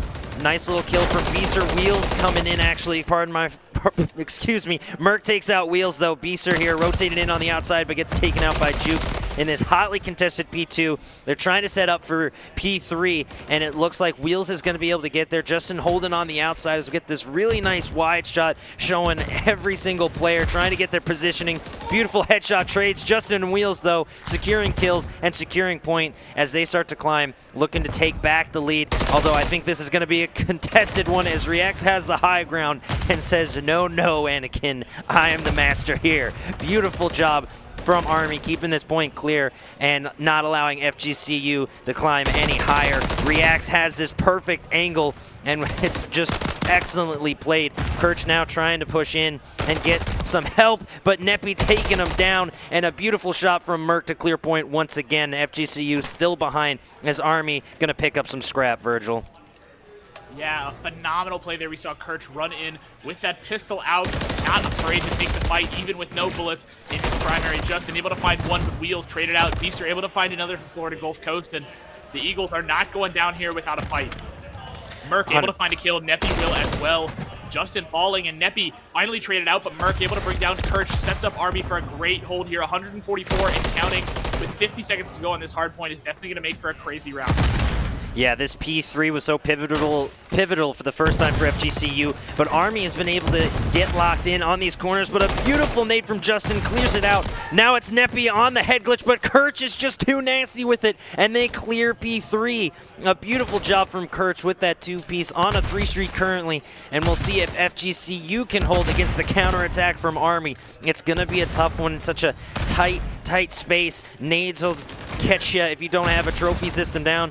Justin holding wheels in the corner, and a beautiful play from Justin and Kirch locking down this point, and they're going to be able to take the lead from Army. Army going to have to get set up on this P4 by the APC and really lock in as we start to approach the 200 mark. This is going to be a close, hotly contested hard point, and I'm excited to see how FGCU handles the rotation. Absolutely. We've seen some really good stuff here from Florida Gulf Coast. Definitely been able to bring this lead back, and now expanding it as much as they can, holding down the point 10 seconds in to this hard point, and Florida Gulf Coast already increasing this lead to nearly 20 points. What's been neck and neck between these two teams the whole game is finally starting to see some distance for Florida Gulf Coast's sake for the first time this game. Now, but just as I say that, Army takes the point back, 161 and counting. Justin looking for an opportunity to find a pick, setting his team up, but reacts MWIII, both find one elsewhere. Beaster finally able to find one for Florida Gulf Coast, and he finds another, a 2-piece for Beaster before he's shut down by MWIII. Playing inside the corner, Justin will slide in. They can find the one, but reacts able to find 2 more to shut it down, and in return, Reacts now playing in the corner. Trophy systems set up. Going to make it very difficult for the Thunderbirds to push in and take this fight for themselves. 10 seconds remaining on this hard point, and Florida Gulf Coast definitely already setting themselves up to grab this next point, Rich.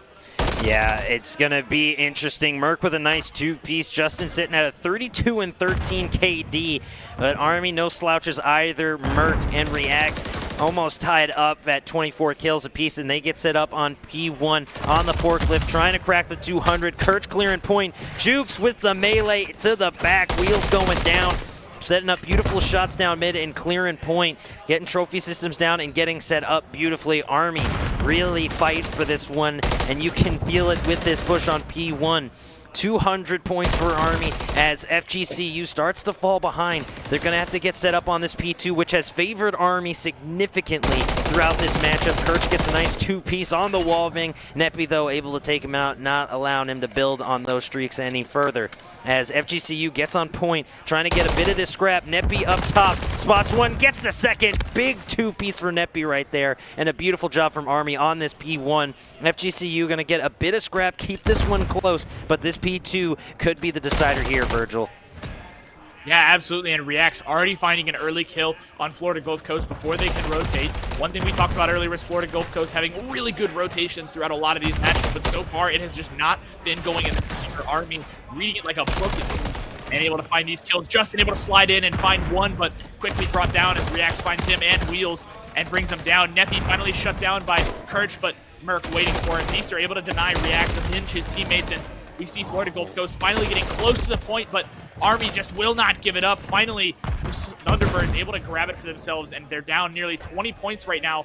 If they hold out the rest of this point, it looks like they'll be able to take the lead back, but already it seems they've stepped off or have been brought down. MWIII able to find that kill on Kirch, and MWIII traded off by Justin shortly after, but Army back on the hard point, closing it to less than 25 points for their victory at this point. And in Florida Gulf Coast still needing closer to 50. MWIII able to find 2. Beaster returns with 2 of his own, but Reacts, Beaster both fall. Kirch able to find another double as well. Justin able to find 1, but Kirch finally goes down. Justin able to find himself a second, but Reacts able to shut it down as well. Wheels shuts it down on Reacts, and every kill streak has to end at some point or another of these teams. Not looking to let it get past even 2. We see a cruise missile flying in. Will it be enough? Flying to the point. Can they find it? No! No kills as Wheels and Kirch were already dead. Beaster able to bring down Reacts in the process. Army on the point, a mere 15 points away from grabbing themselves, 16 points away from grabbing themselves a victory here. 20 seconds remaining. Even if Army lets the timer run out, if the game is in their favor. Reacts and MWIII able to find 1, 2 for MWIII's 3 as Beaster will go down,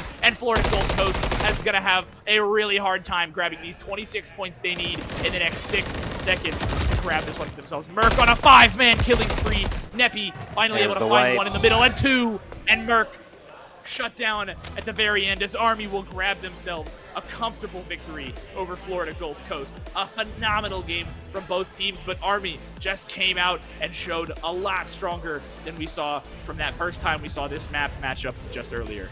Yeah, like I said, sub-base favors Army so well. It's just they played that perfectly. On that P2, we saw a lot of trades back and forth, and they were set themselves up so wonderfully for P3, had the high ground, kept the point clear. We didn't even see it get to 250. I don't even see that too often. I think I've seen that just one other time in my podcasting career. And it's just a beautiful, beautiful job from Army on the defensive side of things. They didn't even have to grab the point at the end of it. They just had to keep FGCU off. And my goodness, they did a wonderful job of doing it. Incredible game from Army, and they set themselves up wonderfully for this upcoming series, Virgil. Yeah, that match was really, it was something. It was neck and neck for most of that game, and even up to the very end, we saw Army. It looked like they actually almost stepped off the point to allow an opportunity for the timer to just run down instead of grabbing those points. They don't want to fight on the point. Instead, they'll just defend the point. If they can't have it, neither can Florida Gulf Coast, and sure enough, it worked out for Army. They grabbed map number 1, but Army now headed into map number 2. We're going to be going to Search and Destroy on Terminal. Definitely going to be a different pace of game. Terminal, a lot more angles to clear, a lot of corners that people play inside of and are used to their advantage. So there's going to be a lot of things Army has to do going into this, but we've seen them perform on Search and Destroy before. The question is, can they do it? Or is Florida Gulf Coast going to do what we saw in Invasion, where they upset what we were not expecting from that round?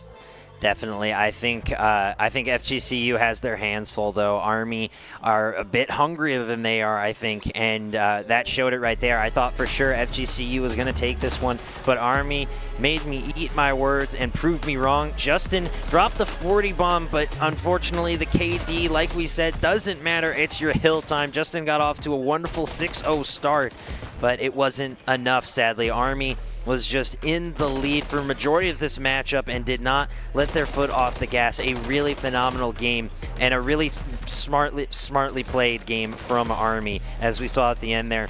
Kirch and company had this beautiful hold on P3, and I really thought this was going to be the decider, but it was, or P4, excuse me, but it was the P3 on sub that it came down to. Justin here on a nice little head glitch, getting a few little picks, and we start to see their KD rise.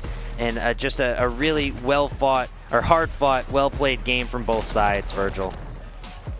Yeah, that match was, like I said, we saw some exhilarating ones earlier in this series the first time, so I can only imagine what we're going to see coming up this time. We saw moments, the lead was flip-flopping back and forth. It was 120 to 120, and then it was 150 to 150. The scores constantly teetering back and forth from one team to the other, and Army finally was able to tip the scale in their own favor and win that one for their own victory. Map 1 going to Army means that we're going to head into Search and Destroy on Terminal. Terminal, obviously a map you're very familiar with, as well as Search and Destroy, a favorite mode of yours. You've got to be excited to see a grand finals match of your favorite mode on a map you like. Yeah, my favorite mode, favorite map in the grand finals. I really couldn't ask for anything else. It's a wonderful gift for the holidays at this grand finals as we get set up for that matchup. I'm hoping to see FGCU bounce back in a big way in S&D. They shocked us in Invasion, and I think they'll be able to do it again here. Army is going to be a problem, though. Jukes and Reacts really knocked it out of the park with this hard point, as we see that hill time from Jukes and Reacts both climbing above a minute, and then this defensive play in the final 30 seconds of this map, just keeping FGCU off the point and doing a wonderful job playing defensively. And we check the stats here. 1.0 KDs or higher for 3 out of the 4 players, and then 30 bombs for Merc and Reacts. NetB falling just short, but still a great game from Army right there. Absolutely. It does look like maybe the right graphic now being adjusted. There Make sure we got the right stuff in there. But as they did a great job, Army still a phenomenal performance. Reacts, somebody we knew we were going to have to keep an eye on this weekend, and sure enough, has done nothing but impress game after game after game, and alongside his teammates has done a phenomenal job. Army absolutely has been the team to watch this week. Or this weekend, and Florida Gulf Coast also the other one to keep an eye on. So seeing them make it in not only the winners finals, but now headed to the grand finals as well is going to be phenomenal to see what they can do, especially headed into Terminal, a map we haven't seen played that much this weekend. So getting to see it played not only finally, but against the 2 best teams in theory that we have remaining here, definitely going to make for an interesting match headed in. Hardpoint followed after the Search and Destroy that we have coming up. Florida Gulf Coast seemingly unfazed, nobody exactly lacking motivation to continue playing. Army still a little bit energetic. You could tell before they were all practically hopping in their chairs, excited to keep going into that last match, and now we're seeing still a little bit of that energy from Reacts, bouncing a little, preparing for this game heading in shortly as we get a little bit of a fly through the wonderful terminal. Everyone knows it. Everyone's seen the map before. Rich, how excited are you? It's at a fever pitch, I'd say, at least for me personally. These grand finals is always an exciting prospect, but to have these two teams in it, a rematch from the winners finals, like you were saying, I'd like to see a little more heat, a little more fire coming from these teams, and hopefully we get it in S&D. It's a bit slower pace, so you have to take your time, especially in this hallway. It's so exposed, it's hard to push through and gain map control. Bookstore is going to be pivotal, but I think it's going to come down to placement in the plane. If teams can lock that down, even if it just takes one player to get set up behind those head glitches on those chairs, it's going to be the turning point or the deciding factor, I think, for this S&D matchup as we get started. Wheels and Company pushing through the Burger Town, looking to get set up on Bravo as Beeser covers the flank, and a beautiful nade from Kirch to get things started off for FGCU on the right foot, Virgil. Absolutely, Beeser waiting patiently, making sure he covers his angle, something that I think is ignored in S&D all too often. The person who has to go and cover the angle where no one goes, but they were there nonetheless. Very helpful to the team, making sure that that cover was there. And sure enough, after Beeser able to watch that angle, Kirch able to find that first blood. Now Justin waiting for them to push in, able to find one, but he's traded out by Neppy. Jukes went down. It's left in a 2v2 for Neppy and Reacts versus Beeser and Wheels. As Wheels goes down, the bomb will as well. Beeser, the last one standing, able to find one and lights him up from up top. What a position, what a place. The windows are not safe. Florida Gulf Coast grabs himself round number 1 of the Search and Destroy on Terminal. Fantastic start, and Army going to have to make a strong comeback to return after such a play. What a big flank from Beaster to get it done and clutch up big time in a 1v2. We've seen Kirch do the very same in S&D, and I'm excited to see that FGCU still has that clutch capability as they find themselves on the defensive side of things. Jukes and Company looking for a cross-map nade, trying to find a pick. Concealment goes down on Bravo side as Wheels and Company wait for the push. Wheels set up in a nice head glitch. Justin on the crossfire.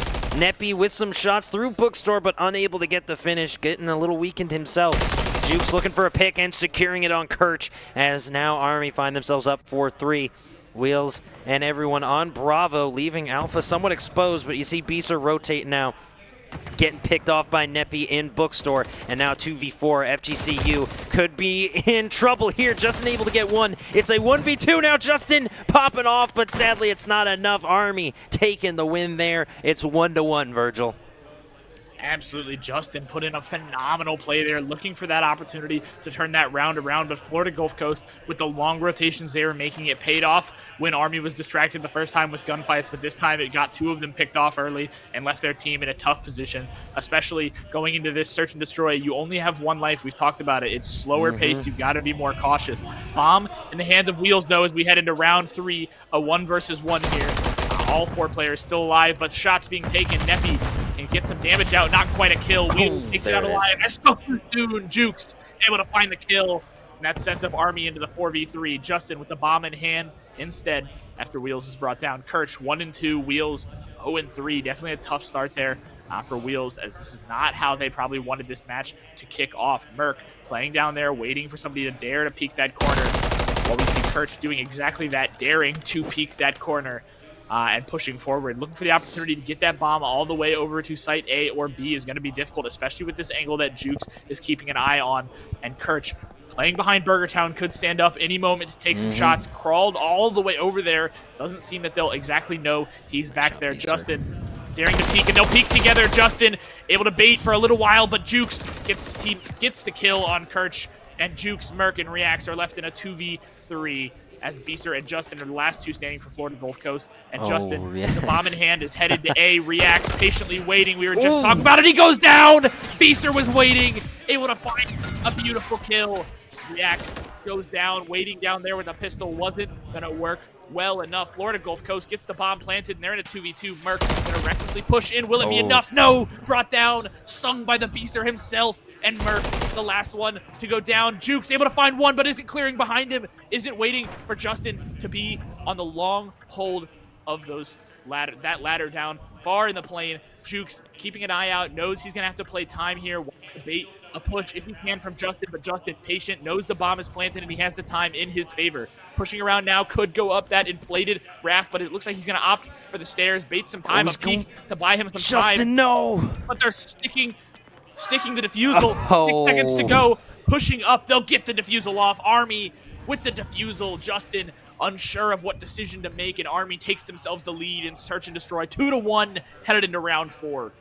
A beautiful, beautiful job from Jukes, playing patiently, and Justin unfortunately just caught in the wrong place at the wrong time, and Jukes is able to sneak in the defuse. And a beautiful 5 streak as well. Jukes on the brink of the cruise missile. We'll see if he can secure it. A beautiful, beautiful job, though, from Army, playing that one safe and smart. Jukes, unfortunately, is just being a thorn in the side of FGCU, and I'm excited to see if he can continue his work. Beaster hanging up top, waiting for the push from Burgertown, as it looks like a slow push from Army towards Bravo, Virgil.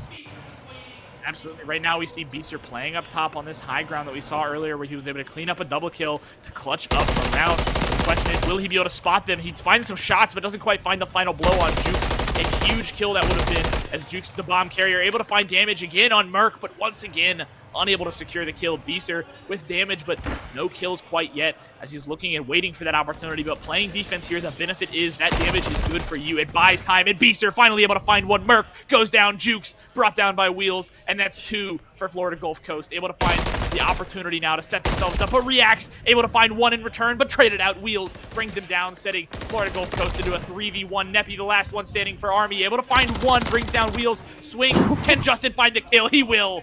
Florida Gulf Coast cleans up the round. 2-2 headed into round 5. That was a close one for Army. Definitely. FGCU played that one beautifully. Justin was lurking under those chairs and was able to clutch up a bit scarily, I might add. He is down to, I believe, 20 or less HP, but stayed up, stayed alive, secured the kill, and got it done for FGCU. A valiant effort, though, from Army, as we find ourselves all tied up. A hard B push, trophy systems and smokes already going out, as we have a hard push from FGCU, but can they get there in time? Justin taking out Jukes, Merc to take out Wheels. Quick trades happening in and around the objective as Neppy rotates in from HVAC. Nades coming through. Will he be able to secure a kill on him? I don't think so. Just a couple of hit markers. Neppy holding in hallway now. Waiting for a rotation, gets a few shots on FGCU, but is unable to secure the kill. Neppy hanging out in hallway and unable to get any picks. Merc gets one, Reacts gets another, and Justin all alone in a 1v3. His location is known. Neppy trying to track down this kill, and Justin just trying to stay alive, but a beautiful double push from Army secures the round and the lead once again, 3-2. Absolutely. 3-2 is exactly the outcome you want from that round if you're Army. But going into the next round, Florida Gulf Coast is going to have to come out strong like they have these last couple rounds. And going to need to find a returning play. We've seen first bloods time and time again from Florida Gulf Coast. The question is, can they keep it up after they get that first blood? Is that one pick a sacrifice for Army to be able to be in a better position moving on into the next fight? The bomb in the hands of Reacts as Army moving forward. Florida Gulf Coast, the ones to be pushing up, setting themselves in these corners. Once again, we've seen it once, we've seen it twice, and we'll probably see it again. Justin gonna lay down in that corner, and there it is, lays down. Kirch watching the other angle, the crossfire here, able to cover their teammates' backs and make sure that everything denies an opportunity for Army to push in and find this fight. Reacts looking like he wants to peek with that bomb, able to find some damage on Kirch, but not quite a kill, as Kirch makes it out alive, hiding behind what appears to be the bomb itself. The bomb site itself. A crazy way to keep himself alive, but Kirch, nonetheless, able to keep standing, and Beaster finds the first blood. Army loses 1-2 back-to-back. Jukes, Merc, both go down. Reacts, one of the only ones standing, as Neppy and Reacts playing some very different corners of this arena. And right now we see Reacts able to find the kill. One goes down. Florida Gulf Coast left in a 3v1 though, as Reacts, the last man standing. Nepi goes down to Kirch elsewhere. And Kirch now looking to find himself a double on the round. Can he find it? No. Reacts has the skills. He has the aim. He's able to find the kill. Reacts left in a 1v2. Can he clean it up into a 1v1? All of a sudden, the game becomes very winnable if you can, but no, doesn't clear the right corner. Florida Gulf Coast returns it once again, tying it up 3-3, first to 6, and we're already headed into round 7. Florida Gulf Coast happy to tie it up as they'll move on. Yeah, a really, really great round from FGCU.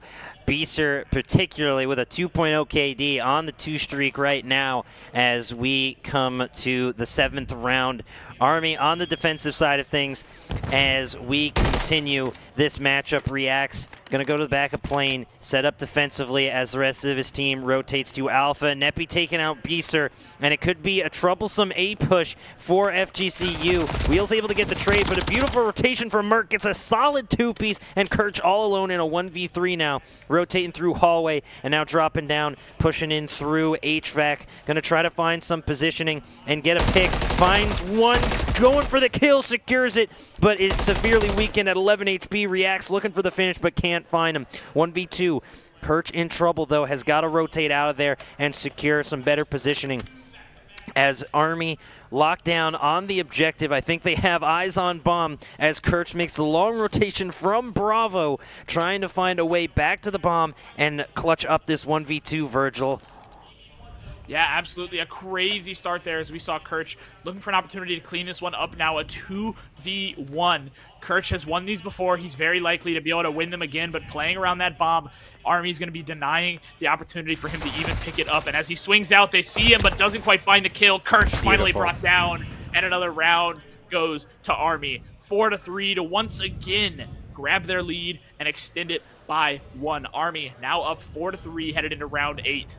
You saw they set up that crossfire. It was beautifully placed. Player in Perfume, be able to see him as he rotates through. Player on checkout or check-in, I should say, able to come in for the crossfire. Just beautifully set up from Army like a Venus flytrap, snapping down and taking down Kirch as Army takes the lead. It's going to be another push to Bravo. Seems to be the popular sight between these two teams as they try to get through the smoke and the concealment. Juke's looking for something as FGCU sets up on defense, creeping and crawling. MWIII looking for one, trying to finish the kill, and does secure it on Justin. Beaster going down to Reacts, and Army with a very wonderful and precisely placed push on Bravo. Kirch gets one and makes it a 1v3 as Kirch goes down and Wheels goes down. A nice little 2-piece for Army as they secure a 2-round lead, but it's the dreaded 5-3, Virgil. Absolutely. We've seen Army with a phenomenal set of back-to-back plays. 2 rounds, finally extending that lead 5-3, headed into round 9. Army looking to close it out here. It's first to 6. We've seen some really good plays here. Justin lying down in that same corner finally got him punished. They knew exactly where to swing, exactly what angle was going to be watched, and exactly where they had to be pre-firing to find that kill. Justin, unfortunately, wasn't able to make it out of that. Wheels, with the bomb in hand, is looking to make the comeback now for Florida Gulf Coast. Army, 1 round away from winning the map. Florida Gulf Coast looking to win this one so they can hang on, but MWIII going to make it hard for Florida Gulf Coast, able to find one right away. Beaster goes down, the trophy system will fall shortly after. MWIII looking for the opportunity to find a play here, and as the bomb holder will find a kill, Wheels able to find one, but both of them staying in the same place. Nepi able to find one, can he find another? He pulls out the pistol, won't quite find it. Juke's able to find the final blow on Wheels, though, and Kirch, the last man standing. We've seen him do it. Can he clutch up the round for Florida Gulf Coast, or will React, Jukes, and Nepi take it on to another one? They will! Army grabs himself map number 2. And unfortunately, Florida Gulf Coast just has not been able to keep up with Army. Army bring in a different speed, intensity, and energy into this last match that we did not see before. Yeah, absolutely have to agree. A real shutdown on FGCU in this terminal matchup for S&D. A solid performance all around from this entire team as FGCU just got caught out too many times, and we see how it affected their gameplay. They are often in a lot of situations. It was Kirch going solo in a 1v4 or 1v3, and that's just not a winnable situation every time. I know we like to hype those clutch moments, but you can't expect Kirch to clutch every single round, and sadly it just did not turn out how FGCU wanted, and they find themselves down 2-0 in this first series, and Army on the brink of forcing the second, and us going to yet another best of 5 as Army tries to find their way from the lower bracket, finding themselves in this grand finals now and looking for the W overall, as we get a nice look back at these highlights, Virgil. Yeah, some really good plays that came out of this game. We saw just a moment ago the play from Beaster where he was able to find the double kill to clean up a round from that high ground. Absolutely one of my favorite plays I've seen so far today. And we see here Merc able to swing in, Beaster able to deny a couple more. Some really good plays. Florida Gulf Coast showing up and out, but just wasn't enough. Army clearly prepared for the search and destroy. I don't think we have yet to see them drop a second round search and destroy this weekend, and so able to grab 2. They're now up in the series 2-0. Florida Gulf Coast obviously looking to make the reverse sweep and end it today, and then Army looking to find one more and start that second set of best of 5 to see if they can take it all the way and win. We saw a really strong performance from Army on Terminal. Clearly they're comfortable with the map. I wasn't sure what to expect from either of these teams heading into Terminal, and I've already seen they're both comfortable and confident on it, but Army definitely showed breed of speed that they had going into this round. Some beautiful plays here from Army, as we saw Neppy with a wonderful realization that 2 of them were right there, and his team cleaned up that fight to win the round for Army. Some really good stuff here. We see positive KDs all across the board for Army. Not something we're unfamiliar with at this point. They've been doing a great job of doing that no matter what the mode is. Army is here, and they're here to fight strong. Yeah, it's a real great performance from them, not letting the 5-3 curse get to them, as Army locks it down, secures a 6-3 win. Like you said, up 2-0 in the series, really trying to force this second series of maps as we get ready for Terminal on Hardpoint. We're going right back to it. How does FGCU bounce back? What do they need to switch up to take down this Army team, Virgil? I mean, think if Florida Gulf Coast is going to reverse sweep this, they're going to have to play flawlessly. We've seen some really good games from them this weekend. We saw against George Mason, they had some matches that were 250 to 70, 60, even 50 points, I think, in some of the games where Florida Gulf Coast just put on a dominant performance against some of these teams. Army, clearly not one of them, though, able to grab themselves around 234 over 208, denying Florida Gulf Coast even the opportunity to capture enough points to win the round. And then 6-3 in a search and destroy is not exactly how you want to be starting off your opportunity for a reverse sweep. Reverse sweeps, you typically think there's a little momentum. There was a good fight. They were close in that search and destroy maybe, but 6-3 is not the outcome you want when you have to get momentum going for yourself and to turn this one around. But like I said, if Army is able to grab this victory, then they're going to have to go back into a different game and win another best of 5, which means Army really not only having to fight for it, but they're going to have to play essentially a best of 5 of series against Florida Gulf Coast at this point, because they played once in the winners finals, a second time now in the grand finals, and if Army does hold out, they're going to have to go for one more. But they've clearly got the energy and they've got the stamina to keep up this energy that's been so fantastic all day. Definitely. I think I'm going to take a shot in the dark here and say FGCU is lulling Army into a false sense of confidence. They let them get the 2-0, maybe give them a few points here and there on Hardpoint, give up a round or 2 in S&D, but I think on this Hardpoint in Terminal, we're going to see a very different FGCU come out and be ready to play, put this one away, send us all home, and get this one finished. But you know, it ain't over till it's over. So we'll see what happens. But I'm making that pick right here, right now, and I'll put my money where my mouth is. FGCU with the reverse sweep. We'll see what happens in this Terminal as we get things set up and situated. Just want to say a huge thank you to our sponsor, Glitch Energy. We got these nice, wonderful trophies in front of me. These teams competing, of course, for the first place prize of $1,250. Second place, not going home empty-handed, though. They'll still get a nice $500. And third place, of course, getting $250. But I think we're all focused on that $1,250 for the grand prize, Virgil. Absolutely. We really want to see one of these teams walk out. I mean, I'm a college student myself. I absolutely understand it. The appeal of being able to not only walk away with a victory from your esports event, absolutely, with the esports event, You want to win. You want to walk away with that victory and the camaraderie among your teammates, but they're definitely going to be fighting because that money has got to have some appeal to college students. But in the meantime, I think we are going to shoot it to a quick break. We'll be right back. Make sure you guys get comfortable, get cozy, grab your popcorn, your glitch energy, and be ready to go for a fantastic series. This one is only going to get better. We'll be right back.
And we are back, ladies and gentlemen, after a very short break to continue your grand finals. Once again, we're hopping into Terminal on Hardpoint. I'm going with FGCU for the reverse sweep. Virgil, what's your take on this upcoming Hardpoint, and how, once again, how can FGCU find a way to turn this one around, come back from the 2-0 deficit, and secure the win?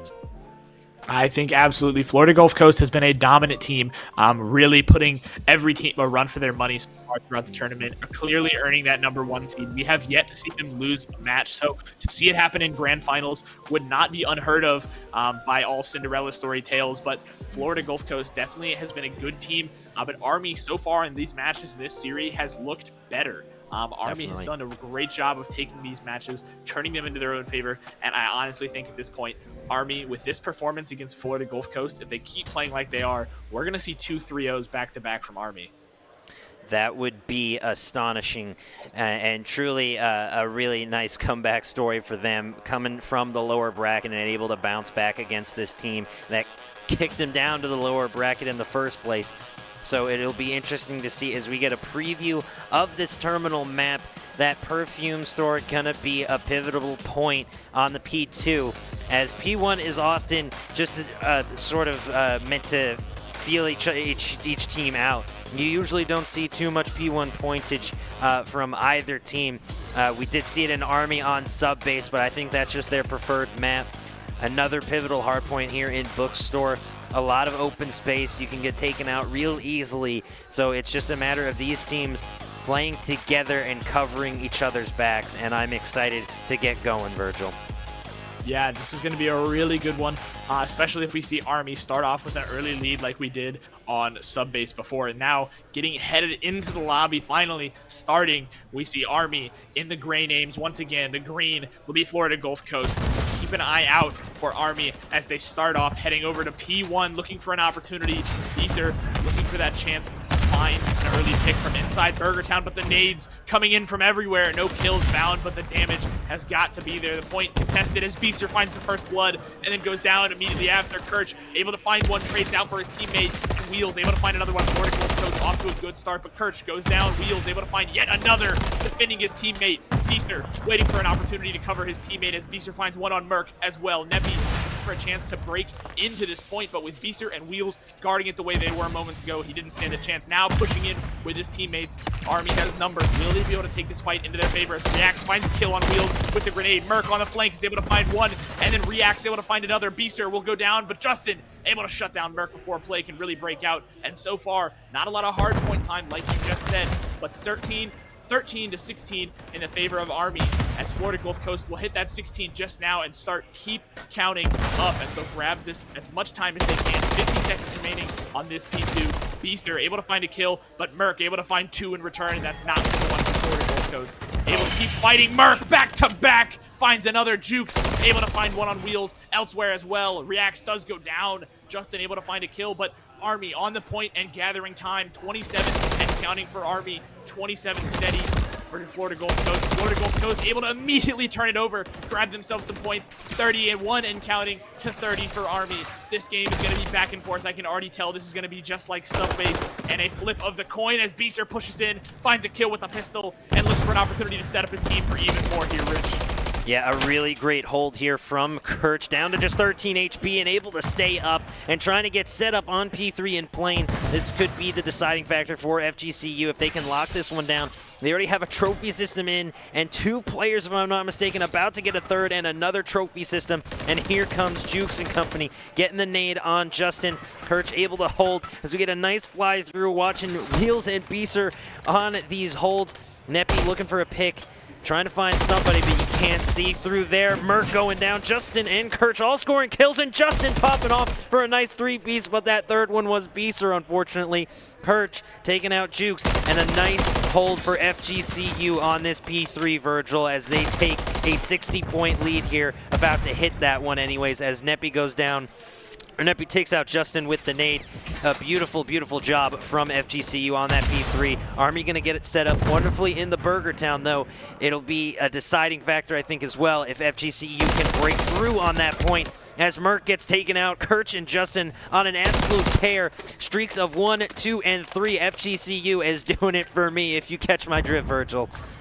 Absolutely, we've seen some really good stuff here, but it seems like as soon as you started talking, Florida Gulf Coast was playing under a different tune, able to get a huge lead for themselves, but now Army back on the point, holding control. 50 seconds to go on this hard point, and Army racking up the points, 43 points and counting. Florida Gulf Coast sitting at 106, so Army has some work to do if they're going to make this comeback right now, but we've seen some good plays so far. Whether or not they pull it out is going to be entirely up to if they can make the comeback on this coming point. 33 seconds remaining. Army still gathering points on this point. 60 and counting now. We've already seen 20. Can they make the next 30 that they need? Playing from back inside BurgerTown. Neppy finding huge value, able to find some damage, but not quite a kill, as Beaster able to find two.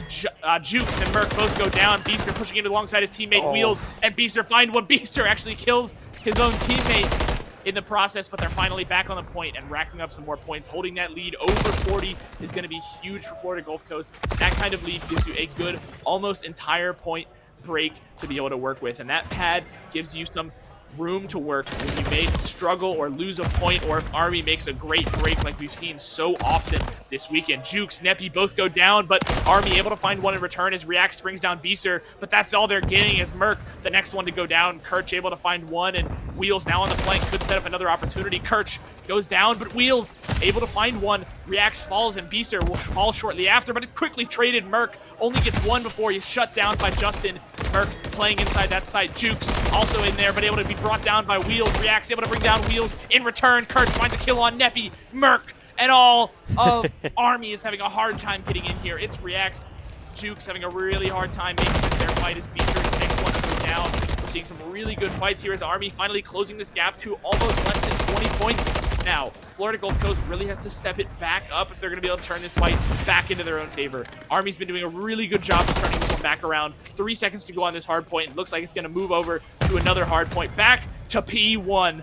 Merc able to find one, Beaster able to find another, and back to P1 before Florida Gulf Coast able to hold on to this lead as Army on the point and gathering about 10 underneath Florida Gulf Coast, looking for an opportunity to take this lead back, but not while Merc is watching. Kirch able to find some damage and a kill, but Beaster able to find one on its reacts in return. Merc able to bring down Kirch, and the fight keeps going. Wheels able to find one, Justin finds another. Florida Gulf Coast with the upper hand, moving on to this fight. Wheels getting ready to swing the corner, could find a kill here, and if he does, it's the point for Florida Gulf Coast. 28 seconds to go on this point, 140 points and counting for the Thunderbirds. Neppy and Reacts able to find one, Reacts able to find two. Neppy traded out, but Justin goes down to its Reacts as well. 127 and counting for Army, almost to a new point. 13 seconds to go. Army gathering scraps from the remainder of this point to try and tie it up here. Absolutely a phenomenal fight so far between Army and Florida Gulf Coast here, Rich. Yeah, a really good comeback from Army as they are able to take the lead, but it's just by one as we get set up on P2 in Perfume. Army has done an excellent job on these rotations and on the defensive side of things. They were set up well from that P5 in Bookstore to rotate, then back to P1 and get set up well defensively. Reacts getting one as Beaster tries to clear security and get some rotations through. Beaster doesn't see him in the way back as Neppy takes him out. Justin able to take out Merc, and Wheels catches Reacts as Reacts runs right by him. Juke still holding on point. Wheels checking the wrong corners, unfortunately, but able to stay up as they are losing a lot of points on this P2 here. Justin taking out Merc. Reacts with some beautiful shots on Justin as Wheels finally breaks into point, but Reacts is coming, grabs one, and may look to push in here to take down Wheels. Wheels rotating at the wrong time, and a beautiful pistol kill from Reacts as Army continues to build their lead. 186 and climbing. Jukes on the HVAC trying to set themselves up defensively incredibly well in plane, and it's starting to fall apart for FGCU as Kirch takes out Jukes. It's going to be a tough push into plane. Merc able to stay up, and it's Neppy left all alone on point as here comes FGCU easily taking this plane point, and a beautiful job from FGCU there, Virgil. Absolutely, Army with a really good spree. They're able to not only overtake the lead, but make it their own. 204 to 162 counting for Florida Gulf Coast. 30 seconds to go on this hard point. Army is trying to push in and grab themselves some points and not allow Florida Gulf Coast to close this gap that they just created. Army already looks like they may have decided to just reposition for a new point, rotating around. Looks like this P will be allowed to just be handed to Florida Gulf Coast. The 11 seconds remaining is just going to be scrap points that they're going to hold on to. They want all the points they can get. They're going to squeeze that hard point dry. Wheels able to find a kill on Merc as well. Neppy able to find a kill there on Justin. Jukes pushing in, looking for that opportunity for a new hard point as Florida Gulf Coast already playing on top of it, 195 and counting. Florida Gulf Coast looking to close this gap and make it their own. Laying back there, a nade will land, but won't quite find a kill. Reacts brought down before he can even contest the point. 45 seconds to go on the point, and Florida Gulf Coast has made the lead theirs. There's enough time here that if they don't leave the point and it's not contested for even a second, Florida Gulf Coast will be able to take away a victory on this point. But as I say that, Wheels contested, able to find one with a pistol, can't quite find another, and Army will push in to take over the point for the time being. 30 seconds remaining on the hard point. Army 210 and counting. Florida Gulf Coast Reacts. 212. Reacts able to find two in the process, pushing up, making space for his team, and that's all that they can ask from their teammates. Merc able to find one, Neppy able to find another. Florida Gulf Coast having a really hard time making any kind of plays here. Wheels playing from the high ground now, forced to push down the hall. Reacts, Merc both able to find one. Wheels getting the only kill for Florida Gulf Coast as a wipe on the Thunderbirds will hit. 236, a new hard point in their control. They need nearly 10 points to be able to take this victory away. Kirch able to find a kill on Jukes, but Reacts quickly finds response. And another one. Beaster goes down before Wheels brings down Reacts in return. Jukes able to find a kill on Justin. Neppy finds one on Wheels. And Army closes it out. A 3-0 victory for the first set that they need. Best of 5. Army needs to do it again now. Coming from the bottom bracket, that's just the rules. Army has to fight for it one more time. We're going to a series best of 5 one more time. Army takes a 3-0 victory in the first round of Grand Finals. And a really wonderful job. Again, they made me eat my words. I really thought FGCU was going to make the comeback, but Army shutting them down and beating them out on those rotations. I really think if Wheels had more support on that Burgertown point, might have been able to make the comeback, but the rotations and the holds were just too much to handle. An excellent job from Army to bounce back in a big way, get a 3-0 sweep on your number 1 seed, ladies and gentlemen, and now forcing a second series in your grand finals. It should be an interesting series of matches, and I'm very much looking forward to seeing these two teams duke it out once again in another best of 5. Should be a fun one as we get to the highlights of this previous matchup, Virgil. Absolutely. We saw some really good stuff there from Army, able to 3-0 sweep, something we never would have expected against a number 1 seed. A win is by no means surprising. Army's a very talented team. We knew that going into this match. They took Florida Gulf Coast to a 3-2 loss earlier, which is what initially sent them to that loser's bracket, but it looks like they came back with a vengeance, able to turn that one around, storm away with some heavy leads, and even close this game out by not even, it was not nearly as close as some of the other matches we've seen today, 20, 30 points being the difference that was made today. And we see some of these crazy plays that made the difference. Right here, Merc able to find one. Can't quite find it. Kirch actually made a huge play. Neppy playing behind this wall was able to find a huge bit of value there as well. We saw some really good stuff from Army, and all around, Army did exactly what they needed to do. They showed up to play, and they reminded Florida Gulf Coast that they're not somebody to be trifled with. Absolutely not. As Army was just winning out these rotations once again, we're setting themselves up beautifully for the next point, even while starting on the second point, if that makes sense. They got set up beautifully in this Burgertown one. Were able to break through on Wheels and already had positioning for Bookstore. It was a just perfectly played hardpoint matchup from Army as they all perform incredibly well. Merc with, I believe, just 35 seconds on Hill, and this Neppy pre-fire already knew they were going to hang on to the W, but had to get that pre-fire in to secure that kill and make sure there was no contention on that final point. A beautifully played game from Merc, Reacts, and the rest of Army.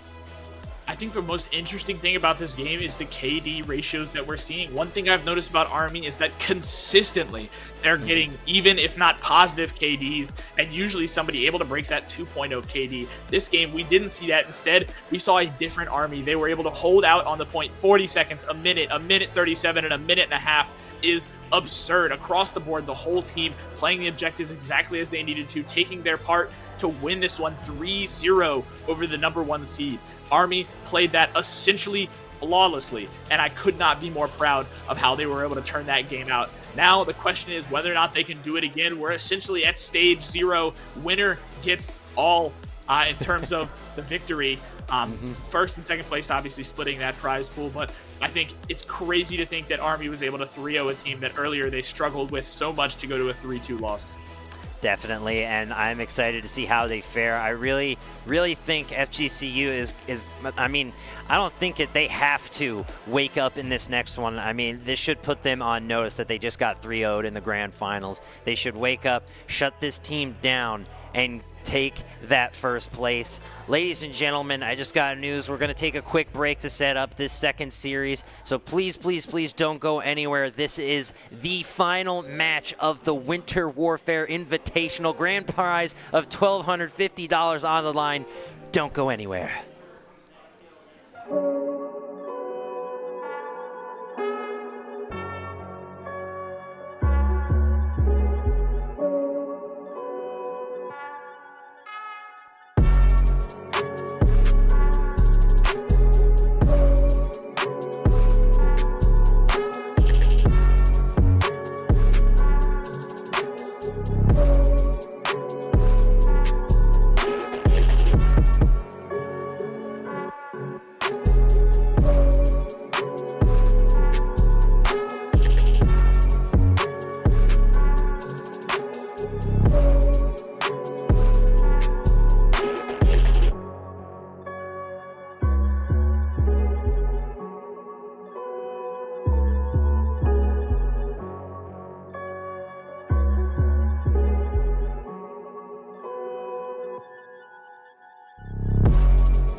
Welcome back, Winchester, Virginia, Twitch TV viewers, everyone watching this Winter Warfare Invitational. I'm back, I'm Virgil, and I'm joined by Big Rich X, the wonderful best co-caster I've had in quite some time. Woo. How you doing, Rich? How are you feeling?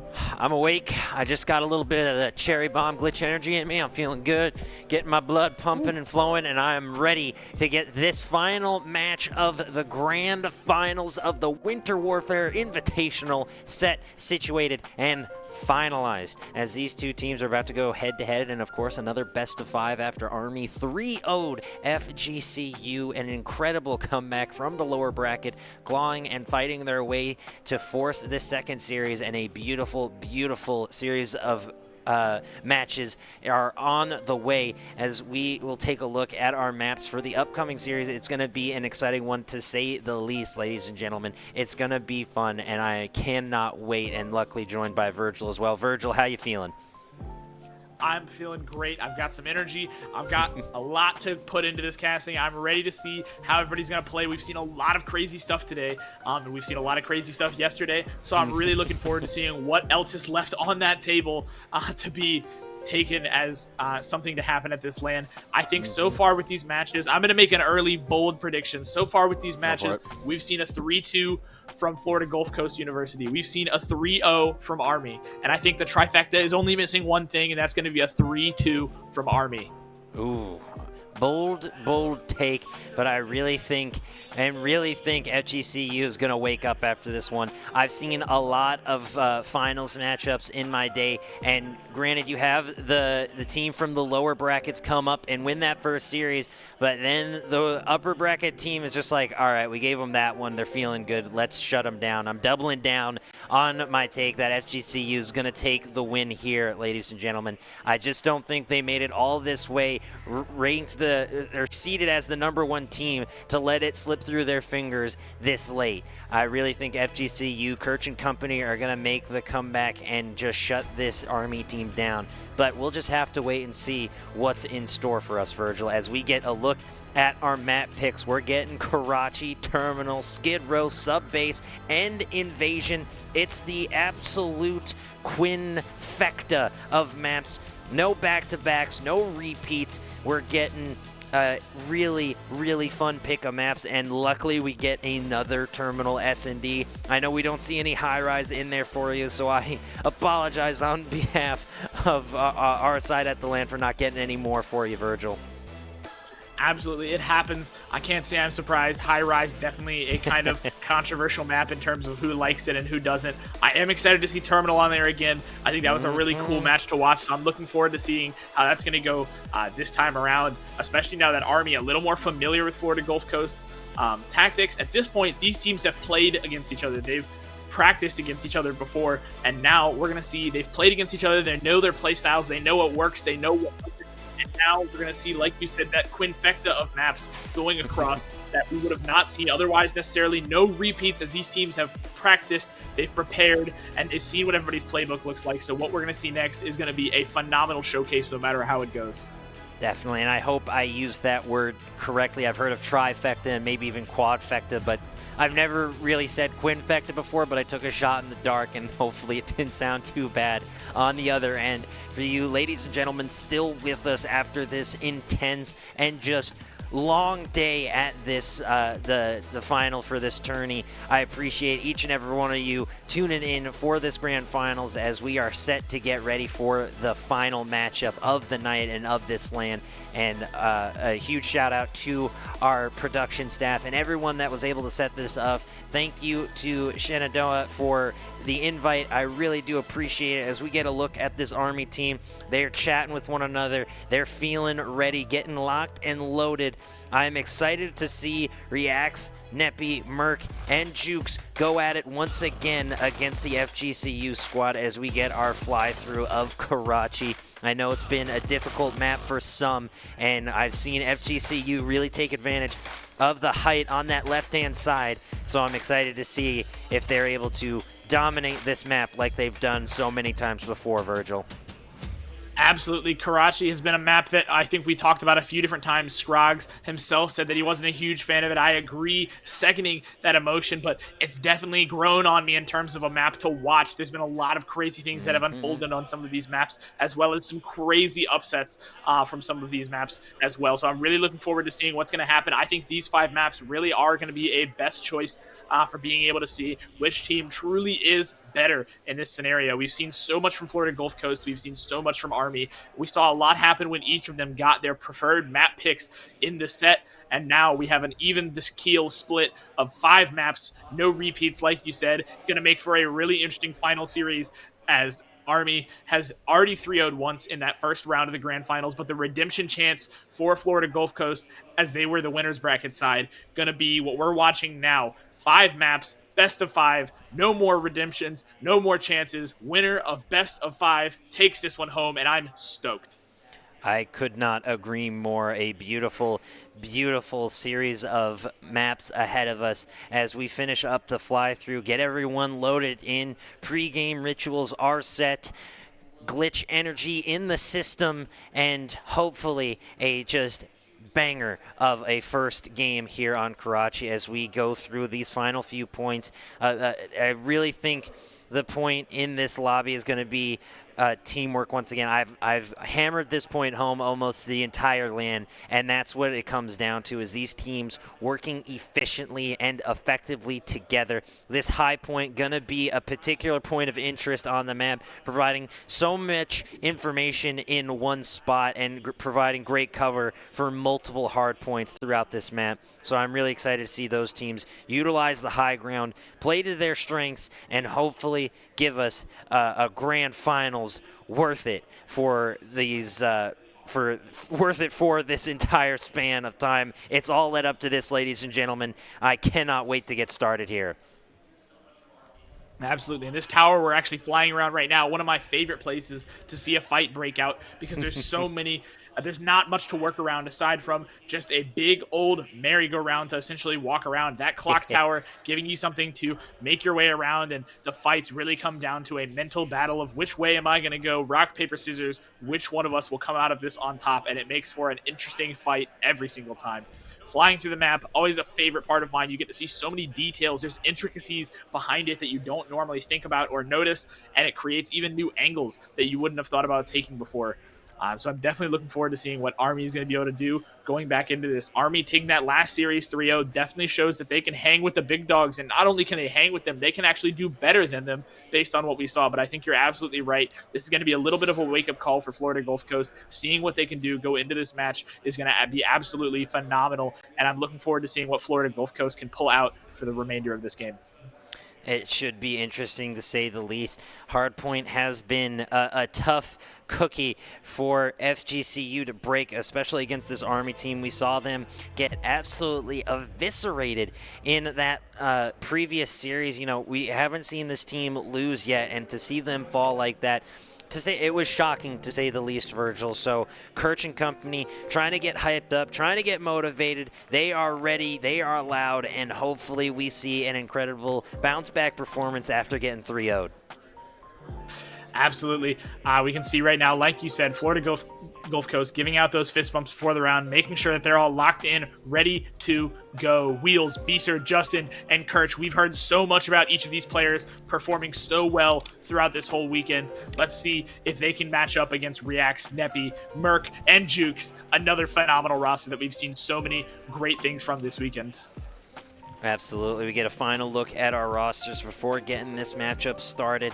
It's going to be an intense one, to say the least. Grab your camping gear, ladies and gentlemen, because intense doesn't even begin to describe how awesome this matchup is about to be as we get started in our final series for your grand finals of the Winter Warfare Invitational. Wheels getting to this high point, looking to drop in, and it's Kirch for the first blood, because who else? And Reacts taking out Wheels mid-air, doing some skeet shooting early. Kirch looking for the finish, bringing in the pistol and shutting it down and getting FGCU on point. Army able to get the first bits on that P1, but FGCU doing a great job of breaking through. Absolutely. Right now, we're seeing Jux looking for an opportunity to find a play here. Jukes able to find one, brings down Kirch, but Justin able to find a kill there on Neppy. We see a 1-for-1 trade, but now Army grabbing those points on the hard point. This time, Army on the left, Florida Gulf Coast on the right. 12 points in the hands of Florida Gulf Coast right now. 10 seconds to go on this hard point, and Army 24 points and counting right now. A great performance so far and a lead that you definitely want to have right off the bat. Army grabbing themselves an 18-point lead, and as we'll jump over to the next point, we'll see that Florida Gulf Coast is already waiting inside. We've seen Kirch do some crazy things inside this room in terms of holding down an angle, but they won't be able to do it with Merc in the house. He's able to find one, swing back out. Will Merc be able to find another? His team's able to clean it up. React's able to find a kill on Wheels, but Kirch able to bring down Jukes in the process. Wheels pushing back towards that point. Want to be able to deny Army the points that they have right now. 41 seconds to go. I'm sorry, 40 seconds to go. 43 points and counting for Army, but as Florida Gulf Coast will actually take over the point, Beeser giving himself an opportunity to really close this gap. 22 points and counting for the Thunderbirds. Yeah, Jukes dropping in, able to catch Kirch on the rotation and now trying to pick up some of this scrap before FGCU can secure the lead. Jukes pushing up in a beautiful headshot on Beeser, taking it to him. You hear him in the background. Wheels with a nice two-piece as they try to get set up for P3. Merc on this high ground point, able to get a lot of picks, a lot of damage in, but not prevent FGCU from getting that rotation in.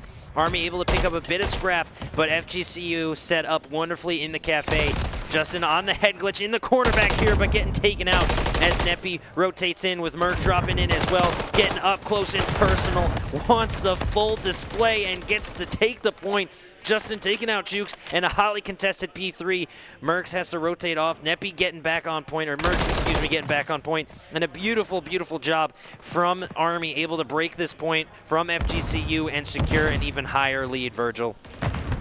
Yeah, absolutely. We've seen some really good stuff here already. 30 seconds to go on this hard point. Army, 79 points and counting. Jukes, Reacts, both able to find a kill. Beeser and Wheels go down, and that's actually a third as Justin will fall to Reacts as well. Neppy now looking for an opportunity to find a kill, waiting for somebody to run up on him, and he does. Neppy finds the kill, brings down Kirch before he can even find the value he was looking for. Beeser looking for an opportunity, runs inside the room, wasn't expecting Neppy to be waiting with a pistol. Jukes does go down to Wheels, but Beeser will be traded out by Neppy in the process. Justin looking for a chance to push up. Gonna take this fight to Nade. Will connect, clearing all the wrong corners, but still comes out on top of the fight. Neppy goes down, Reacts, able to find a kill on Wheels, and the score is not even moving. Army, 99. No one's on the point. I'm sorry, Army jumps on the point, but everyone so consistently on and off. 100 for Army, 41 for Florida Gulf Coast. This is not the start you want if you're the Thunderbirds. Definitely not. They're able to get back on point. Beautiful shots from Beester to the outside. Wheels with the nade as React peeks in, gets one, looking for another, but taken out from down below. Wheels with a beautiful two-piece. Merc holding on the outside, gets Beeser, trying to find Wheels, keep this point clear. Again, not a lot of points being given up on this P4, if I'm not mistaken, and a beautiful shot from Justin to get on point and pick up just a little extra. Neppy in the cafe, going down. Beautiful shots from Beester as they try to get set up in a hotel. Army has been winning these rotations, winning these breaks, but Beester is making it difficult for him, sliding up but getting taken out. Wheels getting the kill on Merc as they begin their rotation to the next point. Wheels able to get in there with the trophy system. Justin taking out Neppy, holding that high ground, getting trophy systems planted and placed all over the place as Justin holds on high ground here. Looking for more picks. Kirch with the wallbang on Merc. And FGCU doing a great job of holding this hotel point so far, Virgil. Absolutely, we've seen a really great stuff so far. Neppy able to find a kill on Beezer, but Kirch able to find 1 and 2 as Reacts and Neppy both go down. Jukes able to find a kill on Kirch, finally shutting down that two-piece, but Justin able to drop in, finds the kill on Jukes. In return, Florida Gulf Coast grabbing points for themselves on this board. 85 points and counting for the Thunderbirds. 100 for Army, finally in the triple-digit club, but 15 seconds to go on this hard point before it'll rotate. Army on the point, taking over. 103 points now for Army and climbing. 91 for Florida Gulf Coast. This is going to be a neck-and-neck game. I can already feel it. Kirch looking for an opportunity to push in, running around with a pistol out, finds a kill anyways. Kirch able to find one. Merc goes down, and Kirch now looking for an opportunity to set this fight even more in the favor of Florida Gulf Coast. But the point, as it'll rotate, goes straight to Army. 120 points now and counting as Florida Gulf Coast will drop in. Kirch able to find a kill there on Jukes, looking for another opportunity to find more, but reacts, running around to the upstairs, has the high ground, could be able to turn this fight in his favor as MWIII finds two elsewhere. Wheels and Justin both go down. Reacts, gonna swing this corner with the pistol and finds another one. Beeser will fall, and that's 3 of Florida Gulf Coast having to be reset as Wheels finds a kill, finally shutting down MWIII and setting up an opportunity. Florida Gulf Coast playing as much as they can, but just can't seem to find the point time that they want. Army, 142 points, 91 in the hands of Florida Gulf Coast. Nobody on the point right now. Beaster having to reposition so he can cover his teammates. 13 points to go. Reacts on a 5-man killing spree, a streak that is unstoppable. Beaster gonna swing in with a teammate, looking for a chance to make this 2v2 fair. Beaster not actually playing as aggressive as his teammate is, patiently waiting. Jukes pushing in, won't be able to find a kill. He does, finally cleans it up. Beaster goes down, now playing alongside his teammates. Kirch able to find one, Wheels will find another. Neppy and Reacts both go down, but not in exchange. Justin, Wheels also fall into the fight still. MWIII able to find another one. Kirch goes down, Wheels left in a fight, trying to find an opportunity to storm away with this lead, but Army sitting on the point all the meanwhile. 38 seconds remaining on this hard point, 150 points for Army, and 99 and counting for Florida Gulf. Justin, Beaster both dead and respawning. Wheels now the one to push and contest this point next, grabbing as many points as he can, but Reacts lights him up before he can even find a play. Justin now looking for an opportunity to deny that play, but won't quite find the kill. 20 seconds remaining on this hard point. Army, 157 points and counting. Florida Gulf Coast not even in the triple digits here. Yeah, a really tough game thus far for FGCU. Army got way too much points on that P1 in Rubble, and it just set them up for a beautiful lead on the P2 rotation as well. And they're already set up in P3. They are owning these rotations, and FGCU is just playing catch-up. Forget the mustard. MWIII, unfortunately, taking out Kurtz. Justin with the shots on Reacts, but a beautiful hold thus far for Army as Jukes able to stay up and get a beautiful pick on Wheels. Neppy taking out Beaster, and it's looking like an L for FGCU here thus far. Never say never, but FGCU is struggling to break through on these points, even when they have the high ground. MWIII and Neppy popping off a 2 streak or higher for 3 out of the 4 players on Army, and that should tell enough to you, ladies and gentlemen, that Army is not giving this one up, not by a long shot. 215, approaching that 250 mark as they try to rotate early. FGCU trying to get set up, trying to stop this Army wave from overtaking them, and a beautiful game thus far for Army as they are knocking on the doors for the W, continuing their streak from the previous series, 231 to 99, a massive 130-point differential, and FGCU has a big mountain to climb. We'll see if they can do it here, Verge. Florida Gulf Coast with a crazy set of games here, has had a great start to the whole tournament, but it seems under their own hands it's falling apart to Army. 233 and counting, and enough time to win on this hard point alone. Florida Gulf Coast is essentially going to have to throw bodies at this point until it's a 1 fight for them. Jukes able to find a 5 streak for himself even. 16 and 12, 17 and 14, 23 and 13. Great kill to KDAs across the board for Army. As you see, 248.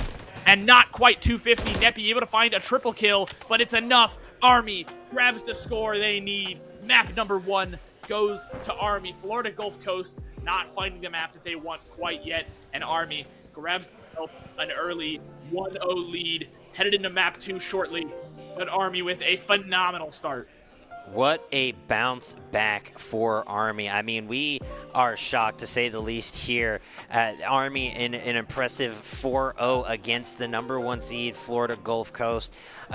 Just an incredible job from Army, and way to keep it consistent. I really thought anyways, FGC was going to bounce back in a big way, but apparently they said no, we're going to just shut the door on them. And a beautiful job Army just did there as we get our highlights prepped and ready. What can FGC do to answer this onslaught that Army continues to bring to these matches, Virgil? I think absolutely Florida Gulf Coast, like you said, they've got to wake up is what we thought was going to happen going into this map.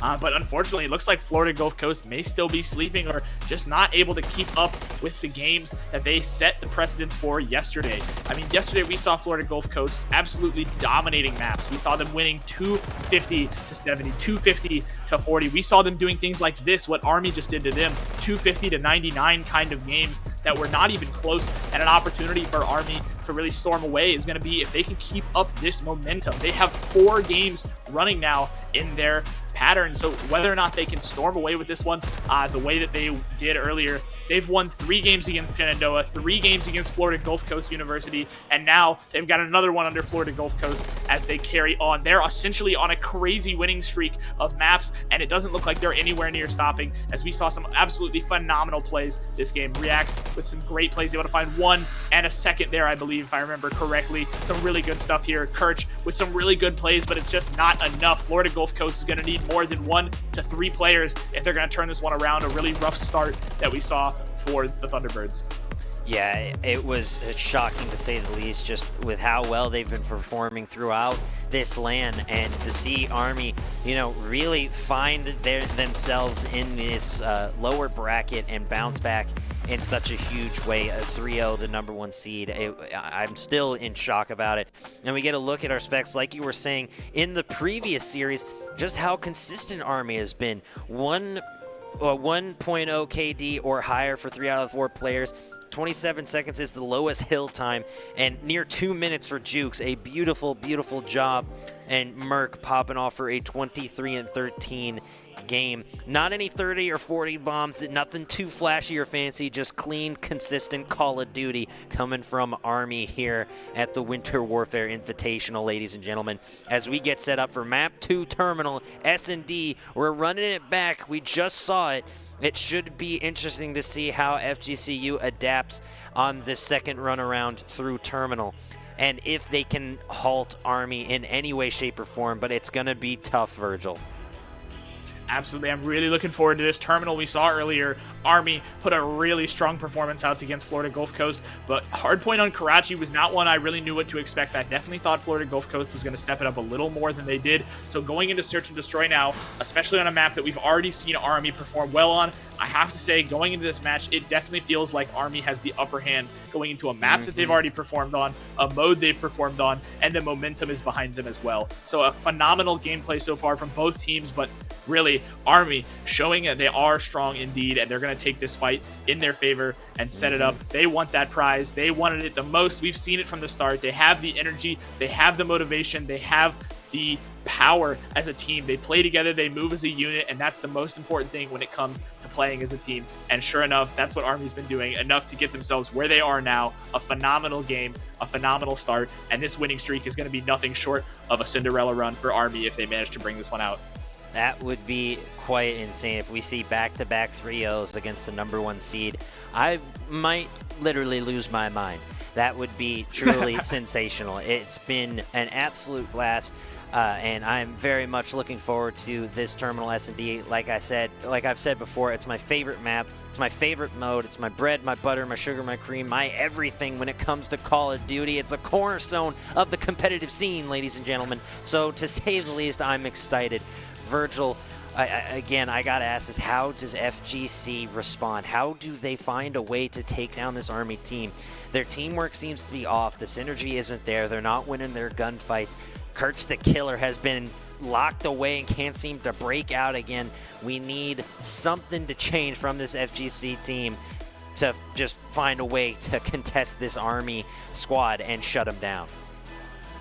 100%. I think one thing that we've been able to tell from the Army team is that they are very passionate. You can hear them every time a play happens. You can hear them every time something goes their way or it doesn't. They're passionate. They play as a team. And at this point, they've got it so caught up that I have to say I'm a firm believer with their momentum that they're going to take this one away. And I would be stunned as much as the Army team would themselves if they dropped this next map. Florida Gulf Coast definitely going to have to do exactly that. They're going to have to stun a couple people to be able to set up this opportunity, because this is going to be a difficult fight, and quite simply, they just have to win. The best thing to send in this momentum is stop Army in their tracks. Don't give them the opportunity to build even more momentum. A bigger snowball means bigger problems later, and I think that right now Army needs to absolutely keep this momentum going, and Florida Gulf Coast has to do the exact opposite. They need to hit the brakes. Wheels needs to slow it down for them and make sure that Florida Gulf Coast can grab this one to at least tie it up and stop some of that momentum that Army has been carrying through so strong throughout this whole tournament. An unstoppable object meeting an unmovable object. That's what we need to see. A collision of titans here at the LAN, ladies and gentlemen. It's going to be exciting, to say the least, as we get things rounded out and set and situated. And can we just take a second to look at these wonderful trophies presented by Shenandoah Esports and Glitch Energy? I am particularly fond of the beautiful shape of the first place trophy, but of course, who wouldn't be obsessed with a first place trophy? I love them, and we'll see which team gets to take this one home. Of course, huge thank you to Glitch Energy for sponsoring this event. That's why we get a prize pool so big at $1,250 for first place, $500 to second. No one's going home empty-handed, but $1,250 sounds a bit nicer than $500 to me, Virgil. I have to say, I definitely agree. I can imagine the fight for first place it's hard, and they're going to be fighting for it aggressively. We've seen Army already playing with so much passion, even from those group stages. So I definitely don't think that when they realized there was also that close to a prize pool for themselves, they very quickly were able to kick it even more into gear, and they've been doing just that. Army looking like a different team almost. Yesterday when we watched them play, and even earlier today, they were playing well, but they weren't playing good enough that I would have said that they were going to be able to 3-0 Florida Gulf Coast. Partnership with that, Florida Gulf Coast has not exactly been playing like the same team either. We've seen them do some really great stuff. Consistently, their team was going positive across the board, capturing the point, playing as a unit. The synergy, the crossfire, everything was, essentially flawless from Florida Gulf Coast until today, where it seems like something, I'm not sure what must have happened, where Florida Gulf Coast just started playing worse and Army just started playing better. It's been the difference maker in these last couple maps that allowed Army to 3-0 Florida Gulf Coast. At least that's what I think. What do you think, Rich? I really think it's just been a change in attitude. FGC has just been, they had a time to relax. I know we were talking about icing the other day and, shutting down a team's momentum. FGC was waiting for their opponent in the grand finals after taking down Army, but Army's been hungry for the fight. They have scratched and clawed their way from the lower bracket, dominated a 3-0, and just are hungrier for the win, it seems. So I'm excited to see if they're able to continue this, or will FGCU finally put a stop to this momentum. Again, ladies and gentlemen, Army is currently 4-0 right now in these grand finals against FGC. So hopefully they can continue it, but we'll find out here and now as we get round one underway here on Terminal S&D, Virgil. Yeah, React's bomb in hand, looking for that opportunity to get the bomb or an early pick here as his team will push towards B initially, but not everyone, as we'll see a little bit of rotation happening for the rest of the team. Really only MWIII being the one to keep an eye out for that flank, while the rest of the team pushing up for an opportunity to make it towards B. The rest of Florida Gulf Coast playing over near B, trying to deny it, but Wheels has already gone down. It's a 3v4, and that's not the start you want to an S&D here against a team that's already proven that they're not scared of you, and they're very confident going into this match. Jukes able to look for an opportunity, finding some shots, but not quite a kill. MWIII looking for an opportunity to swing around that corner, looks for the kill. Jukes looking for some shots, finds them, but not quite a kill. Once again, we're seeing damage, but no kills. MWIII finally does it himself. Beaser goes down and reacts with the bomb in hand. Kirch able to find one, trades out for his teammate. MWIII goes down, but Kirch quickly brought down by Reacts. Afterwards, Justin, the last man standing for the Thunderbirds. And right now, Jukes looking for this chance to cover his teammate. They get the bomb planted. Justin gets some damage on him while he's trying to run away desperately, but can't quite be killed yet. Justin looking for that opportunity to find even a 1v1 to try and level the playing field a little bit for himself. Looking for that opportunity. MWIII looking and waiting for him to swing around that corner. Not the right angle, though. Justin able to find one. MWIII caught looking the wrong way. Justin finds a good fight, able to find some damage. Not quite a kill. He cleans up a second, and Jukes goes down. Justin able to clean up the round. A phenomenal start. Maybe, just maybe, the Florida Gulf Coast we saw in the last days has come back to life, and they're here to fight. Oh, that was a big round for Florida Gulf Coast University. 1-0 and a big clutch in the 1v2. Justin stepping up big time, and beautiful timing, just in time, ladies and gentlemen, as he grabs a 3-0 start, and that is the momentum swing that FGC needed. We'll see if they are able to capitalize on this temporary halt in the Army's attack and really bounce back on the attack side themselves as they get set up They're trying to fake out on the B push. Now Justin rotating back. Rotate to Alpha. Wheels the bomb carrier trying to get in.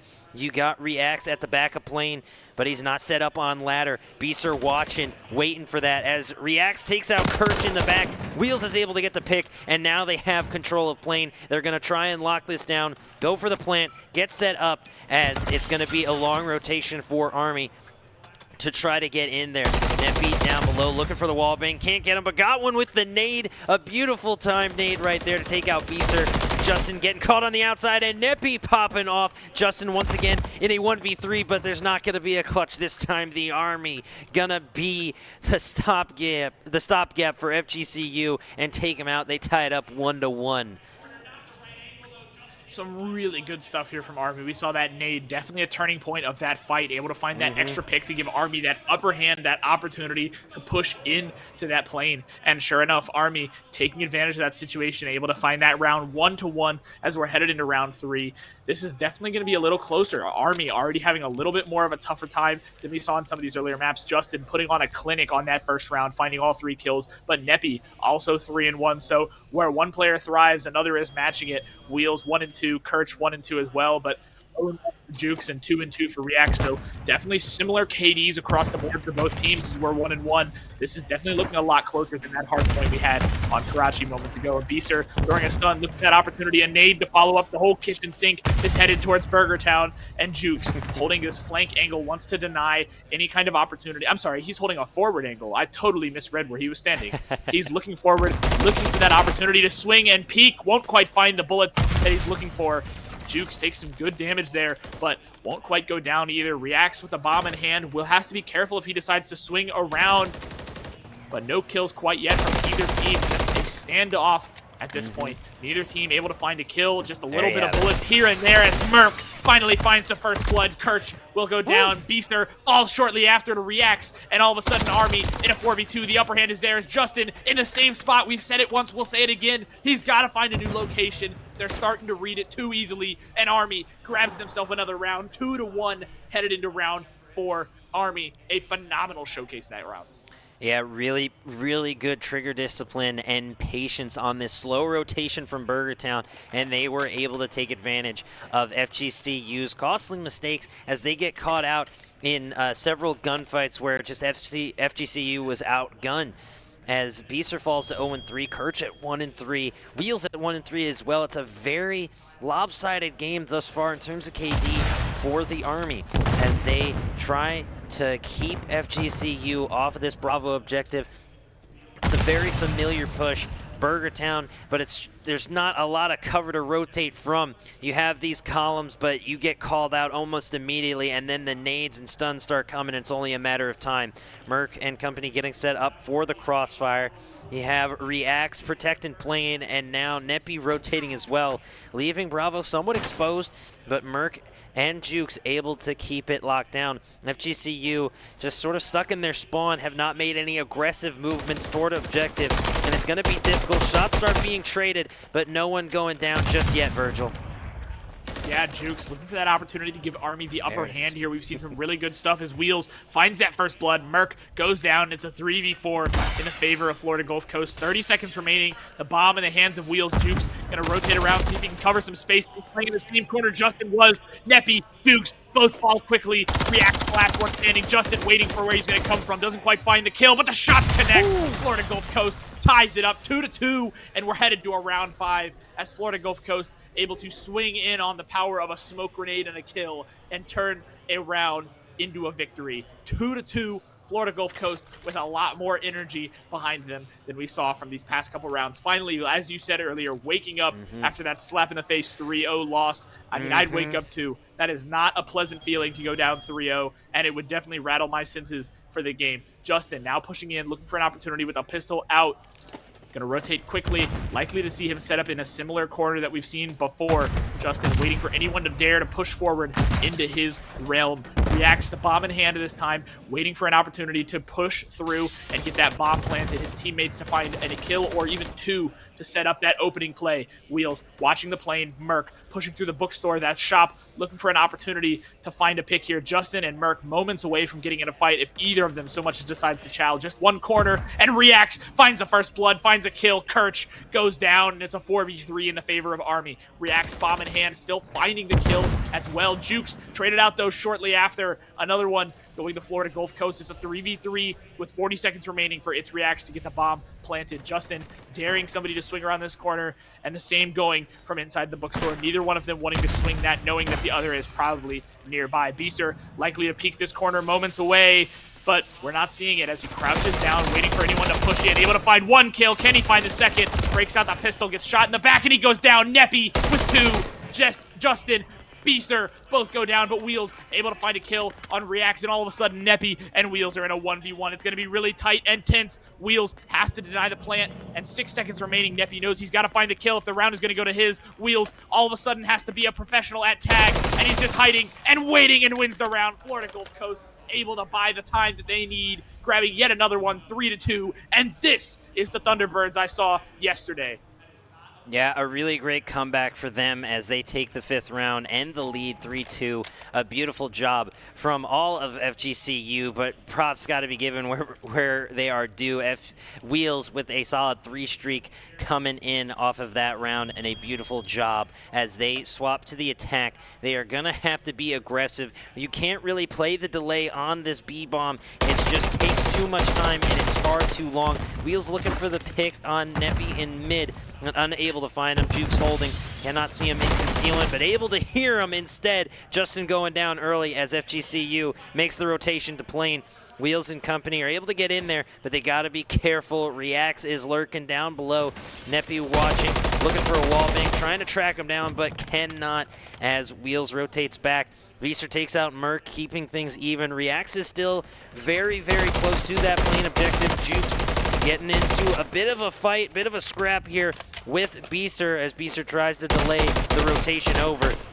Just staying up. Bomb is able to be planted on Alpha. Reacts tries to make a push in, gets dropped down to 7 HP and is able to stay up somehow, some way. Sliding down underneath, and oh, tough positioning for Kirch as Reacts finds him through the wheel well.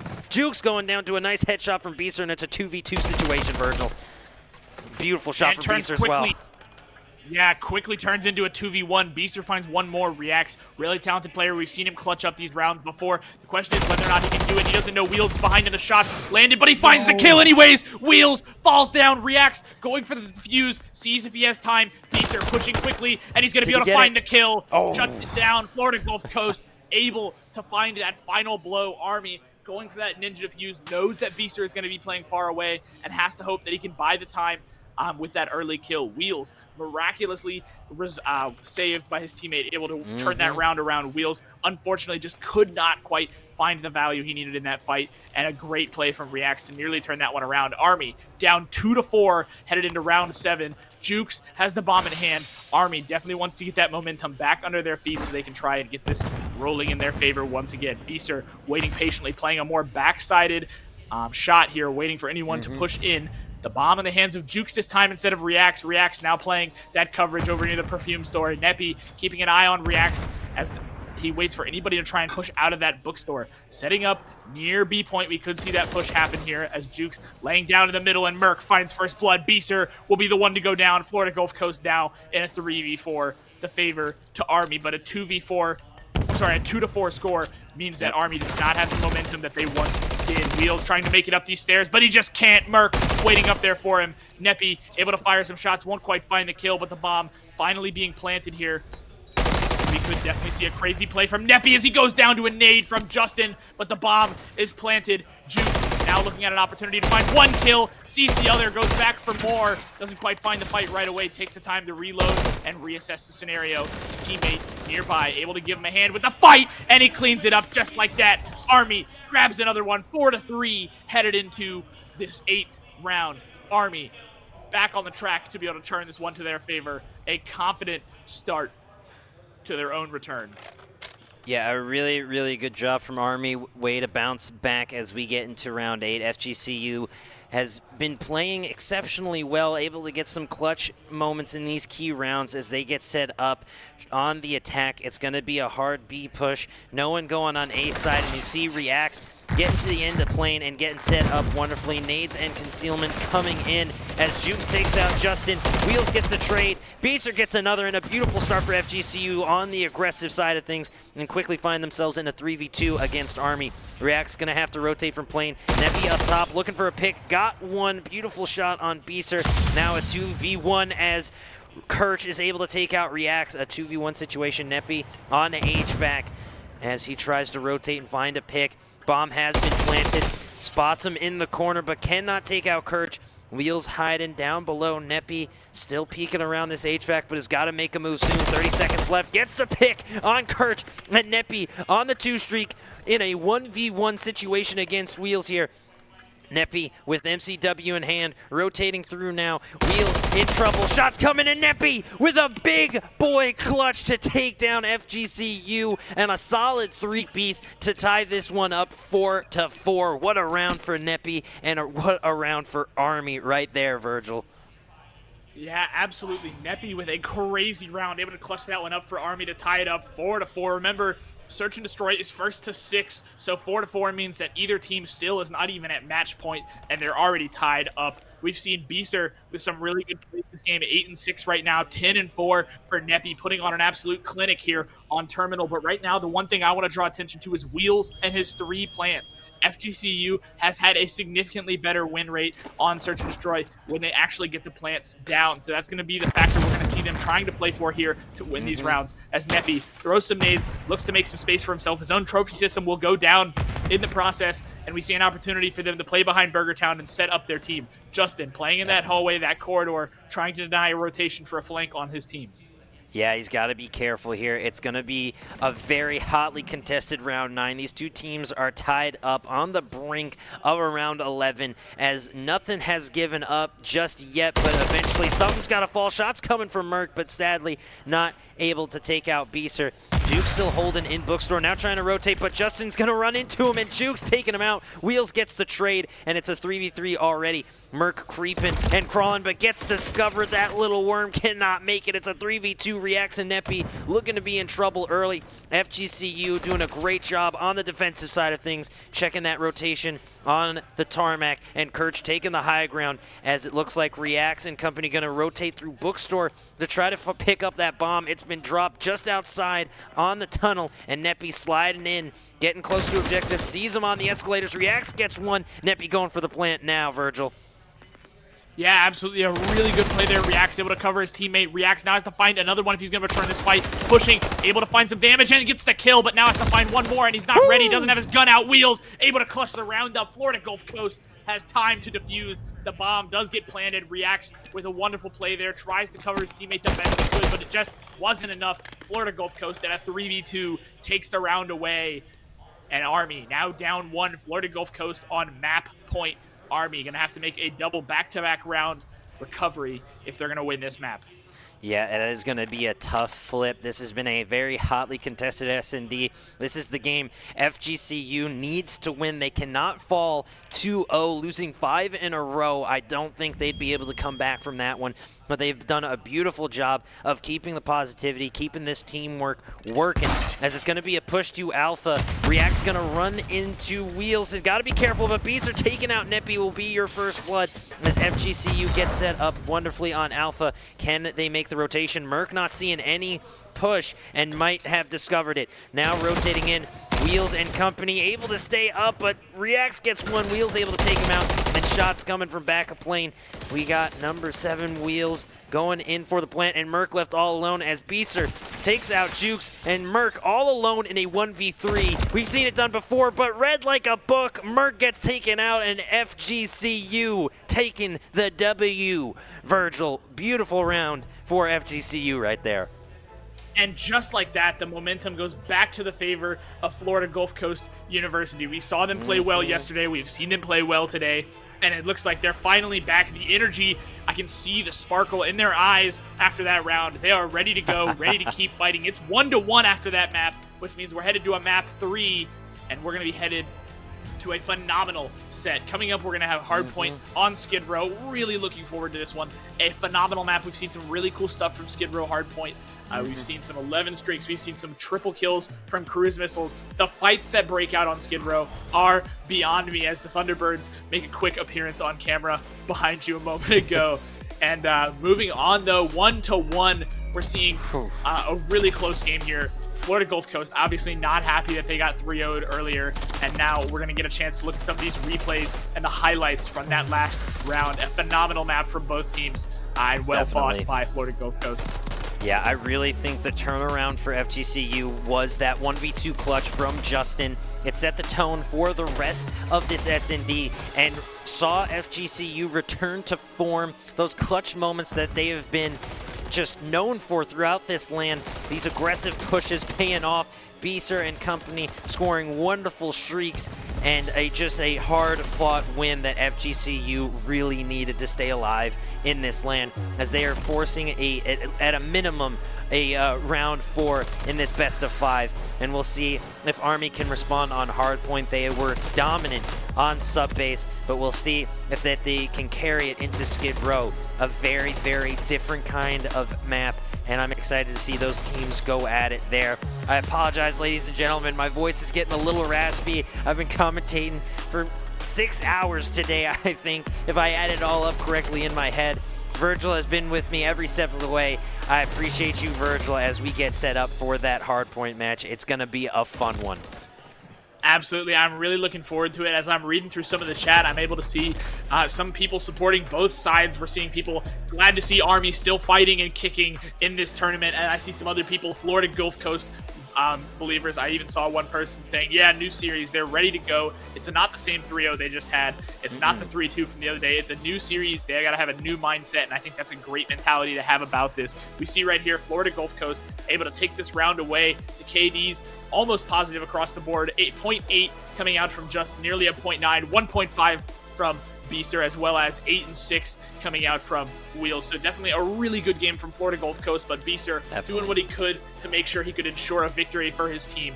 Now, I think headed into hard point on Skid Row, we've seen some really good stuff in the past. Florida Gulf Coast showed out really well on these hard points in the past, and it was the downfall of Army before when they played on Skid Row hardpoint. It was so overpowering with how well they rotated on the point for Florida Gulf Coast. So now Army has to try and get revenge. They've got to turn the tables and write a new story if they're going to turn this one to their own. So Army definitely has to play as aggressive as we've been seeing from these last couple matches. Florida Gulf Coast looking like they're back in peak performance shape, and so that means we're going to probably see a really close match here on Skid Row. Definitely, and I got my maps mixed up. We started with Karachi, not Subbase. Subbase comes later. I really think if FGCU takes the win here and we get to a Subbase, it's going to flip back into the favor of Army. We've seen them excel on that map, and should it be forced to an invasion on S&D, it's anybody's game at that point. It's going to be an exciting series, to say the least, as we're all tied up one apiece. We get set up and situated for Skid Row. What will be the determining points here for FGCU and Army? Because my money's on P5 and P2. Those 2 points on that backside by containers have been the deciding factor for almost, I want to say, 90% of the hard point matches we've seen on Skid Row. So what's your take on it, Virgil?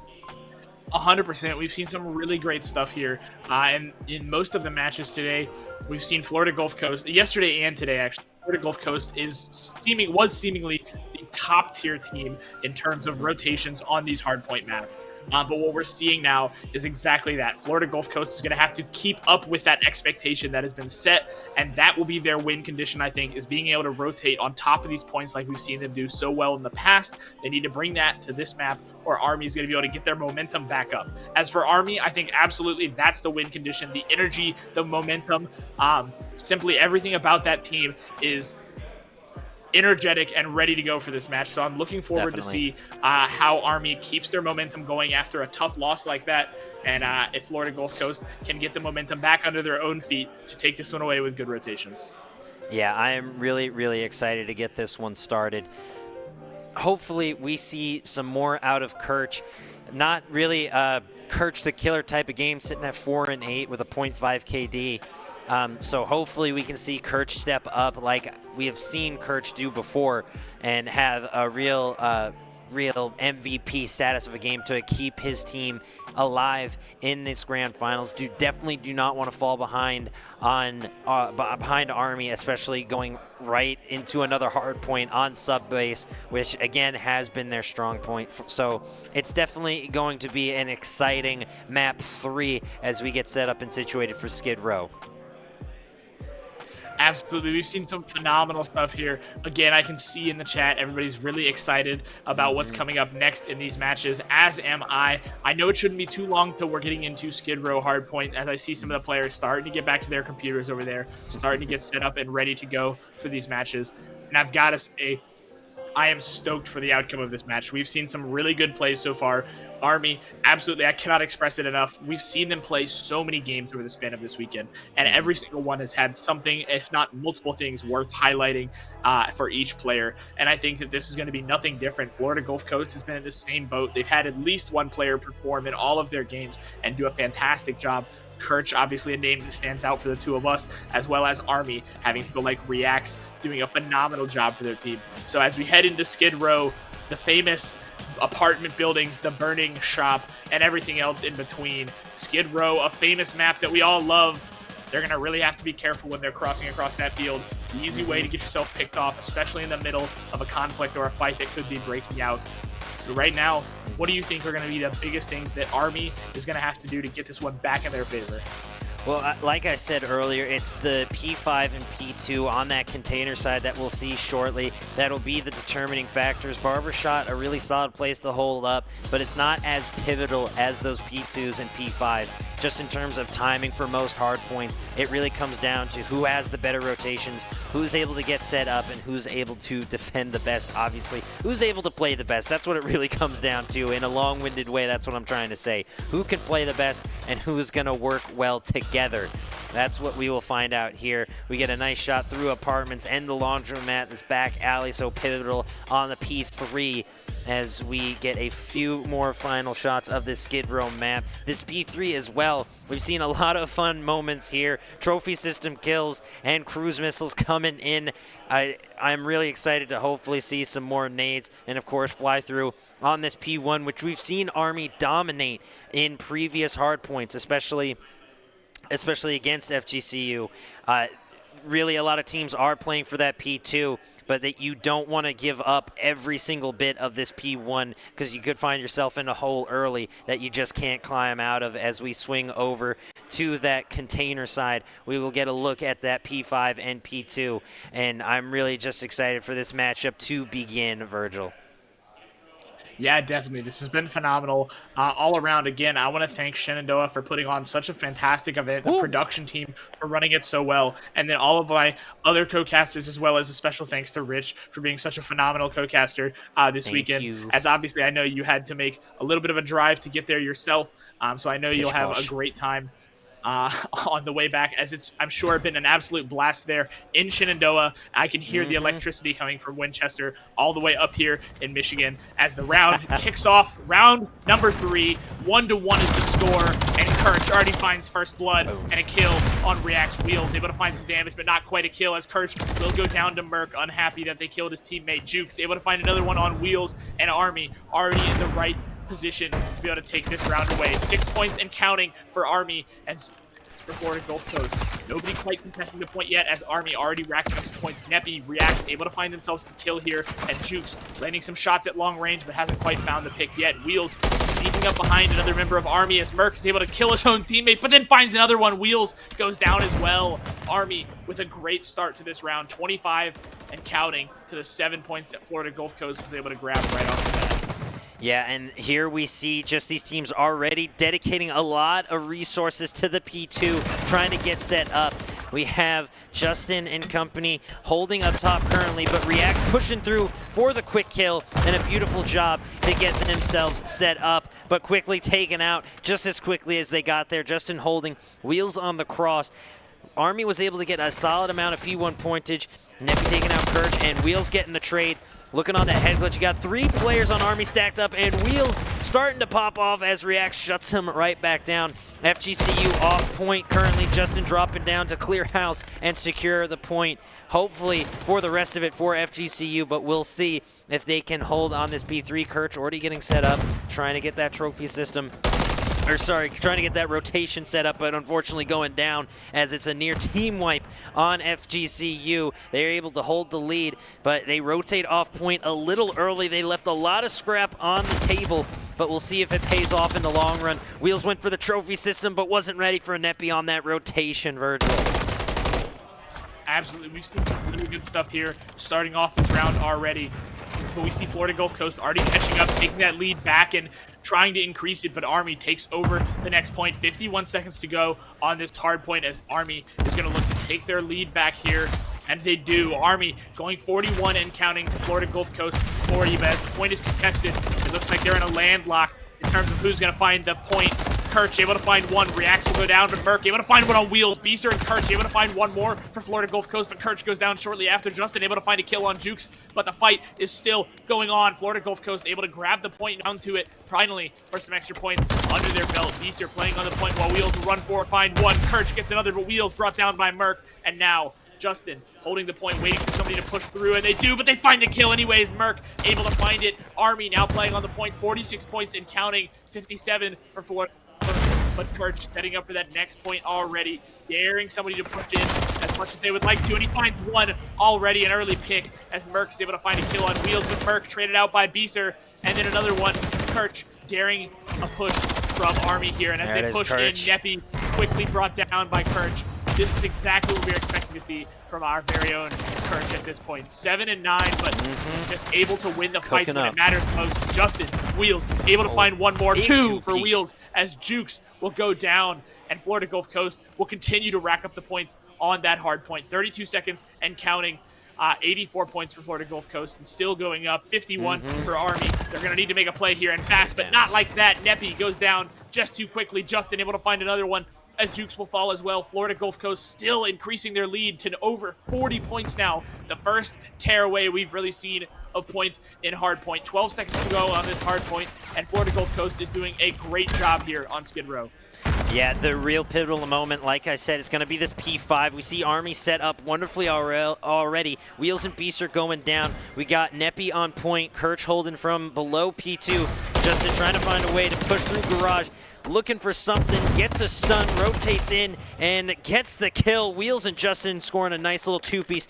Justin now rotating, taking out these trophy systems, and FGCU going to be able to break through only momentarily as Neppy holds, getting taken out. Beautiful plays from Justin here on a 5 streak, ladies and gentlemen, sitting at 12 and 2, a 6.0 KD with a minute 40 on Hill. Justin holding on the outside, trying to prevent the cross. One player getting through, Kirch getting Jukes. MWIII on this head glitch as Reacts and company are able to get on point. Neppy on there, actually, excuse me. Justin clearing it off. And a beautiful play from Justin on the 7 streak. Make it a 7.0 KD. Finally get taken out by Reacts. But what a huge play from Justin, keeping FGCU off that point and preventing such a massive lead from Army being able to accrue more points as we reset on objectives. Neppy with the trophy system down, able to take out Justin, and a beautiful start for Army on this P1, Virgil. Absolutely, we saw crazy stuff unfold in that fight. Justin had a 7 KD at one point at the start of that fight, but now slowly going down. It's only at 4 still. Only 4, ladies and gentlemen. That's right, a KD 4. And 3 minutes to go in the round. 107 points and counting for Army. 108, actually, we're tied as the point contested, and Army comes out on top. 32 seconds to go on this hard point, and Army still gaining points. 113 and counting. Florida Gulf Coast with 108. Army doing what they can to hold these fights up. MWIII goes down to Beaster, but Wheels will be able to be traded out. Beaster goes down as well, reacts with 2 before Justin can shut him down. MWIII falls to Wheels. Jukes will find a kill on Justin, and Wheels will position himself for what's going to be the next hard point. Already there before the signal has even shown up. They know their rotations. They know their points. That's what we expect to see from Florida Gulf Coast. Beaster going to get himself in a gunfight here in a moment, able to find it even while stunned. Jukes will fall Beaster waiting for somebody to peek out now. Merc, the next one to come out. Beaster able to find another one, a 2-streak, as he finds himself in a situation where Reacts is able to shut him down. But Wheels on the point, gathering up points for Florida Gulf Coast. 121 for Florida and 138 for Army. 125 now for Florida Gulf Coast as it continues climbing. Justin with the cruise missile could absolutely be able to find a kill here for his team. Beaster able to bring down Neppy. Merc finds another one in return on Beaster, but Justin, nothing with the cruise missile, comes up empty-handed, but finds a kill with Jukes instead. Merc Reacts, both able to find one, gets the trades, but Merc will follow the Wheels immediately after. Reacts, the next one to push to the point, coming up, climbing up the truck, swings the angle and finds the kill. Reacts, able to bring down Kirch, not allowing for that hold, as Neppy will find a kill on Wheels, trying to climb up and contest their own teammate. 10 seconds to go on that hard point, and Army will maintain their lead, 150 points and counting, to 147 from Florida Gulf Coast. Yeah, a real beautiful job from Army breaking through on that P2. Secures a bit of a lead and gets the rotation. Beaster here on the back end looking to clean up as it is contested already. Kirch and Justin locking it down, taking out Jukes and Neppy, and a beautiful job to lock down this P3. Trophy systems are down. Wheels watching the back. Beaster with a nice nade as Jukes rotates up, gets immediately taken out. Beaster locking it down with a nice 4-streak and a beautiful start on this P3 for FGCU as they are running it. A beautiful job here. Wheels trying to watch this mid lane, but has to rotate back. Kirch on the dumpster, has the high ground. Jukes and company gonna be rotating up together, but there's the 1 and the 2, and what a play from Kirch.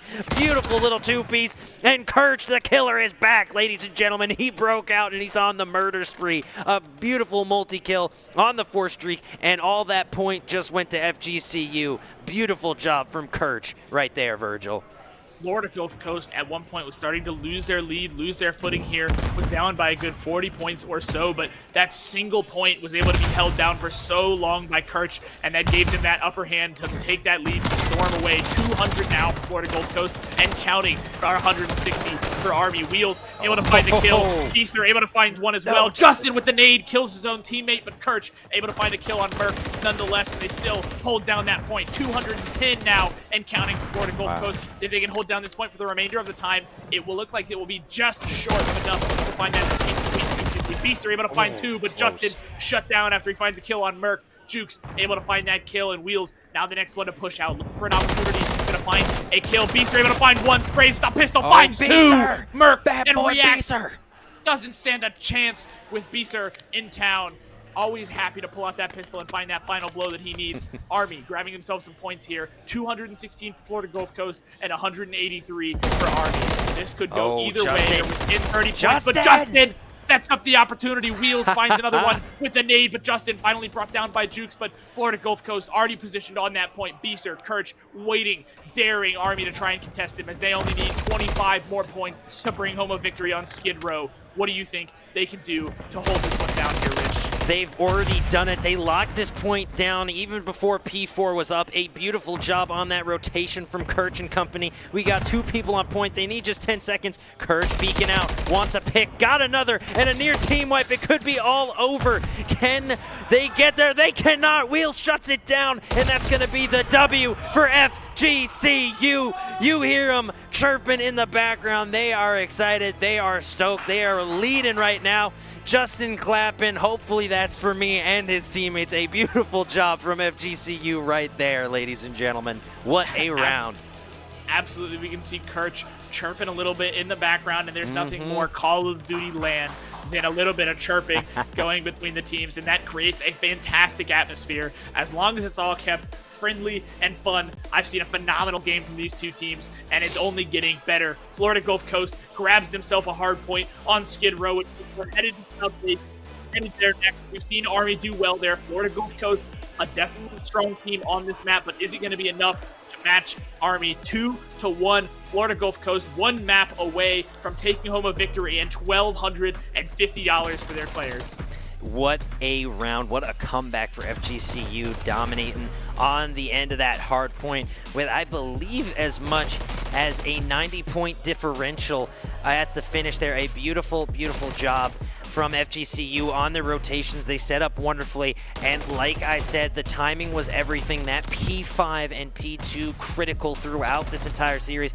But I think it was this break on P3, the second one anyways, not this one we're watching currently, ladies and gentlemen, but the second one that FGCU was able to tackle and dominate behind a beautiful play from this entire team. But Kirch finally stepping up and showing out a beautiful job from Justin as well, starting 14-3, an absolutely nasty KD. FGCU is not down anymore, and they are certainly not out, and they are on the brink of winning $1,250, Virgil. Absolutely, we've seen crazy stuff here from Florida Gulf Coast this weekend. The only loss coming out in that last round, 3-0 victory of that redemption opportunity now that we're on from Florida Gulf Coast. We saw that earlier round of the grand finals where Army was able to take that 3-0. The only loss that we've seen from Florida Gulf Coast means that they're clearly a talented team, and that play right there by Kirch just that's what it was. How crazy he is. Kirch with a 3K to single-handedly hold down that point and turn the game for his team, as well as that follow-up fight in the room immediately after the barbershop was enormous for them. An opportunity for a fight to break out in the favor of Florida Gulf Coast back-to-back tears the game away from Army, and Florida Gulf Coast was able to close that score. And here we see an incredible KDA. Justin, a 2.5 KD, 1.1 from Beaster, 1.0 from Wheels, and Kirch with a 1.06, as well as across the board, almost a minute of time from everybody. 2 minutes coming out from Kirch. He's not Kirch. He's not Killer Kirch. He's not Kirch the Killer. He's not Kirch the Clutch. He's Kirch the Carry. Finds the time on the point. 2 minutes remaining for him to grab that time. And when you think about it, that is almost half of the points that they had as a team. So absolutely an incredible job. Gulf Coast now up 2-1, headed into map number 4, sub base. An opportunity for Florida Gulf Coast to close this one out, and Army looking to hang on and take it to a map 5 if they can win on this hard point of sub base. We've seen so many crazy things happen on this map. 3K cruise missiles, crazy fights, streaks, upsets on this map. What do you think we're going to see coming up on cruise? I'm sorry, on sub base hard point. Yeah, Cruz, you had me thinking of a different Call of Duty for a second, but we are here in MW3. Subbase is such an iconic map, as well as all of these, and what a blast it has been. I know Subbase has been a favorite of Army, so I really think, especially on this P2 and P3 rotations, just with how close they are, you have the sub right outside P2. This P2 point right here has been a favorite of Reacts and company. We've seen them play exceptionally well in this room specifically. So I think this P2 will be our decider on this one, Virgil, as we get a nice, beautiful, crisp, clean fly through of this map. That is my pick, and I really think Army's going to bounce back and force a Game 5, especially on this map subbase. I'm going to go back with my gut. Florida Gulf Coast has had a phenomenal team throughout the weekend. They've done great things, and even only in that last round, where they lost that first part of Grand Finals, did they look not like themselves. So coming up, I think absolutely Florida Gulf Coast playing like themselves again. We saw 2.5 KD from Justin. Kirch coming back and single-handedly winning a fight. I think this one's going to Florida Gulf Coast, and they're going to seal the deal. Well, we will find out right here, right now. No one getting on point first. No one wants to take that leap of faith just yet. They're circling around the bait. MWIII with the first blood, though. MWIII looking for the second, and a beautiful, beautiful job on that shot from MWIII as Beaster takes out Jukes. And here we go, ladies and gentlemen, starting to make their moves. MWIII and MWIII both scoring kills, as Army is going to be the first to get on point. We see Beaster down below looking for a peek. MWIII spots him, though.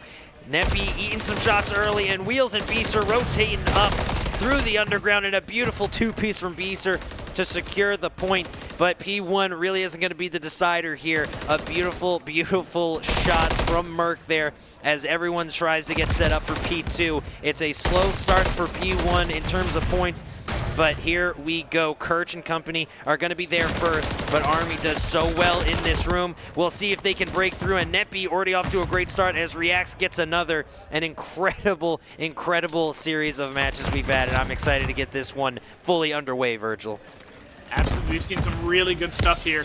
And absolutely what we're seeing right now, Florida Gulf Coast off to a pretty good start. Like you said, that P1 not going to be the source of many points for either team as Kirch pushes in, able to find one, but can't quite find the next. MWIII trying to fight what he can, doesn't seem to have the angle, but he finds it anyways. MWIII finds it. Wheels goes down. Justin goes down as well. Beasts are able to find a kill on MWIII finally, but Justin plays phenomenally when he's playing from these angles. We've seen some crazy holds from that backside of the sub, and I'm looking forward to seeing what they're going to do with the transition of this next point. 28 points for Army and counting, but only 6 seconds remaining on that hard point.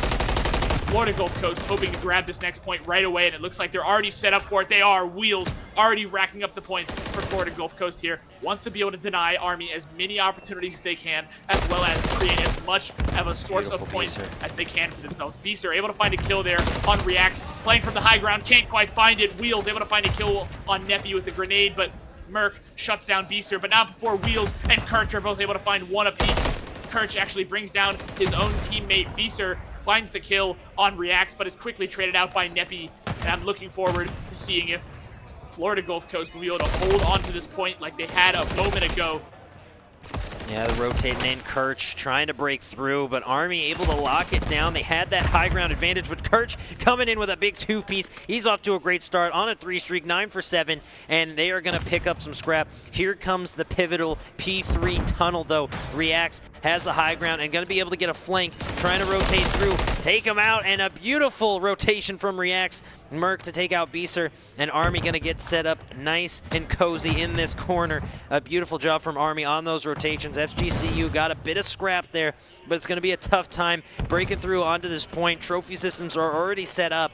Beaster able to take out Jukes, but you got a 3-man stack in and around point. Beaster pushing in through mid, 2 trophy systems down on point, and Kirch cannot get the kill on the high ground. Juke's going to be able to get the flank. Justin here rotating in, though, was able to get the nade kill. Those trophy systems don't last forever, ladies and gentlemen, as Wheels tries to find a way to break through. Beaster is with them, sliding in and around these boxes. MWIII with a headshot on Kirch. Wheels and Beaster still holding, trying to take him out, and Reacts with a big 2-piece to keep it in the hands of Army. Reacts with a nice 3-piece to hold. MWIII gets the wipe, and this point is all Army, Virgil.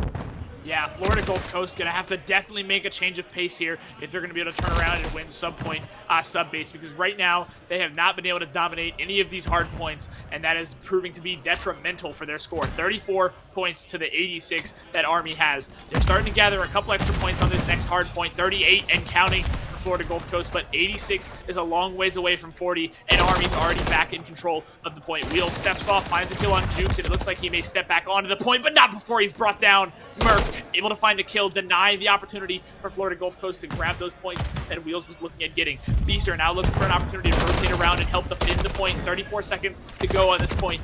Justin able to find a kill on Reacts, but not before Reacts finds a kill on Wheels. Kirch able to find another one. The pistol once again. Jukes falls. Beaster able to find another on MWIII. 57 points, 88 score for Army, and Florida Gulf Coast will continue to close this gap. 62 and counting. 15 seconds to go on this hard point, and Beaster able to find yet another kill. 2 Bad for boy, Beaster. Jukes finds 2, but Beaster shuts it down. MWIII with 2 more back-to-back. Wheels has got to keep it going. It's a pattern at this point. Wheels looking for a 2K of his own. Can't quite find it. Finally shut down by Army.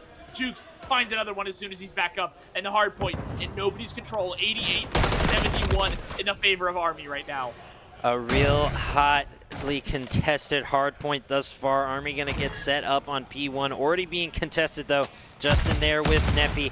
Rotating in. A jump shot from MWIII. Quickly traded out by Wheels as we continue here at 20-point differential. Kirch with a nice long shot on Reacts. Jukes with a big 2-piece to keep point clear of FGCU players, and Kirch trying to get set up on P2 while protecting P1.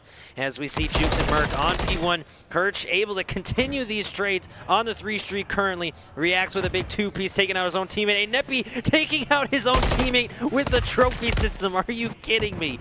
In the grand finals, that is insane, Virgil.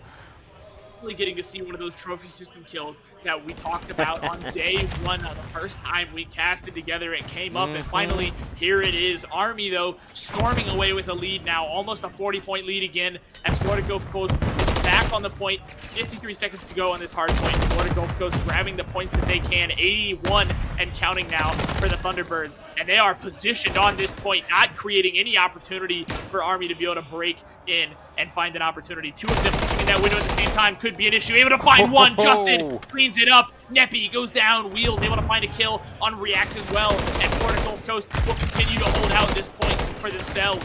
Justin looking for an opportunity to find one. Can't quite find it. Reacts gets 2, 3 back to back. Beaster didn't stand a chance, but finally Kirch shuts it down. Doesn't want to give him the point. Not that easily as Wheels finds another one. Merc goes down. Justin lights up MWIII at range, and Wheels will be the first to go down from Florida Gulf Coast in quite some time. Kirch, Justin also fall as well, but Beaster still standing, able to bring down Jukes. He can bring down Reacts, and he's the last man standing from Florida Gulf Coast, but he keeps the game going. Florida Gulf Coast, 108, 113 for Army. Reacts brings down Justin. Jukes able to find the kill on Wheels, but 108 from Florida Gulf Coast and 113 from Army. This is a close neck-and-neck match. It is still anybody's game here. Definitely, definitely. I could not agree more. What a hold from FGCU, cutting into that deficit. They were down by as much as 40, and now are only down by 5. Jukes able to slide in, gets the trophy system down, but Kirch coming in. Merc and MWIII with the trades. Wheels and Kirch trying to get on point. React's going to be able to rotate in. They have the spawn advantage. Going for the drop shot, but Justin able to get the turn and burn. Shuts it down. FGCU keeping it clear. This P3 going to be pivotal as Wheels and Beaster are already set up quite nicely. Kirch on the head glitch. Cannot secure the kill. Justin takes out Merc. Jukes taking down Beaster, but it's Justin for a massive two-piece on that head glitch. And Justin absolutely frying on this P3. That isn't even up yet. Setting up FGCU to take the lead here. And Wheels is with them. A beautiful, beautiful job from Justin right there, clutching up big time, and they will be able to push in. It's going to be Reacts and Mercs going in, but it's Justin and Beaster shutting them down once more. Duke's trying to rotate through, and what a hotly contested P3 we have here, Virgil.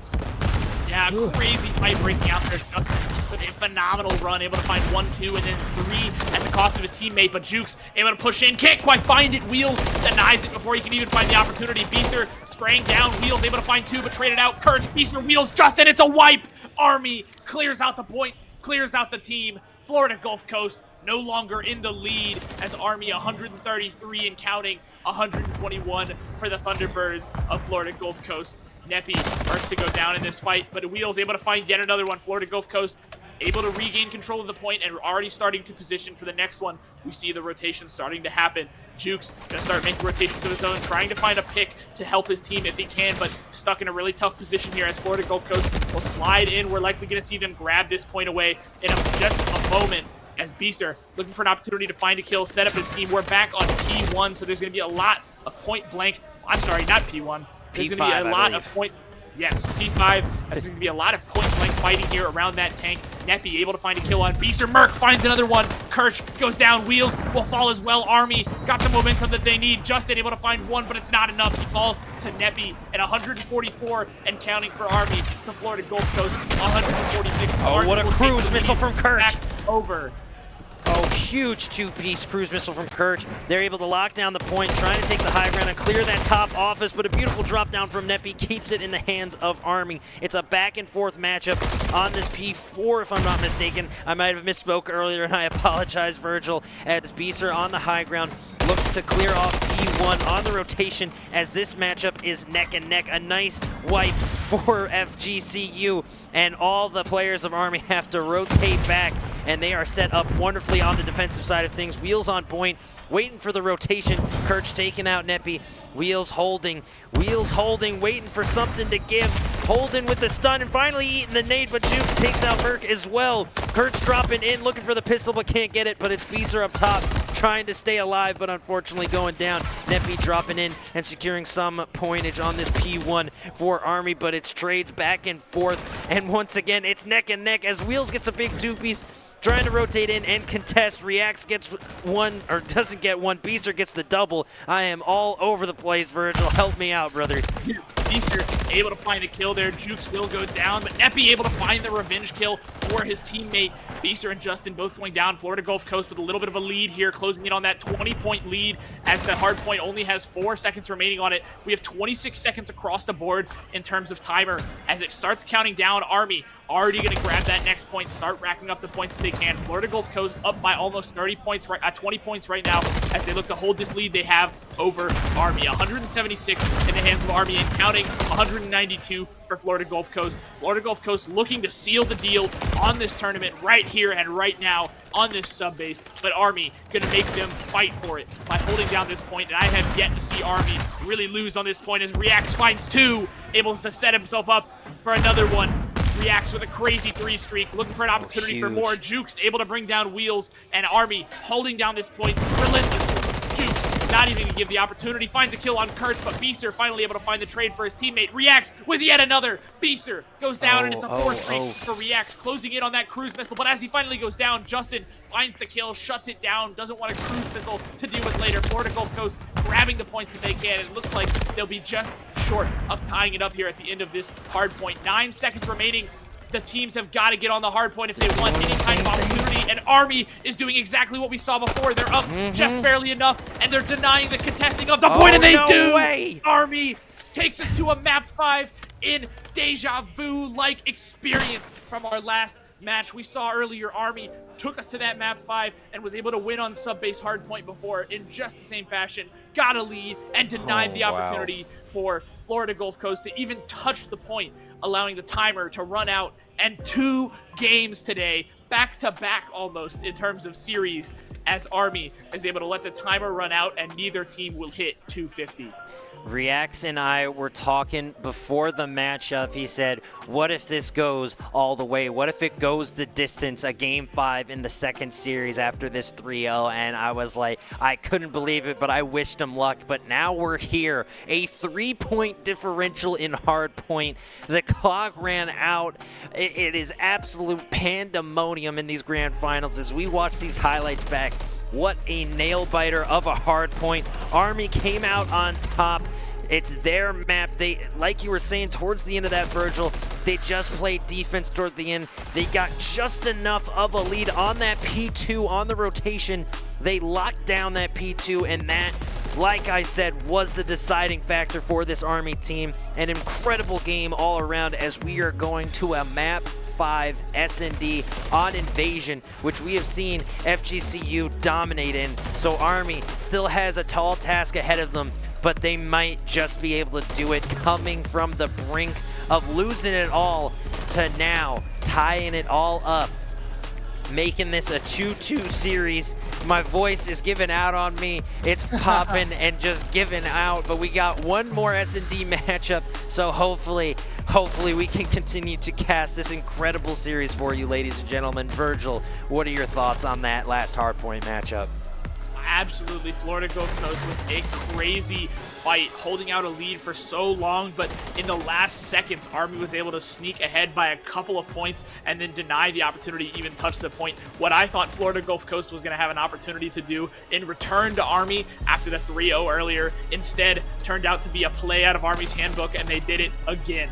2 games today where neither team hit 250 and the timer ran out, and both of them being in Army F versus Florida Gulf Coast is crazy to me. On top of that, both teams played really well. We saw constant 2, 3, even 4Ks from the teams as we saw lots happening today. Jukes right here able to make huge plays for his team. Reacts, lots of big plays, and exactly what we expected. The 2 best teams in the tournament are going to take it to a map 5, which means you know it's going to be close. I still can't believe it was this close. A 201 to 198 finish. 30 bombs across the board, 146 hill time for Reacts, nearly as much of it as his entire team combined. And like we keep saying about Army, such consistent play in KD, 1.0 across the board. Barely, I'd say a 0.25 differential between this entire team, and it's just an incredible series we have. And of course, the grand finals of the Winter Warfare Invitational comes down to a second best of 5 to map 5, and it's gonna be S&D, my bread and butter, my sugar, my cream, my everything when it comes to casting, the cornerstone of the Call of Duty competitive scene. And my goodness, I hope we have enough energy for you, ladies and gentlemen. make sure you get a nice heavy helping of glitch energy, just like I did before this S&D, because I'm ready, Virgil. I'm ready for this matchup to conclude. I'm ready to figure out who is the best team here today, and I am ready to get this S&D matchup started. How about you? I'm stoked to see this. Last map, it all comes down to this. Everything else doesn't matter at this point. It all comes down to this one game. And it's it's going to be a search and destroy on Invasion. We've seen it once. I'm looking forward to seeing it again. Invasion has been a map that time and time again went to Florida Gulf Coast's favor. We saw it earlier when they played this exact same matchup on this exact same map. So Army's going to have a different approach and learn from their lessons here, or this one is going to swiftly go to Florida Gulf Coast, in my opinion. Yeah, I believe we saw Florida Gulf Coast win it on a 6-3. So if we find ourselves in a very similar situation as before, I would be a little nervous if I was Army. Granted, you've come this far. You don't want to lose out after, winning out 3-0 and just barely winning on that hard point. It was an absolute nail-biter, ladies and gentlemen, but we're going to figure out who is going home with 1,250 greenbacks, dollaroos, buckos, whatever you want to call them. They're going home with 1,250 of them, and I am just stoked. Once again, a huge thank you to our production team. They have been with us the entire day, through all of our casters, through all of our teams. Just a huge thank you to the production here at Shenandoah Esports. We really appreciate y'all. I know you can hear me, so I hope you're saying thank you back as well. and a huge thank you to Glitch Energy as well for sponsoring this entire event.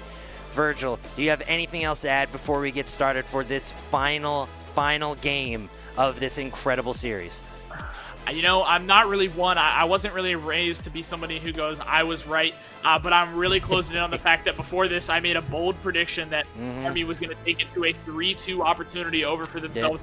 So I'm looking forward to the opportunity that Army can bring it back for themselves, as well as Florida Gulf Coast is bringing their A game. They're making it hard. So no matter what the outcome of this game, I'm going to be stoked to see how this one goes. Army still has my pick, but Florida Gulf Coast definitely has the capability to turn this one around and win it.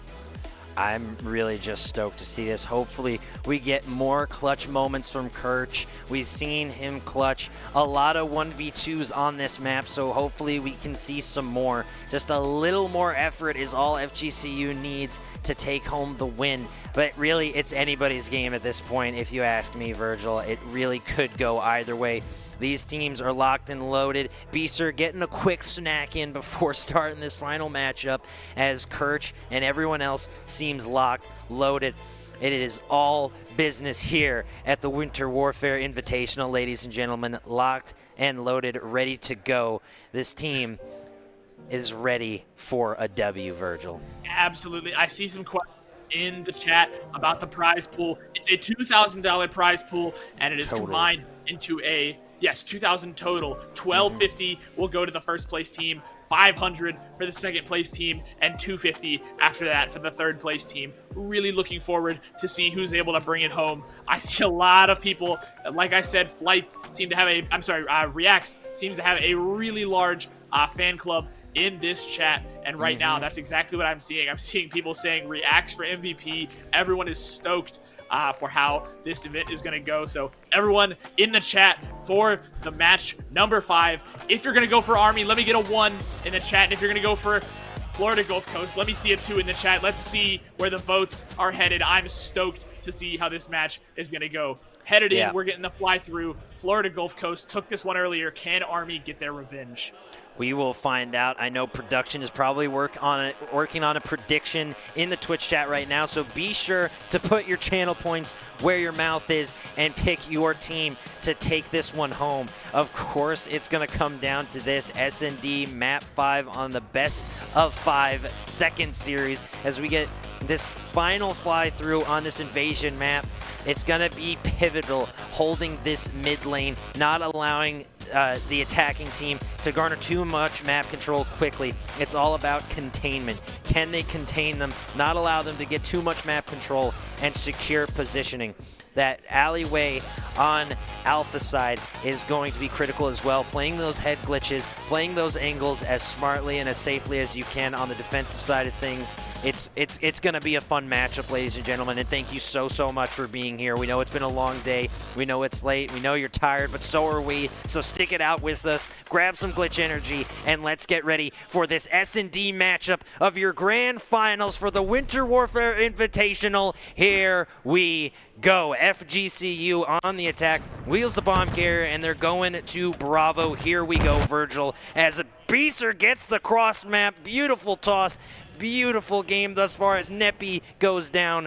I'm just stoked. FGCU off to a great start, Virgil. Absolutely. Beaster with the grenade launcher of an arm, able to find that early kill. Neppy went down, and that's not the start you want if you're Army on this map, especially after the experience they had against Florida Gulf Coast on this map just earlier. Florida Gulf Coast in the green, Army in the gray and gold. We're looking forward to seeing how this one turns. Army already down one, and Beaster turns, quickly shuts down MWIII before they can even bring down his teammate Jukes, daring him the entry onto this open point. Jukes able to find one. Can he find a second? Reacts able to find the kill on Justin, and the bomb will go down.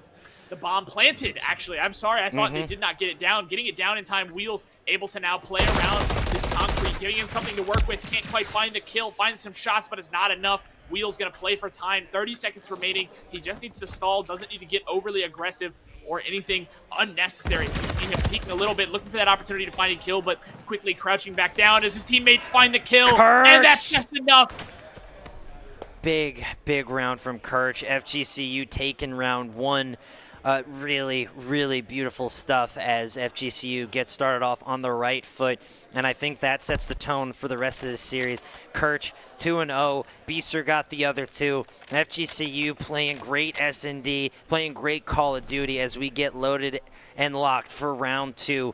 FGCU on the defense. Again, it's about containing Army, not letting them get too much map control. We see Kirch rotated already onto the Bravo site, and really a real good spread from FGCU. They got plenty of angles and plenty of map cover as Army is unable to push out. Shots coming in on Wheels. He's able to stay up, but almost going down. Got to be careful. Jukes here rotating up through Hotel as they try to find a pick.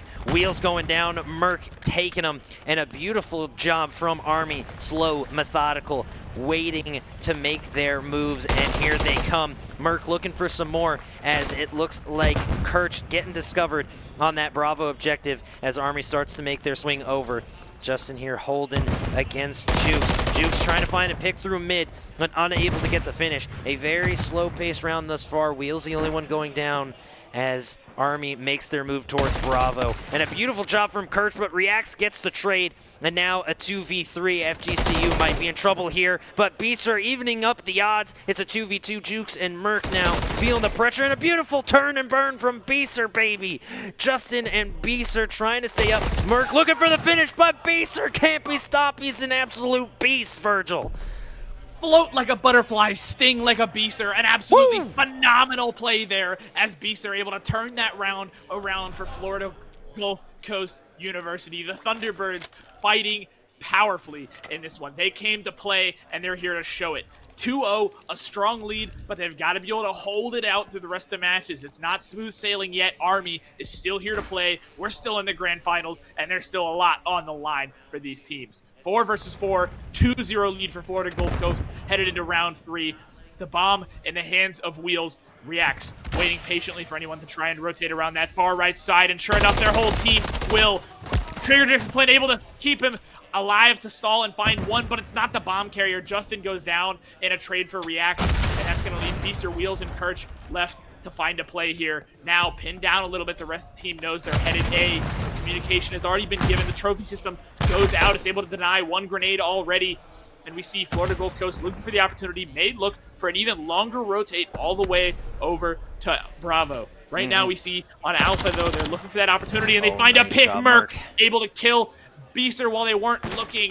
An early kill for Army to set the advantage back in their favor as Neppy able to find Wheels on a kill as well, and Kirch the last man standing. But Kirch the clutch factor, Kirch the killer, Kirch the carry. He's got so many names. Can he do it again on this round? Not looking the right way, nearly finds it, but he can't. Army grabs himself the first round and goes 2-1. Florida Gulf Coast still up, but Army on the board. Yeah, a real beautiful job from Army, locking in, grabbing those picks. A nice flank from MWIII to set up that win for Army. Neppy on the 2 streak. So Army setting themselves up nice to go for a run here. Justin still sitting at 0-2. Beasts are getting shut down. All of FGCU shut down, actually, as they make their moves. Wheel trying to find a pick through mid on this head glitch on Tank. But you see Justin in Hotel early, but Neppy gonna get the first blood. Justin waiting for the push through Hotel, was able to get good positioning. As you see Kirch trying to rotate on the flank. Now Jukes rotating in through Hotel with the bomb carrier reacts.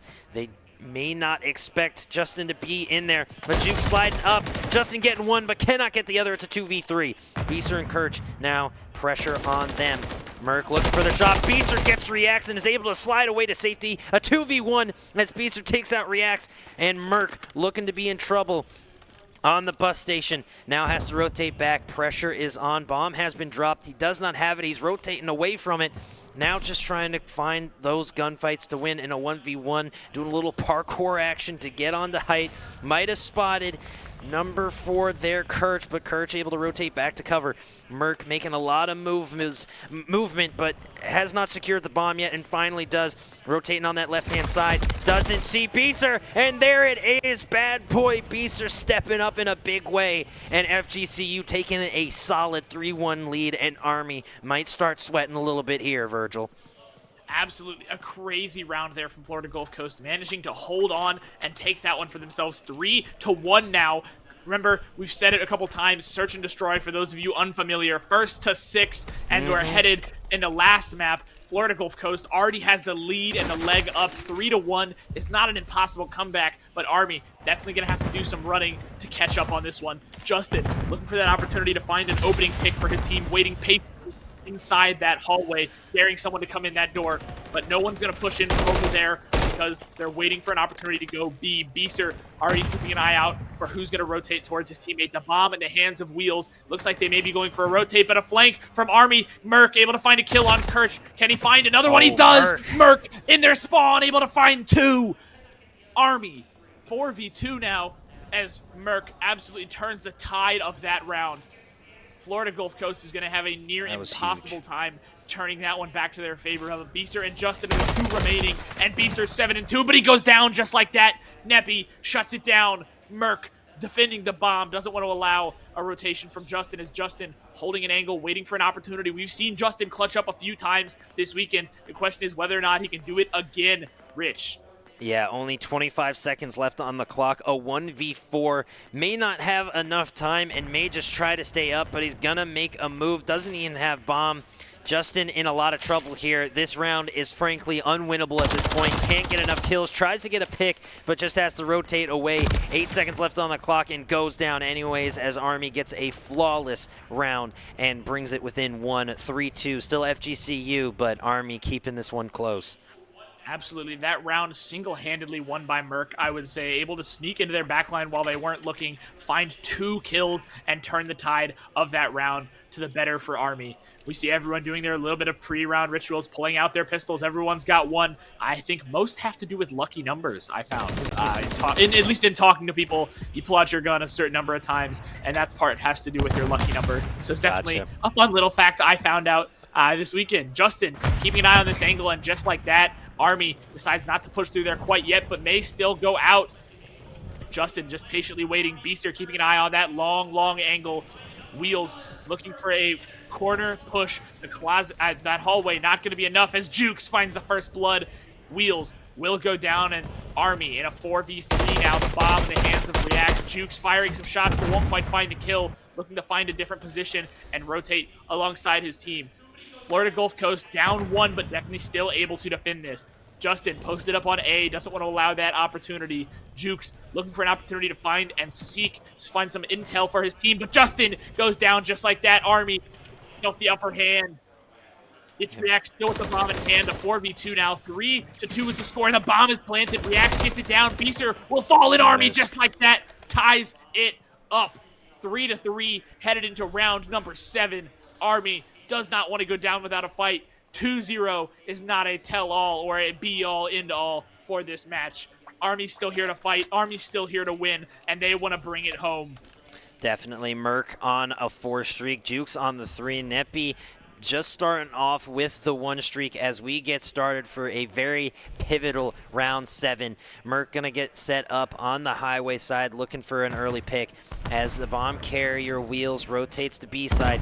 Jukes in the alleyway. Already's got the trophy system down behind the column, so good cover there as MWIII gets set up on Bravo objective itself. Kirch has the high ground, trying to find a pick, and again, FGCU has got to be careful here, and Justin getting the first blood. That is huge on that left-hand side, making way for an alpha push, but I don't think FGCU is going to take that chance. They are going to continue to commit to Bravo. As you see, it's Reacts holding in mid as all players stack up on this right-hand side for FGCU. 46 seconds left on the clock and counting.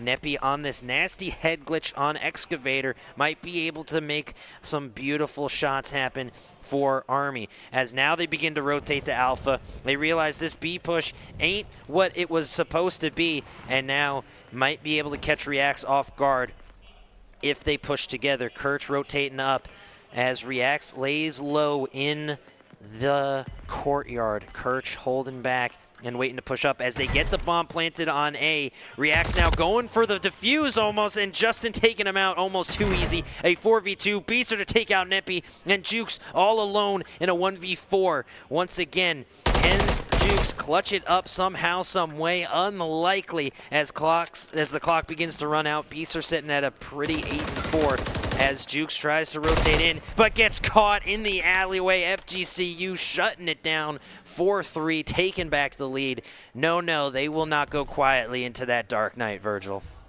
Absolutely. Florida Gulf Coast University has put on quite a clinic this weekend, and that round was nothing separate. Justin with an early first blood and no crazy aggressive follow-up. They found the first blood and just said, guess we'll move on from there, and proceeded to take the round with ease from that point. Reacts going for a ninja play, it looked like, and was close to being able to get away with it, but able to be turned on and just brought down. Jukes with the bomb in hand, though, on this round. Round 8, as Florida Gulf Coast is 1 up, looking to make it to match, and tournament point.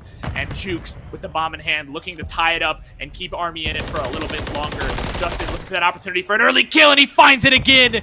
Jukes doesn't win the Battle of the Jays. Justin finds the kill, wins that fight, and proceeds to set up an opportunity for Florida Gulf Coast to storm even further ahead. Reacts, the bomb is down. He knows Jukes went down behind him. The bomb is easily accessible, but Florida Gulf Coast with that upper hand. MWIII will take the bomb in place of Jukes. A 3v4 now, Army with the disadvantage. The bomb in the hands of Jukes. Beaster waiting and daring somebody. What an angle. I'll have to remember this from my ranked games. That was incredible. What an angle to be watching as MWIII able to find damage, but not a kill. And that would have been huge for Army in terms of turning this fight. 27 seconds to go. Army has got to make a play here soon. A 3v2 is going to make this difficult as Beaster able to find a kill, and Wheels will go down in the process as well. Reacts looks to find some shots, doesn't quite land enough for the kill as Kirch sneaks in, finds an assassination kill, and Florida Gulf Coast sends it to match, tournament, map, and everything point. The prize pool on the line of this point right here. Florida Gulf Coast looking to seal the deal. Army looking to keep themselves in it for at least one more. And Absolutely. Justin, if he keeps it up like the last couple rounds, just needs to find one pick early to set his team into a fantastic motion. Beaster, 11-4, doing so much for his team to make sure they can bring it home. They made a long drive up here, and they're not going home empty-handed. Jukes, an early push-up, looking for that opportunity. And Justin, now the one playing over here on this long side. Yeah, it's going to be an intense one. Wheels, the bomb carrier, sitting at 1-6. Beaster has stepped up big to carry his team and get him set up in a position to win this one. MWIII back on Palace, getting the high ground, getting good map information, but I don't know if they'll be able to have a big effect on this one. Reacts rotating in through mid, clock beginning to tick down, pressure on FGCU to get the plant. They're trying to make their way through Bravo, but it's just so difficult, so many little nooks and crannies to hide in. You have MWIII holding on objective, and Jukes holding in mid. You still have MWIII way in the back. Reacts looking for Kirch. Kirch eating some shots, but able to stay up. as they begin to make their way back over to Alpha instead. Bomb carrier Wheels is still too far back. Clock is beginning to run out, and they have to make a move, and they have to make it quickly. As they see MWIII on the excavator, as Jukes will take out Beaster. It's starting to fall in favor of Army. This is going to be a close one, Virgil. Yeah, MWIII, the one playing on point here, contesting Wheels over on this point B. MWIII able to find another one. Kirch goes down, and another one for Army, setting themselves the upper hand. Justin, the last one alive. A 1v4 scenario, and the bomb is not in his hands. The timer will run out. Army will grab themselves that round, hanging on for yet one more. 5-4, Army looking to take this to a round 11 and hoping to bring it home. Florida Gulf Coast, 5-4. The upper hand is theirs. They can seal the deal if they'd like. They've just got to win one more round. Justin, 5-5, and even KD from most of Florida Gulf Coast, and Army rocking mostly positive KDs as well. 3 out of 4 on both sides, doing a great job in terms of maintaining that KD and getting that value for their team. Every life for a life each time they find one. Wheels holding down this middle angle, doesn't want to allow an opportunity, reacts with the bomb in hand for Army, and we see Army trying to make a push already over towards A, keeping an eye on it as we see only Kirch positioned to defend B. If they make that decision to rotate, it could swiftly turn into the favor for Army. A 1v3 would be very difficult denying that point, but we've seen Kirch do it once, and he could do it again. MWIII waiting for that opportunity. Nobody getting too greedy with their positioning. Nothing risky. There's too much on the line to make a big play right now. They're only going to make the plays they're confident in and are calm and collected decisions. Right now, Beaster keeping an eye on this long, able to find some damage. Can't quite find the final blow. Now, the bomb planted at A for Army. Florida Gulf Coast gonna have to turn this one around in their favor. No kills quite yet. Teams reloading, and Reacts finds the first blood. Army with 2. Reacts finds 2, but back to back, we see 2 more coming from Florida Gulf Coast. MWIII finds another one on Beaster, and Justin left in a 1v2. We've seen him win these multiple times today and yesterday. Jukes, MWIII, the last 2 standing. Justin able to find the damage, can't quite find the kill. Pulls the pistol out, he's feeling bold, daring him to swing it. He chows one, can't quite find it, and Justin will get snuck up on here. Will he be able to find the kill? They run right over him. They don't know, and they turn back. The double back gives Army the round. We're headed to a round 11. Oh my God. The grand finals. Last map. It's map 5. Wrap point. Match point. You could not ask for a further match than this. The most deciding match I've ever seen. It had to go the distance, Virgil. It just had to. Of course, we are here as late as possibly can be as we get to a round 11 S&D, and I couldn't ask for a better co-caster as Justin and company make an aggressive B push. They got caught up. They did not play aggressively enough last time, but they are getting good map positioning here. Justin down to just 6 HP, able to rotate back and stay alive, has to wait for the regen. Wheels the bomb carrier. Jukes rotating out, looking for a peek in mid, but nothing coming up. FGCU pressure is all on. They do not want to drop this round. This is for all the marbles, ladies and gentlemen. Reacts holding on Alpha, as FGCU holds and not making any huge advancements on position. Merc set up on this nasty head glitch, and FGCU making a long rotation to Alpha. Merc catching them on it, and seeing all these players rotate has got to call this out. Half of Army is over on B still, and FGCU is making a phenomenal push over to Alpha and might just be able to rotate in. Wheels the bomb carrier coming in and trying to find a way to get to Alpha. No one going down yet. A slow, methodical round. Jukes in mid, seeing a push. MWIII with the first headshot on Beaster. There's the first blood. Reacts for another. Taking out Wheels. Kirch taking out Merc. It's a 2v3. Pressure all on Army now to keep them off this point. 8 seconds. Kirch gets another. Reacts holding. Reacts holding. Reacts going down, and it's Justin for the kill. It's a 1v1. MWIII holding, trying to rotate there. They don't have enough time to plan. And there it is. Your winners of the Winter Warfare Invitational are Army. You hear them chirping in the back. They bounce back from the 3-0, coming down from nothing from the lower bracket to win it all, ladies and gentlemen. Army winning an absolute nail-biter of a S&D.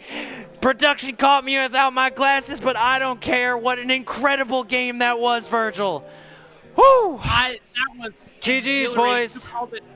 You called it chirping, and I call it a roar. It was like a thunderous uproar came from behind you whenever they won that round, and it well-deserved. Army, with a crazy fight, able to turn that one to their own favor, stalling out enough time to bring it home. I could not be more impressed with how they turned that one to their favor. And again, not one to say I told you so, but somehow I managed to call that one from the beginning. You were the prediction master. Pre-mapped. We take those, and I'm happy to say Army able to bring it home. Congratulations on winning this tournament. Second place going to Florida Gulf Coast.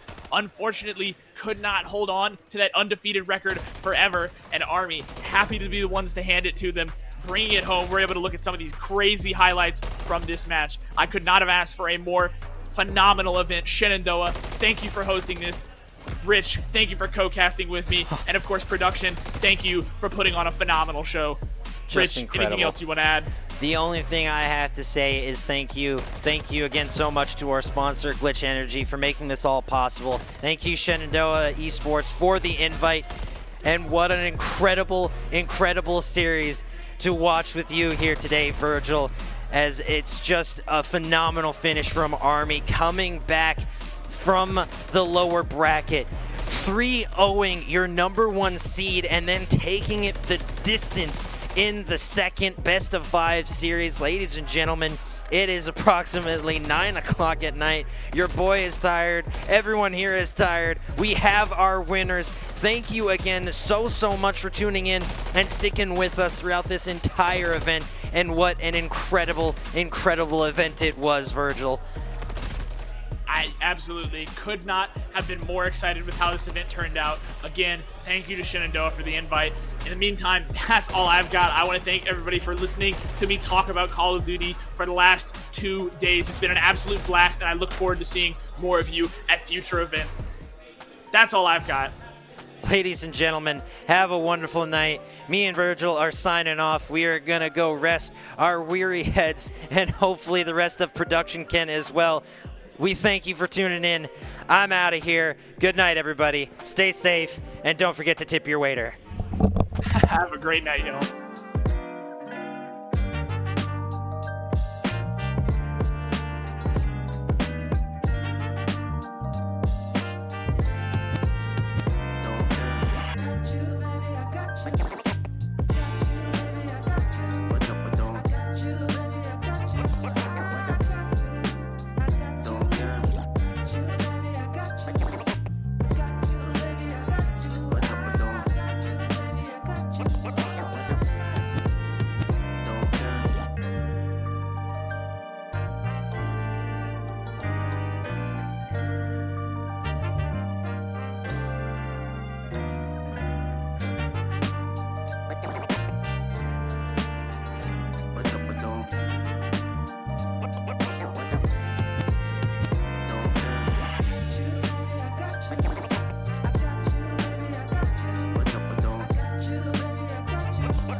Yo!